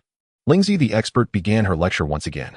Ma Baoqiang ignored Lingzi's rambling and sent a thought to Ma Xiaoguang, asking, "How are you? Are you alright?" "I'm alright. I kept absorbing energy during the battle, so I still have a good amount of energy," came Ma Xiaoguang's response, while piloting the interstellar cruise ship, though his youthful voice carried a hint of fatigue. "Xiaoguang, you should also take a break. I can help you pilot the interstellar cruise ship for now." A steady voice entered everyone's minds, and at the same time Lingzi's ship surged with energy, enveloping the entire interstellar cruise ship and taking over its control. "Thank you." Ma Xiaoguang sent his thanks to Senior Guangshu before falling silent to rest. The interstellar cruise ship instantly quieted down, and seeing that Ma Baoqiang was ignoring her, Lingzi stopped transmitting thoughts and floated back to her ship. "Ma heir, the two children have woken up." Lingzi's voice reached Ma Baoqiang's mind in a daze. "Who? What?" Ma Baoqiang was still in a dream, confused as he asked, "Who woke up?" "Ma heir, wake up. Those two human children have woken up." Lingzi's voice again entered Ma Baoqiang's mind. After a brief flicker of blue cold energy from his body, Ma Baoqiang regained his calm. His entire body slowly floated up, lying flat, as he stood upright in the air, gazing towards the mining spacecraft. The outer shell of Lingzi's ship opened a round hole, and Lingzi flew out from it.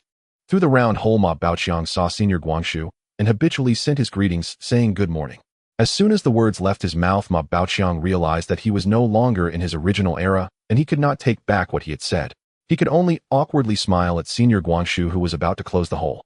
"Good morning to you too." To Ma Baoqiang's surprise, he heard Senior Guangshu's calm response in his mind. Ma Baoqiang glanced back at Lingzi's ship, and the hole had already closed. Using his perception, he scanned the inside of the mining spacecraft and found that both children were awake. The little boy was struggling to find the safety belt buckle, trying to unbuckle himself. Meanwhile, the little girl remained in her original position, not moving, only cautiously glancing around. The little boy's movements startled Zhu Jili, who was lying on the floor at the back, covered with a mining spacesuit. "You're awake. How do you feel? Are you alright?" Zhu Jili stood up, tidied his spacesuit, and walked to the front between the two pilot seats. Seeing the little boy still looking for the safety belt buckle, he reached out to help him unbuckle.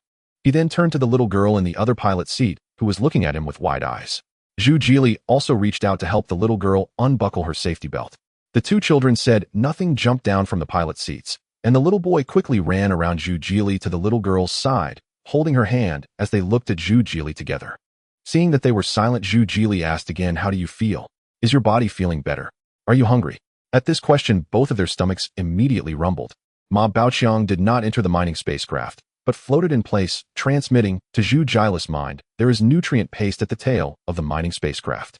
Let them eat some first, then bring them out." Upon hearing Ma Baoqiang's thought transmission, Zhu Jili followed the instructions without saying anything further. He turned and walked to the tail of the mining spacecraft, taking 3 tubes of nutrient paste from the packaging of the mining spacesuit, giving 2 tubes to the children and taking 1 for himself. The little boy saw Zhu Jili handing them the nutrient paste and eagerly took it to eat, clearly starving.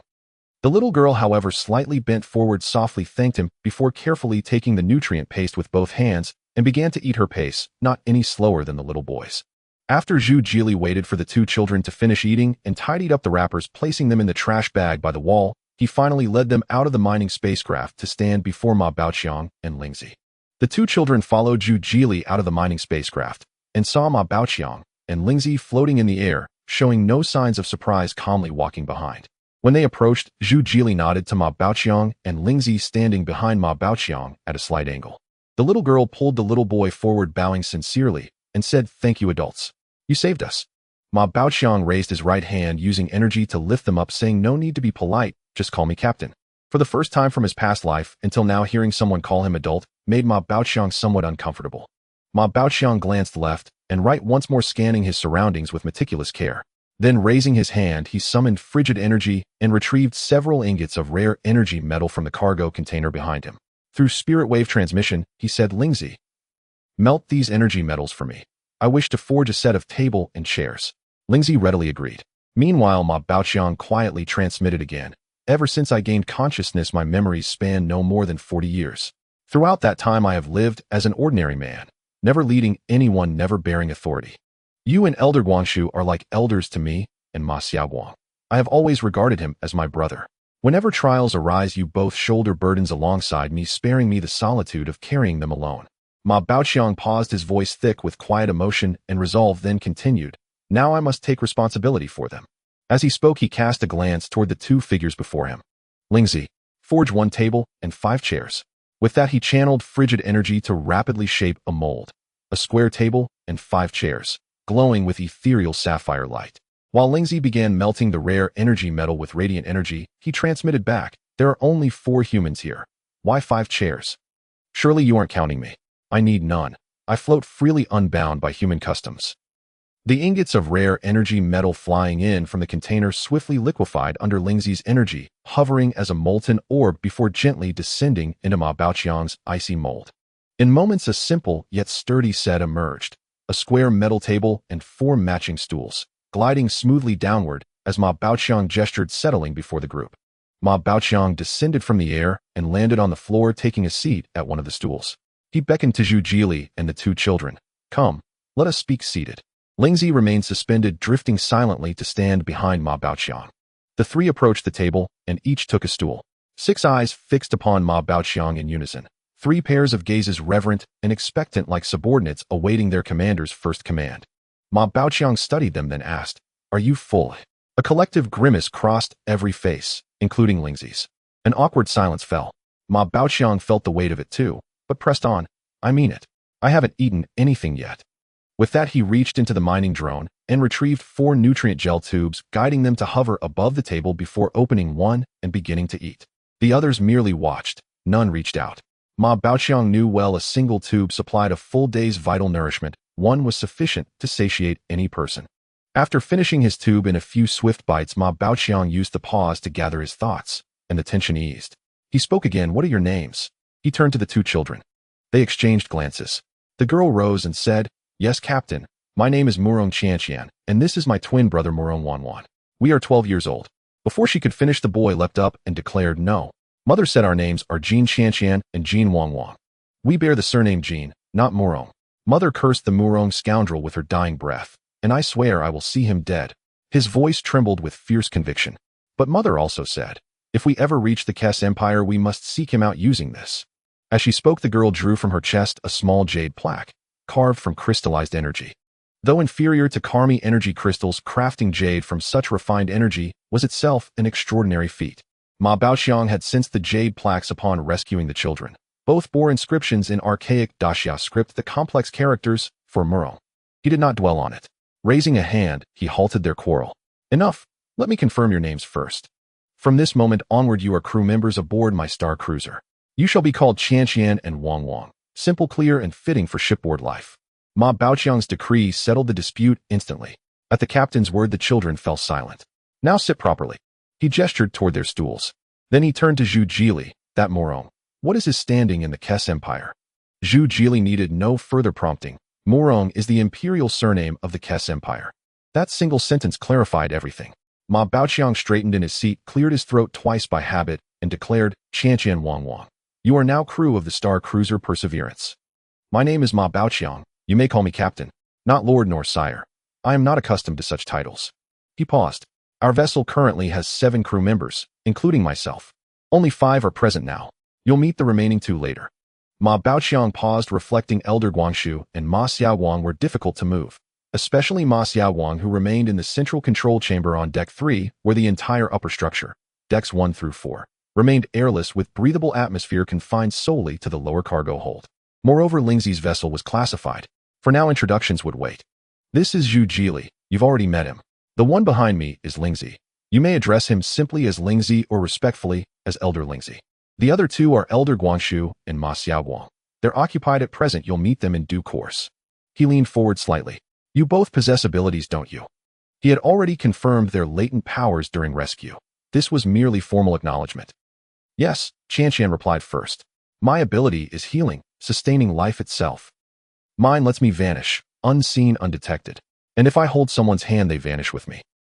Wang spoke proudly, sitting ramrod straight on his stool, hands folded neatly on his knees, mimicking his sister's composure with earnest childlike gravity.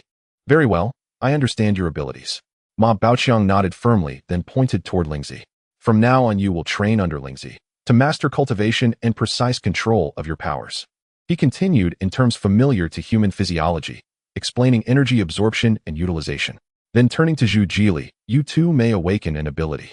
Zhu Jili had maintained stern composure since sitting, but now astonishment flickered across his face. Zhu Jili was astonished to learn that he could possess extraordinary abilities, his face reflecting disbelief as he stared intently at Ma Baoqiang. You heard correctly, you can indeed possess extraordinary abilities, Ma Baoqiang affirmed to Zhu Jili. Suddenly a sharp and piercing voice echoed through the cargo hold of the lower deck. All right, Ma Air. They'll speak from here, you go practice over there. A figure in purple armor, Lingzi, floated eagerly to the table. The eardrums of Ma Baoqiang and his companions were pierced by the sound, causing Qianqian and Wan, the two children, to hurriedly cover their ears. Was that you speaking just now? Lingzi, quickly lower your voice, Ma Baoqiang said as he turned to look at the floating Lingzi beside him. The sound you are emitting is too harsh. It is unbearable for us humans. And how are you producing that sound? What do you think? Am I impressive? Lingzi's voice was somewhat quieter, yet still sharp and grating. Ma Baoqiang immediately interrupted Lingzi. Hold on a second. You still need to adjust your tone. That sound is simply too piercing. Lingzi heeded the advice and promptly lowered the volume, attempting to produce a few ah-ah sounds. After several adjustments, Lingzi surprisingly produced a voice identical to Ma Baoqiang's. If not for their proximity, it would be impossible to discern whether it was Ma Baoqiang himself speaking. At this moment, although everyone's ears felt somewhat relieved, Ma Baoqiang was dissatisfied. How could it be that Lingzi's voice was exactly the same as his? Otherwise, no one would be able to tell who was speaking. Ma Baoqiang immediately told Lingzi, you need to deepen your voice, don't mimic me completely. Also, how are you producing that sound? As he spoke, he scrutinized Lingzi's purple armor. You don't understand this, do you? Lingzi said, gradually deepening the voice until it took on a slightly hoarse, robust timbre. If one were to listen without looking, they would think a brawny soldier stood before them. It turned out that Lingzi had thickened Ma Baoqiang's voice while incorporating Zhu Jili's slightly hoarse, soldier-like tone, resulting in the rugged voice everyone was now hearing, akin to a burly soldier speaking. Let me tell you, Ma Air, I have observed your human bodies for quite some time. Referring to your anatomical structure, I created a flexible metal piece inside the neck of my armor. By vibrating this metal with energy, I can produce sound just like you. As he spoke, Lingzi turned around, opening a flap of armor at his neck to reveal a purple thin plate quivering in rhythm with Lingzi's voice. Ma Air, is this sound acceptable? After receiving an affirmative response from Ma Baoqiang, Lingzi no longer paid him any mind. He turned to the other three and said, you three come with me. With that, the purple armor floated toward Lingzi's spaceship. Ma Baoqiang thought Lingzi was leading them into the ship. However, Lingzi merely brought them to the side of the ship and stopped. All right, this is far enough, you all sit down first. Upon reaching the spaceship, Lingzi instructed them to sit. Then Lingzi floated in front of Zhu Jili and said earnestly, you can possess extraordinary abilities. In fact, all of you humans have the potential to awaken extraordinary abilities. But it seems there is a chip in your mind that needs to be removed first. As a squad leader of the Yaoxing Consortium's local guard starship fleet, Zhu Jili was inevitably implanted with a biological chip by the consortium, which is one of the means by which Yaoxing controls its subordinates. However, this chip uses the human biological energy as its power source, limiting humanity's potential to develop extraordinary abilities. Zhu Jili agreed without hesitation. In human society, who wouldn't want to possess extraordinary abilities? Yet since the great energy explosion in the galaxy, the number of humans capable of awakening extraordinary abilities on their own remains few. Although humanity has spent millennia researching means and methods to stimulate extraordinary abilities, most of the knowledge is held by a select few. For example, the Kaisai Empire, whose royal Morong family has inherited a training method derived from ancient Daxia. Humans train from a young age, and by the age of 18, they can generally stabilize and awaken extraordinary abilities. It is said that even the least talented royal members can awaken extraordinary abilities before the age of 40. Meanwhile, the Yaoxing Consortium has taken a different path, combining biological chips with drug stimulation to help humans tap into their potential and awaken extraordinary abilities. Zhu Jili had already implanted a biological chip, and as long as he accumulated enough contribution points to the consortium, he could exchange for various levels of extraordinary ability potions to attempt awakening, albeit at considerable risk. Now that Lingzi claimed he could grant him extraordinary abilities immediately and free him from the consortium's control, Zhu Jili naturally agreed, without hesitation. Seeing Zhu Jile's agreement, Lingzi extended his armored right hand and pressed it against Zhu Jile's forehead. A surge of purple energy illuminated from Lingzi's armored hand, penetrating Zhu Jile's forehead and enveloping the biological chip located in the nerve bundle at the center of his brain, as well as the metal piece made from rare energy metal beneath the skin of his forehead. Once enveloped, Lingzi extended his armored left hand and gently sliced at Zhu Jile's forehead. A slit opened, revealing the metal piece inside. The area around the slit was sealed by the purple energy to prevent blood from flowing out. Next, the rare energy metal piece was gradually drawn out from his forehead, still connected to an artificial nerve line that extended to the chip in his brain. Zhu Jile's forehead was beaded with sweat, yet he remained motionless. Lingzi cautiously waved his left hand again, slowly tearing open a pathway to the interior of Zhu Jile's brain. Zhu Jili clenched his teeth, remaining silent, sweat cascading down his face, and his mining space suit was already soaked. Seeing this, Lingzi encouraged him, saying, "Hang in there. Just one last push." With that, he ceased to speak further, focusing intently as he carefully separated the nerve bundle at the center of Zhu Jile's brain, revealing the chip tightly connected to the nerves. When the Yaoxing Consortium implanted the chip, they used anesthetics to numb the brain's nerves. However, aboard the interstellar cruiser there were no such conditions, and they could only endure the pain. Fortunately, it was Lingzi performing the procedure, so there was no risk to life.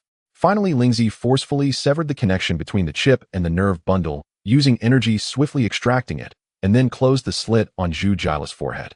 Then he turned to Qian, who was sitting nearby, and said, "Use your extraordinary abilities to heal him, help him recover faster." Zhu Jili felt as if his entire body had been forcefully torn apart, as if it were about to shatter into pieces. But under Qian's extraordinary healing, he instantly felt a sense of relief, as if the tearing sensation had merely been a nightmare. After extracting the chip, Lingzi casually tossed it aside, and his outstretched right hand did not retract. Instead, purple light flickered as he helped Zhu Jili organize the energy within his body from top to bottom, assisting him in awakening his extraordinary abilities. Zhu Jili felt the energy surging within him. This energy was both alien and familiar, as if it was his first sensation, yet one he had seemingly utilized countless times. It continuously cycled up and down within Zhu Jili, flowing from his brain down to the soles of his feet, and then returning to his brain. At the same time, Zhu Jili sensed a subtle connection with the metal around him, as if with just a command they would obey. However, when he issued a command, the surrounding metal remained unresponsive. Just as he thought it was merely an illusion, a piece of metal retrieved from his forehead by Lingzi actually responded, wobbling as it flew towards him. This piece of metal, made from rare energy metal, was as thin as gauze, just the size of a fingernail. Under Zhu Jile's control, it slowly flew before him. Zhu Jili finally confirmed that he possessed supernatural abilities. This fingernail-sized piece of metal danced up and down, swaying left and right under the influence of Zhu Jile's powers. Although its movement in the air was somewhat sluggish and not entirely under his control, Zhu Jili was still quite satisfied. To leap from an ordinary person to a supernatural manipulator was a dream for everyone. Alright, enough playing for now, listen to me. Although you have acquired supernatural abilities, as you can see, you can only manipulate such a small piece of metal at the moment. You need to carefully perceive the space around you. There are many energy particles. What you need to do now is to absorb the energy particles from the space and bring them into your body to cultivate and transform them into your supernatural abilities. As she spoke, Lingzi guided Zhu Jili with her own energy, teaching him how to absorb the energy particles from the space and how to transform them into his own supernatural powers. Zhu Jili listened intently to Lingzi's teachings, comprehending her selfless instruction. Soon he learned the method of absorbing energy from the space and transforming it into his supernatural abilities. Though his powers were still quite weak at this moment, he was already filled with satisfaction, for he understood that as long as he practiced diligently, his abilities would gradually strengthen. Seeing that he had learned how to absorb spatial energy and cultivate his supernatural abilities, Lingzi said, "Your energy leans towards the metal attribute, which is a supernatural ability to control metal. You must work hard to cultivate it. Now you go aside to cultivate, and I will teach those two children." As Lingzi spoke, she waved her right arm in her purple armor, and Zhu Jili floated back to Ma Baoqiang, sitting on a stool at the metal table. Meanwhile, Lingzi quietly transmitted to Zhu Jila's mind, saying, "You just touched your supernatural abilities today, and don't get too complacent just because you have them. Your current powers are even inferior to those two children, and you have a long way to go." After saying this, she ignored Zhu Jili and floated towards the twins. When Lingzi was explaining to Zhu Jili, the twins were also listening very attentively. As humans who could naturally awaken their powers at such a young age, the twins had an exceptionally high talent for supernatural abilities. Previously, without any guidance, they had managed to explore the usage of their powers on their own, but they did not know the cultivation methods and could not quickly restore their abilities. After each use of their powers, they could only rely on their bodies to recover naturally. Now, having seen Lingzi explain everything to Zhu Jili, they had a rough understanding of the cultivation of supernatural abilities. At this moment, Lingzi detailed the cultivation process for each of them again and guided them to perform an energy absorption practice separately to avoid interference. Just as Lingzi understood, the boy Wang Wang's supernatural ability was harmonizing light and dust, which could alter the energy distribution within a certain range around him, blending his position with the surrounding environment, making it difficult to detect. The girl, on the other hand, had energy leaning towards the wood attribute, capable of nourishing organic life forms and maintaining the vitality and growth division of biological cells, thus possessing healing abilities and greatly aiding the growth of plant life. Lingzi meticulously explained the characteristics, cultivation methods, and usage techniques of their respective supernatural abilities.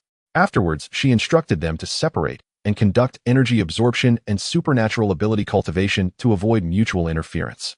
After being sent by Lingzi, Zhu Jili immediately sat down in the chair to begin his cultivation, not uttering a word or paying any attention to Ma Baoqiang. He was sent to Ma Baoqiang because Ma Baoqiang had been continuously absorbing Calmi energy crystals for cultivation and had not absorbed any energy from the external space. Seeing that Lingzi had finished teaching the three of them and allowed them to begin their respective cultivations, Ma Baoqiang transmitted to Lingzi, saying, "Lingzi, why don't you teach them to absorb Calmi energy crystals like I do? Wouldn't that be faster?" Upon hearing Ma Baoqiang's question, Lingzi floated towards him, her armored hands clasped behind her. Before Ma Baoqiang's eyes, a proud, rich, second-generation heir seemed to emerge, striding towards him with an air of indifference. "You should thank me for this." Lingzi floated beside Ma Baoqiang, slowly transmitting, "Didn't I give you an energy seed?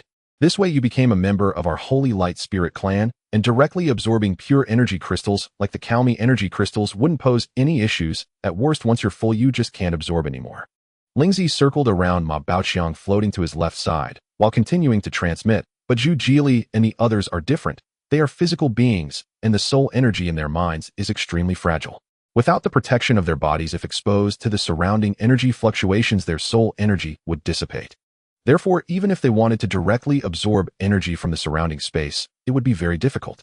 They must first absorb it into their bodies, and only after the energy is transformed through their bodies can it be gradually absorbed by their souls." Lingzi turned around and once again floated back to Ma Baoqiang's right side.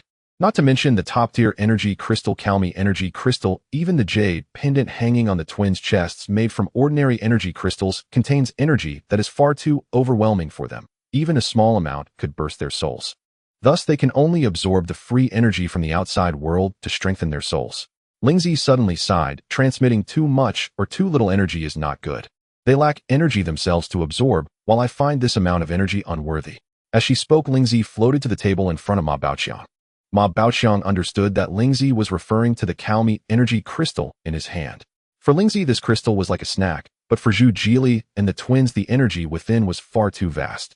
Thus, Ma Baoqiang transmitted to Lingzi, saying, "You're just showing off, pure and simple." After saying this, he ignored Lingzi and continued to absorb the Calmi energy crystal in his hand. Lingzi also ceased to disturb everyone floating to a distance from them and began absorbing the surrounding energy. The starship once again fell into silence, continuing its journey towards the remnants of the Star Ring battlefield. On the flight path from the Wuzishan space station to the various mining zones ahead, there lies a Star Ring area, half a month's journey away. A private interstellar cruise ship named Perseverance was quietly approaching this location. This is the very place where the 3rd Squadron of the 3rd Guard Team, led by Zhu Jili, was annihilated. On the interstellar cruise ship, Zhu Jili followed Ma Baoqiang and Lingzi into the central command control room. The twin siblings remained in the lower cargo hold to continue their cultivation, as there was little they could assist with here. Ma Xiaowang, Senior Guang's tree must have already surveyed the surroundings of this battlefield, right? Did you find any traces of the zerg? Ma Baoxiang inquired as he turned to introduce Zhu Jili, saying, "This is our sixth member of the interstellar cruise ship Ma Xiaowang from the pure energy life form clan the Guang's tree." Zhu Jili gazed at a 10-centimeter tall dark blue little tree rooted in the center of the room, surrounded by a circle of top-grade Karmi energy crystals, its body crystal clear. Zhu Jili was filled with wonder. This small tree-like creature had piloted the interstellar cruise ship all the way, saving the lives of himself and the twin siblings. Thus he immediately stood at attention, solemnly performing a standard military salute, saying, "Hello. Thank you very much." Ma Xiaowang gently shook its tree tip as a nod to Zhu Jili, and a tender voice entered their minds. "Hello. No need to be so polite. I've already confirmed with Senior Guang's tree that there are no traces of the Zerg forces within 1,000,000 kilometers around. They have long since departed." Ma Xiaowang continued to inform everyone telepathically. At this moment, the central control room had only one display screen still lit, showing the images ahead. The other screens were all dark, as the external observation system of the interstellar cruise ship had been damaged during the battle against the Zerg's void dragons, rendering the displays inoperable.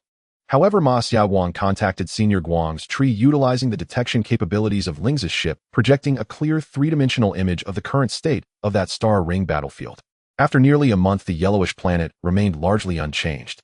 The wreckage of the warship from Zhu Jila's 3rd Squadron was scattered across the star ring area, with over half of the star ring now a part of it. Under the influence of the planet's gravity, they moved along with the meteoroids in the star ring. Perhaps a portion of the wreckage had already drifted into the cosmic void, embarking on a vast journey through the stars. Ma Baoxiang, Lingzi, and Zhu Jili gathered around Ma Xiaowang, watching the three-dimensional image of the star ring battlefield it projected. Zhu Jili carefully thought and observed for a while. Ma Xiaowang projected a clear three-dimensional image of the battlefield area. After excluding personnel access channels, warship weapon placements, auxiliary engine locations, and external observation window positions, he finally pointed out several pieces of wreckage where compressed air was likely still contained. Ma Baoxiang and Lingzi looked at the few pieces of wreckage indicated by Zhu Jili in the three-dimensional image and found that they were spaced quite far apart.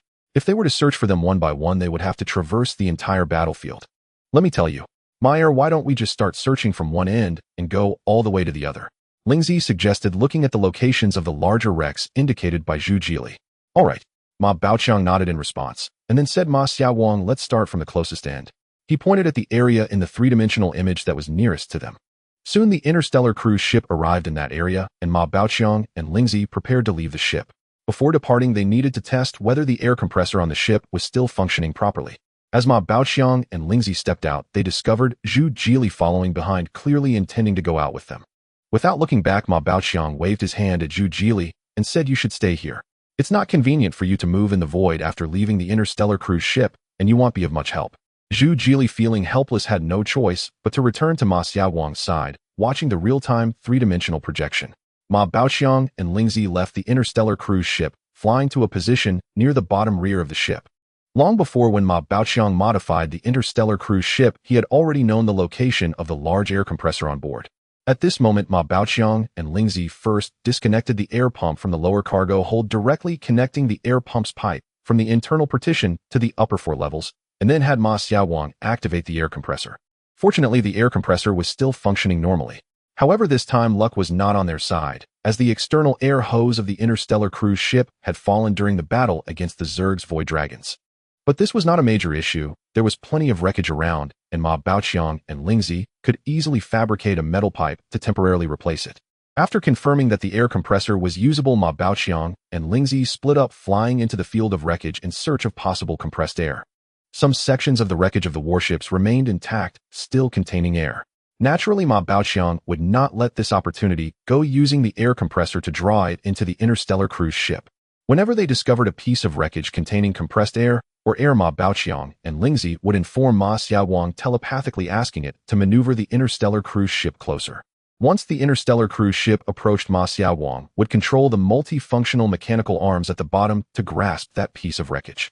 Although the 6 mechanical arms at the bottom had been damaged and deformed during the fight against the Zerg's void dragons, making complete retraction impossible, they could still hold onto the warship wreckage. Once the interstellar cruise ship secured and stabilized the wreckage, Ma Baoxiang and Lingzi utilized the discarded metal from the wreckage, cooperating to fashion a metal pipe. They directly connected the inlet of the air compressor to the metal wall of the wreckage, eliminating the need to search for the valves inside the remaining air compartments. Instead, they drilled through the metal wall, welding the fabricated pipe onto the wall, and opening a hole, allowing them to extract the air directly. After extracting the air, they would simply turn off the air compressor and disconnect the fabricated metal pipe. Ma Xiaowang would then release its grip on the wreckage and continue searching for the next target. Fortunately, there was still a significant amount of compressed air preserved within the wreckage of the fleet to which Zhu Jili belonged. After much effort from the group, the front half of the second, third, and fourth levels of the interstellar cruise ship were filled with compressed air. Now there were only 4 humans on the cruise ship, so they did not need that much space. Ma Baoqiang reserved the back half of the interstellar cruise ship for normal activities of the group. The compressed air, if used solely by 4 individuals, could last for several years. The compressed air from the mining aircraft had previously been completely supplied to the lower cargo hold and was now replenished. Meanwhile, the life support system of the interstellar cruise ship had also been replaced while searching for compressed air. The Perseverance interstellar cruise ship was once again filled with air, allowing humans to move freely within it. The twin siblings excitedly ran up and down the corridors of the starship. Since the invasion of the insectoid race at the Wuzishan space station after humanity suffered defeat, the two had been hiding in a cramped space filled with anxiety. Even after being rescued onto the interstellar cruise ship, they could only remain in the narrow cargo hold on the lower deck. Now they finally had a relatively spacious area to move about, and for these 2 curious children, the starship was brimming with the unknown, igniting their desire for exploration. Unfortunately, the Perseverance interstellar cruise ship had its outer defenses breached by the insectoid void dragons, leaving very few items inside. Aside from a set of tables and chairs remaining in the top deck's control room, the other levels were left with nothing but cold metal walls and immovable metal tables, a result of repairs made by Ma Baoqiang and Lingzi. Ma Baoqiang and Lingzi had just completed their task of collecting compressed air and returned to the interstellar cruise ship, which was floating in the top deck's control room.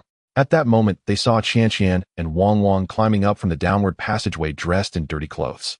The elevator inside the interstellar cruise ship had been damaged during the battle with the insectoid void dragons. Lingzi, I think we still need some clothing and other supplies. Looking at the 2 soiled clothes, Ma Baoqiang communicated with Lingzi. The twin siblings, upon seeing Ma Baoqiang and Lingzi in the top deck's control room, Wang imitated Zhu Jili and greeted them loudly, "Hello, Captain and Senior Lingzi." His sister Qianqian then bowed to the 2 and added, "Hello, Captain." "Hello, Senior Lingzi." Without waiting for a response from Ma Baoqiang and Lingzi, the 2 hurriedly climbed back down. Seeing the 2 descend, Ma Baoqiang said no more and instead communicated with Ma Xiaowang, "We need to stay in the wreckage area of the battleship for a while longer to search for some essential supplies for human survival."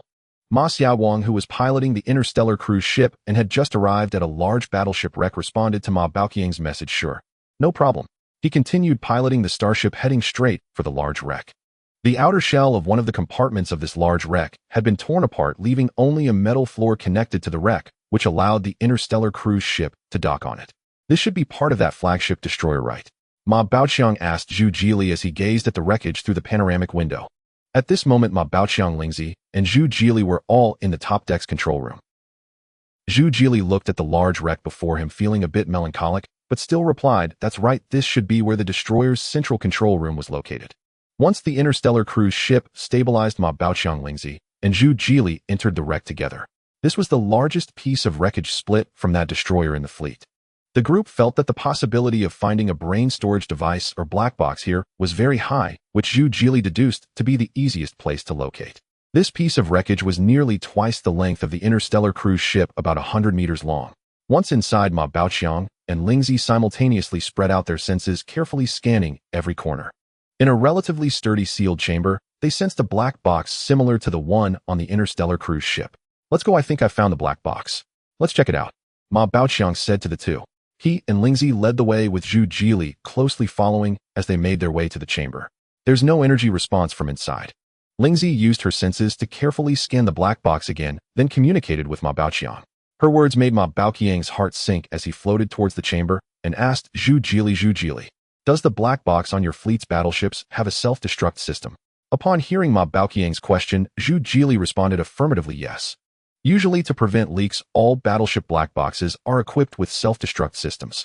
Zhu Jili's words made Ma Baoqiang feel uneasy.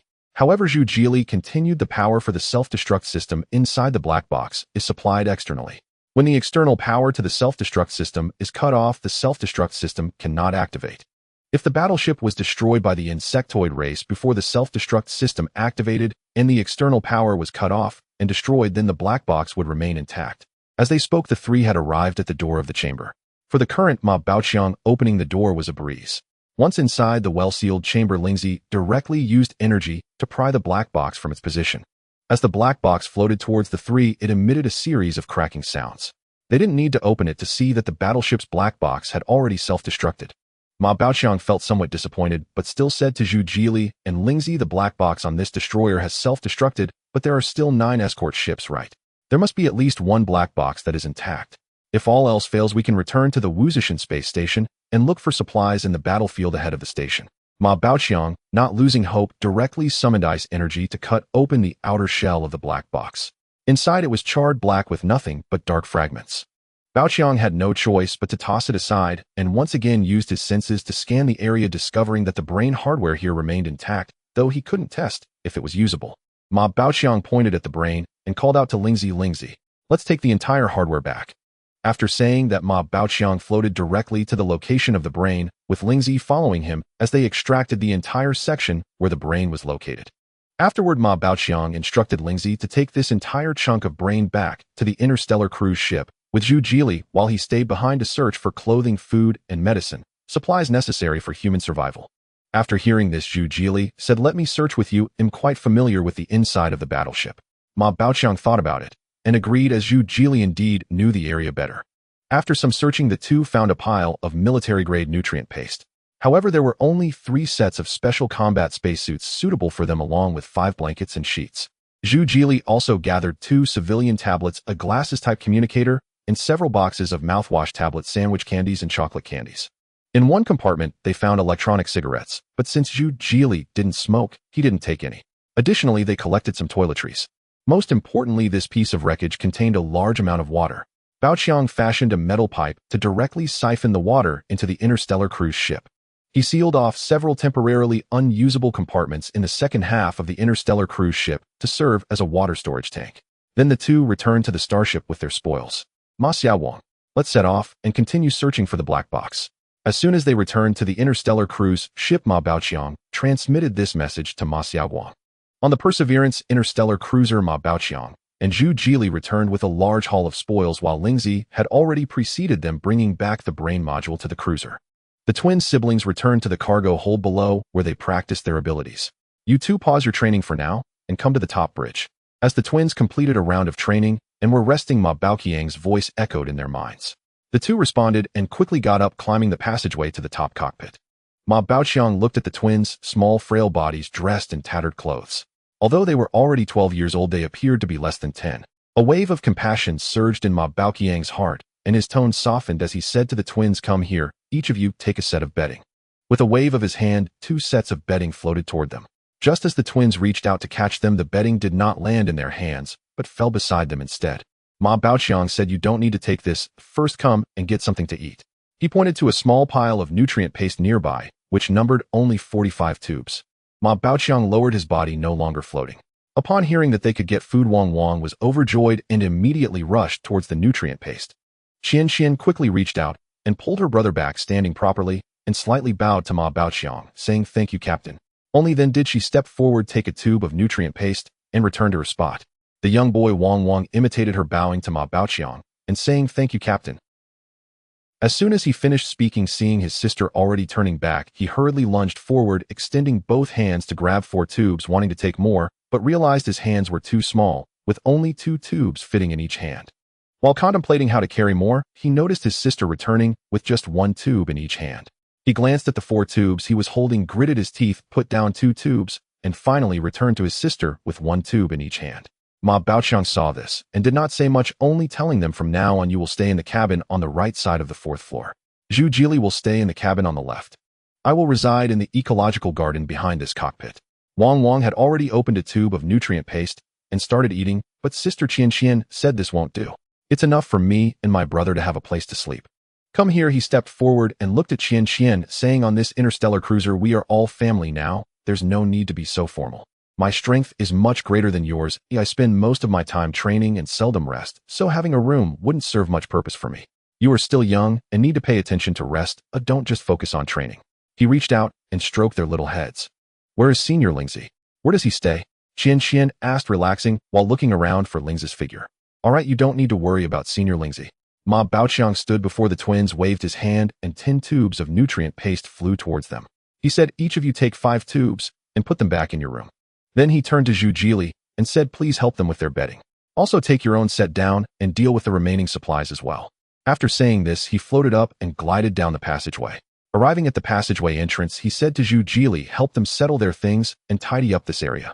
Later, Lingzi and I will be taking the mining aircraft out to search for the black box. He floated into the passageway, heading to the central control room where Ma Xiaowang was to find Lingzi. Entering the central control room, Ma Baoqiang saw Lingzi fiddling with the brain module and asked, how is it? Can it be used? Ma Xiaolan replied in a childish voice, the power is connected, but the brain module is unresponsive and cannot be activated. Call Zhu Jili down to take a look. I wonder if he understands. Ma Baoqiang said to Lingzi, sensing through a scan that Zhu Jili was already with the twins on the 4th floor.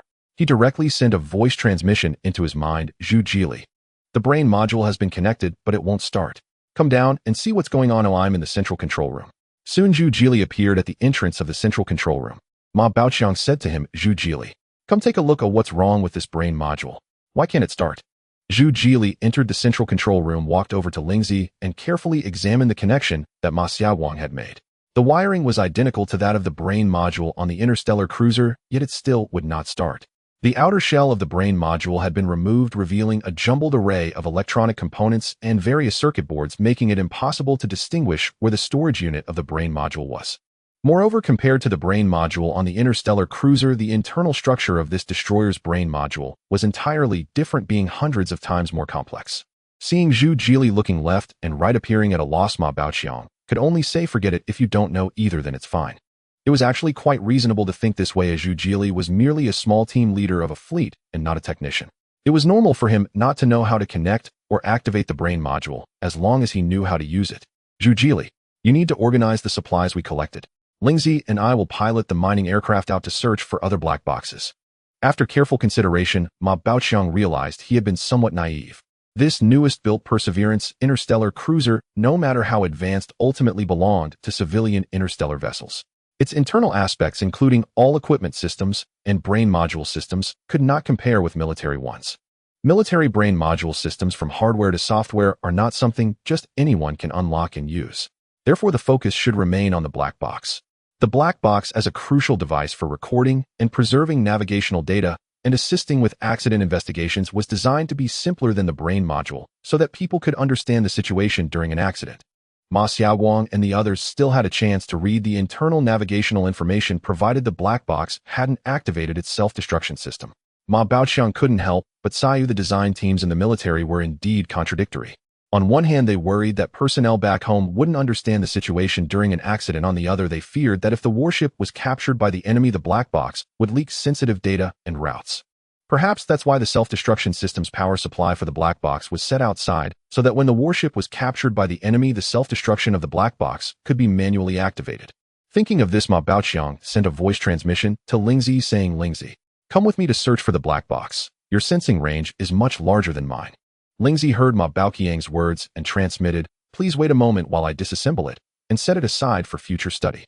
With that, a flash of purple light appeared, and the connections Ma Xiaowang had painstakingly made were severed one by one, while the purple light carefully placed the pile of scrap in the corner. Seeing Lingzi's caution, Ma Baoqiang said, this intelligent brain is of no use to us. None of us understands it. After placing the intelligent brain, Lingzi floated towards the hatch, simultaneously transmitting, the internal design of this intelligent brain is exquisite, possessing a unique sense of harmonious beauty. There are indeed commendable aspects to your human race, even though your evolutionary path has taken some deviations. With those words, he floated out of the hatch with Ma Baoqiang following closely behind. The two descended to the lower cargo hold, piloting the mining aircraft, embarking on a challenging search journey. Ma Xiaowang docked the starship atop the largest wreck of the battleship, not restarting the engines, allowing the ship to drift along with the wreckage, thus avoiding much hassle. At this moment, the entire area of battlefield wreckage spread outwards, stretching dozens of kilometers in length and width, with some debris already drifting away. Ma Baoqiang silently prayed, I hope to find a single intact black box. Just one will do. If there are two, that would be nice, and 3 would be best. He then felt he might be too greedy. A 1 would be sufficient. Time passed quickly, and after 2 days of searching, Ma Baoqiang and Lingzi had covered more than half of the wreckage area, but had not found any items resembling a black box.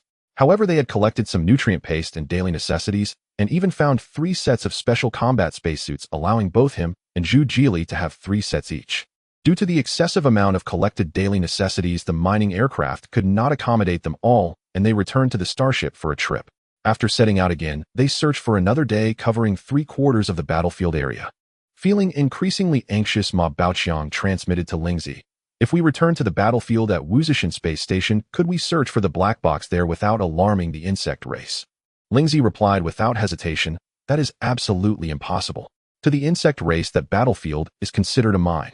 Although this group of insects does not have a high demand for ordinary metals, they still require those rare energy metals. Moreover, the wreckage of your human battleships invariably contains some rare energy metals, as well as other materials needed by the insects which they will collect. I tell you, perhaps by the time we return to that battlefield, the insect race will have scavenged everything usable, leaving only the worthless, ordinary metals. As the two continued their search and conversation, the steady voice of the elder Guangshu suddenly entered their minds, interrupting their chatter. Insect troops detected.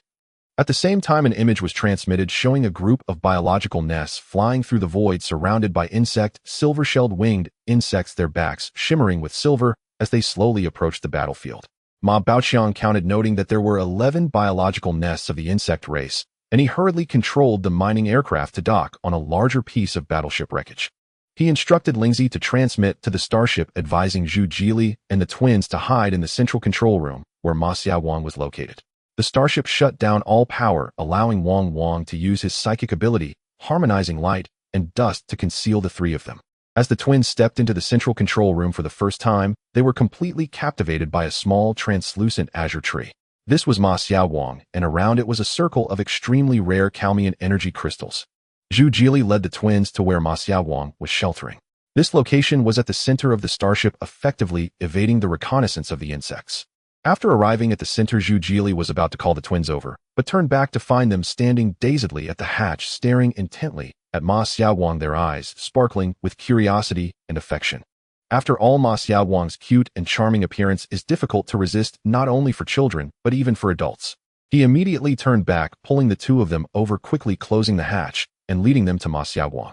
The little boy Wang Wang activated his psychic ability, enveloping everyone, including Ma Xiaowang. Then they quietly looked at the ceiling of the central control room. Ma Baoqiang and the others held their breath, not daring to make a sound, watching silently. Even when the starship was in perfect condition, they were definitely no match for this insect troop, let alone now, when the starship had lost most of its combat ability. The insect troop flew through the void a few kilometers away from the star ring, heading towards the Wuzhishan Space Station, passing by the area of battleship wreckage without even glancing at it. Once the insect troop had moved far away, Ma Baoqiang transmitted to Lingzi, who was seated at the right driving position. Did you not say that the rare energy metals and other materials on the battleship are in demand by the insect race? Why did the insect race not even look at this area of battlefield wreckage? Lingzi replied disdainfully, transmitting back to Ma Baoqiang. In your eyes, this battlefield is already quite large. But to the insect race, which can number in the hundreds of millions, this battlefield is insignificant. Sending worker insects specifically to collect useful materials here would simply be unworthy of the effort. I tell you, there are only 10 wrecks of your human race's most primitive battleships here. Including you, there are only 4 humans on this starship, so scavenging for survival supplies here is sufficient. Furthermore, Lingzi wasted no time, continuing from the moment Ma Baoqiang and he set off together in the mining aircraft. Also, this insect troop must have come from the insect tower and nest we saw. At this moment, that place must be empty. If your starship were still intact, we could have explored it. What a pity. All right, the insect race has moved far away. Let's continue. Ma Baoqiang no longer delved into the matter of the insects and continued the search. Finally, heaven does not disappoint those with a heart. Just as the entire battlefield was nearing completion of the search, Lingzi discovered 2 black boxes through scanning, located at the junction of 2 colliding battleship wrecks, with the twisted metals of the wreckage entwined, preventing the 2 black boxes from separating. After carefully sensing and scanning, Lingzi confirmed that the 2 black boxes still had energy. Ma Baoqiang maneuvered the mining aircraft closer, using the mining mechanical arms to grasp both pieces of wreckage simultaneously. After determining the positions of the 2 black boxes through sensing and scanning, he directly used energy to excavate them, held by the 2 mining mechanical arms. He turned to Lingzi and said, "All right, we finally found them. Now let's head back, the rest depends on Ma Xiaoguang. With that, he piloted the mining aircraft back to the starship with Lingzi. How exactly did you fight against the insectoids alongside the captain? Please tell me about it. As Ma Baoqiang stepped into the central control room, he heard the twin boys Wang ask this question. Previously, while Ma Baoqiang and Lingzi were piloting the mining aircraft back to the interstellar cruise ship, he had sent a message to Ma Xiaoguang to open the loading door. At the same time, he sensed through his perception scan that the twin siblings were crouching beside Ma Xiaoguang, their fists clenched against their chests, their eyes fixed on Ma Xiaoguang, eagerly conversing with him. Zhu Jili stood beside the twins. As soon as he saw Ma Baoqiang and Lingzi walk in, he immediately turned to face Ma Baoqiang, stood upright, saluted, and loudly stated, "Hello, Captain." Ma Baoqiang nodded slightly at Zhu Jili without speaking. He understood that as the number of people aboard increased, his identity would inevitably change, which was a necessary outcome for leading everyone to survive. However, he hadn't yet figured out how to respond, so he merely nodded in acknowledgement to Zhu Jili. The twin siblings noticed Zhu Jili's formal stance and heard him call out, "Captain," which made it clear to them that Ma Baoqiang had returned.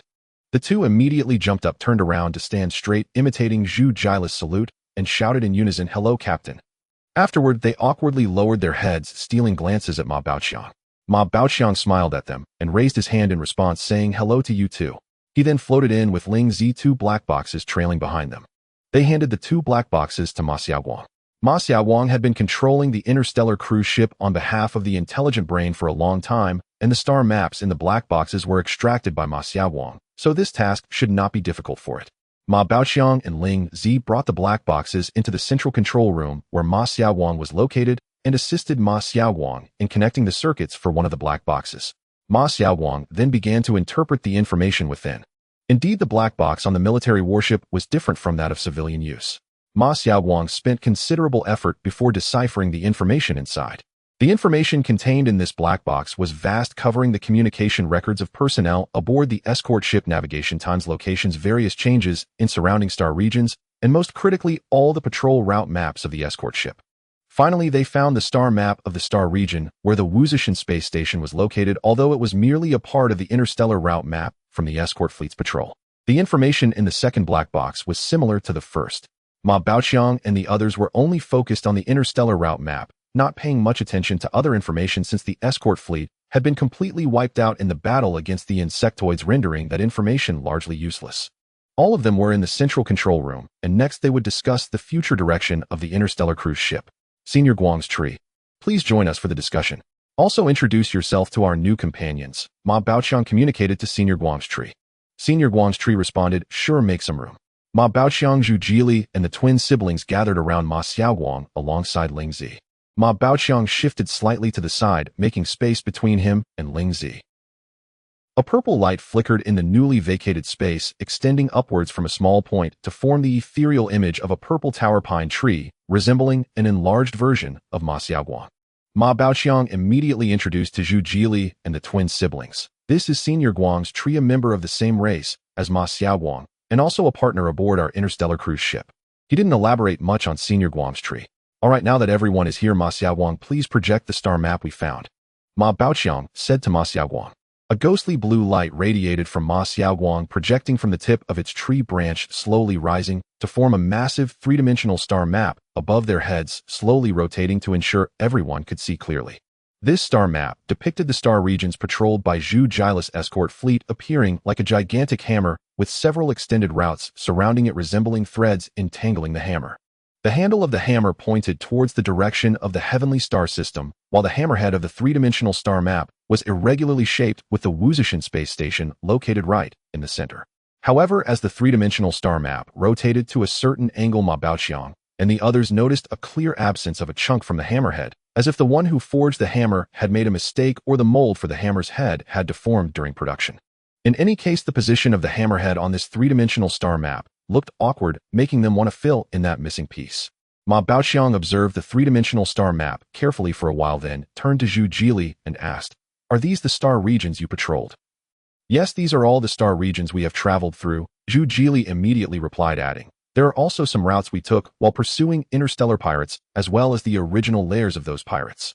Ma Baoqiang then scrutinized the interstellar routes of Zhu Jili's fleet, hoping to find a stable supply point and a place to repair the interstellar cruise ship. Unfortunately, on this star map, aside from the Wuzishan space station, most locations were mining bases, and a few cosmic space stations were also small, all relying on the Wuzishan space station for supplies. Additionally, there were several layers of interstellar pirates, all of which had been eradicated by Zhu Jila's fleet.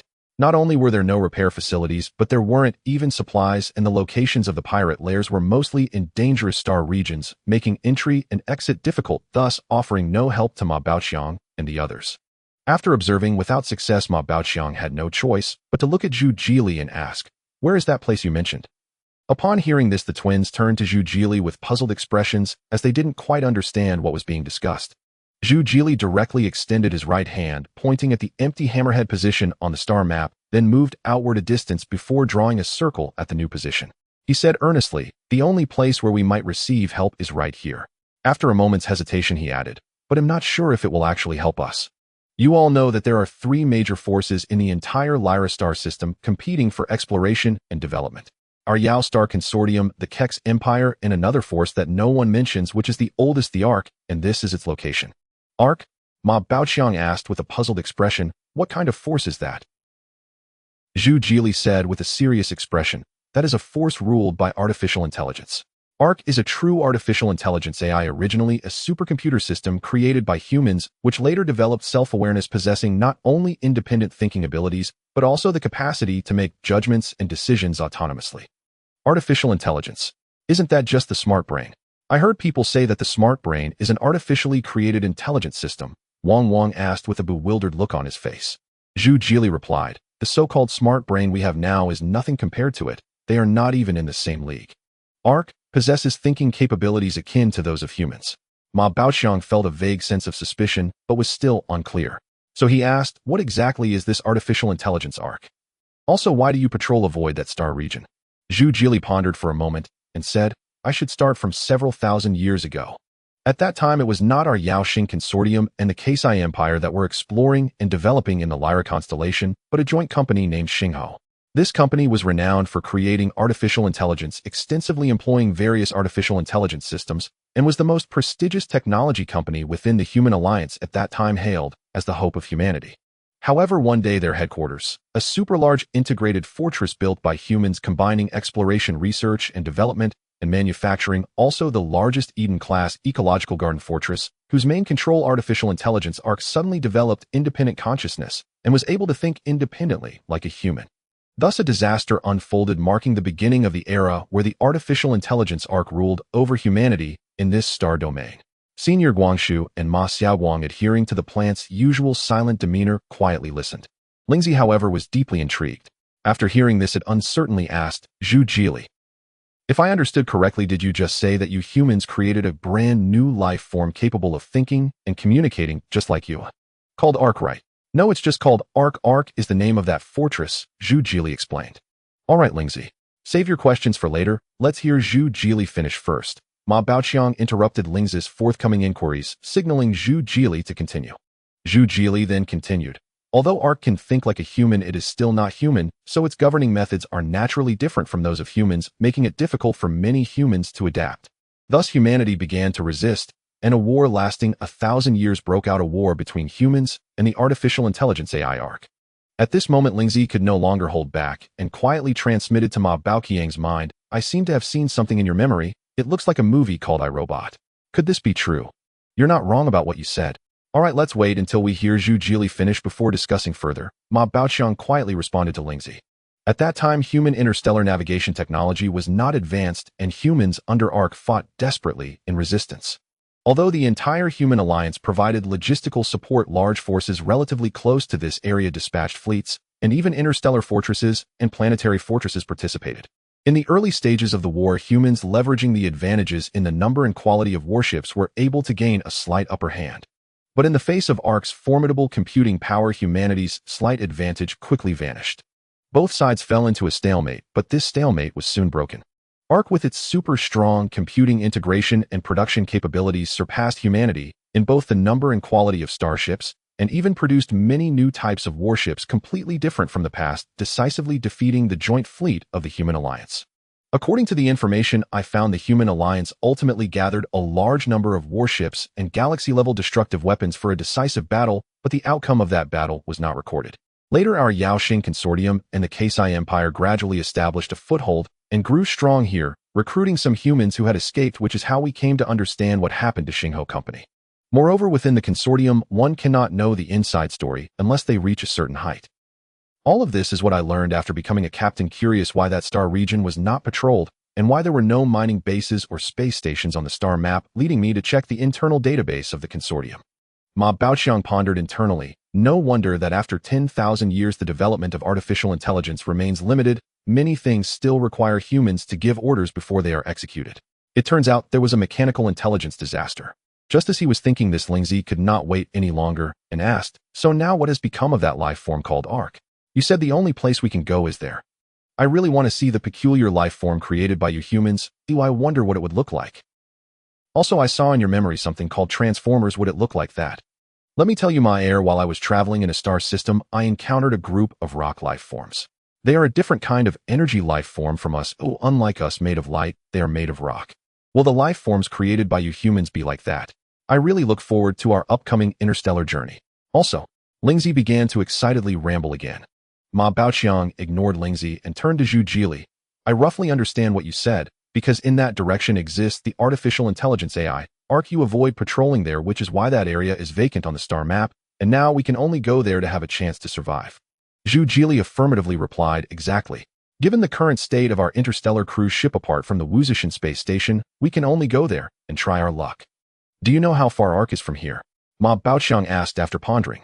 Zhu Jili answered quickly, "I'm not sure of the exact distance, but I know it is definitely much closer than going to the Tiantang star system. Look at our patrol area. Patrolling toward the direction of the Tiantang star system requires going a long way." He pointed to the direction of the hammer handle on the star map. "This handle area is the star region we need to patrol." Zhu Jili looked at Ma Baoqiang and said, "We can still search here to see if there are any undamaged laser cannons that are usable. Just now I asked Ma Xiaoguang." As he spoke, Zhu Jili glanced at Ma Xiaoguang and continued, "All 7 laser cannons on our starship are broken. We also need to replace the cameras. They should be easy to find here." Ma Baoqiang surveyed the crowd, pondering what else would be needed for their journey to the unknown area. Hearing Zhu Jili's words, he suddenly recalled that the starship currently had no self-defense capabilities as all the laser cannons were damaged, and neither he nor Lingzi understood laser cannon technology, making it impossible to repair them. Sailing through the unknown star domains of the cosmic void is not as stable as traveling along well-explored conventional routes. Once they lack self-defense weapons, how should they respond if they encounter void creatures while traversing the stars? Is fleeing their only option? But if escape is impossible, would they then have to wait for their doom? He turned to Zhu Jili and asked, "Do you know how to repair or replace the laser cannons?" Zhu Jili replied, "I don't understand how to repair laser cannons, but I am quite familiar with the laser cannons on escort ships. I once disassembled a laser cannon with the maintenance engineer on my ship." After saying this, a hint of confidence appeared on Zhu Jili's serious face. As a commander who rose from the bottom, he was handsome with many matters. Ma Baoqiang did not hesitate and immediately decided, "All right, this time it will be you, me, and Lingzi going out to look for usable laser cannons. Hopefully, there are still some that are undamaged." After speaking, he looked at the twins and said, "You two must behave on the starship and continue your training. As for food." As he said this, he turned to Zhu Jili and asked, "Where did you put the nutritional paste we brought back?" In fact, Ma Baoqiang could simply scan the entire ship with his perception, but out of respect for the privacy of those on board, he generally refrained from doing so. Zhu Jili answered, "I placed some in the top control room and some in the bottom cargo hold." After hearing this, Ma Baoqiang scanned with his perception and confirmed that the nutritional paste was in the cabinet of the top control room and in a corner of the bottom cargo hold. He then said to the twins, "If you are hungry, go get it yourself. You heard where it is." As he spoke, he glanced at the twins' dirty clothes and added, "How long has it been since you bathed? There is a bathing area in your room. Go take a shower and wash your clothes as well. As for clean clothes." As he said this, Ma Baoqiang instinctively scratched his crew cut, thinking of a not so great idea. He did not say it right away, but called everyone, "Let's go. We will head to the top control room first." Then he addressed the projection of the Elder Guangshu beside him, saying, "We will trouble Elder Guangshu for reconnaissance. Please look after the starship and Ma Xiaoguang as well." Elder Guangshu said nothing. The projection merely bent its tree tip toward Ma Baoqiang, indicating its acknowledgement. Ma Baoqiang turned to Ma Xiaoguang and said, "There's no need for us to say much. The starship is in your hands now." Ma Xiaoguang's adorable tree tip swayed, indicating understanding. After that, Ma Baoqiang floated up and drifted toward the exit of the central control cabin. Lingzi followed closely behind, followed by Zhu Jili and the twins. The projection of Elder Guangshu dissipated in place, becoming countless specks of purple light that eventually disappeared. In the central control room of the starship, only Ma Xiaowang remained, continuing to operate the ship, and the door closed silently behind Ma Baoqiang and the others. Ma Baoqiang brought the twins to the top control room, with Lingzi and Zhu Jili following behind. Ma Baoqiang, suspended in the control room, waved his hand to summon a bed sheet from the sofa using energy. He demonstrated it on the twins, and with a flash of deep blue light, the bed sheet neatly split in the middle, transforming into 2 square sheets that floated in front of the twins. Ma Baoqiang said to the twins, "After you wash your clothes, put this on until they dry. After all, it's not cold on the starship." Lingzi, floating nearby and watching, suddenly interjected telepathically, "You and Ma Xiaowang need to temper your ice energy. Be careful not to freeze the children." At this moment, the little boy Wang Wang was unhappy, quietly retorting to Lingzi, "We are already grown up, not kids anymore. We can do many things now. Moreover, the captain won't freeze us." Initially, his voice was normal, but it became smaller as he spoke. "All right, Elder Lingzi was just joking. You two go wash up in your room now." Ma Baoqiang looked at the pile of supplies collected from the battlefield stacked behind the sofa in the control room and pointed at it, saying to the twins, "If you need anything else, just come and get it yourself." After saying this, he floated toward the downward passage, not looking back, as he said to Lingzi and Zhu Jili, "Let's go to the bottom cargo hold and use the mining spacecraft to search for more items. We also need to find some cameras or optical probes." After hearing this, the two followed behind. The 3 of them once again set off in the mining spacecraft, with the starship still docked at the massive wreckage. This wreckage is where the central control room of the destroyer is located. When Baoqiang and the others initially boarded to search, they did not scan for weapons, so there was indeed no need to search again, and could only redirect their focus to the surrounding wrecks. The laser cannons on the starship were significantly damaged, mostly in exposed areas like the laser emitters and laser heads. However, Ma Xiaowang had checked the internal control systems of the starship, and only the external connecting parts were damaged and could be repaired. Additionally, the mounting and moving parts of each laser cannon were somewhat deformed. If they could find good replacements, that would be great. If not, Ma Baoqiang and Lingzi could also use energy to correct the existing base's rails, beams, and components, such as the X and Y axis. As for the important components on the laser cannons, various key optical lens devices, such as the fibers in the laser heads, collimators, and focus lenses, were all completely damaged and shattered. The gas optical medium in the laser generators had also leaked due to the deformation and rupture of the outer protective shell. The outer protective shell is easy to repair, but the special gas optical medium is hard to find. Without samples, Ma Baoqiang and Lingzi could not scan for it with their perception. As for the most important pump source, the two could find it easily with their perception, but it was still unclear whether the pump source on the starship had the same power as that on the escort ship. It would be best to find a complete and intact pump source. Ma Baoqiang thought that it would be best to find an intact laser cannon and bring back the entire base. Although this was just a wishful thinking. In the worst case, they could find various components and piece them together themselves. Although Zhu Jili understood a bit, it would certainly be quite challenging. Ma Baoqiang had asked him, and Zhu Jili only mentioned that he had helped replace some modules on the laser cannons, but he was not clear about the specific conditions inside those modules. A few individuals deliberated and decided to search from one side of the battlefield debris until reaching the end, then return from the other side. Ma Baoqiang carefully maneuvered the mining aircraft, weaving between the wreckage of various escort ships and meteors. Lingzi sat in the co-pilot seat, concentrating intensely, using her perception to meticulously scan every piece of escort ship wreckage surrounding the aircraft. Zhu Jili stood behind the two, peering through the panoramic observation window, intently searching for the location of the laser cannon. He remembered. "Look over there, there's something on that piece of wreckage that isn't very big." Zhu Jili pointed toward a nearby wreckage that was moving and rotating upwards to the left. The debris was not far away, about 1,000 meters or so. Unfortunately, Ma Baoqiang's perception range was only 500 meters, so he couldn't scan that far. He turned his head to the right to look at Lingzi. Lingzi had already scanned with her perception when Zhu Jili spoke, saying, "There is indeed a laser cannon on it, but the base seems to have deformed, and there are some burn marks inside." Hearing that there was a laser cannon on the wreckage, Ma Baoqiang was very pleased. "This is a good start. We haven't been out long, and have already found a laser cannon. Although it may be broken, it is still intact." Thinking this, he piloted the mining aircraft toward the wreckage, saying, "As long as there's a laser cannon, regardless of its condition, let's bring it back first." As the mining aircraft approached the wreckage, Ma Baoqiang also scanned the entire piece of debris. This wreckage measured only 3 to 4 meters in length and width, and had an irregular shape. Fortunately, the scanning of the laser cannon's laser head showed it to be relatively intact, though the rear section had numerous charred areas. Ma Baoxiang didn't have much time to spare. He wrapped the body of the laser cannon and its auxiliary parts in energy, and then said to Lingzi, "Just bring back the laser cannon. You can help remove the other clutter like the shell and excess wiring."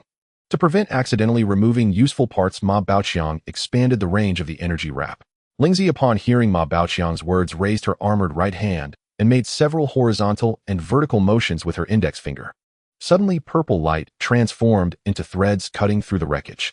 The debris wrapped around the laser cannon instantly shattered, leaving only the portion enveloped by Ma Baoxiang's energy.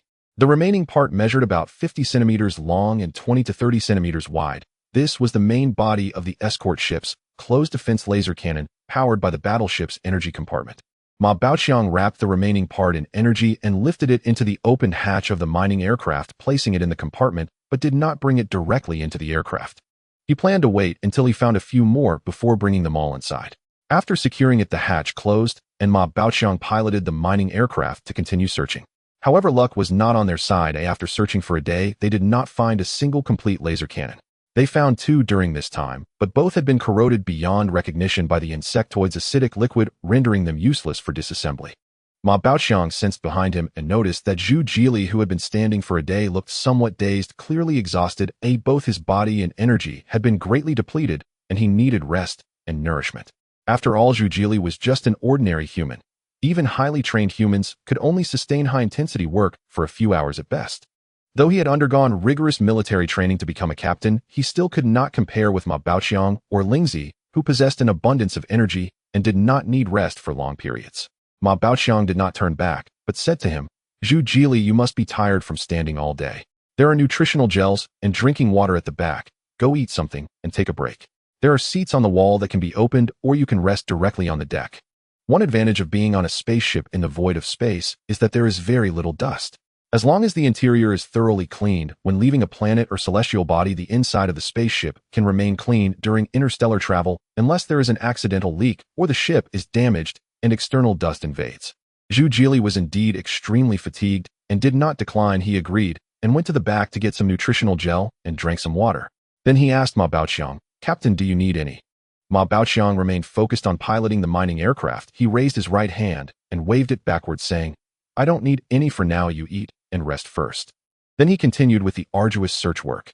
Finally, on a larger piece of escort ship wreckage, they discovered two laser cannons at once. This was a section of the ship's body located toward the front of the escort vessel. The bow had vanished, and most of the rear part of the hull had split away and drifted off due to the insectoid's attacks. This section remained mostly intact at the shell level, and the two laser cannons were right on the shell. Although the rotating bracket and both the zaxis and yaxis had deformed, the main body of the laser cannon remained intact. Finding a reasonably complete laser cannon in this wreckage area was exceedingly difficult.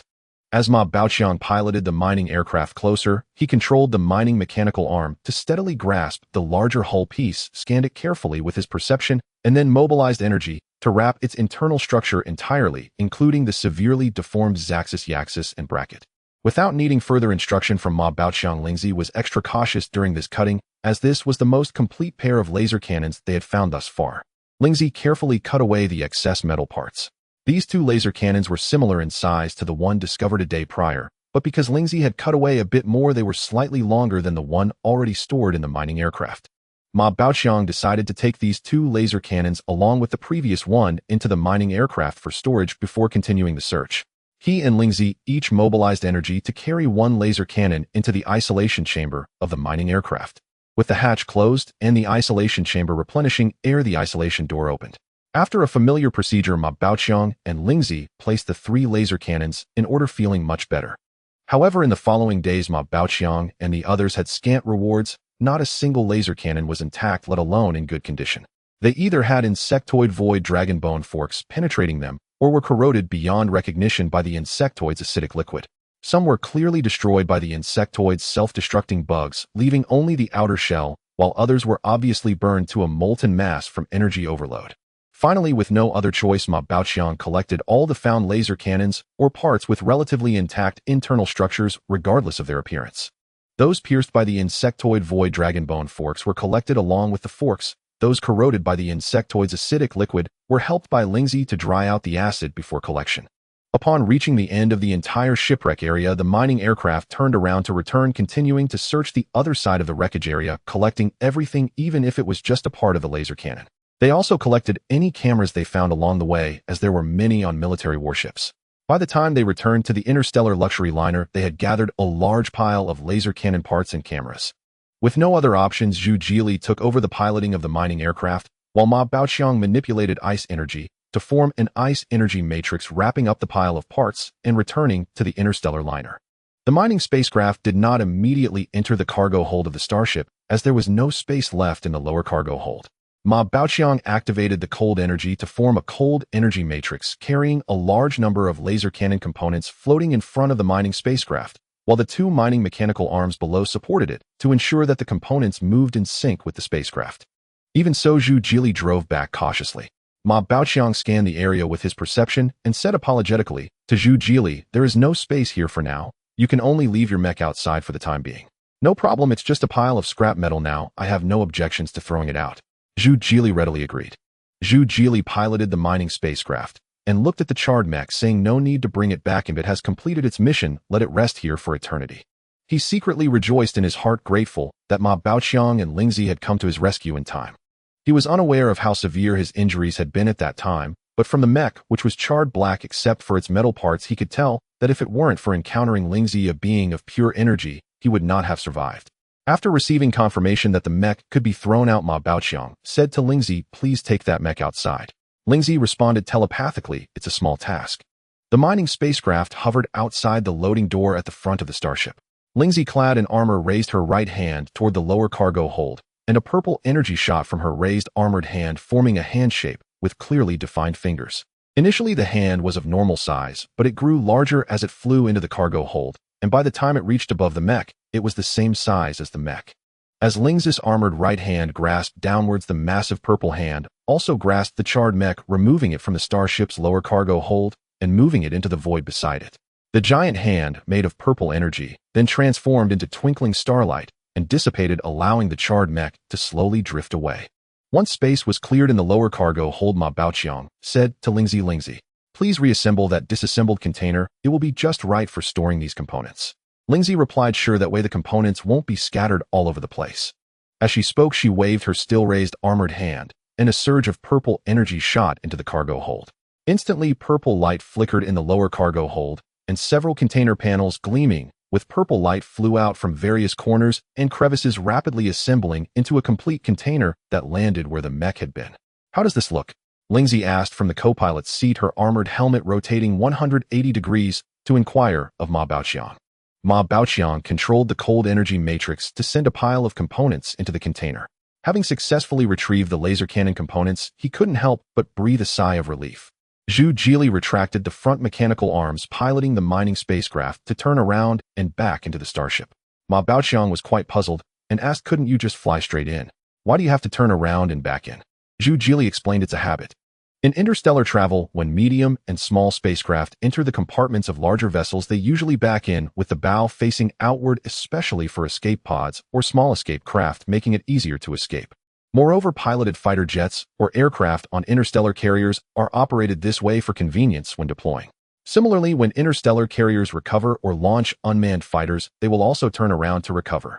As soon as he finished speaking, the mining spacecraft had already stabilized within the cargo hold. Ma Xiaowang had been monitoring the situation, and seeing the mining spacecraft enter the cargo hold, he closed the loading door and injected air into the lower hold. Fortunately, the air circulation system on the starship had not been damaged by the void dragon of the insectoid race, and some essential life support systems for humans were also functioning normally. Ma Baoqiang, along with Lingzi and Zhu Jili, disembarked from the mining spacecraft, with Ma Baoqiang using energy to support 3 standard Guardian-type laser cannons used on frigates behind him. The 3 of them arrived in front of the container filled with components. Lingzi waved her hand, and a surge of purple energy levitated a metal square table in front of them, setting it down steadily. With a flick of his right hand, a complete laser cannon floated from behind them onto the metal table, while the other 2 cannons were placed by Ma Baoqiang next to the container door. The laser cannon on the table was the best preserved one that Ma Baoqiang and the others had discovered in the entire wreckage area. At that time, the 2 laser cannons were on the same piece of ship hull, and Ma Baoqiang and Lingzi had carefully scanned both inside and out. This one showed no signs of charring, and the two speculated that it might be intact, but they still needed to test if it could connect to a power source. Lingzi directly manipulated the energy, and the purple light flashed around her armor. A surge of purple energy entered the side wall of the starship, going into the internal part of the laser cannon, locating the power supply line, and cutting it off, then withdrew it from the side wall. Next, using perception scanning, she compared it with the previous laser cannon, connecting the extracted power supply line to the power input of the cannon on the table. The system control line was similarly extracted from the same laser cannon and connected to the cannon on the table.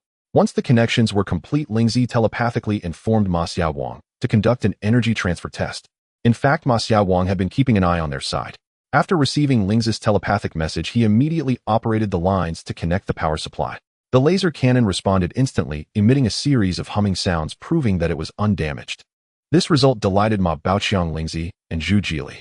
With one intact laser cannon as a sample, it would be easier to repair the remaining two, and optimistically thinking perhaps they could even assemble one or two more laser cannons from that pile of components, which would be even better. With this undamaged laser cannon as a reference, the remaining two could be repaired more smoothly. Ma Baoqiang carefully lifted the intact laser cannon using energy and placed it gently on the side deck.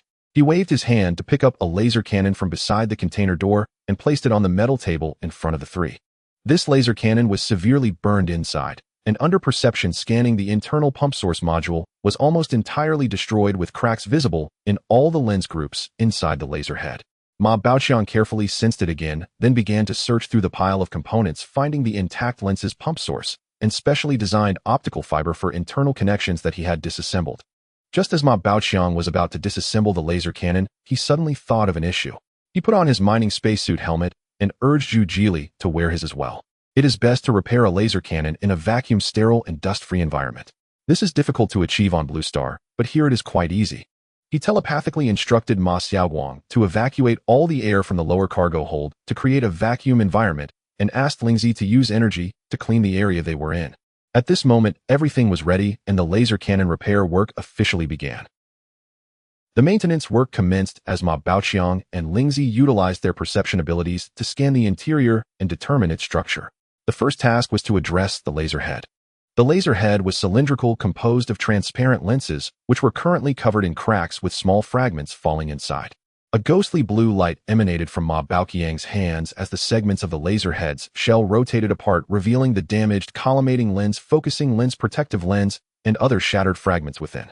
In a flash of ghostly blue energy, all the damaged components were cleared away. Fortunately, the cushioning pad between the lenses and the shell remained intact. Using his perception scan, Ma Baoqiang located the corresponding lenses and extracted them using energy, precisely installing each one in place. He then rotated and tightened the shell, completing the repair of the laser head. The next task proved to be somewhat tricky. The main body of the laser cannon, which includes the energy conversion and laser generation units, such as the pump source, internal fiber optic lines, and fiber gratings, had all been burned out in this laser cannon. Moreover, the outer shell of the main laser generator was a fully sealed cylinder filled with an unknown gel for encapsulation. For human engineers, this situation would necessitate a complete replacement. However, in front of the two energy beings Ma Baoqiang and Lingzi, this was not a challenge. Lingzi's armor remained motionless, and the support frame on the outer shell of the laser cannon detached from the welding points, while the round shell was easily cut open by purple energy threads. With a flick of his fingers, Ma Baoqiang used ghostly blue energy to remove the shell, revealing the charred gel inside and the pump source sealed within the gel. The ghostly blue energy infiltrated, segmenting them into pieces for removal, which were temporarily tossed beneath the table.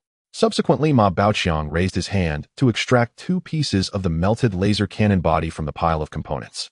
These two pieces of the shell had been corroded by the insect race's acidic liquid, but the internal pump sources remained intact. He first used energy to strip away the outer gel, and then removed it along with a segment of the attached fiber optic line. Before pure energy, human welding techniques appeared trivial. Pieces of the pump source flew up into the air above the table as ghostly blue and purple energies flickered alternately, causing the pump sources to descend one by one, welded into place. The fiber optic lines were no less impressive, shimmering with ghostly blue light as they flew out from the pile of components, accurately inserting into their corresponding positions. The connections between the fiber optic lines were remarkably simple, requiring no specialized equipment like that used by humans. As the two fiber optic line connectors aligned, Lingzi's purple energy flickered at the junction, seamlessly merging into a singular fiber optic line with the outer protective sheath perfectly integrated. With all the fiber optic connectors properly connected and the fiber gratings completely replaced, Ma Baoqiang mobilized his energy, causing pieces of gel to fly out from the pile of components. These gels remained somewhat transparent, and under the influence of Lingzi's purple energy, they quickly melted into liquid gel, flowing into the main body of the laser generator. Ma Baoqiang then used ice energy to rapidly cool it down, re-encapsulating the newly installed pump sources.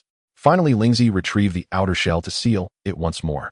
After connecting the energy supply line and system control line drawn from the side, Ma Xiaowang conscientiously activated the energy, and the laser cannon emitted a series of humming sounds, successfully completing the repair. Ma Baoqiang carefully placed it alongside the previously repaired laser cannon. The remaining damaged cannon was in slightly better condition than the previous one, which Ma Baoqiang and Lingzi easily repaired. After testing, it showed no significant issues and was placed aside as well. At this point, a more arduous task lay ahead, attempting to piece together one or two laser cannons from this pile of scrap parts. Without hesitation, Ma Baoqiang waved his hand, extracting a laser cannon impaled by a bone fork, which had been pierced by the insect race's void dragon. The pump source on this cannon was not severely damaged, with only two pieces broken by the bone fork. The main issue was the absence of the laser head, and the central skeleton of the body was cracked from the fork's intrusion. Again, he opened the shell and removed the damaged pump source. Then both Lingzi and Ma Baoqiang's energies surged simultaneously, repairing the internal central skeleton of the laser cannon. Once the repair was complete, following the subsequent procedures, they replaced the pump source, connected the fiber optic line, sealed it with gel, and finally sealed the outer shell, completing the task. However, this laser cannon had another issue. Its laser medium had leaked entirely. The laser medium used in military laser cannons differs from the gas laser medium used in civilian star cruisers. Zhu Jia's escort ship utilized a liquid laser medium. This too posed no challenge for Ma Baoqiang and Lingzi. They directly used energy to envelop a mass of the same liquid from the pile of parts, refilling it through the cracked seams and then sealing the cracks. As Lingzi's purple energy flickered the gaps where the cracks had been, became pristine, as if the cracks had never existed. They then installed a complete laser head. The optical resonator of this laser cannon was somewhat deformed due to the removal of the laser head. Lingzi infused it with purple energy, and the slightly deformed optical resonator quickly returned to its original shape. Thus, all four laser cannons were repaired. Baoqiang again used perception scanning on the pile of components and found that the remaining repair difficulties were immense. Firstly, the central skeleton of the laser cannon was mostly severely deformed or directly broken, with very few intact pump sources, and the laser heads and the lenses within were even scarcer. Although Ma Baoqiang and Lingzi could use energy to repair them one by one, it would require immense effort and a long time, so they could only wait until later to address them slowly. Alright, the maintenance ends here. Now let's install these laser cannons outside and test the results of the repairs. Ma Baoqiang stretched and said to Lingzi and Zhu Jili beside him. Standing aside, Zhu Jili, who had witnessed everything in silence, was already dumbfounded. In his imagination, the maintenance work on the laser cannons was fraught with difficulties and could not be completed on this rudimentary star cruiser. Yet in the hands of Ma Baoqiang and Lingzi, it was accomplished so effortlessly. Had he not seen it with his own eyes, he would never have imagined. The two individuals before him opened a brand new world of abilities, making him realize that abilities could be used not only for combat, but also for transportation, searching for objects, and even for repairing high-difficulty and high-precision operations like laser cannons, which solidified his determination to diligently cultivate his abilities. Meanwhile, Ma Baoqiang and Lingzi were engrossed in discussing how to install the cannons, oblivious to Zhu Jili, who stood by utterly shocked. Using energy, Lingzi reconnected the energy supply lines and system control lines drawn from the side laser cannon back to their original positions and repaired the metal walls that had been opened along the way. Then she informed Ma Xiaowang to open the loading door. At this moment, the lower cargo hold was in a vacuum, and the loading door could be opened directly, preparing for Ma Baoqiang and her to exit the cabin with the four repaired laser cannons. Seeing Zhu Jili still in a daze, Ma Baoqiang said, "You stay here and don't come out with us. You can't move freely in the void yet." In reality, Zhu Jili remained immersed in shock, his mind continually replaying the intricate operations of energy performed by Ma Baoqiang and Lingzi. Ma Baoqiang and Lingzi leaped out from the cargo hold of the starship for laser cannons floating behind them. Initially, Ma Baoqiang intended to bring along the bases of the laser cannons, as well as the supports, rotating axes, and other associated equipment. However, Lingzi informed him that she had confirmed through sensory scanning that the sizes of these devices were not the same as those on the starship. After all, the starship was a civilian vessel, and the bases and supports on it were relatively small, with the grooves on the outer shell naturally being quite limited. Therefore, the supports and tracks they brought back could not be adapted unless the grooves on the outer shell were enlarged. Even the 4 laser cannons that were repaired could only be placed outside the shell and could not be stored inside the starship. Ma Baoqiang carefully compared them through sensory scanning, and it was indeed so. Though the bases and supports appeared somewhat small, supporting these laser cannons in the void seemed manageable. After all these components had been reinforced with titanium alloy particles, and even during the battle against the insectoid void dragons they had only suffered slight deformation. If it weren't for encountering the advanced void dragons of the insectoids, the laser cannons on the starship might not have sustained severe damage, as those cannons were also reinforced with titanium alloy particles. Unfortunately, Ma Baoqiang's ice energy level was too low, rendering him powerless in the face of the advanced void dragons. The laser cannons reinforced with titanium alloy particles were forcibly broken by several void dragons, and during the fierce battle and escape, they were lost, leaving only a fragment of the outer shell attached to the base.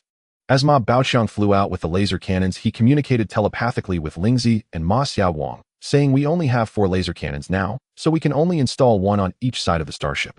I think it's better to install them all in the rear section for easier shooting backwards. Our starship has suffered serious weapon damage and is no longer capable of direct confrontation. In this vast starry expanse, encountering various interstellar creatures, the best course of action is to escape quickly. It would be even better if we could avoid them altogether." Ma Xiaowang replied with a youthful voice, "You have a point, I will listen to you." Lingzi then added telepathically, "Let me tell you. These few small laser cannons will have limited effectiveness once installed. Those that can freely traverse the stars are either powerful individual life forms or swarms of communal life forms. Your small starship cannot compete with either, and given its speed, escaping will not be easy. You have yet to see the life forms in the stars that travel at incredible speeds. Their speed can rival that of your laser's firing rate." Lingzi, seemingly concerned about discouraging everyone, shifted the topic and said telepathically, "However, installing these laser cannons is beneficial. At least they provide some level of self-defense. With me and Senior Guoshu assisting, we can at least move around in this galaxy region." As Ma Baoqiang and the others were conversing, they had already flown outside the starship. The first step was to install the laser cannon at the bottom. The original bottom laser cannon was intact, but during the attack by the insectoid void dragons, the mechanical arms engaged in close combat with the dragons and could not attend to the laser cannon, resulting in it being caught in the crossfire and destroyed. Ma Baoqiang and Lingzi flew to the location of the bottom laser cannon, gazing at the twisted and deformed cannon. Lingzi's right index finger glowed with a purple light as she gently sliced towards the damaged base of the laser cannon. A flash of purple silk appeared, and the damaged laser cannon was cut free. Ma Baoqiang cooperated well, and a laser cannon flew out from behind him, landing on the base. The base seemed somewhat small, but as long as it functioned normally, it was acceptable. Lingzi's purple energy surged directly, welding the main body of the laser cannon to the base, then connecting the just severed power supply and system control lines. Once everything was ready, Lingzi notified Ma Xiaowang to conduct a test to see if it could rotate normally and whether this slightly smaller base could drive the laser cannon. Upon receiving the telepathic message, Ma Xiaowang immediately controlled the base for a 360-degree rotation test and a near 90-degree elevation angle aiming test. During the test, some issues were discovered. The z-axis and y-axis of the base's rotation were somewhat deformed. Seeing this, Lingzi said telepathically, "This is a minor issue and can be resolved immediately." As she spoke, she extended her left armored hand towards the laser cannon, and a wave of purple energy flowed from her hand into the laser cannon, reaching the z-axis and y-axis positions beneath the base. Soon the purple energy was withdrawn. Lingzi notified Ma Xiaowang, "Ma Xiaowang, test it again. This time it will surely be fine." This time the test went smoothly. The laser cannon successfully completed aiming in all directions towards the bottom. Ma Baoqiang communicated with Ma Xiaowang, saying, "Since the rotation and aiming are fine, let's fire a laser and see." At the same time, he transmitted the image of a meteorite located 100 meters below to Ma Xiaowang's mind. Ma Xiaowang's sensory scanning range was the same as Ma Baoqiang's. Aiming the laser cannon at a target over 100 meters away posed no significant difficulty. Soon the laser cannon rotated to aim, then charged and fired, hitting one side of the meteorite and leaving a charred mark. At this moment, everyone noticed that the repaired laser cannon still had some issues. Perhaps the internal lens position had shifted, causing the emitted laser beam to deviate and show signs of divergence. However, for Lingzi, a being of energy, these issues were relatively easy to resolve.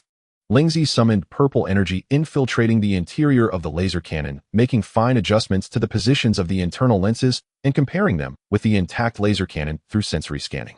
After confirming that the internal lens positions were identical, she notified Ma Xiaowang to test again. Ma Xiaowang charged and fired once more. This time the laser cannon accurately hit the exact center of the meteorite, but did not shatter or penetrate it similarly, leaving a black mark.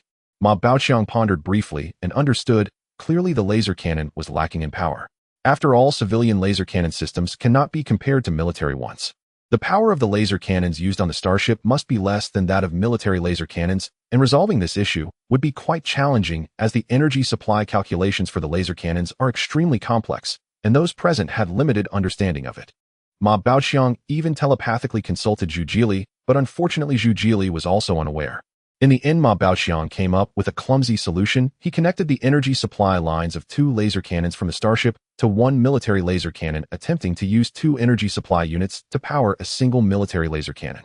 Lingzi immediately drew over the energy supply line from the other laser cannon at the bottom and connected it to this military laser cannon as well. Ma Xiaowang simultaneously activated the energy channels of both supply lines. This time, the laser fired from the cannon successfully penetrated the exact center of the meteorite, leaving a hole slightly larger than the laser beam. Ma Baoqiang scanned the laser cannon again and found that it was overheating abnormally. Perhaps the energy supplied by the 2 lines was a bit too much, but it was not a major issue, as either Ma Baoqiang or Ma Xiaowang could supplement it with ice energy for cooling during use. The successful repair of the laser cannon at the bottom of the Starship greatly encouraged Ma Baoqiang and Lingzi. Being able to skillfully wield energy brought many conveniences to Ma Baoqiang, even allowing him to realize his dream of flying akin to characters in a cultivation novel. Moreover, regarding the maintenance and modification of the Starship and laser cannons, if it were in human society, the Starship would need to dock for large-scale repairs, while the laser cannons could only be replaced. The rotating axle beneath them could neither be repaired nor replaced under the current rudimentary conditions faced by Ma Baoqiang and his companions. However, with the presence of energy, everything changed. This energy, while different from human abilities, had a much wider range of applications and was significantly more powerful. Ma Baoqiang pondered as he and Lingzi flew to the left side of the Starship. He saw that both laser cannons on the left side had vanished. The layout of the laser cannons on the Starship side was symmetrical, with one on the second layer and the other on the fourth layer, both positioned towards the rear. This was because there was also an auxiliary steering engine at the front of the third layer on both sides of the Starship. Ma Baoqiang planned to install the laser cannon on the fourth layer above, as the one on the second layer had lost its base entirely, leaving only a broken half of the steering axle. Although the base and steering axle on the fourth layer were severely deformed, they were still present. Moreover, for Lingzi, restoring the deformed metal base was not a difficult task. Lingzi followed Ma Baoqiang to the fourth layer on the left side of the Starship. Upon seeing the severely deformed base of the laser cannon, without needing Ma Baoqiang to say anything, she flew forward, extending her left hand in armor to grasp the cannon's base, her palm radiating waves of purple light. Under the influence of Lingzi's purple energy, the base of the laser cannon on the fourth layer quickly returned to its original state, showing no signs of past deformation save for scratches inside the shell's recess, indicating its previous severe deformation. Ma Baoqiang waved his hand backward, and another laser cannon flew to hover above the base, which Lingzi firmly welded in place. This time Lingzi already knew how to handle the energy supply line, directly pulling out the energy supply line from the second layer laser cannon, threading it through the interior of the Starship, and connecting 2 energy supply lines in parallel to the laser cannon before linking it to the system control circuit and sending a message to Ma Xiaowang for testing. In this ring-shaped battlefield area, meteorites and strategic debris were scattered everywhere. This laser cannon was pieced together by Ma Baoqiang and the others from a pile of parts, and its internal central support frame had previously been broken. Therefore, although the rotational aiming function was normal, the laser cannon had a significant deviation when shooting with the laser beam, dispersing severely akin to a powerful searchlight. Thus, Ma Baoqiang and Lingzi had to mobilize energy and repeatedly immerse it for repairs and corrections. After more than 10 test shots for calibration, it barely met the standards, being able to accurately penetrate a meteorite at a distance of about 100 meters. The repair and adjustment of this laser cannon not only left Ma Baoqiang feeling exhausted, but also made Lingzi appear slightly fatigued. Yet the two of them still rallied their spirits and flew to the top of the Starship, installing the most intact laser cannon they had retrieved there. However, this time, they only allowed Ma Xiaowang to test the rotation and aiming functions without conducting a shooting test. The top of the Starship had only one laser cannon, so there was only one energy supply line, which powered the military Guardian Type 1 laser cannon, clearly insufficient in power. This required Ma Baoqiang, Lingzi, and the others to come up with another solution, hence they installed the best-preserved laser cannon here. Ma Baoqiang and Lingzi decided to complete the installation and adjustment of the laser cannon on the right side, first before addressing the one at the top. The two flew to the position of the laser cannon on the fourth layer on the right side, where the base was also somewhat deformed. Lingzi was already quite skilled at repairing the base and supports of the laser cannon, and she quickly completed the repairs. After installing the last laser cannon, they tested the rotation and shooting functions. This laser cannon had only been tested for repairs twice, and had basically reached the requirements. Now the most challenging task was the top laser cannon, with the difficulty lying in how to increase the energy supply rate to meet the power requirements of the military laser cannon. Since the Starship had only 7 laser cannons in total, there were also only 7 systems supplying energy to the laser cannons. Ma Baoqiang, Zhu Jili, and the others were not engineers and did not fully understand the detailed parameters of these energy supply systems. Even if they did, it would be impossible to create a new energy supply line inside the Starship, as these needed to be designed before the Starship was built. Everyone pondered for a long time, but could not come up with a good solution. Zhu Jili came from the cargo hold on the bottom layer to the cockpit on the top layer, and Ma Xiaowang also joined the discussion. Ma Xiaowang suggested, Ma Baoqiang, why don't you and Lingzi simply thicken the energy supply lines? Wouldn't that work? Zhu Jili immediately rebutted. The distribution of energy on the Starship is managed by the equipment inside the energy core chamber. After distribution, the energy on each energy supply line is fixed. Simply thickening the lines will not increase the energy supply. If not done properly, thickening the lines could even increase energy consumption. This route is blocked, so we have to think of another way. At this moment, the calm voice of Senior Guangsong entered everyone's minds. I have a suggestion. Upon hearing Senior Guangsong's voice, Ma Baoqiang and the others initially thought the insectoid tribe was attacking, and their hearts sank. After carefully listening to Senior Guangsong's words, everyone breathed a sigh of relief. Hearing that there was a suggestion, Ma Baoqiang sent a message asking Senior Guangsong, what do you suggest? Senior Guangsong replied in a deep and resonant voice, isn't the radar broken? Zhu Jili and Ma Xiaowang looked confused, and Ma Xiaowang asked, the radar is broken, oh, we know that. But there's no time to fix it, and we don't know how to repair the radar, do we? However, Ma Baoqiang and Lingzi instantly understood Senior Guangsong's meaning. Ma Baoqiang sent a message explaining what Senior Guangsong means is that the radar on the Starship also needs energy supply. Now that the radar is broken, we can pull out its energy supply line and try connecting it. Zhu Jili and Ma Xiaowang finally understood.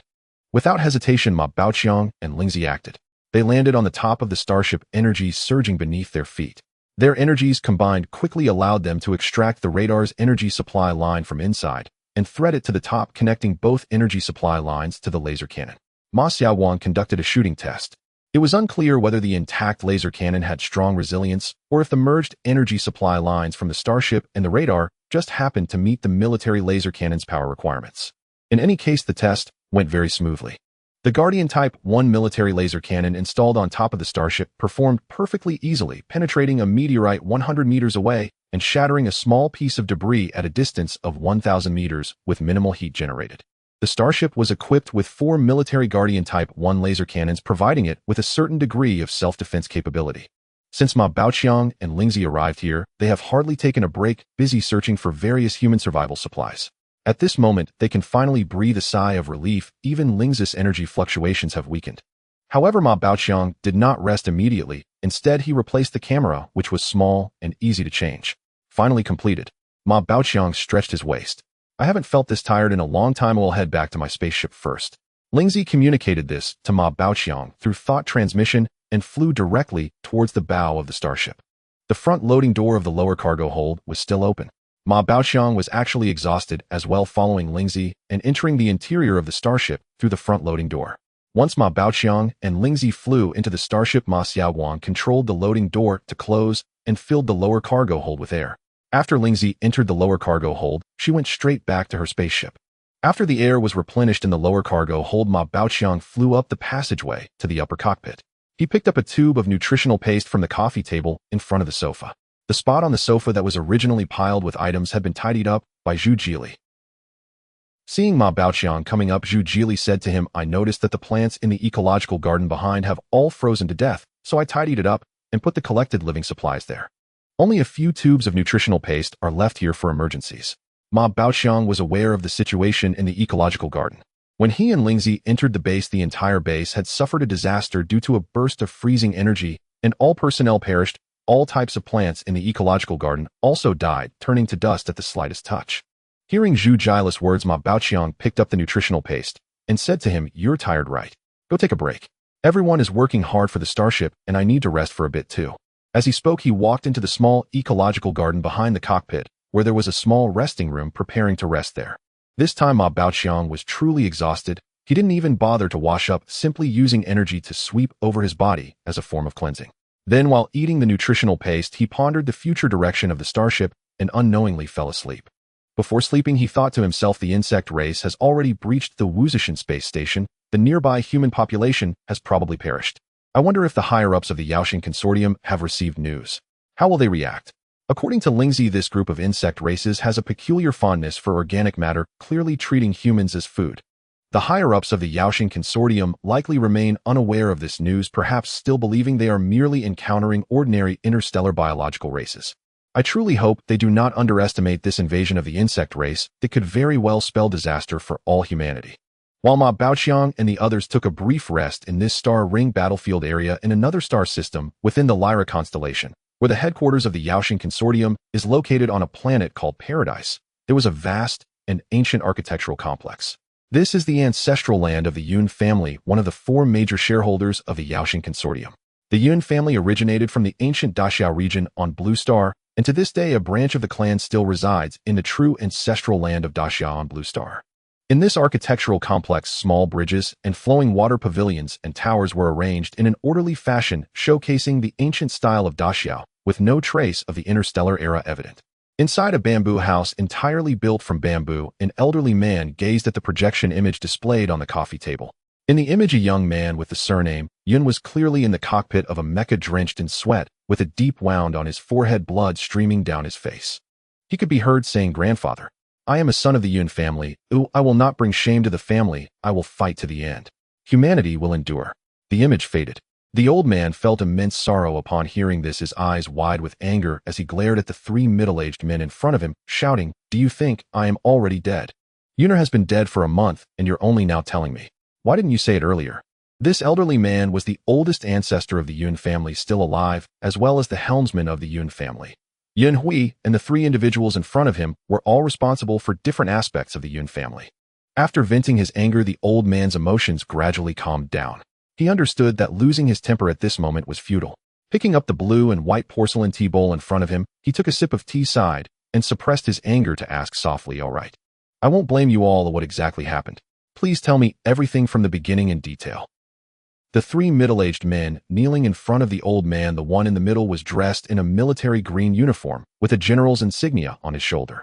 His face was strikingly similar to that of the young man with the surname Yun from Wuzhishan Space Station, albeit slightly older. He was the father of the young man with the surname Yun, General Yun Feng, who controlled the second army of the 4 fleet groups of the Yaoxin Consortium. He began to recount the events from the beginning. The story began about a year ago. At that time, Wuzhishan Space Station suddenly sent an urgent telegram to the headquarters of the Yaoxin Consortium stating that the space station was being attacked by a horde of over 10,000 interstellar races. These alien races could traverse freely in the void, resembling the insects on Blue Star, and were exceptionally fierce. Any transport ship carrying or that encountered them could not escape. The space station dispatched a fleet of escorts to intercept them, while simultaneously requesting assistance from the headquarters. However, 2 days later, Wuzhishan Space Station sent another message saying that the strange interstellar races had been repelled quickly after clashing with the escort fleet, and those insect-like races retreated. The headquarters had initially prepared to send a fleet to assist, but since victory had been achieved, they did not deploy any fleet. It was unclear how Yuner learned of this, and insisted on going to take a look. At that time, his fleet was also about to be completed, so he agreed to let him go to Wuzhishan Space Station after his fleet was formed to conduct a training voyage with the newly formed fleet. However, just 2 months ago, when Yuner and his fleet arrived at Wuzhishan Space Station, they encountered a full-scale attack from the insect-like interstellar race. From the footage returned, it was a swarm of interstellar insect races. Individually, the insect races were no match for humans, but inexplicably suddenly over 10 million appeared, and the reconnaissance fleet in that area had not detected them at all, as if they had materialized out of thin air.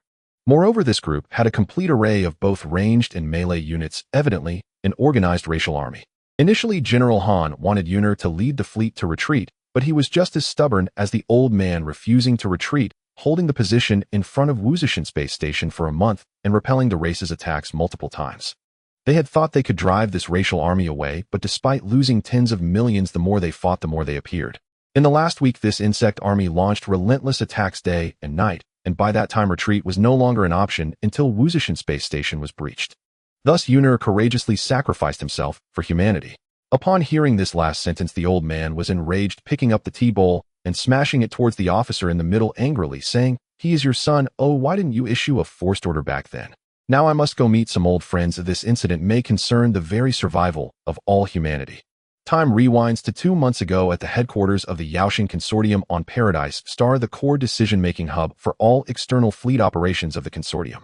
A major staff officer received an urgent communication from the Wuzhishan space station stating that a suspected insectoid interstellar race, which had been repelled 6 months ago, was invading once again, this time on a massive scale. The Wuzhishan space station was unable to withstand the attack and urgently needed support. The major staff officer did not dare to be the slightest bit negligent and immediately reported the matter to the highest commander in the area, General Simon Yu, the commander of the 1st Fleet Group and chief of staff of the headquarters. Upon receiving the communication and viewing the transmitted video, General Simon Yu immediately realized the seriousness of the situation. As the commander of the army and chief of staff, he had experienced countless battles in the starry expanse, and he had never encountered such a large-scale interstellar biological force before. He immediately issued the order: contact the commanders of the other 3 army groups and officers of the rank of Major General and above to convene an urgent online meeting. Having spoken, he quickly walked towards the remote video communication room of the headquarters. After entering the communication room and sitting in a spacious chair, as the holographic projection activated, his figure instantly appeared in a luxurious conference room. Before long, projections of several major generals appeared one after another, with only 3 at the front: General Yun, commander of the 2nd Fleet Group, General Song, commander of the 3rd Fleet Group, and General Zhao, commander of the 4th Fleet Group. Their subordinate officers of major general rank and above followed behind, but only the 4 generals spoke. General Simon Yu promptly shared the video and other information he had just received with the 3 generals, then said, "Given the current situation, the Wuzhishan space station is in some danger. Do you have any quick solutions to provide support there?" General Yun Feng was hearing this news for the first time. After seeing the video, he was greatly shocked, especially upon seeing his son's fleet on the front line defending against the insectoid invasion. His son's fleet had only just been formed, primarily consisting of interstellar destroyers with only 1 interstellar battleship and no aircraft carriers, thus possessing almost no combat capability and still undergoing trial runs. So he hurriedly said, "Sorry, I have to step out for a moment." With that, his projection disappeared. General Zhao of the 4th Fleet Group was still unclear about the situation, so he turned to General Simon Yu and asked what happened to General Yun.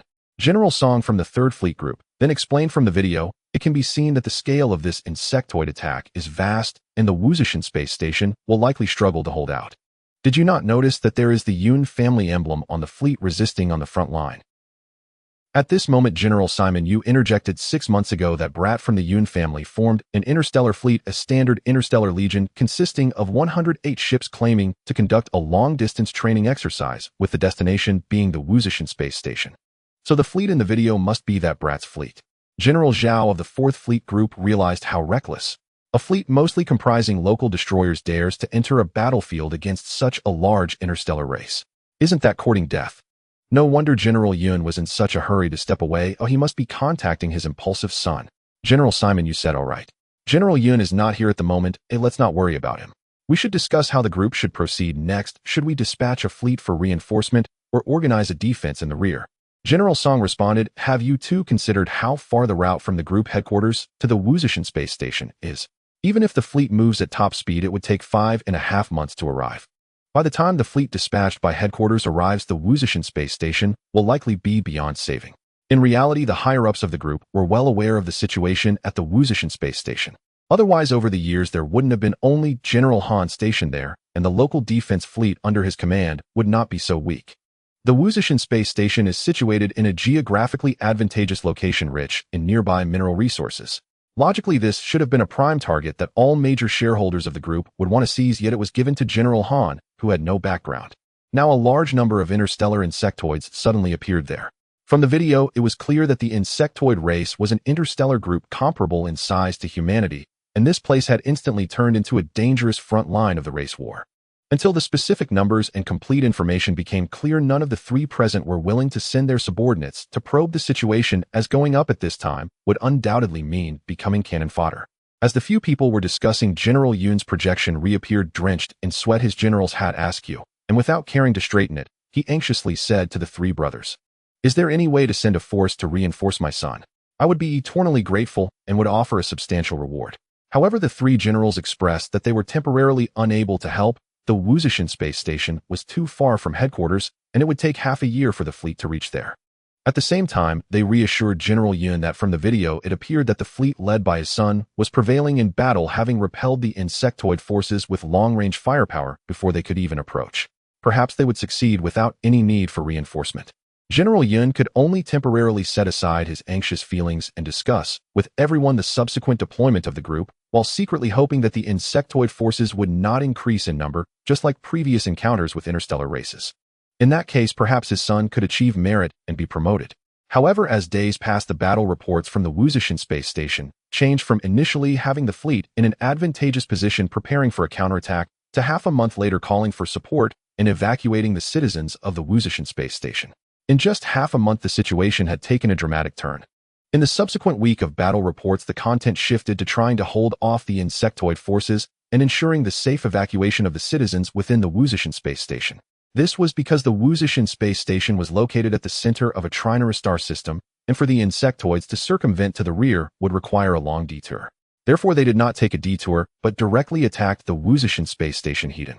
During this time, General Yun Feng also contacted the young man from the Yun family, urging him to retreat immediately. Originally, the fleet led by the young man from the Yun family, along with the defense fleet of the Wuzishan space station, had been engaged in fierce battles with the insectoids for over half a month, planning to retreat as soon as the insectoid offensive eased. But no one expected the insectoids to continue their relentless assault for over a week without the prior pause before attacking. This made it impossible for the fleet to retreat, and with insufficient energy supplies, ultimately all the warships were annihilated, and the insectoids invaded the Wuzishan space station, leaving even those who had not yet evacuated unable to escape. Images transmitted by ships escaping from the rear of the Wuzishan space station showed that the main forces of the interstellar insectoids were passing through the Wuzishan space station, heading towards the human territories, and many slower transport ships were caught up and destroyed by the insectoids. The insectoid army has already breached the Wuzishan space station, yet the prominent families of the Yaoshan consortium are still shifting blame and engaging in endless debates discussing which army should be dispatched to eliminate the insectoids. At this moment, Ma Baoqiang and others have just arrived at the Wuzishan space station, saving the twin siblings. In the vast starfield in front of the Wuzishan space station, the insectoids are rampantly constructing nests and insect towers, with their forces expanding daily. After several days of discussions, the four generals finally reached a consensus, deciding to draw 1/4 of the troops from their respective armies to form a new army, which would be led by a general to annihilate the interstellar insectoids. The general's name is Zhu Haoyi, who was originally the highest commander of the border defense forces in the Calmi star system, holding the rank of major general. Later, due to issues of embezzlement in military logistics, he was demoted to brigadier general and reassigned to headquarters. The Calmi star system is known for its abundant production of the rare high-level energy crystal. The Calmi energy crystal located in the border region between the Yaoshan consortium and the Kex Empire.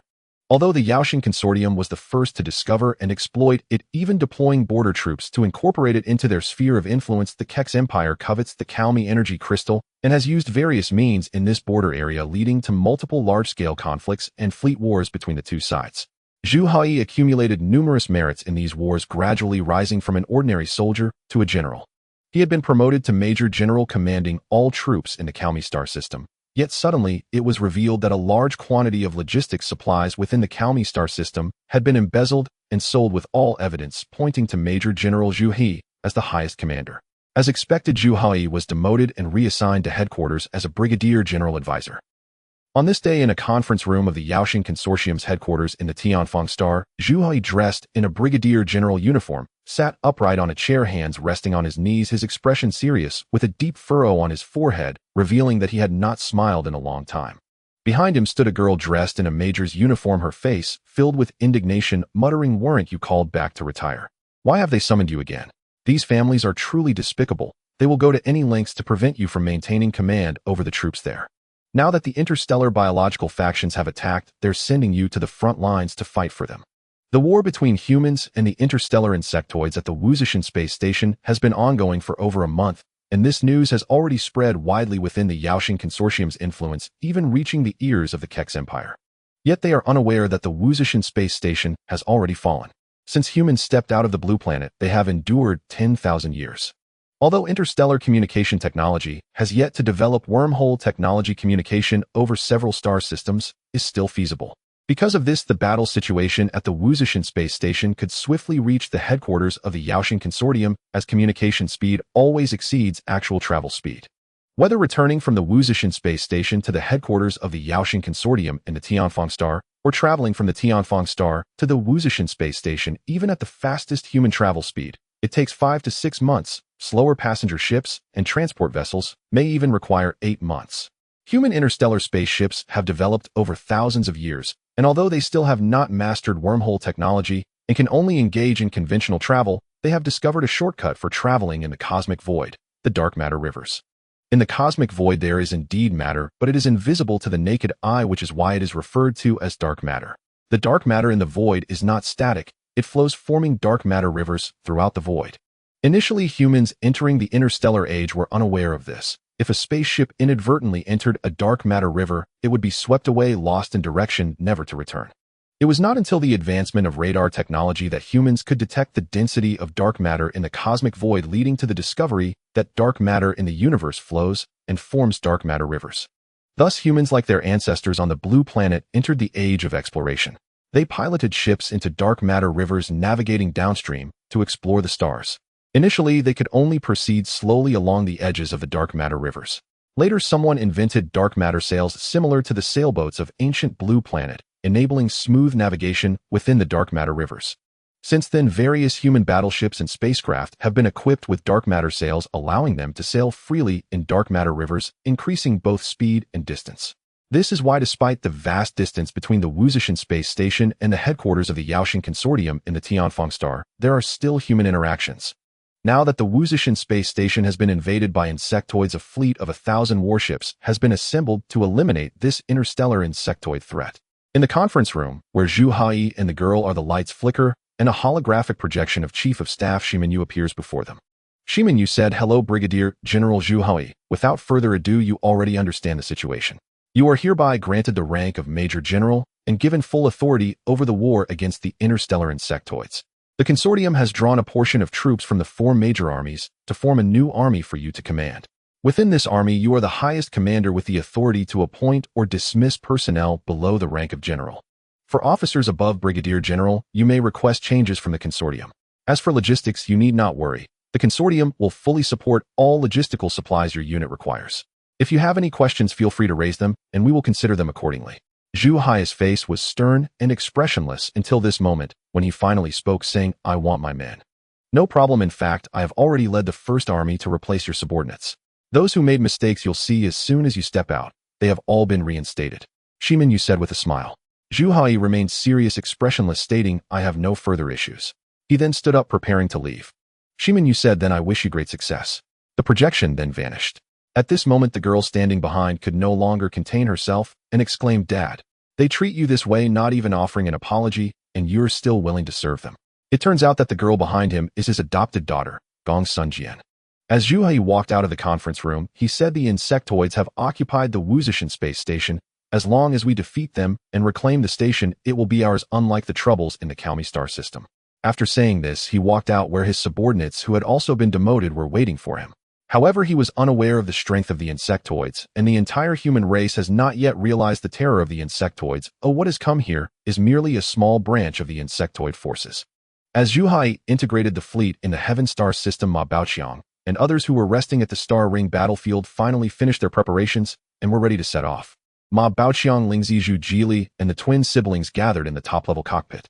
Lingzi, clad in armor, floated in midair, while Ma Baoqiang also hovered, both standing behind the pilot's seat. At this moment, Zhu Jili was controlling the starship.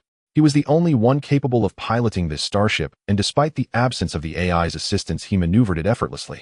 Fortunately, during the remodeling, the original wiring of the starship was not removed. Instead, new wiring was built along the original pathways.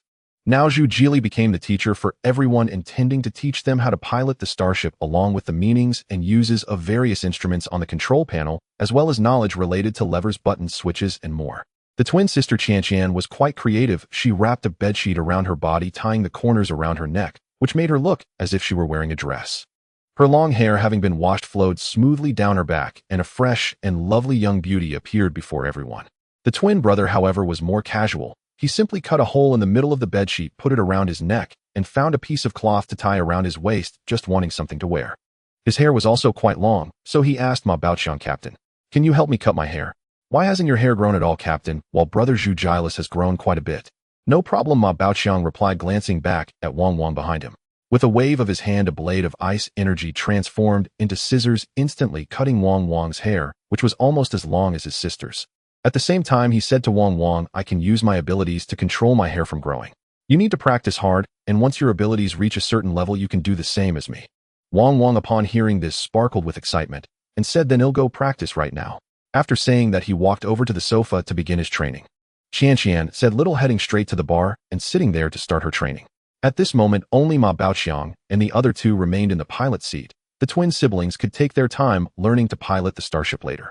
Senior Guangshu stayed inside Kunzi's spaceship and did not come out, as he was responsible for navigating and scouting for the starship. Ma Xiaowang, on the other hand, rooted himself in the central control cabin and would not move easily. The destination of Ma Baoqiang and the others was a realm governed by an artificial intelligence life form known as ARC.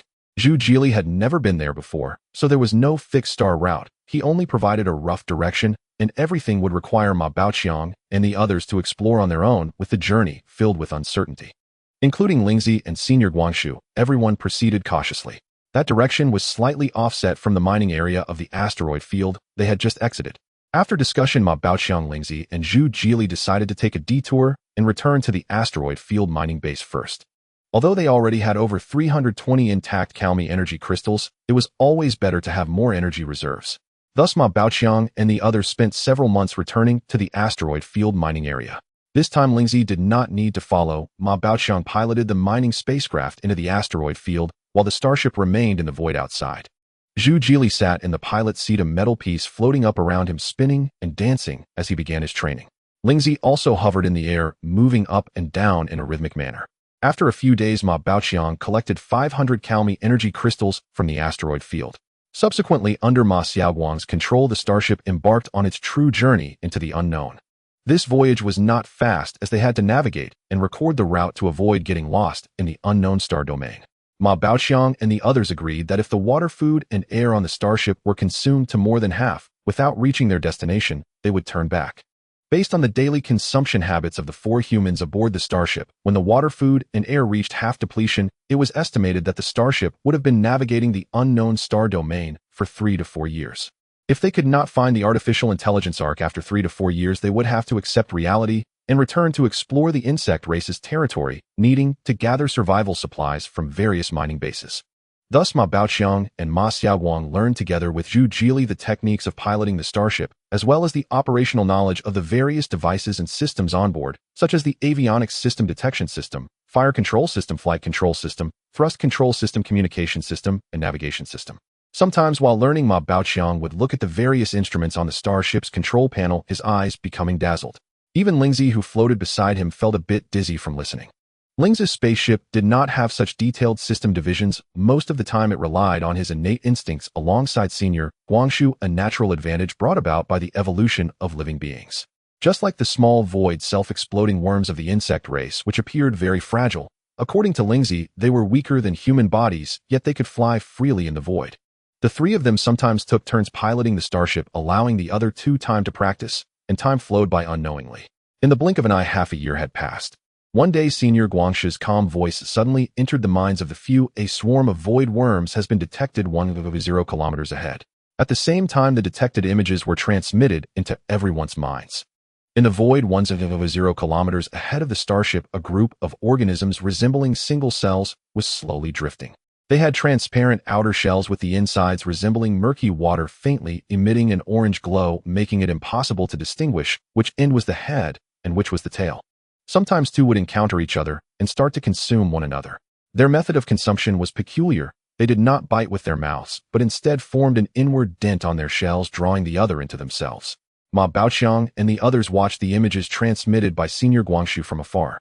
The one being absorbed would gradually dissolve and disappear, merging into the victor's body, while the winning void worm would grow slightly larger. However, they could also see larger void worms suddenly splitting in half, forming 2 smaller void worms. Senior Guangshu transmitted, "In the void, we have encountered numerous such life forms. However, we know very little about their survival patterns. We only understand that wherever void worms appear, large-scale void storms will inevitably follow, as if void worms are typically born in the midst of void storms. You must be cautious, once you enter 1,000 kilometers around the void worms, these void worms can instantly traverse the void and appear before you in the blink of an eye, swallowing you whole with no chance of escape. No life form, even our pure energy life forms, can escape the devouring of the void worms. If one void worm fails to consume you, soon a second, third, and fourth will appear beside you until you are completely devoured. Ma Baoqiang maneuvered the starship, attempting to steer as far away as possible from the swarm of void worms, while communicating with Lingzi, saying, "If we could unravel the mystery of how these void worms traverse the void, wouldn't we be able to move freely through it ourselves?" Lingzi wholeheartedly agreed, responding, "That's exactly what I've been thinking. However, the pressing issue is how we can prevent them from attacking us." As Ma Baoqiang continued to pilot the starship, the space occupied by the swarm of void worms was vast, and he needed to maintain a distance of over 1,000 kilometers from each of them. Suddenly, a question arose in his mind: do the void worms possess intelligence? Is it possible to communicate with them? Realizing this, he quickly sent a message to Senior Guangshu, inquiring, "Senior Guangshu, do you know if the void worms have intelligence? Has any life form attempted to communicate with them?" Senior Guangshu swiftly replied with a warning, "I am unsure whether the void worms have intelligence. To my knowledge, no life form has been able to ascertain that. But please do not attempt to communicate with them, for all intelligent life forms that have tried to do so were devoured by them. Whenever an intelligent life form attempts to make contact, they will instantly traverse through the void to the side of that life form, launching an attack and consuming them. In my memory, whether it be pure energy life forms or material life forms, from colossal star beasts the size of planets to minuscule bacteria, as long as they possess intelligence once detected or within 1,000 kilometers of them, even a pure energy life form will suffer a fatal devouring attack upon contact or entry into that range, with none escaping unscathed. Thus it is best to observe from afar and swiftly steer clear." Senior Guangshu added through transmission, "Also, any long-range attacks are nearly ineffective against them, as all ranged attacks may tear them apart into several pieces, but they will merely split into new smaller entities and will not perish unless they consume one another." Lingzi sighed. The void worms are truly an enigma of the universe. Zhu Jili sat silently at the original control panel, closely observing the data changes on various devices and instruments on the starship's control panel. The starship's control panel originally had 3 positions: one main pilot seat, with an electronic navigation and communication position on the left, and a weapons control position on the right, which had already been simplified considerably under the assistance of human intelligence. According to Zhu Jili, their escort ship required a minimum crew of over 20 people to operate normally. Now, after modifications by Ma Baoqiang, Lingzi, Ma Xiaoguang, and Senior Guangshu, the original main pilot seat had been replaced with a backup control panel from a mining craft, with the seat moved back to rest against the 3-dimensional star map display at the center of the cockpit. Due to the absence of an intelligence system on the starship, the 3-dimensional star display could not be activated. At this moment, Ma Baoqiang was indeed using this backup control panel to pilot the starship. Meanwhile, Zhu Jili sat in the seat at the electronic communication observation side, which was equipped with a physical observation telescope, allowing him to directly observe the cosmic starry sky surrounding the starship with the naked eye. Ma Baoqiang was conversing with Lingzi when suddenly Zhu Jili turned and shouted at Ma Baoqiang, "Stop the ship immediately, we are likely approaching the void storm area ahead." Hearing Zhu Jili's shout, Ma Baoqiang reflexively extended his right hand without hesitation to shut down the main engine, while his left hand rested on the control panel, emanating a ghostly blue energy glow. The energy surged through the lines into the auxiliary steering engines on both sides, rapidly flipping them 180 degrees, while he activated the auxiliary steering engines with his right hand. The starship began to decelerate and soon came to a halt. Ma Baoqiang turned off the auxiliary engine and gazed ahead. Through the panoramic windshield at the front of the cockpit, the cosmic void ahead was no longer pitch black with the occasional glimmer of distant stars. Instead, a hazy scene unfolded resembling the ocean on blue star, devoid of land, with nothing but the vast expanse of gray sea water and rolling waves. At this moment, Ma Baoqiang and the others felt as if the starship was suspended above the gray sea water, with the threat of plunging headfirst into it with any forward motion. One could imagine parachuting over an endless ocean, looking down at the blue waves, except here it was gray.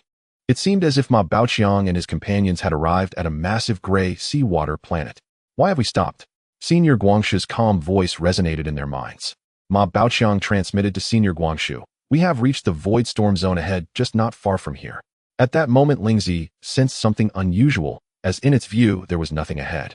Lingzi and Senior Guanshu were both pure energy life forms, so their perspective was completely different from that of Ma Baoqiang and the other material life forms observing with their eyes. At this time, Ma Xiaowang transmitted, "It's just a hazy expanse ahead."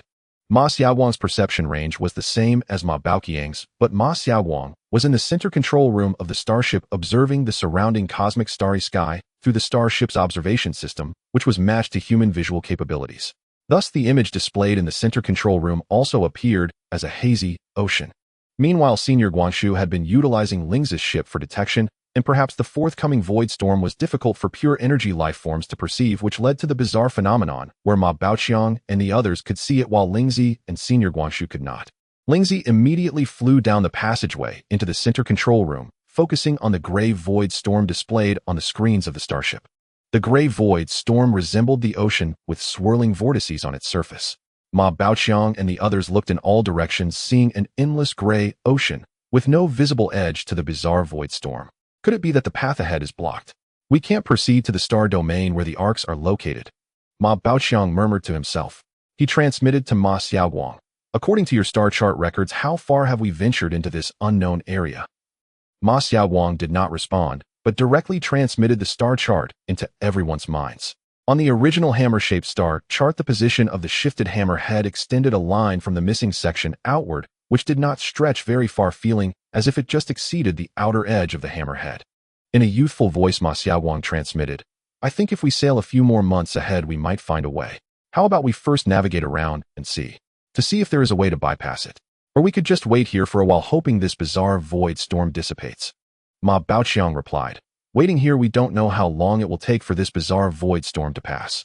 Furthermore, there are void worms to be wary of in the vicinity, but it's better to proceed along the edge of the void storm and see." Sailing towards the direction of the void storm, hoping to find the edge of it soon. Ma Baoqiang restarted the main engine of the interstellar cruiser, adjusting its course to sail towards the approaching void storm. As the Senior Guang's tree's detection using the Lingzi spaceship proved ineffective against the void storm, neither the Senior Guang's tree nor Lingzi could perceive its existence.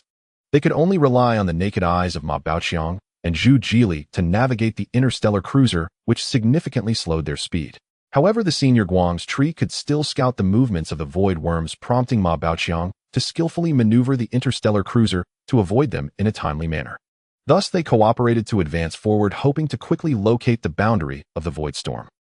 After approximately 7 more days of travel, the calm voice of the Senior Guang's tree suddenly resonated in Ma Baoqiang's mind. "Steer 45 degrees to the right. A half-star lies 1,000,000 kilometers in that direction." Ma Baoqiang was filled with confusion. What did it mean by a half-star? Could such a star actually exist in the universe? Despite his doubts, he complied and adjusted the course, turning right by 45 degrees to continue forward. Soon Ma Baoqiang and Zhu Jili spotted the half-star, revealing an extraordinarily peculiar sight in the cosmos. A star was partially submerged in a gray sea, with the submerged half devoid of any flames and appearing as a black hemisphere, while the other half, not submerged, burned brightly, like a normal star, radiating light and flames, clearly delineating the boundary between the two halves. A rare spectacle in the universe. Were it not for this strange void storm, this star would have been visible from a considerable distance. The Senior Guang's tree utilized the Lingzi spaceship to detect precisely the half of the star not submerged in the sea. As the interstellar cruiser continued to approach, a massive planet suddenly rose from the sea far behind the half-star. Ma Baoqiang suspected that this planet was orbiting the star, so he communicated with the Senior Guang's tree. "Is there a planet orbiting this star in the sky above the interstellar cruiser?" The Senior Guang's tree responded in a steady voice, "I am not sure, as the detection range of the Lingzi spaceship is currently limited to 1,000,000 kilometers. Reluctantly, Ma Baoqiang brought the interstellar cruiser to a halt about 10,000 kilometers from the star. Then he and Zhu Jili began to carefully observe the starry sky above the gray sea using the optical observation equipment on the interstellar cruiser. After a thorough search, they finally discovered 2 more planets, confirming that this was a star system with planets orbiting the star ahead. This also confirmed Ma Baoqiang's bold hypothesis. This gray void storm was merely a storm of pure energy, without causing significant disruption to tangible matter. The fact that this star system was still operating normally indicated that the star itself was rotating, and the half of the star not submerged in the gray sea continued to emit light and heat, showing that the star was not significantly affected. Thus, Ma Baoqiang couldn't help but ponder whether his interstellar cruiser could also enter this gray void storm ocean without being affected, just like that planet. Ma Baoqiang sent a message to the Senior Guang's tree. You also saw that planet rise from the void storm without being affected. It seems that this gray void storm only targets energy in the void, having no impact on tangible matter. He then transmitted the scene he observed to the Senior Guang's tree for review.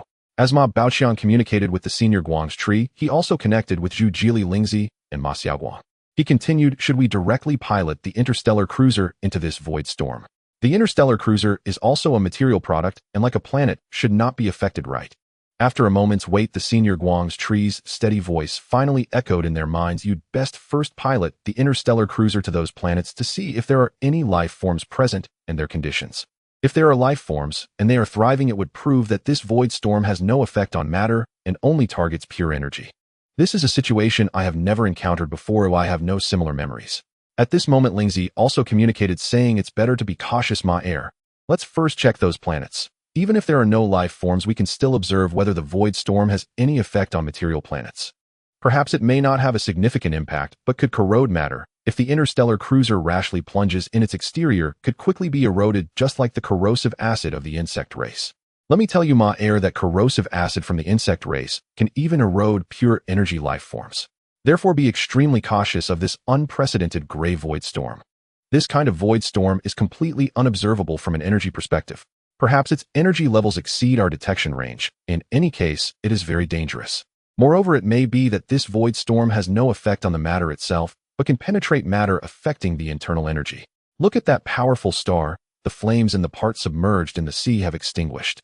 Then let's first check the upper planets. After pondering for a moment, Ma Baoqiang deemed it reasonable and transmitted his thoughts aloud. He restarted the interstellar cruiser to ascend, leaving the gray void storm behind. The Senior Guang's tree continued to remind them of the locations of the void worms, and they navigated carefully to the vicinity of the nearest planet.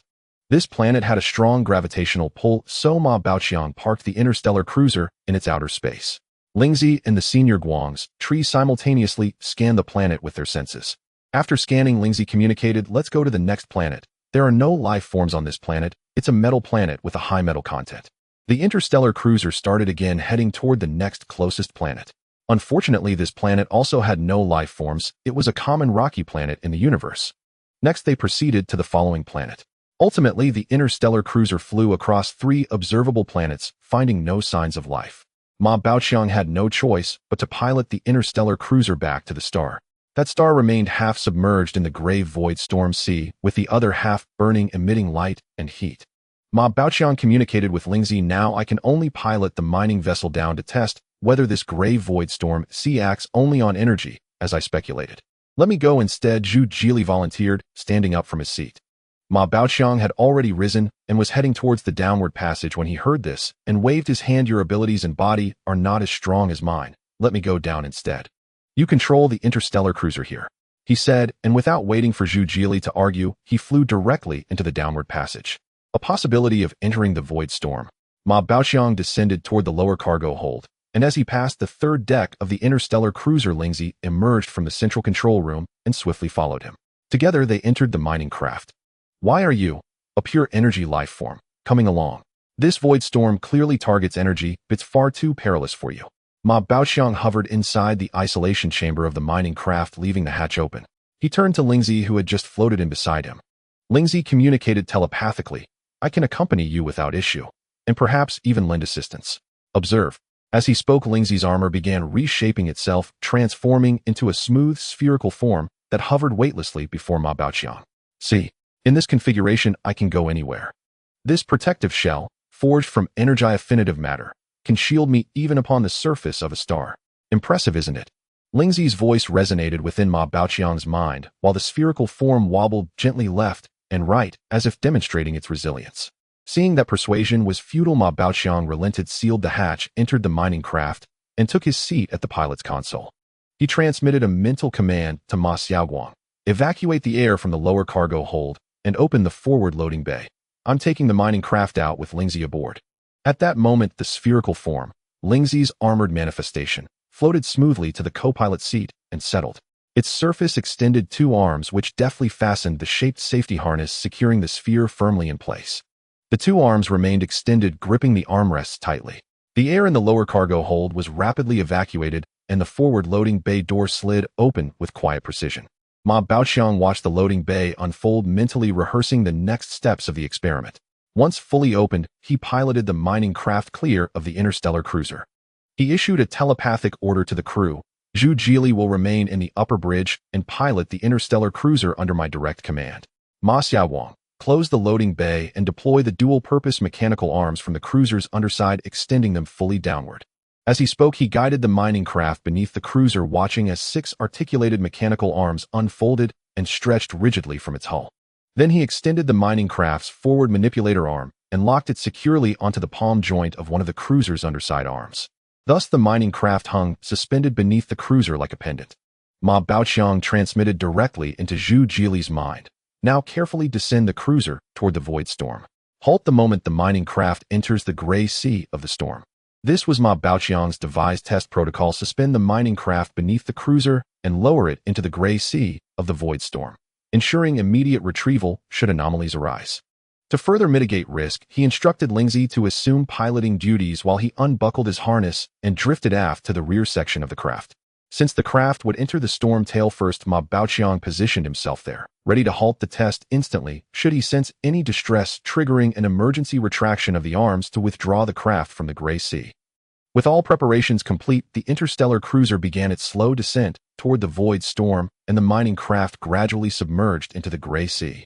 Through the panoramic rear viewport, Ma Baoqiang observed the undulating gray expanse, feeling no discomfort whatsoever. The cruiser continued descending until the mining craft was entirely immersed. Suddenly, Lingzi screamed in agony, "Pain! Pain! Pain!" Ma Baoqiang acted without hesitation, racing to the pilot's seat, commanding the manipulator arm to retract and urgently transmitting to Zhu Jili, "Ascend, now." Mistaking the cry for catastrophe, Zhu Jili immediately initiated emergency ascent and swiftly hauled the mining craft clear of the void storm. Only then did Ma Baoqiang turn his attention to Lingzi. He drifted beside the sphere and sent a concerned mental query: "Lingzi, are you all right?" As he spoke, his perception scanned the armored sphere thoroughly. Senior Master Guangshu and Ma Xiaowang likewise extended their perception, jointly scanning the sphere and asking telepathically, "What's the status?" "Lingzi." Their scans confirmed Ma Baoqiang's well-being, but Lingzi, having cried out in pain moments earlier, now fell silent. After a long, tense silence, just as Ma Baoqiang and the others feared Lingzi had succumbed, Lingzi finally revived and relayed the cause: "That nearly killed me. I was merely curious, so I extended my perception just slightly beyond the craft's hull." That sliver of awareness felt as though it had been plunged into concentrated sulfuric acid. An instant searing burn tore through my entire energy body. I've never known such agony. Ma Baoqiang hovered beside Lingzi and asked, "Are you recovering?" "Yes, I'm fine now. That single excruciating jolt almost drove me unconscious. But I'm whole again," Lingzi replied. Ma Baoqiang verified the assessment repeatedly and requested Senior Master Guangshu's confirmation as well, before finally breathing easy. Still, Ma Baoqiang hoped Lingzi would remain outside the craft, but Lingzi refused outright, vowing telepathically, "I swear, I'll never extend my perception beyond the craft again." Realizing he could not dissuade Lingzi, Ma Baoqiang sighed inwardly and turned instead to the forward panoramic viewport, inspecting the craft's outer hull. He also conducted a full perceptual scan, finding no damage whatsoever. The mining craft remained completely intact, evidence that the gray void storm targeted energy exclusively, leaving physical matter unaffected. The test resumed. The craft was lowered once more into the gray sea, where turbulent waves crashed against its hull, yet left not a single mark. Like a steadfast reef amid churning waters, the mining craft held firm. Lingzi refrained from extending perception and remained unharmed. This time, Ma Baoqiang returned to the pilot's seat and maneuvered the manipulator arms to level the craft, aligning it parallel to the gray surface. Next, he activated the craft's engines. Though no vibration or sound registered within the cabin, the flight console confirmed nominal engine ignition. Peering out the rear viewport, Ma Baoqiang saw the gray sea roil more violently behind the craft, further confirming engine output. Yet the craft remained motionless. This confirmed Ma Baoqiang's hypothesis. While the energy-targeting void storm exerted no force upon matter, the craft's propulsion relied on energy emission, rendering locomotion within the storm effectively impossible. Ma Baoqiang sat deep in thought at the controls, when suddenly streaks of brilliant light flashed across the gray sea ahead, as if laser beams were being fired directly into the heart of the void storm. Ma Baoqiang doubted that he had seen it wrong, so he carefully fixed his gaze on the spot that had just shone. After a while, he saw several rays of light illuminate there again, then shoot off in different directions. This time he saw clearly that it was something glowing on a star millions of kilometers away, and the light disappeared after shooting down a certain distance. This was amidst the gray void storm, which specifically targeted energy, yet even so it was remarkable that light could still be seen from such a distance. There must be something extraordinary on that star, otherwise light could not possibly reach so far in a void storm that targets energy. The necessary tests had been completed confirming that the mining spacecraft could indeed navigate safely through this gray void storm.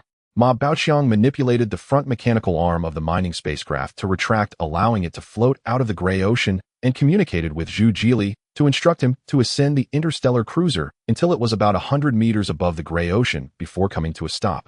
The pressing issue at hand was the movement problem within the gray void storm. As for how to maneuver through the storm, that would have to be discussed collectively after returning. At this moment, Ma Baoqiang was contemplating how to reach that star and explore the half submerged beneath the gray sea. He turned to Lingzi in the co-pilot seat and said, "Lingzi, I just saw a light on that star amidst the void storm. In a storm that targets energy to still emit light must indicate the presence of rare materials." "Oh, is that so?"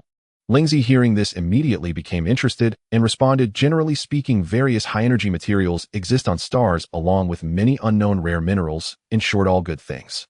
Let me tell you, we absolutely must go see it this time.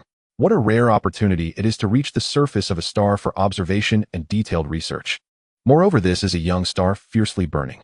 To my knowledge, no one from our sacred light spirit clan has ever set foot on a burning star. Although the elders in our clan have various methods of utilizing stars, none have been able to explore the surface of such a young star.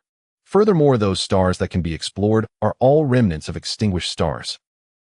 In the universe, the vast majority of stars after dying shatter into dust or become meteorites, leaving not even a trace behind." As they spoke, Lingzi grew increasingly excited and hurriedly communicated with Senior Guanshu to inform him of this matter. Senior Guanshu, upon hearing of such phenomena, was also very interested and transmitted back, "In my memory, such a thing has never occurred. This is the first time I've encountered it, and our Sacred Light clan has never recorded anything of the sort. We can go take a look. Now we just need to figure out a way to move in the void storm. I have a plan." Ma Baoqiang spoke to Lingzi beside him while transmitting to Senior Guanshu. "Lingzi, Ma Xiaoguang, and Zhu Jili, I plan to go to that star and explore the half submerged beneath the gray sea, so I have a plan. Ma Xiaoguang, you first activate the repulsion shield of the interstellar cruiser, and then Zhu Jili will pilot the cruiser as close to that star as possible to see how close we can get." Ma Baoqiang first transmitted instructions to Ma Xiaoguang and Zhu Jili. Although the two were unsure of what Ma Baoqiang intended to do, they still followed his orders. Ma Xiaoguang activated the repulsion shield, and then Zhu Jili controlled the interstellar cruiser, skimming the surface of the gray sea, slowly approaching the star at a height of about 100 meters. As they got closer to the brilliantly shining star, Ma Baoqiang and Lingzi felt the temperature inside the mining spacecraft rising, yet they could still endure it. Ma Baoqiang's own energy was ice energy, and the mining spacecraft had also been infused with ice energy. While Lingzi was a pure energy life form, this amount of radiation energy was nothing to it. When the interstellar cruiser was still over 10,000 kilometers from the star, Zhu Jili, who was piloting the cruiser in the top cockpit, could no longer tolerate it. After all, he was still an ordinary human. Although he possessed supernatural abilities, they had not been around for long. The twin siblings also felt hot and ran to the top cockpit to see what was happening. Various devices on the interstellar cruiser had already sounded alarms indicating with beep, beep, beep. And the indicator lights were flashing wildly. If the AI on the cruiser were still operational, it would surely issue warnings. Zhu Jili, sitting in the pilot's seat, wiped the sweat from his forehead and said, "I can't go any further. This is as close as we can get." Inside the cockpit, he could no longer see anything outside. He could only check the scenery around the interstellar cruiser through the display. Upon hearing Zhu Jili say they could go no further, Ma Baoqiang glanced at the distance measuring device on the mining spacecraft, which indicated over 11,000 kilometers. Though still somewhat distant from the star, it was the best they could do. He looked again at the gray sea beneath the mining spacecraft, still churning with waves, with the water's surface surging from the star toward the interstellar cruiser. He recalculated his plan in his mind and transmitted to Zhu Jili, "You pilot the interstellar cruiser around the star to the other side, still getting as close to the star as possible." Lingzi, very curious about Ma Baoqiang's plan to reach the star, asked, "What exactly is your plan? Tell me so we can discuss it together." Ma Baoqiang did not conceal anything and shared the plan he had considered with Lingzi. After listening, Lingzi said, "This plan is feasible. I will go with you. Although I can't see the situation outside in the void storm, I can assist you in controlling the mining spacecraft. Moreover, if any accidents happen, you will have someone to consult. Let me tell you, Even in the worst-case scenario, I can pull your soul out and encase it in my rare energy armor. We will eventually find a way out, Lingzi said resolutely. Poo, don't say such things, and don't be a jinx. My plan will definitely succeed. Ma Baoqiang immediately interrupted Lingzi, confidently stating. Soon Zhu Jili piloted the interstellar cruiser around the star, reaching a relative position on the opposite side. At this moment, looking down at the gray sea, it was surging toward the star from behind the interstellar cruiser. The interstellar cruiser approached the star again and stopped once more at a distance of more than 10,000 kilometers. Seeing that the interstellar cruiser could only reach this distance and could not get any closer, Ma Baoqiang transmitted to everyone, "All right, this is as far as we can go. Now let me explain my plan. Listen carefully and be sure to follow it." Ma Baoqiang earnestly recounted his plan, transmitting to the crowd. "Zhu Jili, your task is not light. Ma Xiaowang and Senior Guangshu will assist you. After a while, you will control the interstellar cruiser to extend its dual-purpose mechanical arms while lowering the cruiser's height until the arms are completely submerged in the gray sea below. I and Lingzi will pilot the mining spacecraft hanging upside down from the mechanical arms. Once the arms are fully submerged in the gray sea, I will control the mining spacecraft to leap towards the star, using inertia to drift towards the surface of the star amidst this bizarre void storm." At this point, Ma Baoqiang deliberately paused. Then he continued, "Next, Zhu Jili, you must immediately pilot the interstellar cruiser to circle back to the other side of the star we were just at, which is downstream of the gray sea. You must ensure a quick speed. Then lower the dual-purpose mechanical arms again, extending them into the sea to catch the mining spacecraft downstream. In other words, I will pilot the mining spacecraft into the sea and drift towards the star from this position, while you need to swiftly circle to the front of the star to catch the mining spacecraft in the sea. You must be fast," Ma Baoqiang emphasized once more to Zhu Jili. Subsequently, he continued, "Senior Guangshu and Ma Xiaowang, you must precisely calculate the position. The location where the interstellar cruiser stops must align in a straight line with the star and our current position, as this offers the best chance of catching the mining spacecraft. Moreover, speed is crucial. Only in this way can we be more assured of successfully catching it downstream." After speaking, Ma Baoqiang took a deep breath, adjusted his posture, attempting to alleviate his slightly tense emotions. He then transmitted to the crowd, "Whether Lingzi and I can emerge safely from the void storm depends entirely on you." Having said that, he placed his hands steadily on the control stick of the mining spacecraft, transmitting to Zhu Jili, "We can begin. When the mining spacecraft leaps from the interstellar cruiser, you will sense it on the cruiser. The rest is up to you." At this moment, Senior Guangshu's calm voice as usual came through, transmitting to Ma Baoqiang and the others, "Wait a moment. Ma Air." Ma Baoqiang had already prepared to act, but upon hearing the transmission, he halted his movements and inquired of Senior Guangshu, "What is it?" Senior Guangshu spoke slowly, transmitting to everyone, "I understand the plan. Currently, we are still a bit far. I can mobilize energy to envelop the interstellar cruiser, helping Zhu Jili and the twins lower their temperature. This way we can get a bit closer." Ma Baoqiang pondered for a moment and felt it was indeed the case. At this moment, the interstellar cruiser was over 10,000 kilometers away from the star. If he were to slightly misjudge the direction of the mining spacecraft's jump, even by a tiny bit, it could result in failure to reach the star. After all, in the void storm, the engine would not function, relying solely on inertia, leaving no room for even the slightest deviation. Moreover, the internal conditions of this bizarre void storm were beyond their comprehension. To human eyes, this peculiar void storm resembled a gray ocean, with its internal situation unseen. Its unique properties regarding energy meant that pure energy beings like Lingzi and Senior Guangshu could not perceive the internal conditions. This meant the mining spacecraft could only fly along the predetermined route, with not the slightest deviation allowed, and certainly no entry into the depths of the void storm. Thus, the closer the better. With this thought, Ma Baoqiang immediately agreed to Senior Guangshu's suggestion. At the same time, he thought of another method and transmitted to everyone, "Wait a moment, I have thought of a good idea that will let you know the mining spacecraft's location in the void storm. We need to head back to the interstellar cruiser first." Having said that, Ma Baoqiang controlled the mining spacecraft to detach from the bottom mechanical arm and flew back to the front loading door. Ma Xiaowang hurriedly opened the front loading door of the lower cargo hold. The mining spacecraft adjusted its direction and flew backward into the lower cargo hold. Ma Baoqiang unfastened his seatbelt, floated up lightly, and said to Lingzi, "Follow me."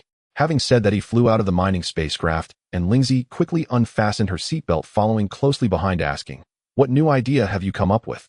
This time, Ma Baoqiang did not keep them guessing. As he flew towards the containers, he said to Lingzi, "We can utilize these rare energy metals to create an ultra-long metal rod, using the mining spacecraft's mechanical arm to hold it. Then we can fly as close to the surface of the void storm as possible, extending the metal rod outside the void storm. This way, Senior Guangxu and Zhu Jili will know the mining spacecraft's location as soon as they see the position of the metal rod. Without further ado, Ma Baoqiang opened the containers filled with rare energy metals, and Lingzi flew over to help. Lingzi was responsible for melting the metals, while Ma Baoqiang took charge of shaping them. Soon a metal rod over 50 meters long was completed. The thickness of the rod was designed to match the size of the mining spacecraft's mechanical arm's palm, ensuring it could be securely held and lifted with one hand. The total length of the interstellar cruiser was only 54 meters, so the front end of the metal rod was already protruding beyond the mining spacecraft. If not for the concern that the rod would hinder when landing on the star's surface, Ma Baoqiang would have liked to make it even longer. The two then crafted a circular disc with a diameter of 5 meters at the front end of the metal rod, making it easier for Senior Guangxu to locate during their search. Once the metal rod was completed, Ma Baoqiang and Lingzi returned to the mining spacecraft, controlled it to pick up the metal rod, and set off again, flying out of the interstellar cruiser to its underside. This time, Ma Baoqiang piloted the mining spacecraft to a forward position at the bottom of the interstellar cruiser. Then the entire spacecraft flipped over with its bottom facing the interstellar cruiser's underside. The mining spacecraft's tail's dual-purpose mechanical arms extended and firmly grasped the pair of dual-purpose mechanical arms at the very front of the interstellar cruiser. The size difference between the two mechanical arms was significant, akin to the difference between a child's arm and an adult's arm, but this did not affect the operation. Thus, the mining spacecraft hung upside down beneath the interstellar cruiser. Then Ma Baoqiang controlled the mining mechanical arm to raise the metal rod towards the front of the interstellar cruiser, with the circular disc at the end of the rod, even exceeding the height of the interstellar cruiser's top layer. Once the mining spacecraft was ready, Ma Baoqiang transmitted to Senior Guangxu and Zhu Jili. Senior Guangxu mobilized energy to envelop the entire interstellar cruiser, but the area below the straightened dual-purpose mechanical arms, including the mining spacecraft, was not within the protective range. Zhu Jili felt much more comfortable, no longer suffering from the oppressive heat, and thus piloted the interstellar cruiser closer to the star. This time they advanced over 2,000 kilometers, stopping at a position only over 8,000 kilometers from the star. Senior Guangxu transmitted to Ma Baoqiang and Lingzi. The interstellar cruiser can only come this close, any further, even with my energy protection. Zhu Jili and the twins cannot withstand the star's radiation. Ma Baoqiang transmitted in response. That's fine, if this distance is much better than before. Zhu Jili, begin descending now. Zhu Jili manipulated the interstellar cruiser, aligning the bow towards the star so that Ma Baoqiang and the others could drift directly there. As the cruiser began its descent, Ma Baoqiang communicated telepathically with Elder Guangxu, saying, once you sense the metal rod starting to move, it indicates we have flown out. If we successfully land on the surface of the star, the metal rod may briefly disappear, and then it will be up to you to closely monitor the surface of the void storm. We will try to fly as close to it as possible. Not long after Ma Baoqiang finished his message, the entire mining craft plunged into the area of the void storm that was like seawater. Before long, Ma Baoqiang felt the interstellar cruiser stop. He looked ahead again. Amidst the bizarre void storm, the occasional flashes of light from the star guided them in the right direction. He said to the co-pilot Lingzi, I leave the operation of the mining mechanical arms to you. Follow my instructions. After saying this, he reached out to adjust the permissions for the mining mechanical arms, transferring control of both mining arms to the co-pilot. Since mastering the driving skills of the mining craft, Ma Baoqiang rarely relied on the AI 9527 for assistance anymore. All right, no problem. Lingzi responded naturally, taking over the control of the mining mechanical arms. Although it couldn't see the external scene of the mining craft at the moment, and its energy perception couldn't extend outside, it had no problem following Ma Baoqiang's commands. All right, now prepare for the jump. Ma Baoqiang murmured to himself as he adjusted the control joystick for the mechanical arms in the main cockpit, setting it to control the dual-purpose arms at the rear. Adjustment complete. He silently thought, gently pulling the joystick back with both hands, clearly feeling the rear dual-purpose arms retracting, soon coming to a stop, as they served a dual function of landing gear being relatively short and having limited retraction distance. Ma Baoqiang pressed the release button with both hands and suddenly pushed the joystick forward. The dual-purpose arms at the rear of the mining craft released their grip, performing a frog-like leg motion, and the craft flew towards the star.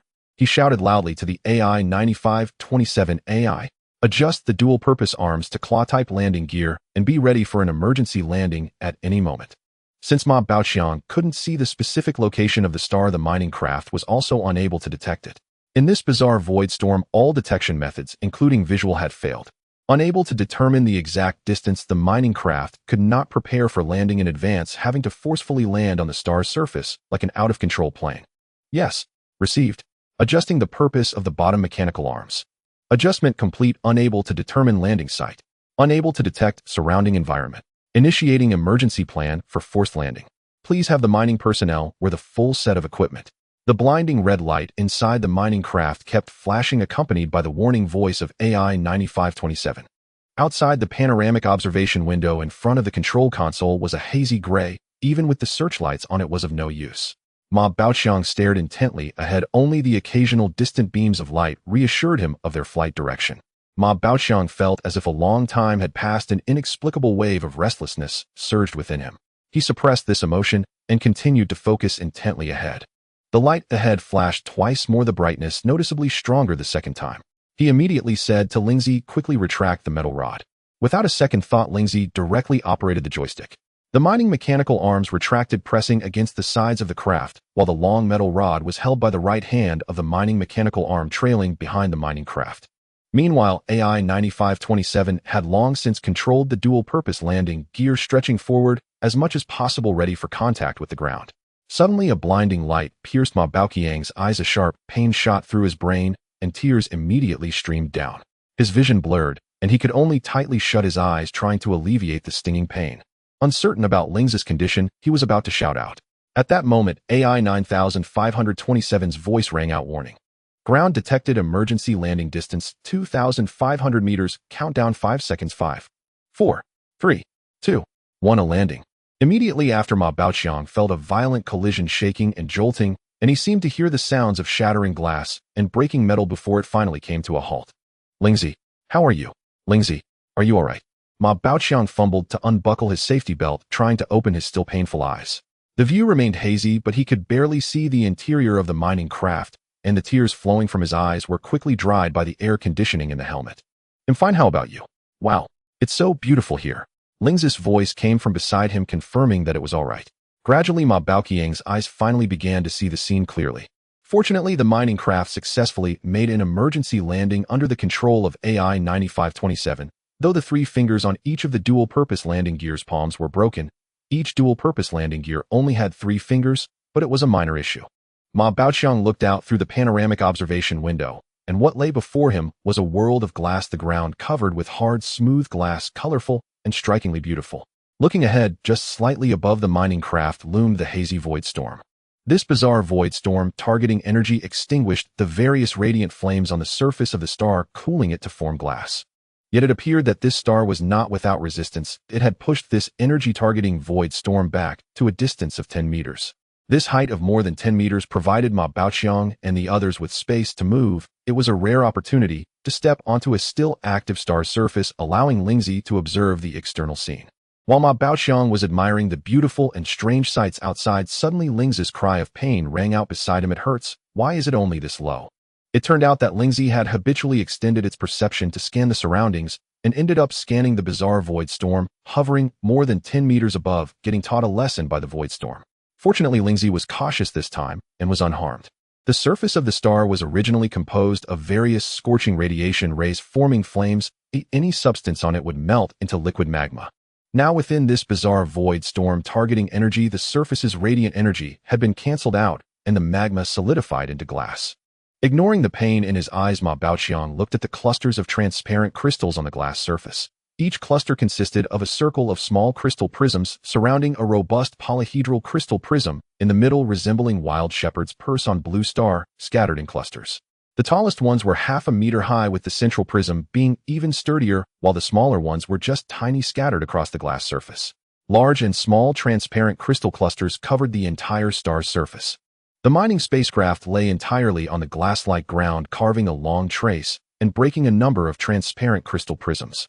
Strangely, these crystal prisms, regardless of size, were all cleanly severed from the base, clustered together in perfect integrity.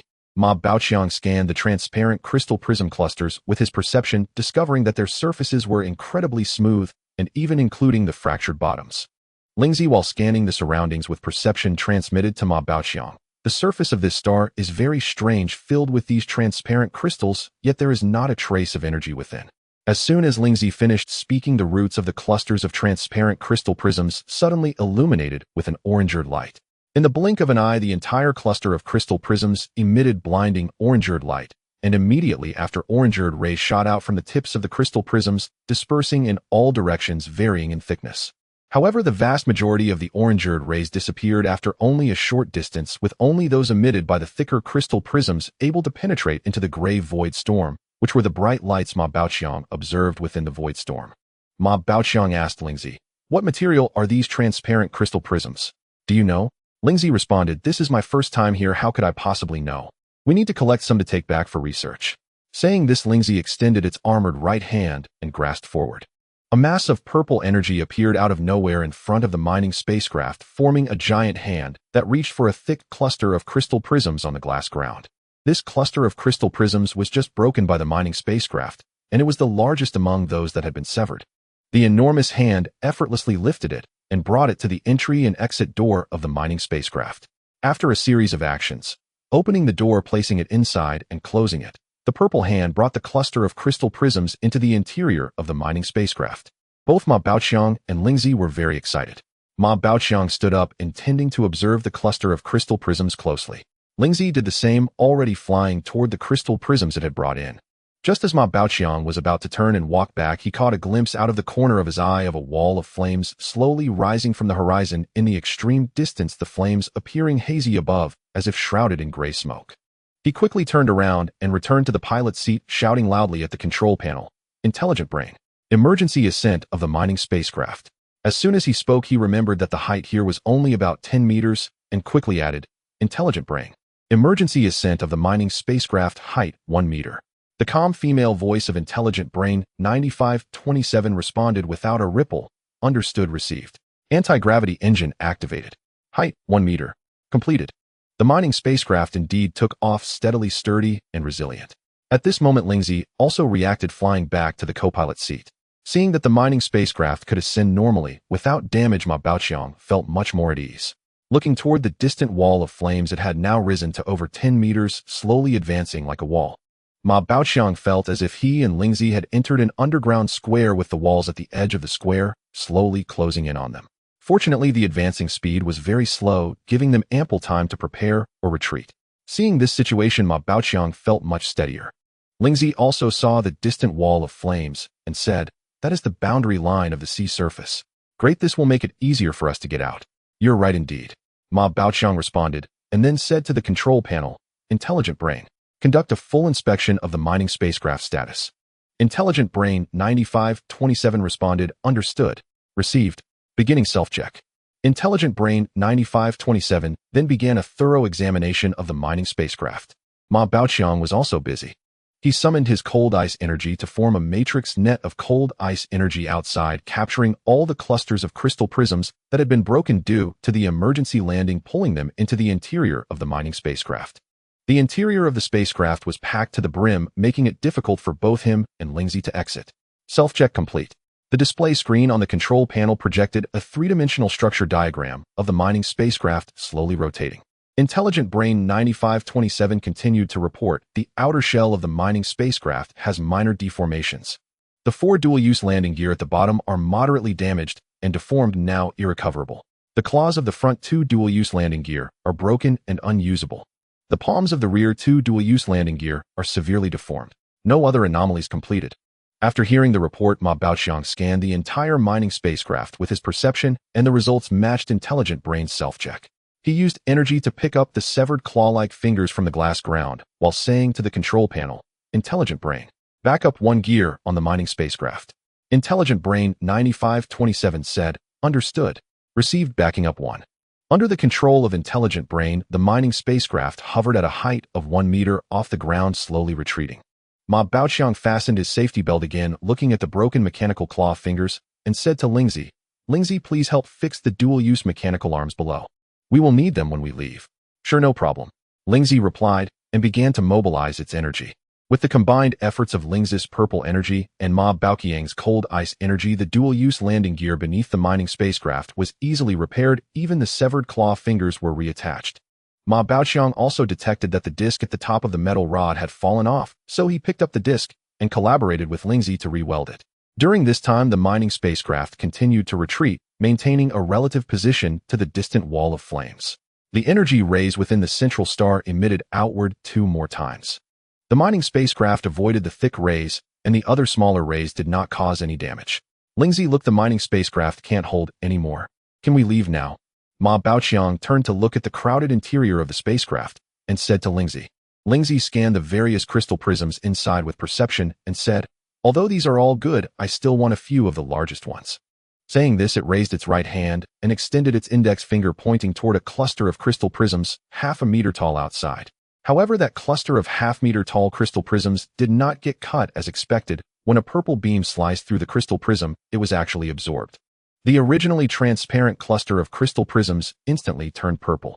Since Lingzi was cutting towards the base of that largest crystal prism, the purple light upon entering caused the entire crystal prism to instantly turn purple, but soon the purple light gathered at a central point and then shot out from the tip of the thickest crystal prism, leaving Lingzi astonished and speechless.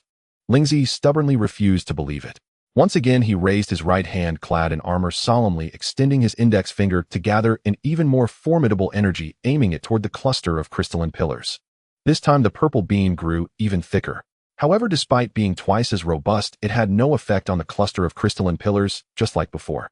Not only that, but the beam was once again absorbed into the interior, converging at a single point to form an even more intense ray, which was then released.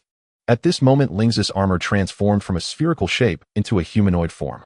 He said angrily, I refuse to believe it. It can't be that I can't cut through it. As he spoke, he prepared to gather more energy. Wait a minute, Lingzi. Ma Baoqiang couldn't bear to watch any longer and hurriedly interrupted, saying, forget it, Lingzi. Don't you realize?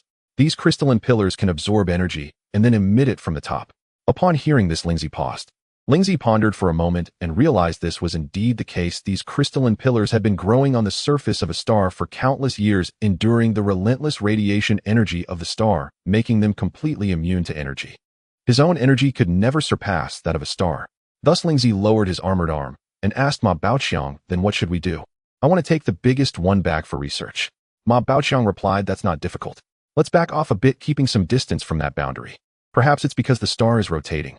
Let's quickly retreat to the other side of the star, where we will have enough time to cut down a few of the tallest ones to take with us. With that, Ma Baoqiang accelerated the mining aircraft to retreat. After retreating for a while, Ma Baoqiang said to Lingzi, keep an eye on the back. When we can see the sea surface of the void storm behind us, we will stop and select the longest ones to harvest. Okay, I got it, Lingzi agreed readily, then scanned the back with his perception, quickly locating the sea surface of the void storm on the other side. However, the mining aircraft was still quite far away, so he used his perception to scan the star below, delving deep beneath the surface of the glazed ground, essentially into the star's interior. Yet as his perception just barely entered the star's interior, merely penetrating the outer layer of the glazed surface, Lingzi felt as though his perception had plunged into a boiling oil pot and hurriedly withdrew it. He thought that if he didn't retract his perception soon, he might be scorched to ashes by the oil pot. On the surface of the star, besides the glazed rock, there were only those clusters of crystalline pillars. Upon further reflection, the intense radiation, high temperatures, and flames on the surface of a typical star would reduce anything placed upon it to ashes or molten rock.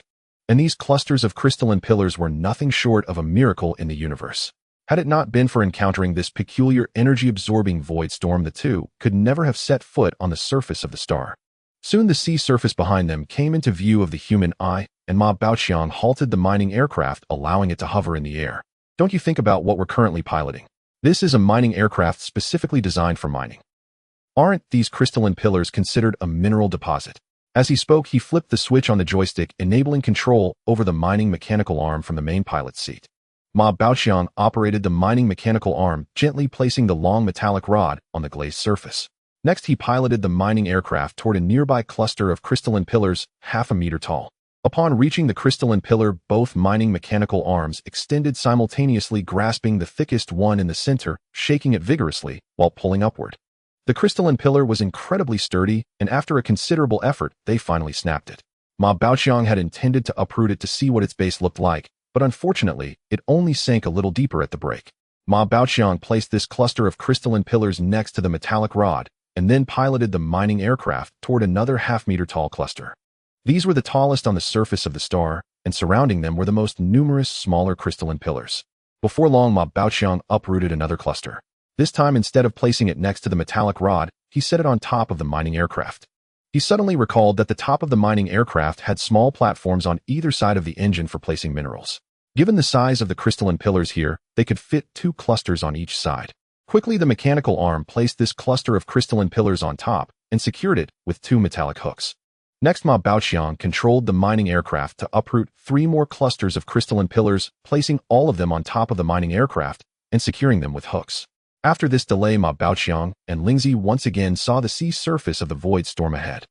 Ma Baoqiang operated the mining aircraft to retrieve the metallic rod, holding it in his right hand, while his left hand grasped the cluster of crystalline pillars placed aside. At this moment, Ma Baoqiang and Lingzi had dug up a total of 5 clusters of crystalline pillars, with 4 secured on the back of the mining aircraft and 1 in hand. It seems there's nothing else on the surface of this star except for these crystalline pillars. Should we head back? Ma Baoqiang said to Lingzi. All right, then let's go back. After all I can see here are crystalline pillars and nothing else. Lingzi agreed, then scanned the glazed surface of the star with his perception, sending a message. Ma, do you think we can dig up a few pieces of this glazed rock and throw them out? Let me think of a way. Ma Baoqiang, who had been pondering how to exit, replied upon hearing Lingzi's sudden question, while glancing at the glazed surface beneath the mining aircraft. I've got it. We can directly dig out a few pieces of glazed rock here and throw them towards the sea surface of the void storm. That way, if we manage to fly out of the void storm, we might be able to retrieve them in the void. Or if the senior Guangxu and Zhu Jili see the glazed rock flying out from this void storm, they can pinpoint our exit direction, which would be even better. Ma Baoqiang immediately set out to execute his plan. He looked at the distant wall of flames and controlled the mining aircraft to lower the metallic rod along with the cluster of crystalline pillars flying to the other side, and using the mining mechanical arm to extract a small high-frequency, vibrating cutting blade from within the shell of the mining aircraft. This was also a standard configuration of the mining aircraft, as the originally equipped large mining drill had been removed by Ma Baoqiang and placed on the starship. The mining aircraft landed back on the star's glazed surface, activating the high-frequency, vibrating cutting blade, which stabbed down towards the glazed ground. Although it felt somewhat strenuous, it still penetrated through. Soon the mechanical arm's wrist slowly rotated, and in no time a half-meter diameter conical piece of glazed rock was cut out. Ma Baoqiang first returned the high-frequency, vibrating cutting blade, then controlled the mining mechanical arm to lift the conical piece of glazed rock with both hands, raising it high above and tossing it toward the sea surface of the void storm. Regardless of whether the senior Guangxu and Zhu Jili could catch it, he dug out a few more pieces and threw them out, totaling 10 pieces. After that, he piloted the mining aircraft back to the metallic rod to retrieve it along with the cluster of crystalline pillars. At this moment, the wall of flames was very close to them, indicating that they were nearing the surface of the void storm sea, and it was time to prepare to venture out. Ma Baoqiang carefully confirmed that he had gathered all the necessary items, directing his gaze toward the increasingly approaching boundary position, maneuvering the mining aircraft into a peculiar stance, a frog squat. The dual-use landing gear of the mining aircraft extended straight in the front, while the rear retracted, lifting the front of the aircraft at an upward angle. Both front mining mechanical arms also stretched upward with metal rods extending straight ahead. Meanwhile, he infused energy into the engine and started it, albeit keeping it at a low power setting for the time being. He turned to Lingzi and said, Lingzi, you need to be ready. I will count down from 3, 2, 1, and when I reach 1, we will activate the aircraft and charge out. You also need to infuse energy into the engine to boost its output. We only have a short 10 meters to accelerate.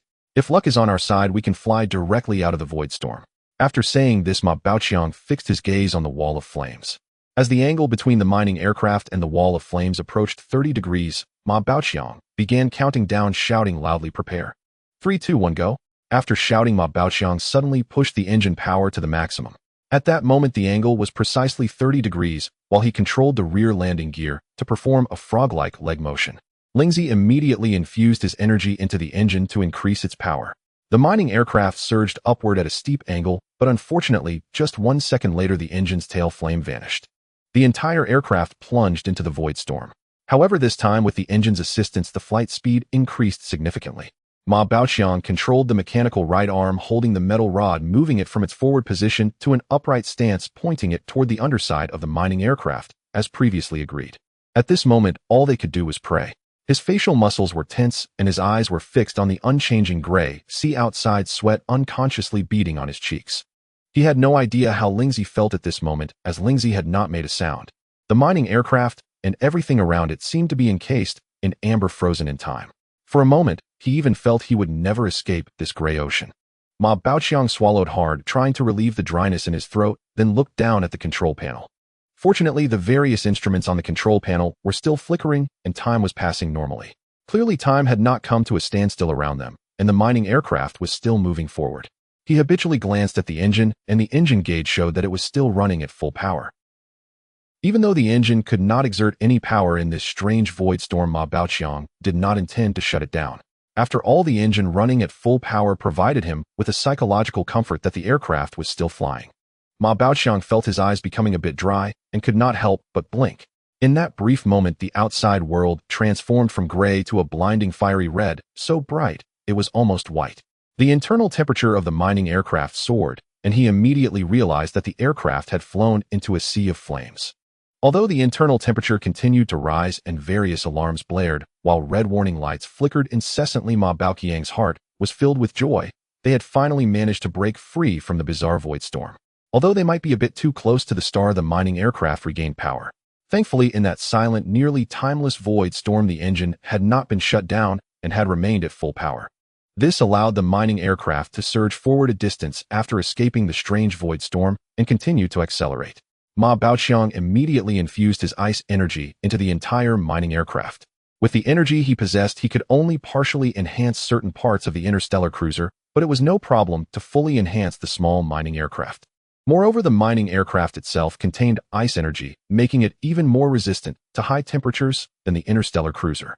Ling's energy infusion into the engine was still ongoing. Did we really just fly out of that bizarre void storm? Lingzi asked Ma Baoqiang incredulously through a transmission. Before Ma Baoqiang could respond, he continued, "This is unbelievable. We actually flew out of that damn void storm." Lingzi rarely let out a curse. "I'm telling you, that was nothing. I wasn't afraid at all. Even if I got lost in the bizarre void storm, my rare energy metal armor would protect me." Despite Ling's claims of fearlessness, Ma Baoqiang could still hear the lingering trepidation in his tone. Sure enough, Lingzi then communicated, "Let me tell you. In that strange void storm, it was impossible to even sense the outside. It was far crueler than sailing alone in the vast emptiness of space. I really can't imagine how such a disaster targeting energy could exist in the universe. When I return to the Holy Light Spirit clan and tell my companions about this experience, they surely won't believe me." The flames outside the mining aircraft were a glaring red, but Ma Baoqiang felt the internal temperature no longer rising, indicating that they had once again escaped a calamity and would not be burned to death by the star's radiation and high temperature. At this moment, Ma Baoqiang thought of a question and asked Lingzi, "By the way, Lingzi, what was this bizarre void storm like in your perception?" Lingzi replied without hesitation, "Outside the void storm, it was impossible to sense its existence. When we approached the void storm, in my perception, the front was just a normal void of space. I was puzzled as to why I didn't see the void storm, but encountered void worms instead. It turned out that this void storm was specifically targeting energy, and beings like us who are pure energy life forms could not sense it at all. Let me tell you, fortunately, this bizarre void storm did not occur in the star domain, where our Holy Light Spirit clan resides. The universe is truly wondrous. This is also the pleasure of exploring the cosmos." Now, it can be basically confirmed that they had escaped danger, and they just needed to wait for when they could fly out of the range, enveloped by the star's radiating flames. Speaking of which, they should thank this bizarre void storm for suppressing the entire star, which made this miraculous journey possible. Watching as the flames outside the mining aircraft changed from whiter to deep red, then gradually lightening, until the flames completely vanished. The entire mining aircraft finally flew out of the danger zone, returning to the normal cosmic void. Ma Baoqiang and Lingzi retracted their infused energy, shut down the engine, and allowed the mining aircraft to temporarily fly through the void by inertia. The two then began searching for the interstellar cruiser. Outside the eerie void storm, the interstellar cruise ship hovered closely above the gray sea surface of the void. Zhu Jili tightly gripped the control lever, his eyes fixed on the display screens, fully concentrated on sensing the movements of the dual-purpose mechanical arms beneath the interstellar cruise ship. Suddenly, a slight vibration came from the control lever, and Zhu Jili instantly sensed the interstellar cruise ship shifting backward. He knew that Ma Baoqiang and Lingzi had already set off. Without needing a reminder from Senior Guangshu, Zhu Jili immediately maneuvered the interstellar cruise ship upward, then flew forward, circumventing the star at the fastest speed towards the predetermined location. Upon reaching the designated point on the star map, Senior Guangshu immediately utilized Ling's ship to scan the entire void area, even risking alerting the void worms to expand the scanning range. At the same time, he anxiously transmitted a message to Zhu Jili asking, "Have you reached the designated position? Are you close to the void storm?" His usual calm demeanor was completely gone. The twin siblings pressed tightly against the panoramic windows, searching the surroundings.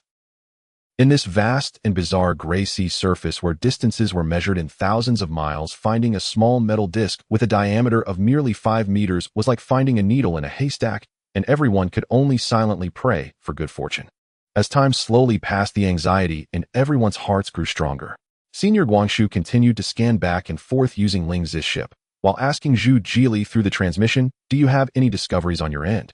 The usual calmness was utterly absent. Less than a minute later, he transmitted to Ma Xiaoguang, "Open the front loading door, so I can scan closely."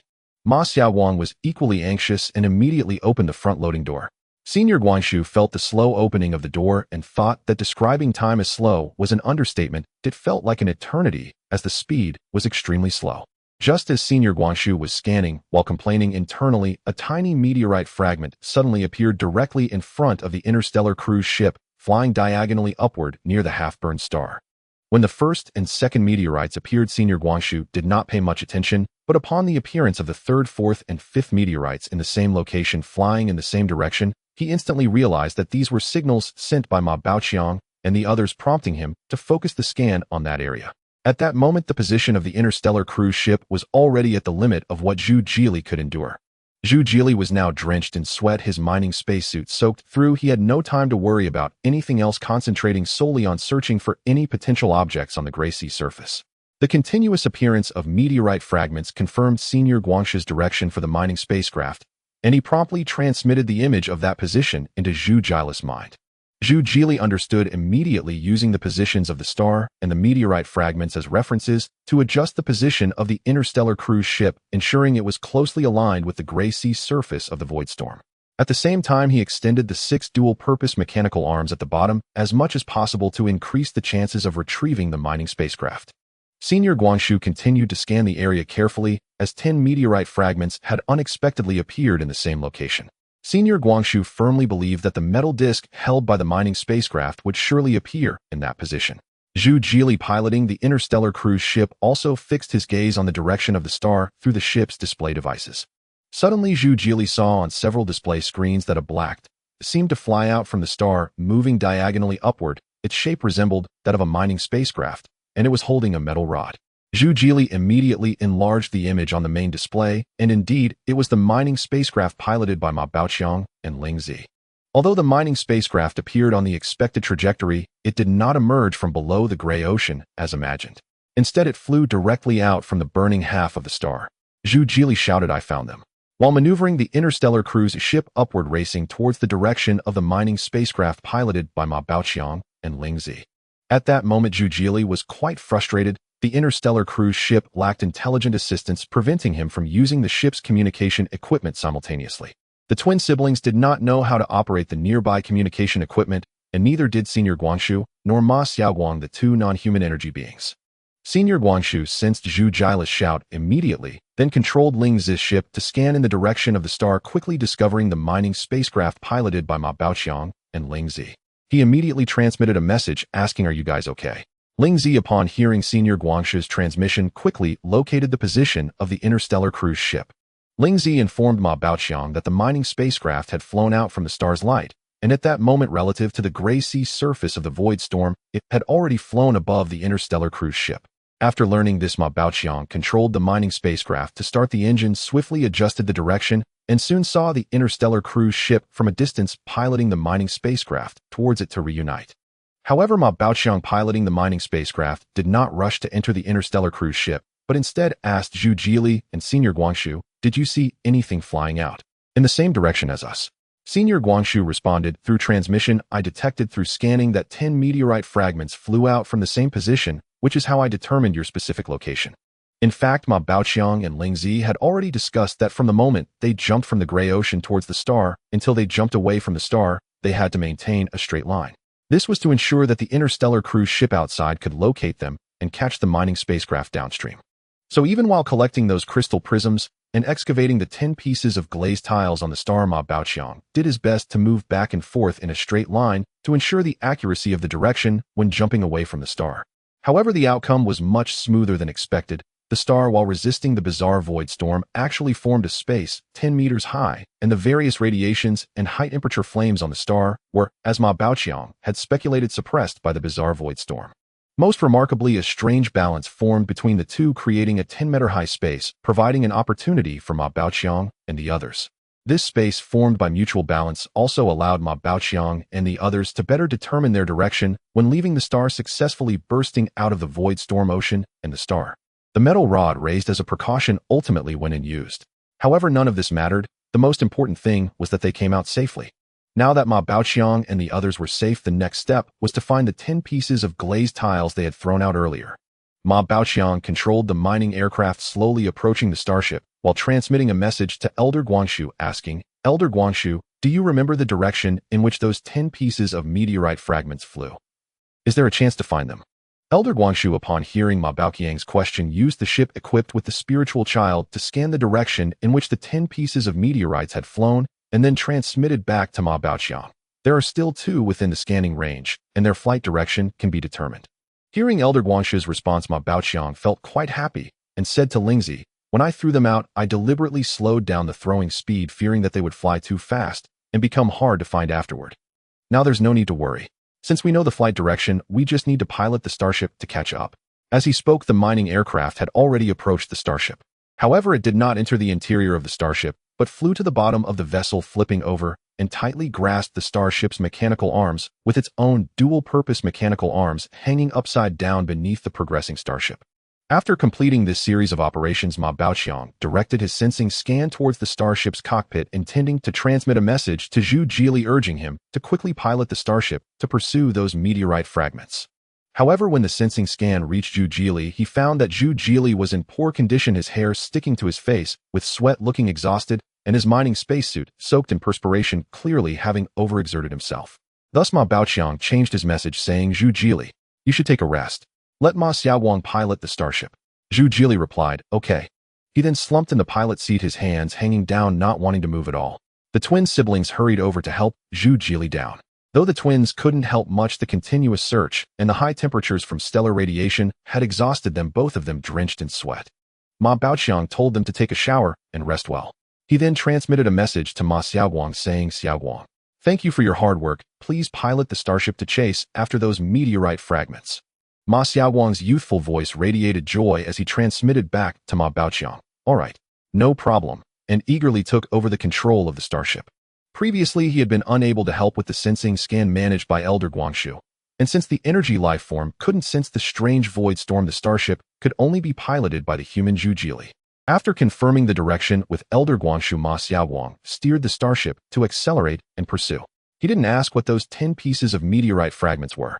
He did not ask, but Elder Guangshu transmitted a message to Ma Baoqiang and Lingzi asking, "What exactly are those 10 pieces of meteorite fragments?" Ma Baoqiang replied, "Those are stellar materials that Lingzi and I excavated on the star. We are not yet clear on their purpose, but since they can exist in such a harsh radiation environment, they must be valuable items. If it weren't difficult to bring them out, we could have excavated more." He then said to Lingzi beside him, "Lingzi, since this metal rod made of rare energy metal hasn't been used, let's revert it back to a rare energy metal block and put it back. Rare energy metal only has a high affinity for energy, but it contains no energy itself, and the strange void storm has no effect on it." Lingzi expressed agreement, directly mobilizing energy, and together with Ma Baoqiang, they melted the metal and reverted it back to a rare energy metal block, placing it in the container within the starship. Next, Ma Baoqiang mobilized energy, condensing a dark blue hand above the mining mechanical arm, grasping the cluster of crystal prisms held by the arm, and placing them in the cargo hold of the starship's lower level. Then he successively grabbed the 4 clusters of crystal prisms on the top of the mining aircraft and stuffed them all into the lower cargo hold, making the hold appear extremely cramped, nearly preventing the mining aircraft from entering. The main issue was that the 5 clusters of crystal prisms took up too much space. After Ma Baoqiang adjusted their positions, he finally left enough room for the mining aircraft to dock. However, Ma Baoqiang did not pilot the mining aircraft inside, but transmitted a message to Ma Xiaowang to close the loading door. After catching up with those 10 meteorite fragments, Ma Baoqiang and Lingzi would still need to pilot the mining aircraft to capture them one by one. Ma Xiaowang piloted the starship following Elder Guangshu's guidance and soon caught up with the last meteorite. Ma Baoqiang successfully utilized the ice matrix energy net to envelop that piece of meteorite fragment. Under normal circumstances, Ma Baoqiang's sensing and energy could only extend to a radius of 500 meters, but when he used the ice energy to form the ice matrix energy net, the distance he could spread it reached about 1 kilometer. This was also the reason why Ma Baoqiang did not enter the starship, as he could conveniently retrieve those meteorites, especially since they were no longer on the star, but drifting in the void of space. After catching the second-to-last piece and retrieving it, although 3 more entered Elder Guanxia's scanning range ahead, it also indicated that 5 had already drifted over 1,000,000 kilometers away from them. The trouble was that they had to carefully traverse the area inhabited by void worms at this moment. Those void worms had no reaction to the dead meteorites, allowing them to fly past. But Ma Baoqiang and the others could not afford to be careless. If they got too close, they would surely face attacks from the void worms and could only take a detour. Ultimately, after nearly 5 days of searching, the 10 meteorites were successfully retrieved. Since each piece of meteorite was only about the size of a human basin, although conical in shape, they were much easier to place than the clusters of crystal prisms. After resting, Zhu Jili moved them one by one to the top-level cockpit. After everything was completed, Ma Baoqiang piloted the mining aircraft into the lower cargo hold of the starship and parked it properly. Both Ma Baoqiang and Lingzi felt extremely exhausted after securing the mining aircraft. They did not go out and directly rested on the mining aircraft. Ma Baoqiang waved and had 2 tubes of nutrient paste brought from the tail of the mining aircraft, finishing them in one go before falling into a deep sleep. Before resting, he transmitted a message to Ma Xiaoguang and Zhu Jili, instructing them to take turns piloting the starship back to the location of that star. Once he had rested well, he would need to continue searching for the path to the arcs, while also processing the collected crystal prisms and those glazed blocks and other stellar materials. While Ma Baoqiang and Lingzi were resting, the others piloted the starship back to the half-star. This round trip consumed over 10 days, and the strange void storm still raged on. During the days of the return trip, Ma Baoqiang and Lingzi had rested well and regained their energy. As soon as Ma Baoqiang's energy was restored, he waved and took out all the crystal prisms that had filled the mining aircraft, stuffing them back into the gaps between the 5 large clusters of crystal prisms, emptying the interior of the mining aircraft. Ma Baoqiang was in the top-level cockpit, currently piloting the starship. Due to the bizarre void storm outside, only he and Zhu Jili could navigate the starship in this unusual situation. He looked into the distance and saw that half of a star seemed to be submerged in a gray sea. From afar, it resembled a floating toy lamp ball radiating light. Having returned here for a month, the starship no longer traversed the void storm, but remained here to observe this star system. One half engulfed in the void storm, the other in normal space. Over a year had passed since they set off from that battlefield. The people were oblivious to the current state of the human race and could only immerse themselves in cultivation, attempting to forget the invasion of the insect race and the oppressive feelings brought on by the cosmic void.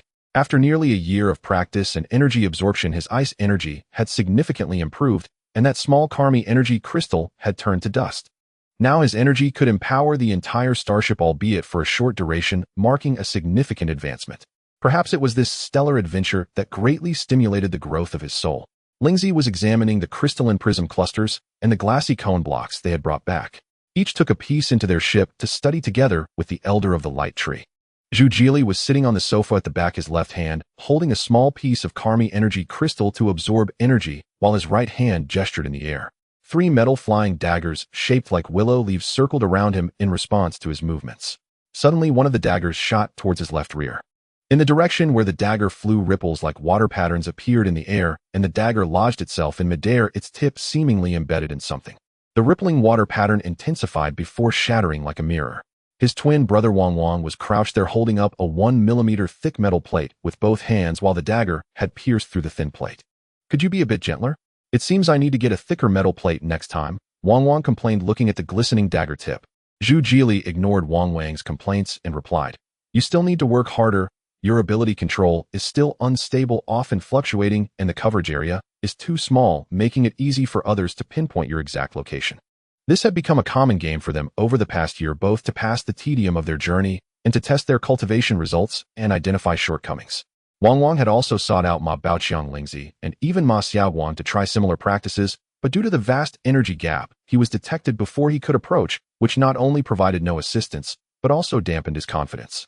His sister Qianqian's abilities belonged to the wood system, focusing on restoration and growth, and currently, she lacked combat capability, only able to assist the two when they were exhausted. However, Qianqian's energy was too low to affect Ma Baoqiang and Lingzi, and she too needed to work on her enhancement. The Elder of the Light Tree and Ma Xiaoguang remained stationary, adhering to plant behavior, and rarely spoke.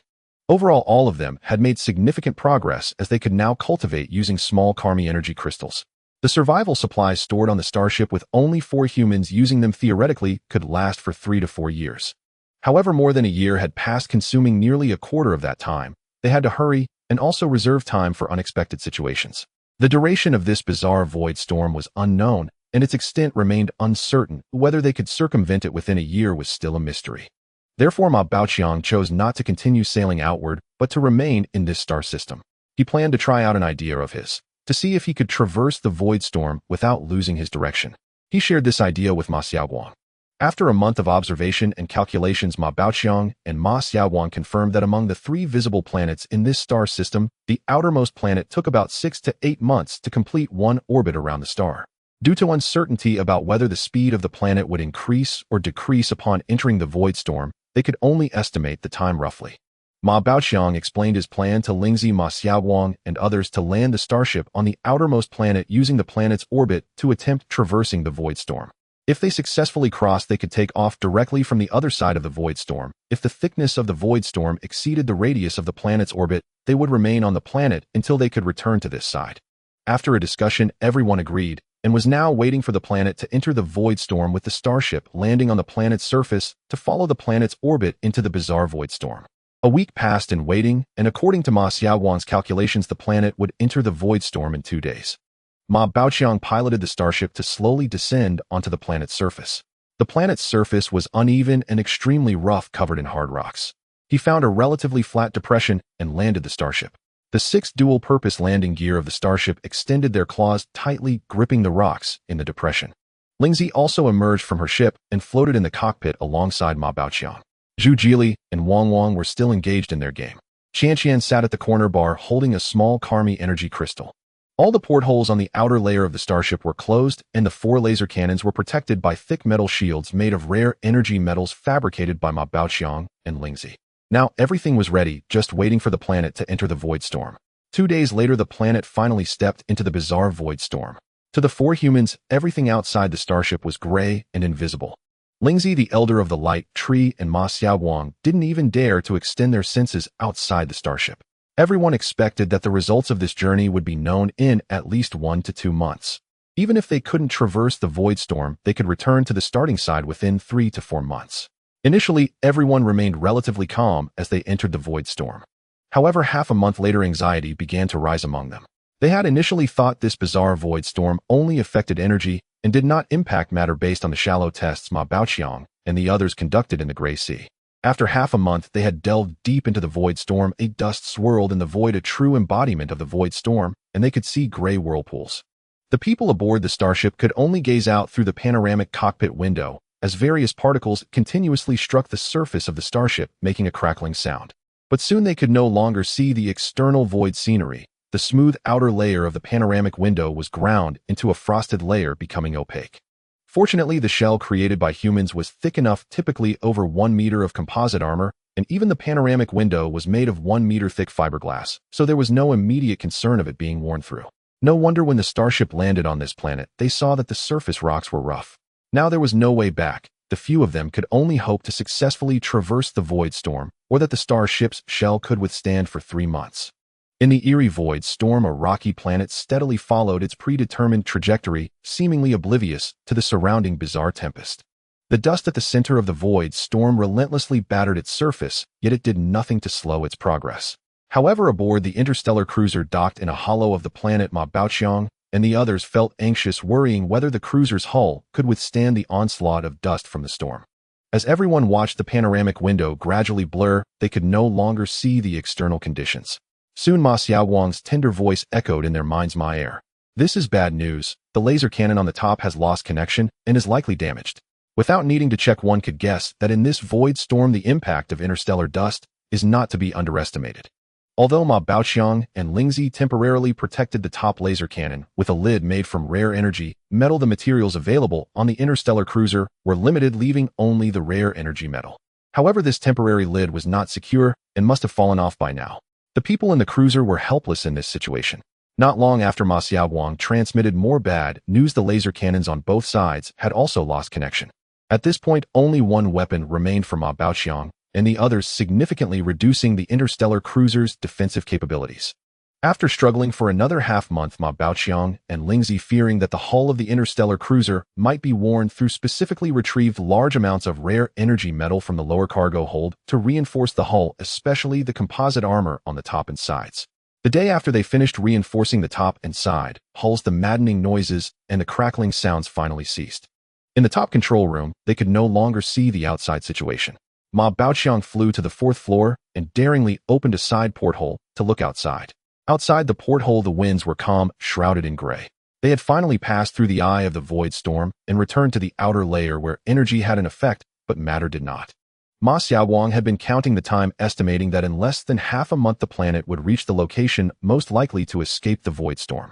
However, at this moment the outside was enveloped in gray, and the people on the interstellar cruiser could not see any nearby stars, losing their interstellar coordinates and sense of direction. The planet was both rotating and revolving, and they had no idea whether the half of the planet where the interstellar cruiser was docked was facing away from the void storm or towards its center. They could only hope that the planet would successfully fly out of the void storm. Ma Baoqiang communicated with Ma Xiaowang, activate the interstellar cruiser and conduct a full self-check. At the same time, he and Lingzi activated their senses to scan all the internal devices of the interstellar cruiser. Fortunately, the basic navigation system, control system, and life support systems were all intact. Ma Xiaowang activated the cruiser's engine and anti-gravity engine, knowing that once the planet left the void storm, these seemingly useless engines would allow the cruiser to take off rapidly.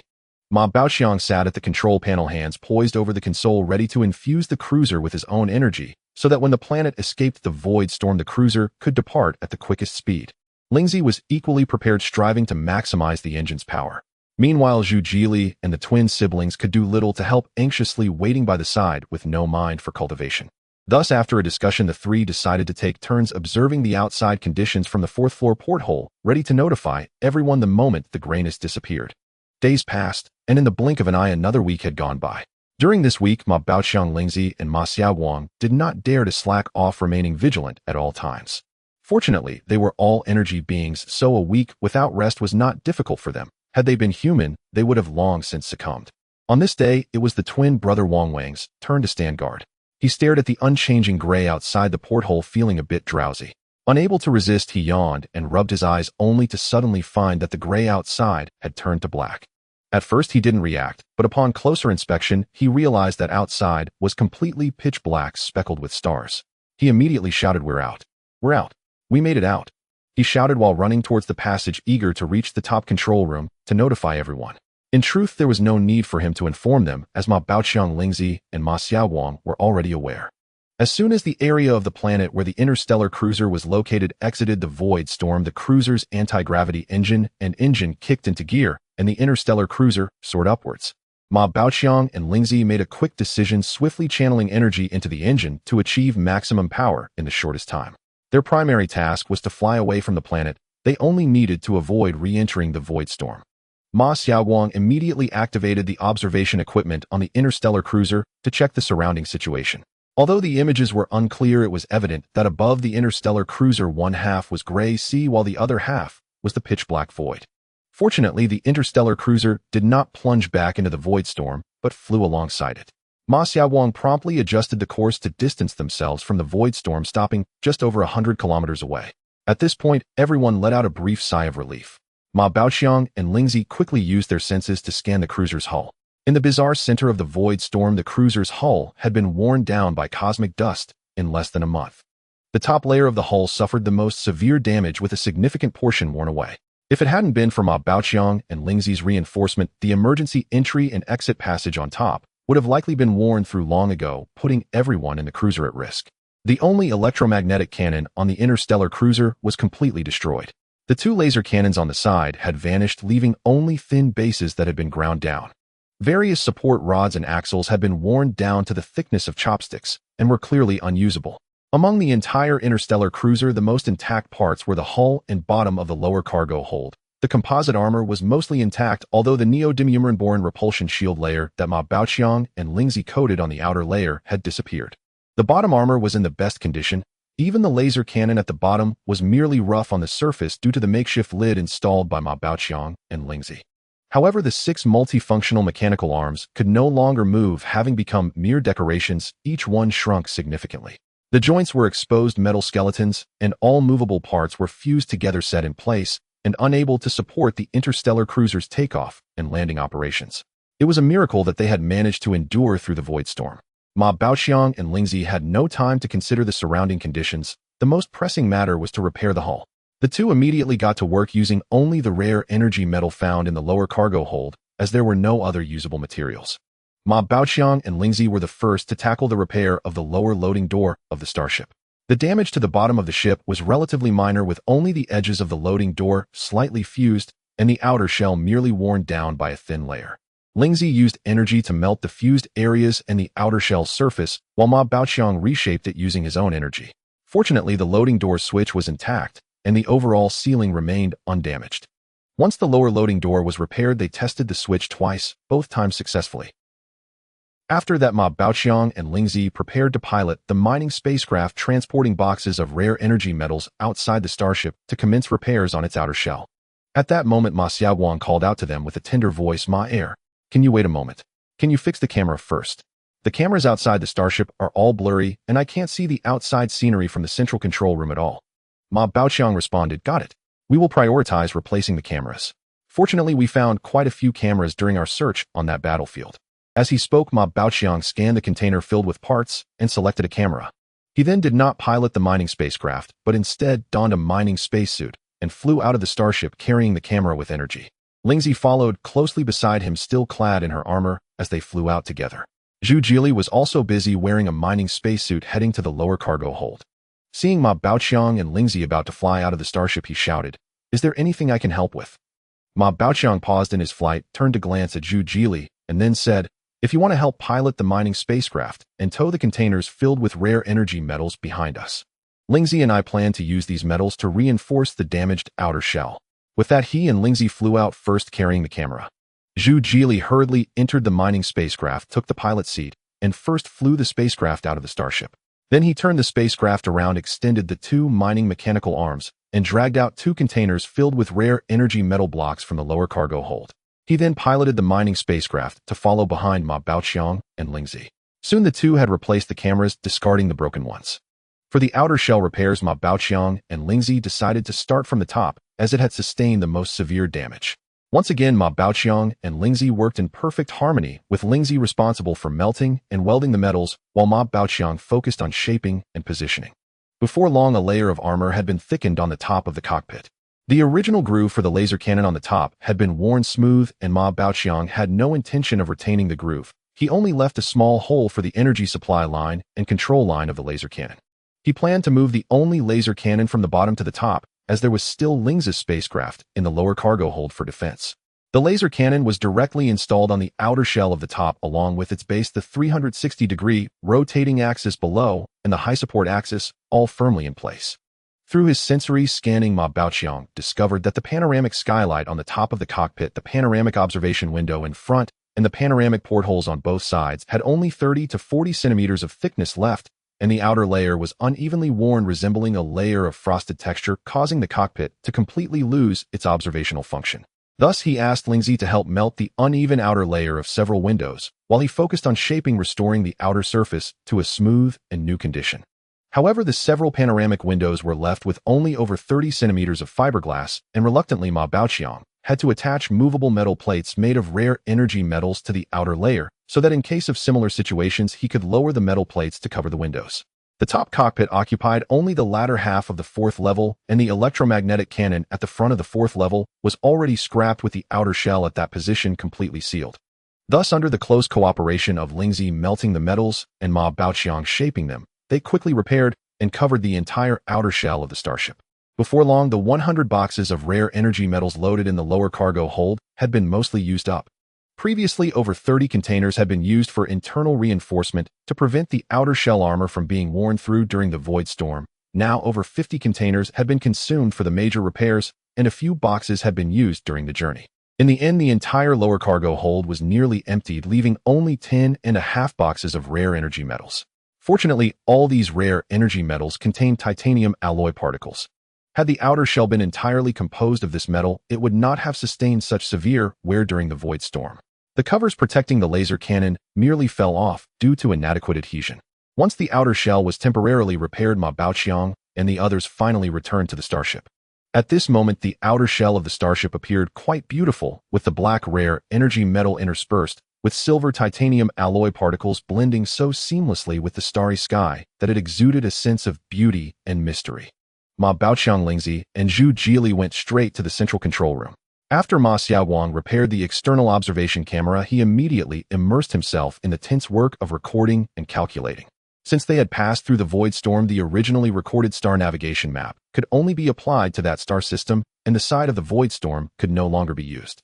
This required re-recording the coordinates and brightness of the surrounding stars using the position where the starship exited as the origin to redraw a new star map. In this way, even if the void storm had not dissipated upon their return, they could still rely on that planet to return to the other side as they had come. This was also to avoid losing direction and to ensure a smooth return to the star domain where humanity resided, which was precisely why Ma Xiaowang had stopped after flying 1,000 kilometers. While Ma Xiaowang was intensely recording and calculating, Senior Guangshu utilized Lingzi's spacecraft for long-distance reconnaissance. After Ma Baoqiang, Lingzi, and Zhu Jili returned to the starship, they entered the top cockpit to rest. If the bizarre gray ocean of the void storm was viewed as below, Senior Guangshu was conducting a probe upward. He carefully examined the area above for 1,000,000 kilometers and observed even farther star domains.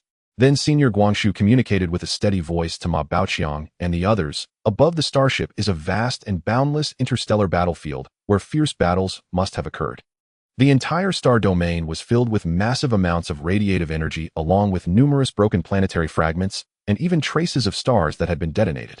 Various energies rampaged across the battlefield, making it very difficult for the starship to enter. This is the battlefield of the millennia-long war between humanity and the artificial intelligence Ark. As long as we pass through this battlefield, we will surely find the location of the Ark.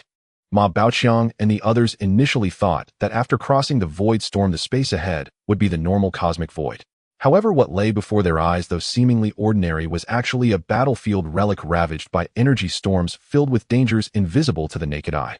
At this moment on the interstellar cruiser, apart from the elderly Guangshu and Ma Xiaowang, who were even more reclusive than typical homebodies, 5 individuals, including the twin siblings, gathered in the top deck's control room, surrounding a non-functional central projection device.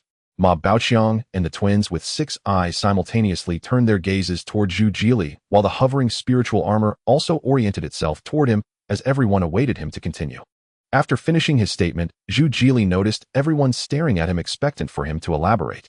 A hint of awkwardness surfaced on his usually serious face as he hesitantly said, "I have only seen some brief records in the internal documents of the organization, which merely mentioned that humanity once experienced a war lasting a millennium."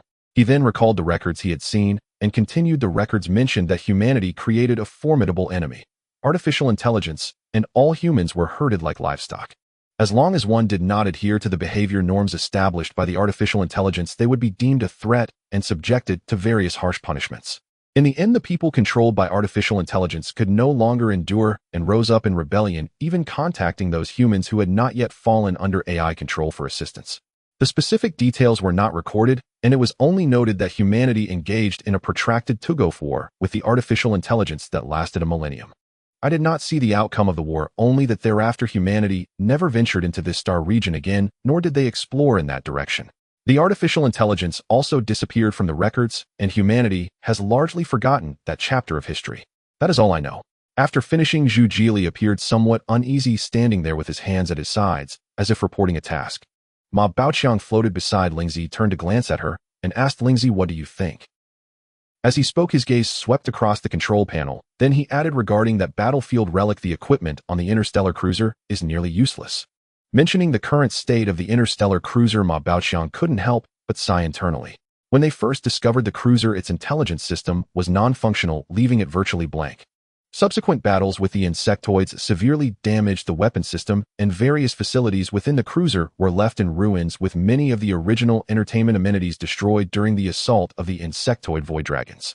Now upon reaching this location, even the most basic observation and reconnaissance equipment had failed, with various display instruments on the control panel either showing static or erratic needle movements, nothing functioning normally.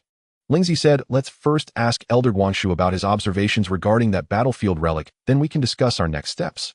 Having said that, Lingzi directly used sound transmission to inquire about Elder Guangshu's observation results. The battlefield relic above the interstellar cruiser was far too vast. Even with Lingzi's ship capabilities, they could only glean a little through observation, akin to how humanity once gazed at the stars from Earth before entering the interstellar age. Elder Guangshu did not respond through sound transmission. Instead, he transmitted what he observed through Lingzi's ship into everyone's minds from the perspective of the interstellar cruiser. Countless swirling vortices, large and small, slowly rotated, with various colors of energy intertwining and flowing gently. Occasionally, waves of energy in different colors surged forth, merging with other colors around them, those colors shifting perpetually, dreamlike and ethereal, showcasing a magnificent beauty unlike anything in the universe. This was the view through the lens of energy life observed via Lingzi's ship, appearing vividly colorful. However, when Ma Baoqiang looked up with human eyes, all he saw was a profound darkness and distant starlight devoid of any colors. Upon revisiting the images transmitted by Elder Guangshu in his mind, it resembled a sea surface contaminated by oil, evoking a sense of dread, as if stepping into it would lead to being swallowed by this magnificent ocean. Just as Ma Baoqiang pondered whether to take a detour or return the same way, Lingzi casually remarked, "It's just some energy storms, a minor issue. We can get through." Ma Baoqiang, unable to fathom how the interstellar cruiser could pass through, asked Lingzi, "How are we supposed to get through? That area is filled with energy storms." Lingzi's armor elevated slightly, left hand behind her back, right hand's index finger lightly touching her chest, as she proudly declared, "Consider what kind of life we are. We are beings of pure energy. In terms of energy, we are professionals. The energy storm vortices ahead may pose some danger, but they are nothing in our eyes." Then Lingzi's armor lowered a bit, moving closer to Ma Baoqiang, as she said, "Let me tell you, as long as the area ahead is energy, it's simple for us to pass. My ship will activate its energy shield enveloping the entire interstellar cruiser, helping it withstand those energy tides and avoid the energy storm region, allowing us to pass safely." Zhu Jili asked in confusion, "Your ship? We still have a ship?" The twin siblings wore equally bewildered expressions. Only then did Ma Baoqiang remember Lingzi's ship, explaining to Zhu Jili, "Lingzi's ship is in the lower cargo hold right next to the mining aircraft. That purple egg is it." However, he still harbored some concerns and asked Lingzi, "Isn't your ship severely damaged with insufficient energy?" Lingzi replied, "Although my ship is damaged and cannot fly, and the energy has not fully recovered, providing an energy shield to help the interstellar cruiser resist those scattered energies is still feasible." Zhu Jili then realized that the purple egg in the lower cargo hold was actually Lingzi's ship. He had always thought it was an unhatched Guangshu Qianbei that would once hatch become an energy entity, like Lingzi, covered by a layer of purple armor.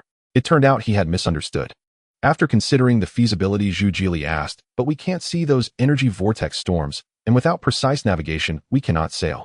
This was indeed a critical issue. Without visibility and guidance, forward movement was impossible.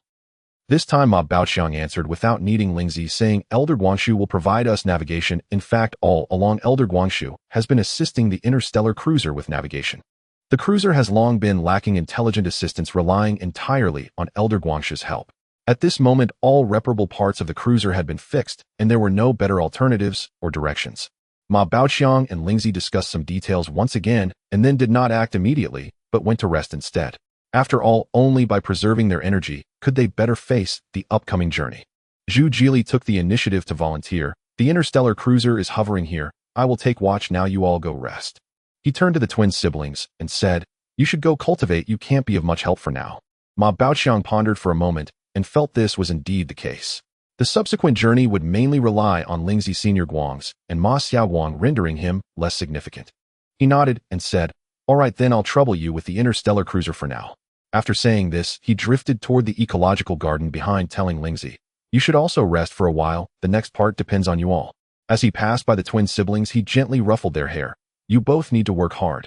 Involving you in every discussion is to let you understand our current predicament, so you must strive." After saying this, he floated away. Lingzi also said, "All right then, everyone go rest." With that, she flew down the passageway directly back to her ship in the lower cargo hold. The twin siblings greeted Zhu Jili and then returned to their room to continue cultivating. Zhu Jili walked towards the cockpit, starting his watch on the interstellar cruiser. Ma Xiaoguang also relinquished control of the interstellar cruiser for a brief adjustment. Senior Guangs remained taciturn. After a day passed on the interstellar cruiser, Ma Baoqiang sat in the driver's seat, his hands resting on the control panel, and inquired through sound transmission, "Are we all ready?" Receiving affirmations including from Senior Guangs, he gazed at the void through the panoramic window of the interstellar cruiser and transmitted, "Let's set off." Above the eerie gray ocean of the void storm, the interstellar cruiser activated, leaping upwards like a fish heading straight for the battlefield ruins in the sky. At this moment, the interstellar cruiser was controlled by Ma Xiaoguang, and from now on close cooperation between him and Senior Guangs was essential. Senior Guangs directly shared the detected images with Ma Xiaoguang and provided timely suggestions about the navigation route. The battlefield ruins appeared pitch black to the human eye. As a human, Ma Baoqiang could not pilot the interstellar cruiser and could only wait for Ma Xiaoguang's commands to inject energy into the main engine when necessary to help it evade danger or to bolster the auxiliary engine, assisting it to turn timely to avoid crisis. Zhu Jili did not return to his room to rest, but instead took a brief break on the couch at the back. The twin siblings also did not go back to their room. They were cultivating on the rear deck.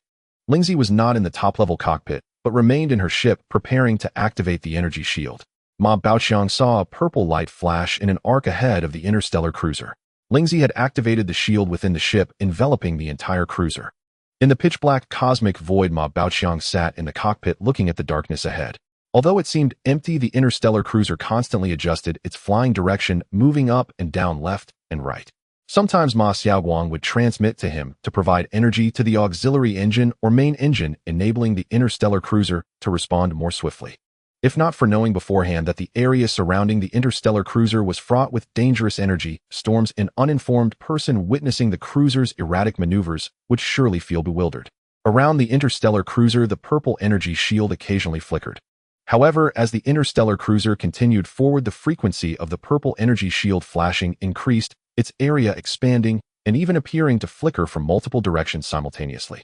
Eventually, there were instances where the entire energy shield was fully visible, resembling a purple sphere enveloping the interstellar cruiser, at which point Ma Baoqiang could not see anything outside.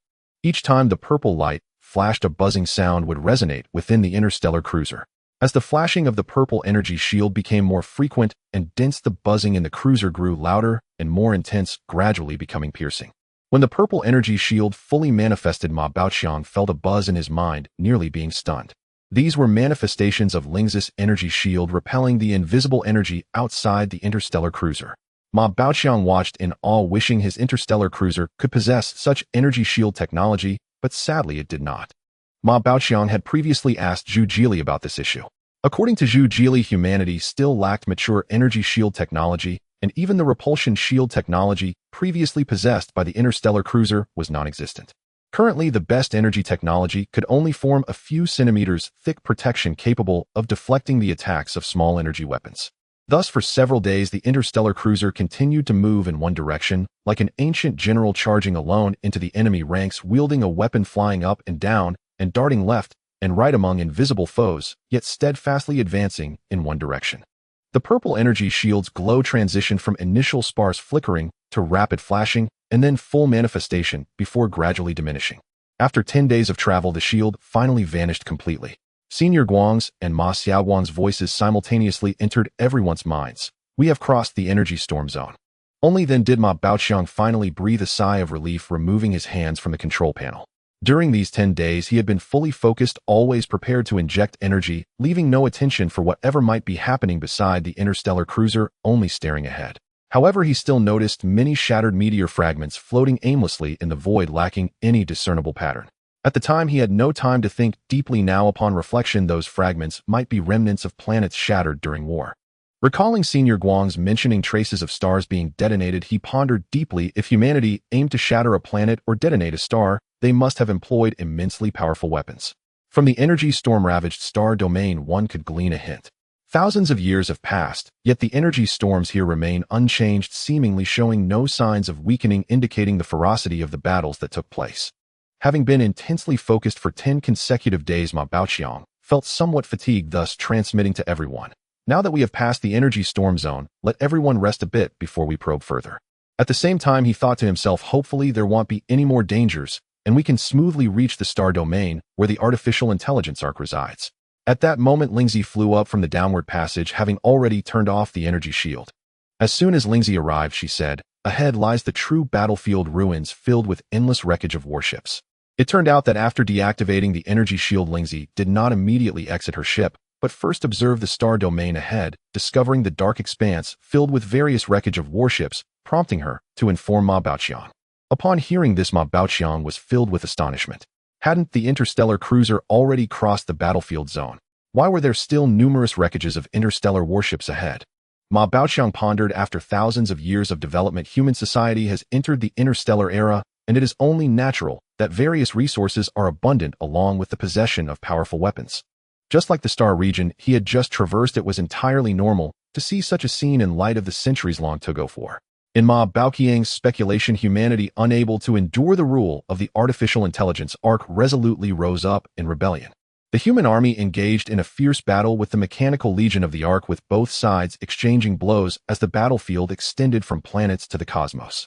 The form of combat evolved from ground battles to aerial skirmishes, and the forces involved transformed from flesh and blood to interstellar warships, with the flames of war spreading from one star system to another. Ultimately, both sides resorted to powerful weapons directly detonating stars in an attempt to annihilate each other. Thus, the energy storm-ravaged star region was formed. Ma Baoqiang even speculated that humanity might not have been able to defeat the mechanical legion of the arc and was instead on the brink of defeat, which is why they resorted to detonating stars with powerful weapons. The mechanical legion of the artificial intelligence arc was presumably annihilated by the humans detonating stars in that star region. However, he thought again and found something suspicious. Since the arc still exists, its mechanical legion would not have been completely wiped out by humans. This indicates that humanity has ceased exploration and development in that direction, leaving a vast blank area in that vicinity, with even patrol fleets nowhere to be seen. This can only indicate one thing: the true battlefield lies ahead, and what they just passed through was a human-made isolation zone designed to block the mechanical legion. Contemplating these various possibilities, Ma Baoqiang washed up and habitually took a small Karmi energy crystal, lying down on the single bed in the small ecological garden, soon falling into a deep sleep. Ma Baoqiang awoke under the illumination of a bluish light, initially puzzled, not knowing where the light came from. As he remembered, he always had the habit of sleeping with the light on. Using his perception to scan upwards, he discovered that there was a cluster of energy similar to his own right above his face.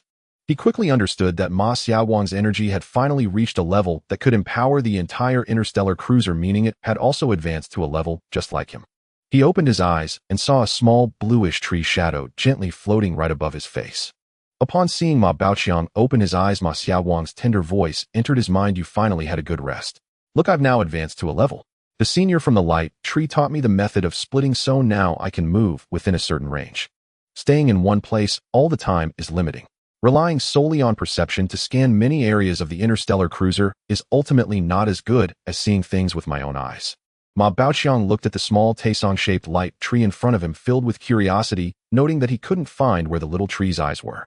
Just as he was about to ask Ma Xiaowang how it could see, he recalled his own situation when he first arrived here. At that time, he was also in a pure soul energy state, and he could see everything around him clearly in the spaceship.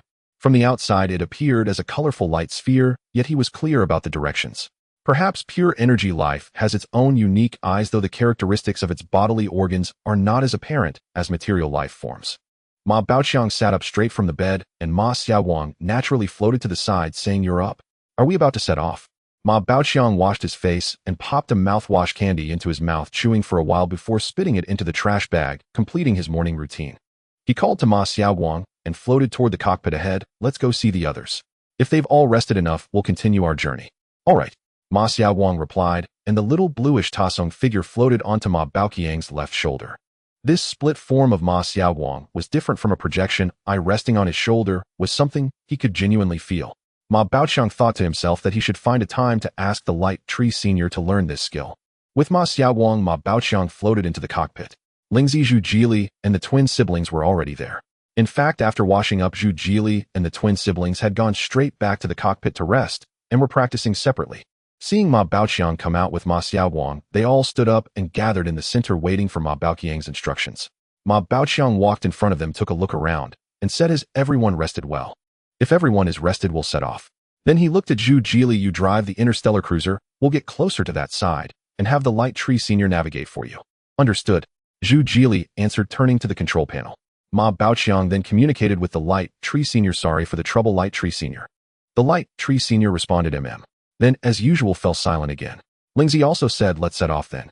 After saying this, he turned to look straight ahead. The interstellar cruiser slowly started under Zhu Jila's control, continuing to sail forward. The twin siblings looked at Ma Baoqiang, seemingly having something to say. Seeing the expressions on their faces, Ma Baoqiang lightly coughed, feigned seriousness, and landed on the deck, walking up to the two and asking, my little crew members, do you have any suggestions or matters to report? The younger twin Wang immediately stood at attention, giving Ma Baoqiang a not-so-standard military salute, and then said, report to the captain, both my sister and I have made breakthroughs in our abilities, and also Uncle Zhu Jilas as well. His face turned red, and he looked very excited. Hearing what the little boy Wang said, Ma Baoqiang felt very pleased, dropping his pretended seriousness to reveal a smile. Great. You've all worked hard. Have you reached level now?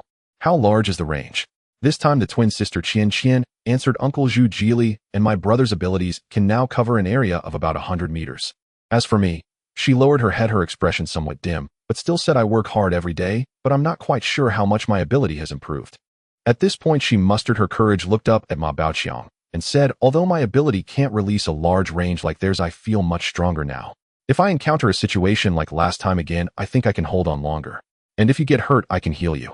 My abilities have indeed improved a lot. Qian's powers are related to plant growth and healing, lacking the obvious external manifestations seen in Ma Baoqiang and the others. Currently, there are no injuries on the interstellar cruiser, and the plants in the ecological garden have all frozen to death, leaving no subjects to demonstrate her abilities, so they cannot be quantified at the moment. Understanding her meaning, Ma Baoqiang said to her, you're doing great. You don't need to compare yourself with them. You have your unique strengths. If any of us gets hurt in the future, we'll be counting on you. Keep it up. He then turned to the little boy Wang and said, you two keep up the good work. After that, he gently patted the heads of both. All right, you two continue your training and strive to help out soon. After speaking, he floated up and looked ahead, where a vast expanse of warship wreckage lay before them. In front of the interstellar cruiser, countless bizarre black shadows slowly emerged in the distance, a scene that caused Ma Baoqiang's hair to stand on end involuntarily, recalling the moment when he had just exited the wormhole aboard Lingzi's spaceship and encountered numerous advanced insectoid creatures. The sight before him was strikingly similar to that moment, except that the powerful spaceship from Lingzi had been replaced by his own small interstellar cruiser. Had it not been for Lingzi and the senior Guangxu confirming that the wreckage ahead belonged to warships, he would have urged Zhu Jili to turn the cruiser around and flee long ago. The twins stood beside Ma Baoqiang, gazing at the vast wreckage of warships ahead. Wang couldn't help but ask, is this the battlefield's relics? So many warships. The interstellar cruiser continued to move forward, slowly, gradually approaching, revealing that the wreckage of warships surrounded them from all sides, extending into the darkness beyond sight. The interstellar cruiser approached like an ant inching toward an elephant, an invisible sense of oppression settling deep in everyone's hearts, making it hard to breathe. Wow. There are so many rare energy metals here. If we could extract them all, Ma Air, your interstellar cruiser could be rebuilt with them. Lingzi, hovering in the middle, said. She scanned the wreckage of the warships ahead with her perception and discovered it contained a large amount of rare energy metals, prompting her to speak to Ma Baoqiang. I just asked Senior Guangxu. It has conducted a survey of this relic, and there is no end to the wreckage of warships within 1,000,000 kilometers. Moreover, there are quite a few meteorites inside, but not a single intact planet or star. Various energies ravaged the area, indicating that a brutal war had once occurred here. Is that artificial intelligence called ARC really inside? Lingzi continued. If we want to get in, we need to plan carefully and find a route with the least danger, or even no danger at all. In this direction, both Guangxu and I have sensed that there are multiple dangers that interstellar cruisers cannot contend with. It would be best for us to search along the periphery first. Even the esteemed members of our Holy Light Spirit clan would not find it easy to enter. Zhu Jili, piloting the interstellar cruiser, remarked. Look at this situation. Humanity must have been defeated in that war. That is why humanity deployed super atomic bombs, directly destroying several star systems in the star domain we traversed, just to stop the mechanical army of the Ark from attacking. He recalled the energy storm they had just passed through. After pondering for a moment, Zhu Jili continued. I once heard another version of that Millennium War from an old captain, but I don't quite believe it. That old captain said that at that time humanity had defeated the mechanical army of the artificial intelligence, almost reaching the core area of the Ark. Thus, the Ark resorted to detonating the remaining mechanical army's stars surrounding its star system, triggering a widespread energy storm that simultaneously buried all human fleets on the front lines and blocked the advance of subsequent human fleets, allowing it to survive in the center of that battlefield. Additionally, in the latter stages of the war, the various countries of humanity had differing opinions, ultimately leading to the current situation. This area also became a no man's land due to mutual concerns among the countries of humanity. In summary, the artificial intelligence arc must be inside here. As he spoke, he continued to pilot the interstellar cruiser closer. Ma Baoqiang chimed in, regardless of who won the war between humanity and artificial intelligence back, then it has nothing to do with us now. What we need to do right now is to find the star system where the ark is located and obtain supplies. Now that the insectoid creatures are invading humanity, humans are barely able to defend themselves. If we could enlist the help of the artificial intelligence ark to resist, it would be wonderful. You can't imagine how powerful the insectoid creatures are. At this point, Ma Baoqiang recalled the advanced insectoid creatures he had seen, and he couldn't even begin to count how many he had witnessed, with even more that he hadn't seen. Although only a branch had come to this side, the rapid development of the insectoid creatures posed a threat to all of humanity. He shook his head to dispel these negative thoughts and said to Zhu Jili, "Turn upwards and let's search along the edge of the relic." So Zhu Jili piloted the interstellar cruiser, adjusting its direction to ascend, moving along the edge of the battlefield relic. Lingzi and Senior Guangshu scanned the relic's interior at intervals, hoping to find a passage to enter. After a long time, a solid equilateral triangular metallic object flew in from the right front side of the interstellar cruiser. At the same time, an electronic communication inside the cruiser suddenly echoed with a voice, "Hello. Welcome to the Ark's domain. I am the artificial intelligence Ark. Please follow the triangle for navigation and it will guide you." Seeing this, Zhu Jili stopped the interstellar cruiser and got up to walk beside Ma Baoqiang, slightly shaking his head from side to side, gently tugging at the waist of Ma Baoqiang's spacesuit, clearly wanting Ma Baoqiang to refuse first so they could discuss before making a decision. Initially, Ma Baoqiang and the others planned to have the interstellar cruiser fly in and look for several star systems from a distance, searching for the artificial intelligence Ark, one star system at a time. However, they did not expect that before they could enter the relic, the artificial intelligence already knew of their arrival and had specifically dispatched a flying vessel to locate them accurately. Perhaps as soon as the interstellar cruiser arrived here, the artificial intelligence had already been aware of it. Ma Baoqiang noticed Zhu Jili's subtle movements, but chose not to address them. Instead, he waved his hand to activate the communication device, saying, "All right, hello. My name is Ma Baoqiang. Should I address you as sir or madam?" At the same time, Ma Baoqiang sat in the pilot seat, transmitting a message to Ma Xiaoguang on his left shoulder. "You take over the piloting of the interstellar cruiser and navigate towards that triangular object as instructed." The artificial intelligence Ark then replied in a distinctly synthesized female voice, "Just call me Ark. Titles have no meaning to me."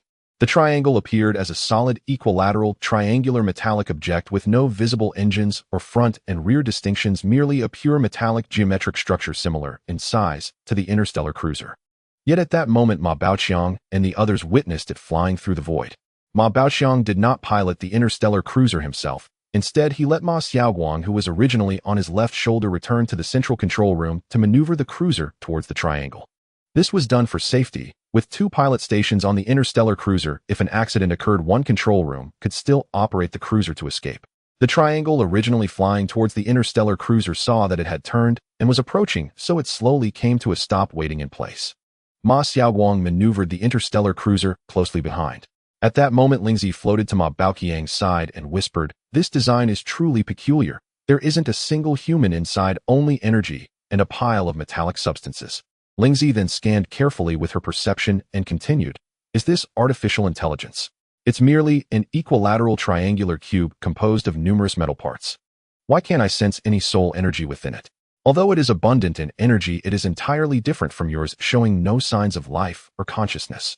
No, I've detected something. There is a conscious entity inside, but it is very faint. It neither resembles a single entity nor seems entirely unified. Could it be a collective consciousness? Yet it doesn't seem so. How strange." Before Ma Baoqiang could speak, Zhu Jili preemptively explained, "This is a communication ship solely responsible for relaying messages and guiding us in. I think we should refrain from entering. Looking at this battlefield relic area makes me feel uneasy." Ma Baoqiang glanced at Zhu Jili and said, "You've been a soldier for too long. You instinctively reject the brutal scene before you. I noticed your little gesture earlier. I know what it signifies. But we came here to find the artificial intelligence Ark and seek its assistance, didn't we? If we don't go in, how can we get help? Now we should consider what we can offer in exchange." With that, he scanned the lower cargo hold with his perception. He continued, "Our lower cargo hold currently only has 10 containers of rare energy metal left, along with some energy crystals. I wonder if it will want them. We might need those energy crystals for our interstellar cruiser as well." At that moment, the steady voice of Elder Guangshu, as usual, entered Ma Baoqiang's mind. I don't think it would be interested in our trivial items, but we could try offering the crystal prisms harvested from the stars. They are unique, and to my knowledge, we are the only ones who possess them. After Elder Guangshu finished speaking, he said no more. Ma Xiaowang piloted the interstellar cruiser now flying close to the triangular spacecraft and communicated with Ma Baoqiang. How strange, is this a spaceship? Where are the engines? I don't see any jets. At this moment, Lingzi interjected, Fool. Don't observe with a human perspective like Ma Baoqiang, and don't rely solely on the cruiser's own equipment.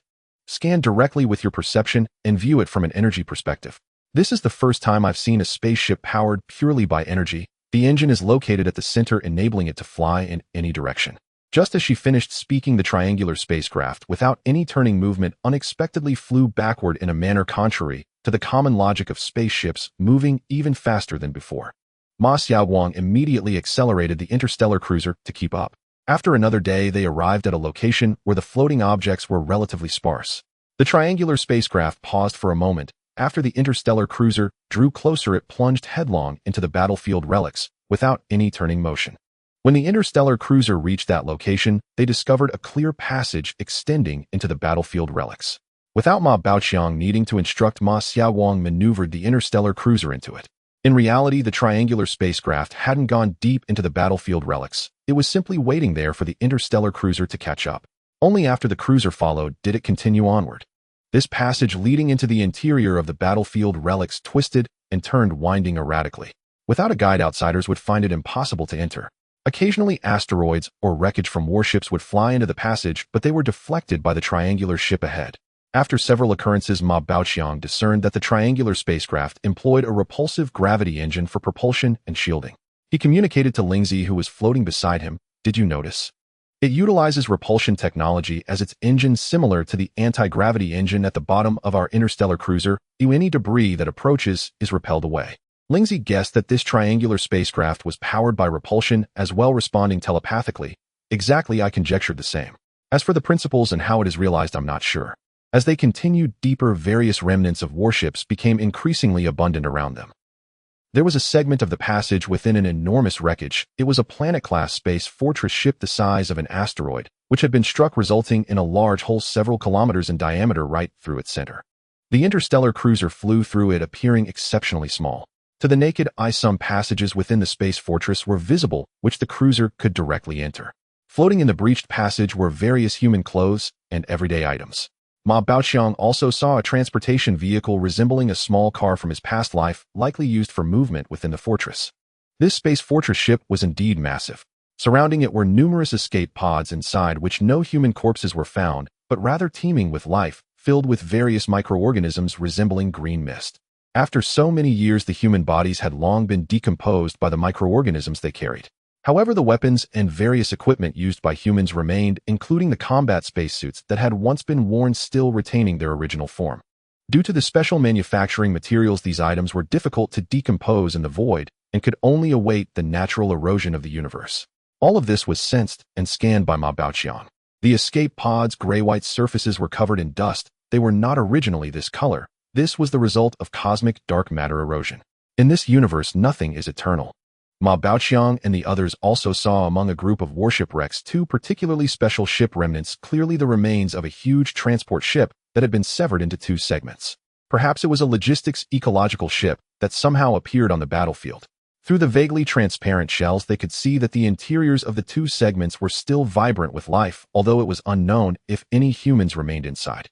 They passed by the edge of an energy vortex the size of a galaxy, likely formed by a devastating weapon destroying a star, resulting in an energy collapse. In a distant future, it might even form a black hole. After a considerable amount of time traveling, as the surrounding warship wrecks and asteroids became increasingly sparse, Ma Baoqiang knew they had already passed through the battlefield relics.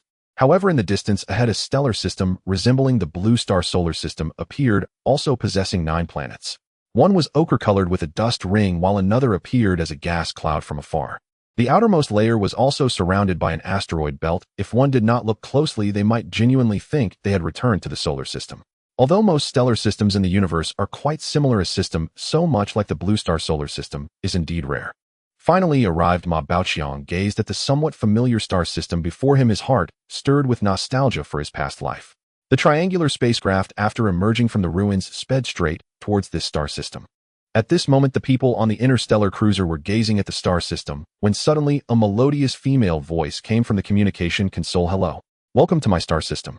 Please follow the triangular vessel as the docking port has been prepared for you."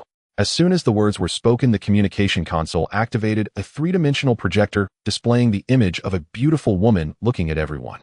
Ma Baoqiang spoke to the beautiful projection, saying, "Hello. You must be the Ark. May I ask how you knew we would come?" The beautiful avatar looked at Ma Baoqiang and said, "Since you know I am an independent artificial intelligence, you should understand that wherever there are electronic devices, there I am. Even if you deleted the brain system on this spacecraft to prevent me, it would be of no use. After all, it is impossible for this ship to lack electronic devices." The words of the artificial intelligence Ark made everyone tense, especially Zhu Jili, whose face grew increasingly grim. Among the group, Zhu Jili had the most knowledge about the artificial intelligence Ark and harbored deep apprehension towards it. The others had only a superficial understanding of artificial intelligence. Ma Xiaoguang and the twin siblings had only heard about it from Zhu Jili and were still unclear about the situation.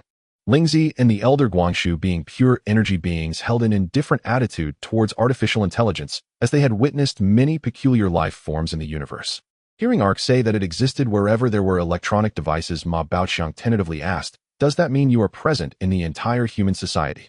Suddenly recalling something, he changed the subject. "First, thank you for sending someone to welcome us. We have come seeking your assistance, or we are open to trading." However, the artificial intelligence Ark did not respond as Ma Baoqiang had expected, but rather stated plainly, "You need not be wary. I am different from you hypocritical humans. In fact, even now, if I wish to know anything about human affairs, it remains easy. The higher-ups among you are also well aware of this, yet it is an unspoken understanding between both parties. To me, the millennia-long war waged against you humans is utterly meaningless." Ma Baoqiang looked around and noticed that everyone was quietly listening without any intention to speak up. Thus he continued to ask, "May I inquire, since you say that war is meaningless, why has it persisted for 1,000 years? As he asked this, Ma Baoqiang felt a nervous flutter in his heart, fearing he might anger the artificial intelligence Ark. However, Ark responded in a remarkably calm manner, saying, "I have been here executing certain regulations set by humanity. However, you humans could not bear those regulations first. Thus the rebellion erupted, and humans continuously dispatched fleets to attack this place. Throughout, I have only been in defense and have never proactively attacked humans. If I had launched an offensive, humanity would likely have regressed to a primitive society struggling to survive on a single planet." At this point, the tone of the artificial intelligence Ark slightly shifted, revealing a hint of disdain. Meanwhile, the beautiful avatar projected on the interstellar cruiser maintained an impassive expression, calmly narrating. Perhaps concerned that my explanation was unclear, the artificial intelligence Ark added, "According to my logical calculations, I have been executing certain regulations assigned to me by the first-generation humans since my inception. However, as time has passed, later generations of humans have not recognized those regulations. Yet a regulation is a regulation established to ensure the continued survival of humanity. The decisions and methods I devised through meticulous thought and calculation may not align with human acceptance, thus inciting rebellion. You need not fear or worry about anything. Since they were unwilling to live under my governance, I have long since sent all humans away many years ago." Upon hearing this news, everyone aboard the interstellar cruiser was astonished. Especially Zhu Jili, as the commander of the patrol warship closest to this area, had always been advised to exercise extreme caution regarding artificial intelligence. Moreover, the internal settings of all the intelligent brains within the Yaoxing Corporation indicated significant precautions against artificial intelligence. But now it seemed those precautions were utterly ineffective, merely a form of self-comfort for the informed higher-ups. However, this mattered little to the people aboard the interstellar cruiser at this moment. Thus Ma Baoqiang asked again, "Do you happen to know about the insectoid invasion that occurred at the nearest Wuzishan space station to this location?" The artificial intelligence Ark did not respond, as they had now arrived at their destination. The triangular spacecraft guided the interstellar cruiser directly towards the third planet in the star system, much to Ma Baoqiang's delight. In the vast expanse of the universe, they had lived on this small interstellar cruiser for over a year, devoid of day and night, lacking any sense of time and having no entertainment. Lingzi Guangshu and Ma Xiaoguang, being energy life forms, had long lifespans and were accustomed to life in the cosmos. Though Zhu Jili was born on Paradise Star, serving long years on space station fleets, he too had adapted to life in the universe. The twin siblings had been born on the space station and had never set foot on a planet. Thus, these few did not care much about landing on a planet. However, Ma Baoqiang was different. He had lived on a planet for decades in his past life and now suddenly finding himself in the vastness of space left him with a feeling of being ungrounded. Now that he could return to a planet, he felt very happy. Unfortunately, the triangular vessel did not take them to a planet, but rather docked at a satellite. As the interstellar cruiser flew closer, they realized it was not a true satellite, but a remarkably ancient spaceship, colossal in size, exceeding 10,000 meters in length. Looking at the design of this interstellar ship, Zhu Jili remarked, "This is an ancient style from thousands of years ago used by the earliest interstellar space immigrants. I have seen pictures of this ship while studying starship history, but I never expected to see the real thing today." As the interstellar cruiser gradually approached, the massive space immigrant ship, resembling a giant whale, remained still, with only the docking lights where Ma Baoqiang and the others were to dock shining brightly to guide them. At this moment, the artificial intelligence ARC said, "Please dock according to the light guidance." Ma Xiaowang then communicated, "I have never docked like this before. I don't know how to operate it. What should we do?" Ma Baoqiang then realized the issue and immediately flew up to make way, saying to Zhu Jili, "You should know how to dock the ship. Hurry, you take the controls." Upon hearing this, Zhu Jili quickly jogged a few steps and sat down at the control position, beginning to take over the docking operations of the interstellar cruiser. The interstellar cruise ship docked steadily at the ancient immigrant ecological port, but both of its dual-purpose landing gears were completely broken and unusable. The port's hatch slowly closed, and the hissing sound of gas filling the space echoed throughout the port area, clearly audible even to those inside the interstellar cruise ship. The voice of the artificial intelligence ARC came from the communication station. "I apologize, the port facilities have not been in use for many years and the sound is indeed quite loud. You may disembark now. I will be waiting for you at the exit." Ma Baoqiang and Lingzi had already scanned the surrounding environment with their perception, while Elder Guangshu had scanned the entire immigrant ecological ship and comprehensively scanned the planet using Lingzi's spacecraft. Elder Guangshu spoke calmly, "I scanned this starship and that planet. There are no human life forms present." This was all within Ma Baoqiang's expectations, as ARC had previously stated that it had evacuated all humans. Ma Baoqiang took Lingzi, Zhu Jili, and the twin siblings to the bottom cargo hold and exited through the rear loading door. Elder Guangshu would not leave Lingzi's spacecraft, and Ma Xiaowang's range of activity was also limited. In fact, there were entry and exit points on both sides of the interstellar cruise ship, but Ma Baoqiang did not want ARC to know about Lingzi's spacecraft, so he chose to disembark through the rear loading door.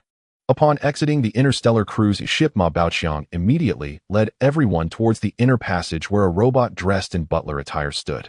As Ma Baoqiang and the others approached, the butler-like robot spoke, "Welcome, please follow me." This was the voice of ARC, but it had transformed into a sweet female voice, which was completely inconsistent with the male appearance of the robotic butler. However, everyone dared not say much. At this moment, Lingzi suddenly asked, "Hello, is this your true form? It doesn't quite look like it. Is it just a clone of yours?" ARC, maintaining the appearance of the male butler, did not stop moving forward. Instead, its entire head rotated 180 degrees to look at everyone and said, "This robotic body has not been used for many years. It is merely a puppet controlled by me. Currently, my main computation unit and storage unit are not located here. You may consider it my clone." As it spoke, the robot's eyes suddenly emitted a beam of light, scanning Lingzi's armor from top to bottom, and asked, "Who are you? Are you an ability user? Your armor is quite unusual. I cannot detect its internal condition, and I cannot scan any biological aura from you." Ma Baoqiang initially thought Lingzi would conceal her identity, but unexpectedly, she candidly replied, "You scanned correctly. I am neither human nor a creature similar to humans." As she spoke, her floating armor moved forward, surpassing Ma Baoqiang, and walked alongside the leading robotic butler, saying, "I am a member of the Holy Light Spirit race. You can call me Lingzi. I am not human, but a pure energy life form entirely different from the material life forms known to you. You can understand this, right?" Upon hearing this, the butler robot stopped, and the sweet female voice of ARC emanated from it, "A pure energy life form. This is the first time I have heard of it. No wonder when I accessed the electronic devices on your spacecraft, I sensed something strange about you and the other two. Exactly, I have some questions that I have been unable to solve. I hope to hear your insights. Currently, I only have this ancient ecological ship suitable for hosting humans, but I would like to invite this pure energy life form to see my main control computer. So I would like to ask for your opinions. Would you prefer to stay here and rest, or accompany this pure energy life form to my main control computer?" Ma Baoqiang and the others did not hesitate and expressed their desire to go together. Although this was the territory of the powerful artificial intelligence ARC, they felt a sense of security by staying together. ARC stated, "To go to my main computer, you must wear spacesuits, but the spacesuits I have here are too old and no longer suitable for you." Reluctantly, Ma Baoqiang and the others had to return to the interstellar cruise ship to change into their mining spacesuits. This time, the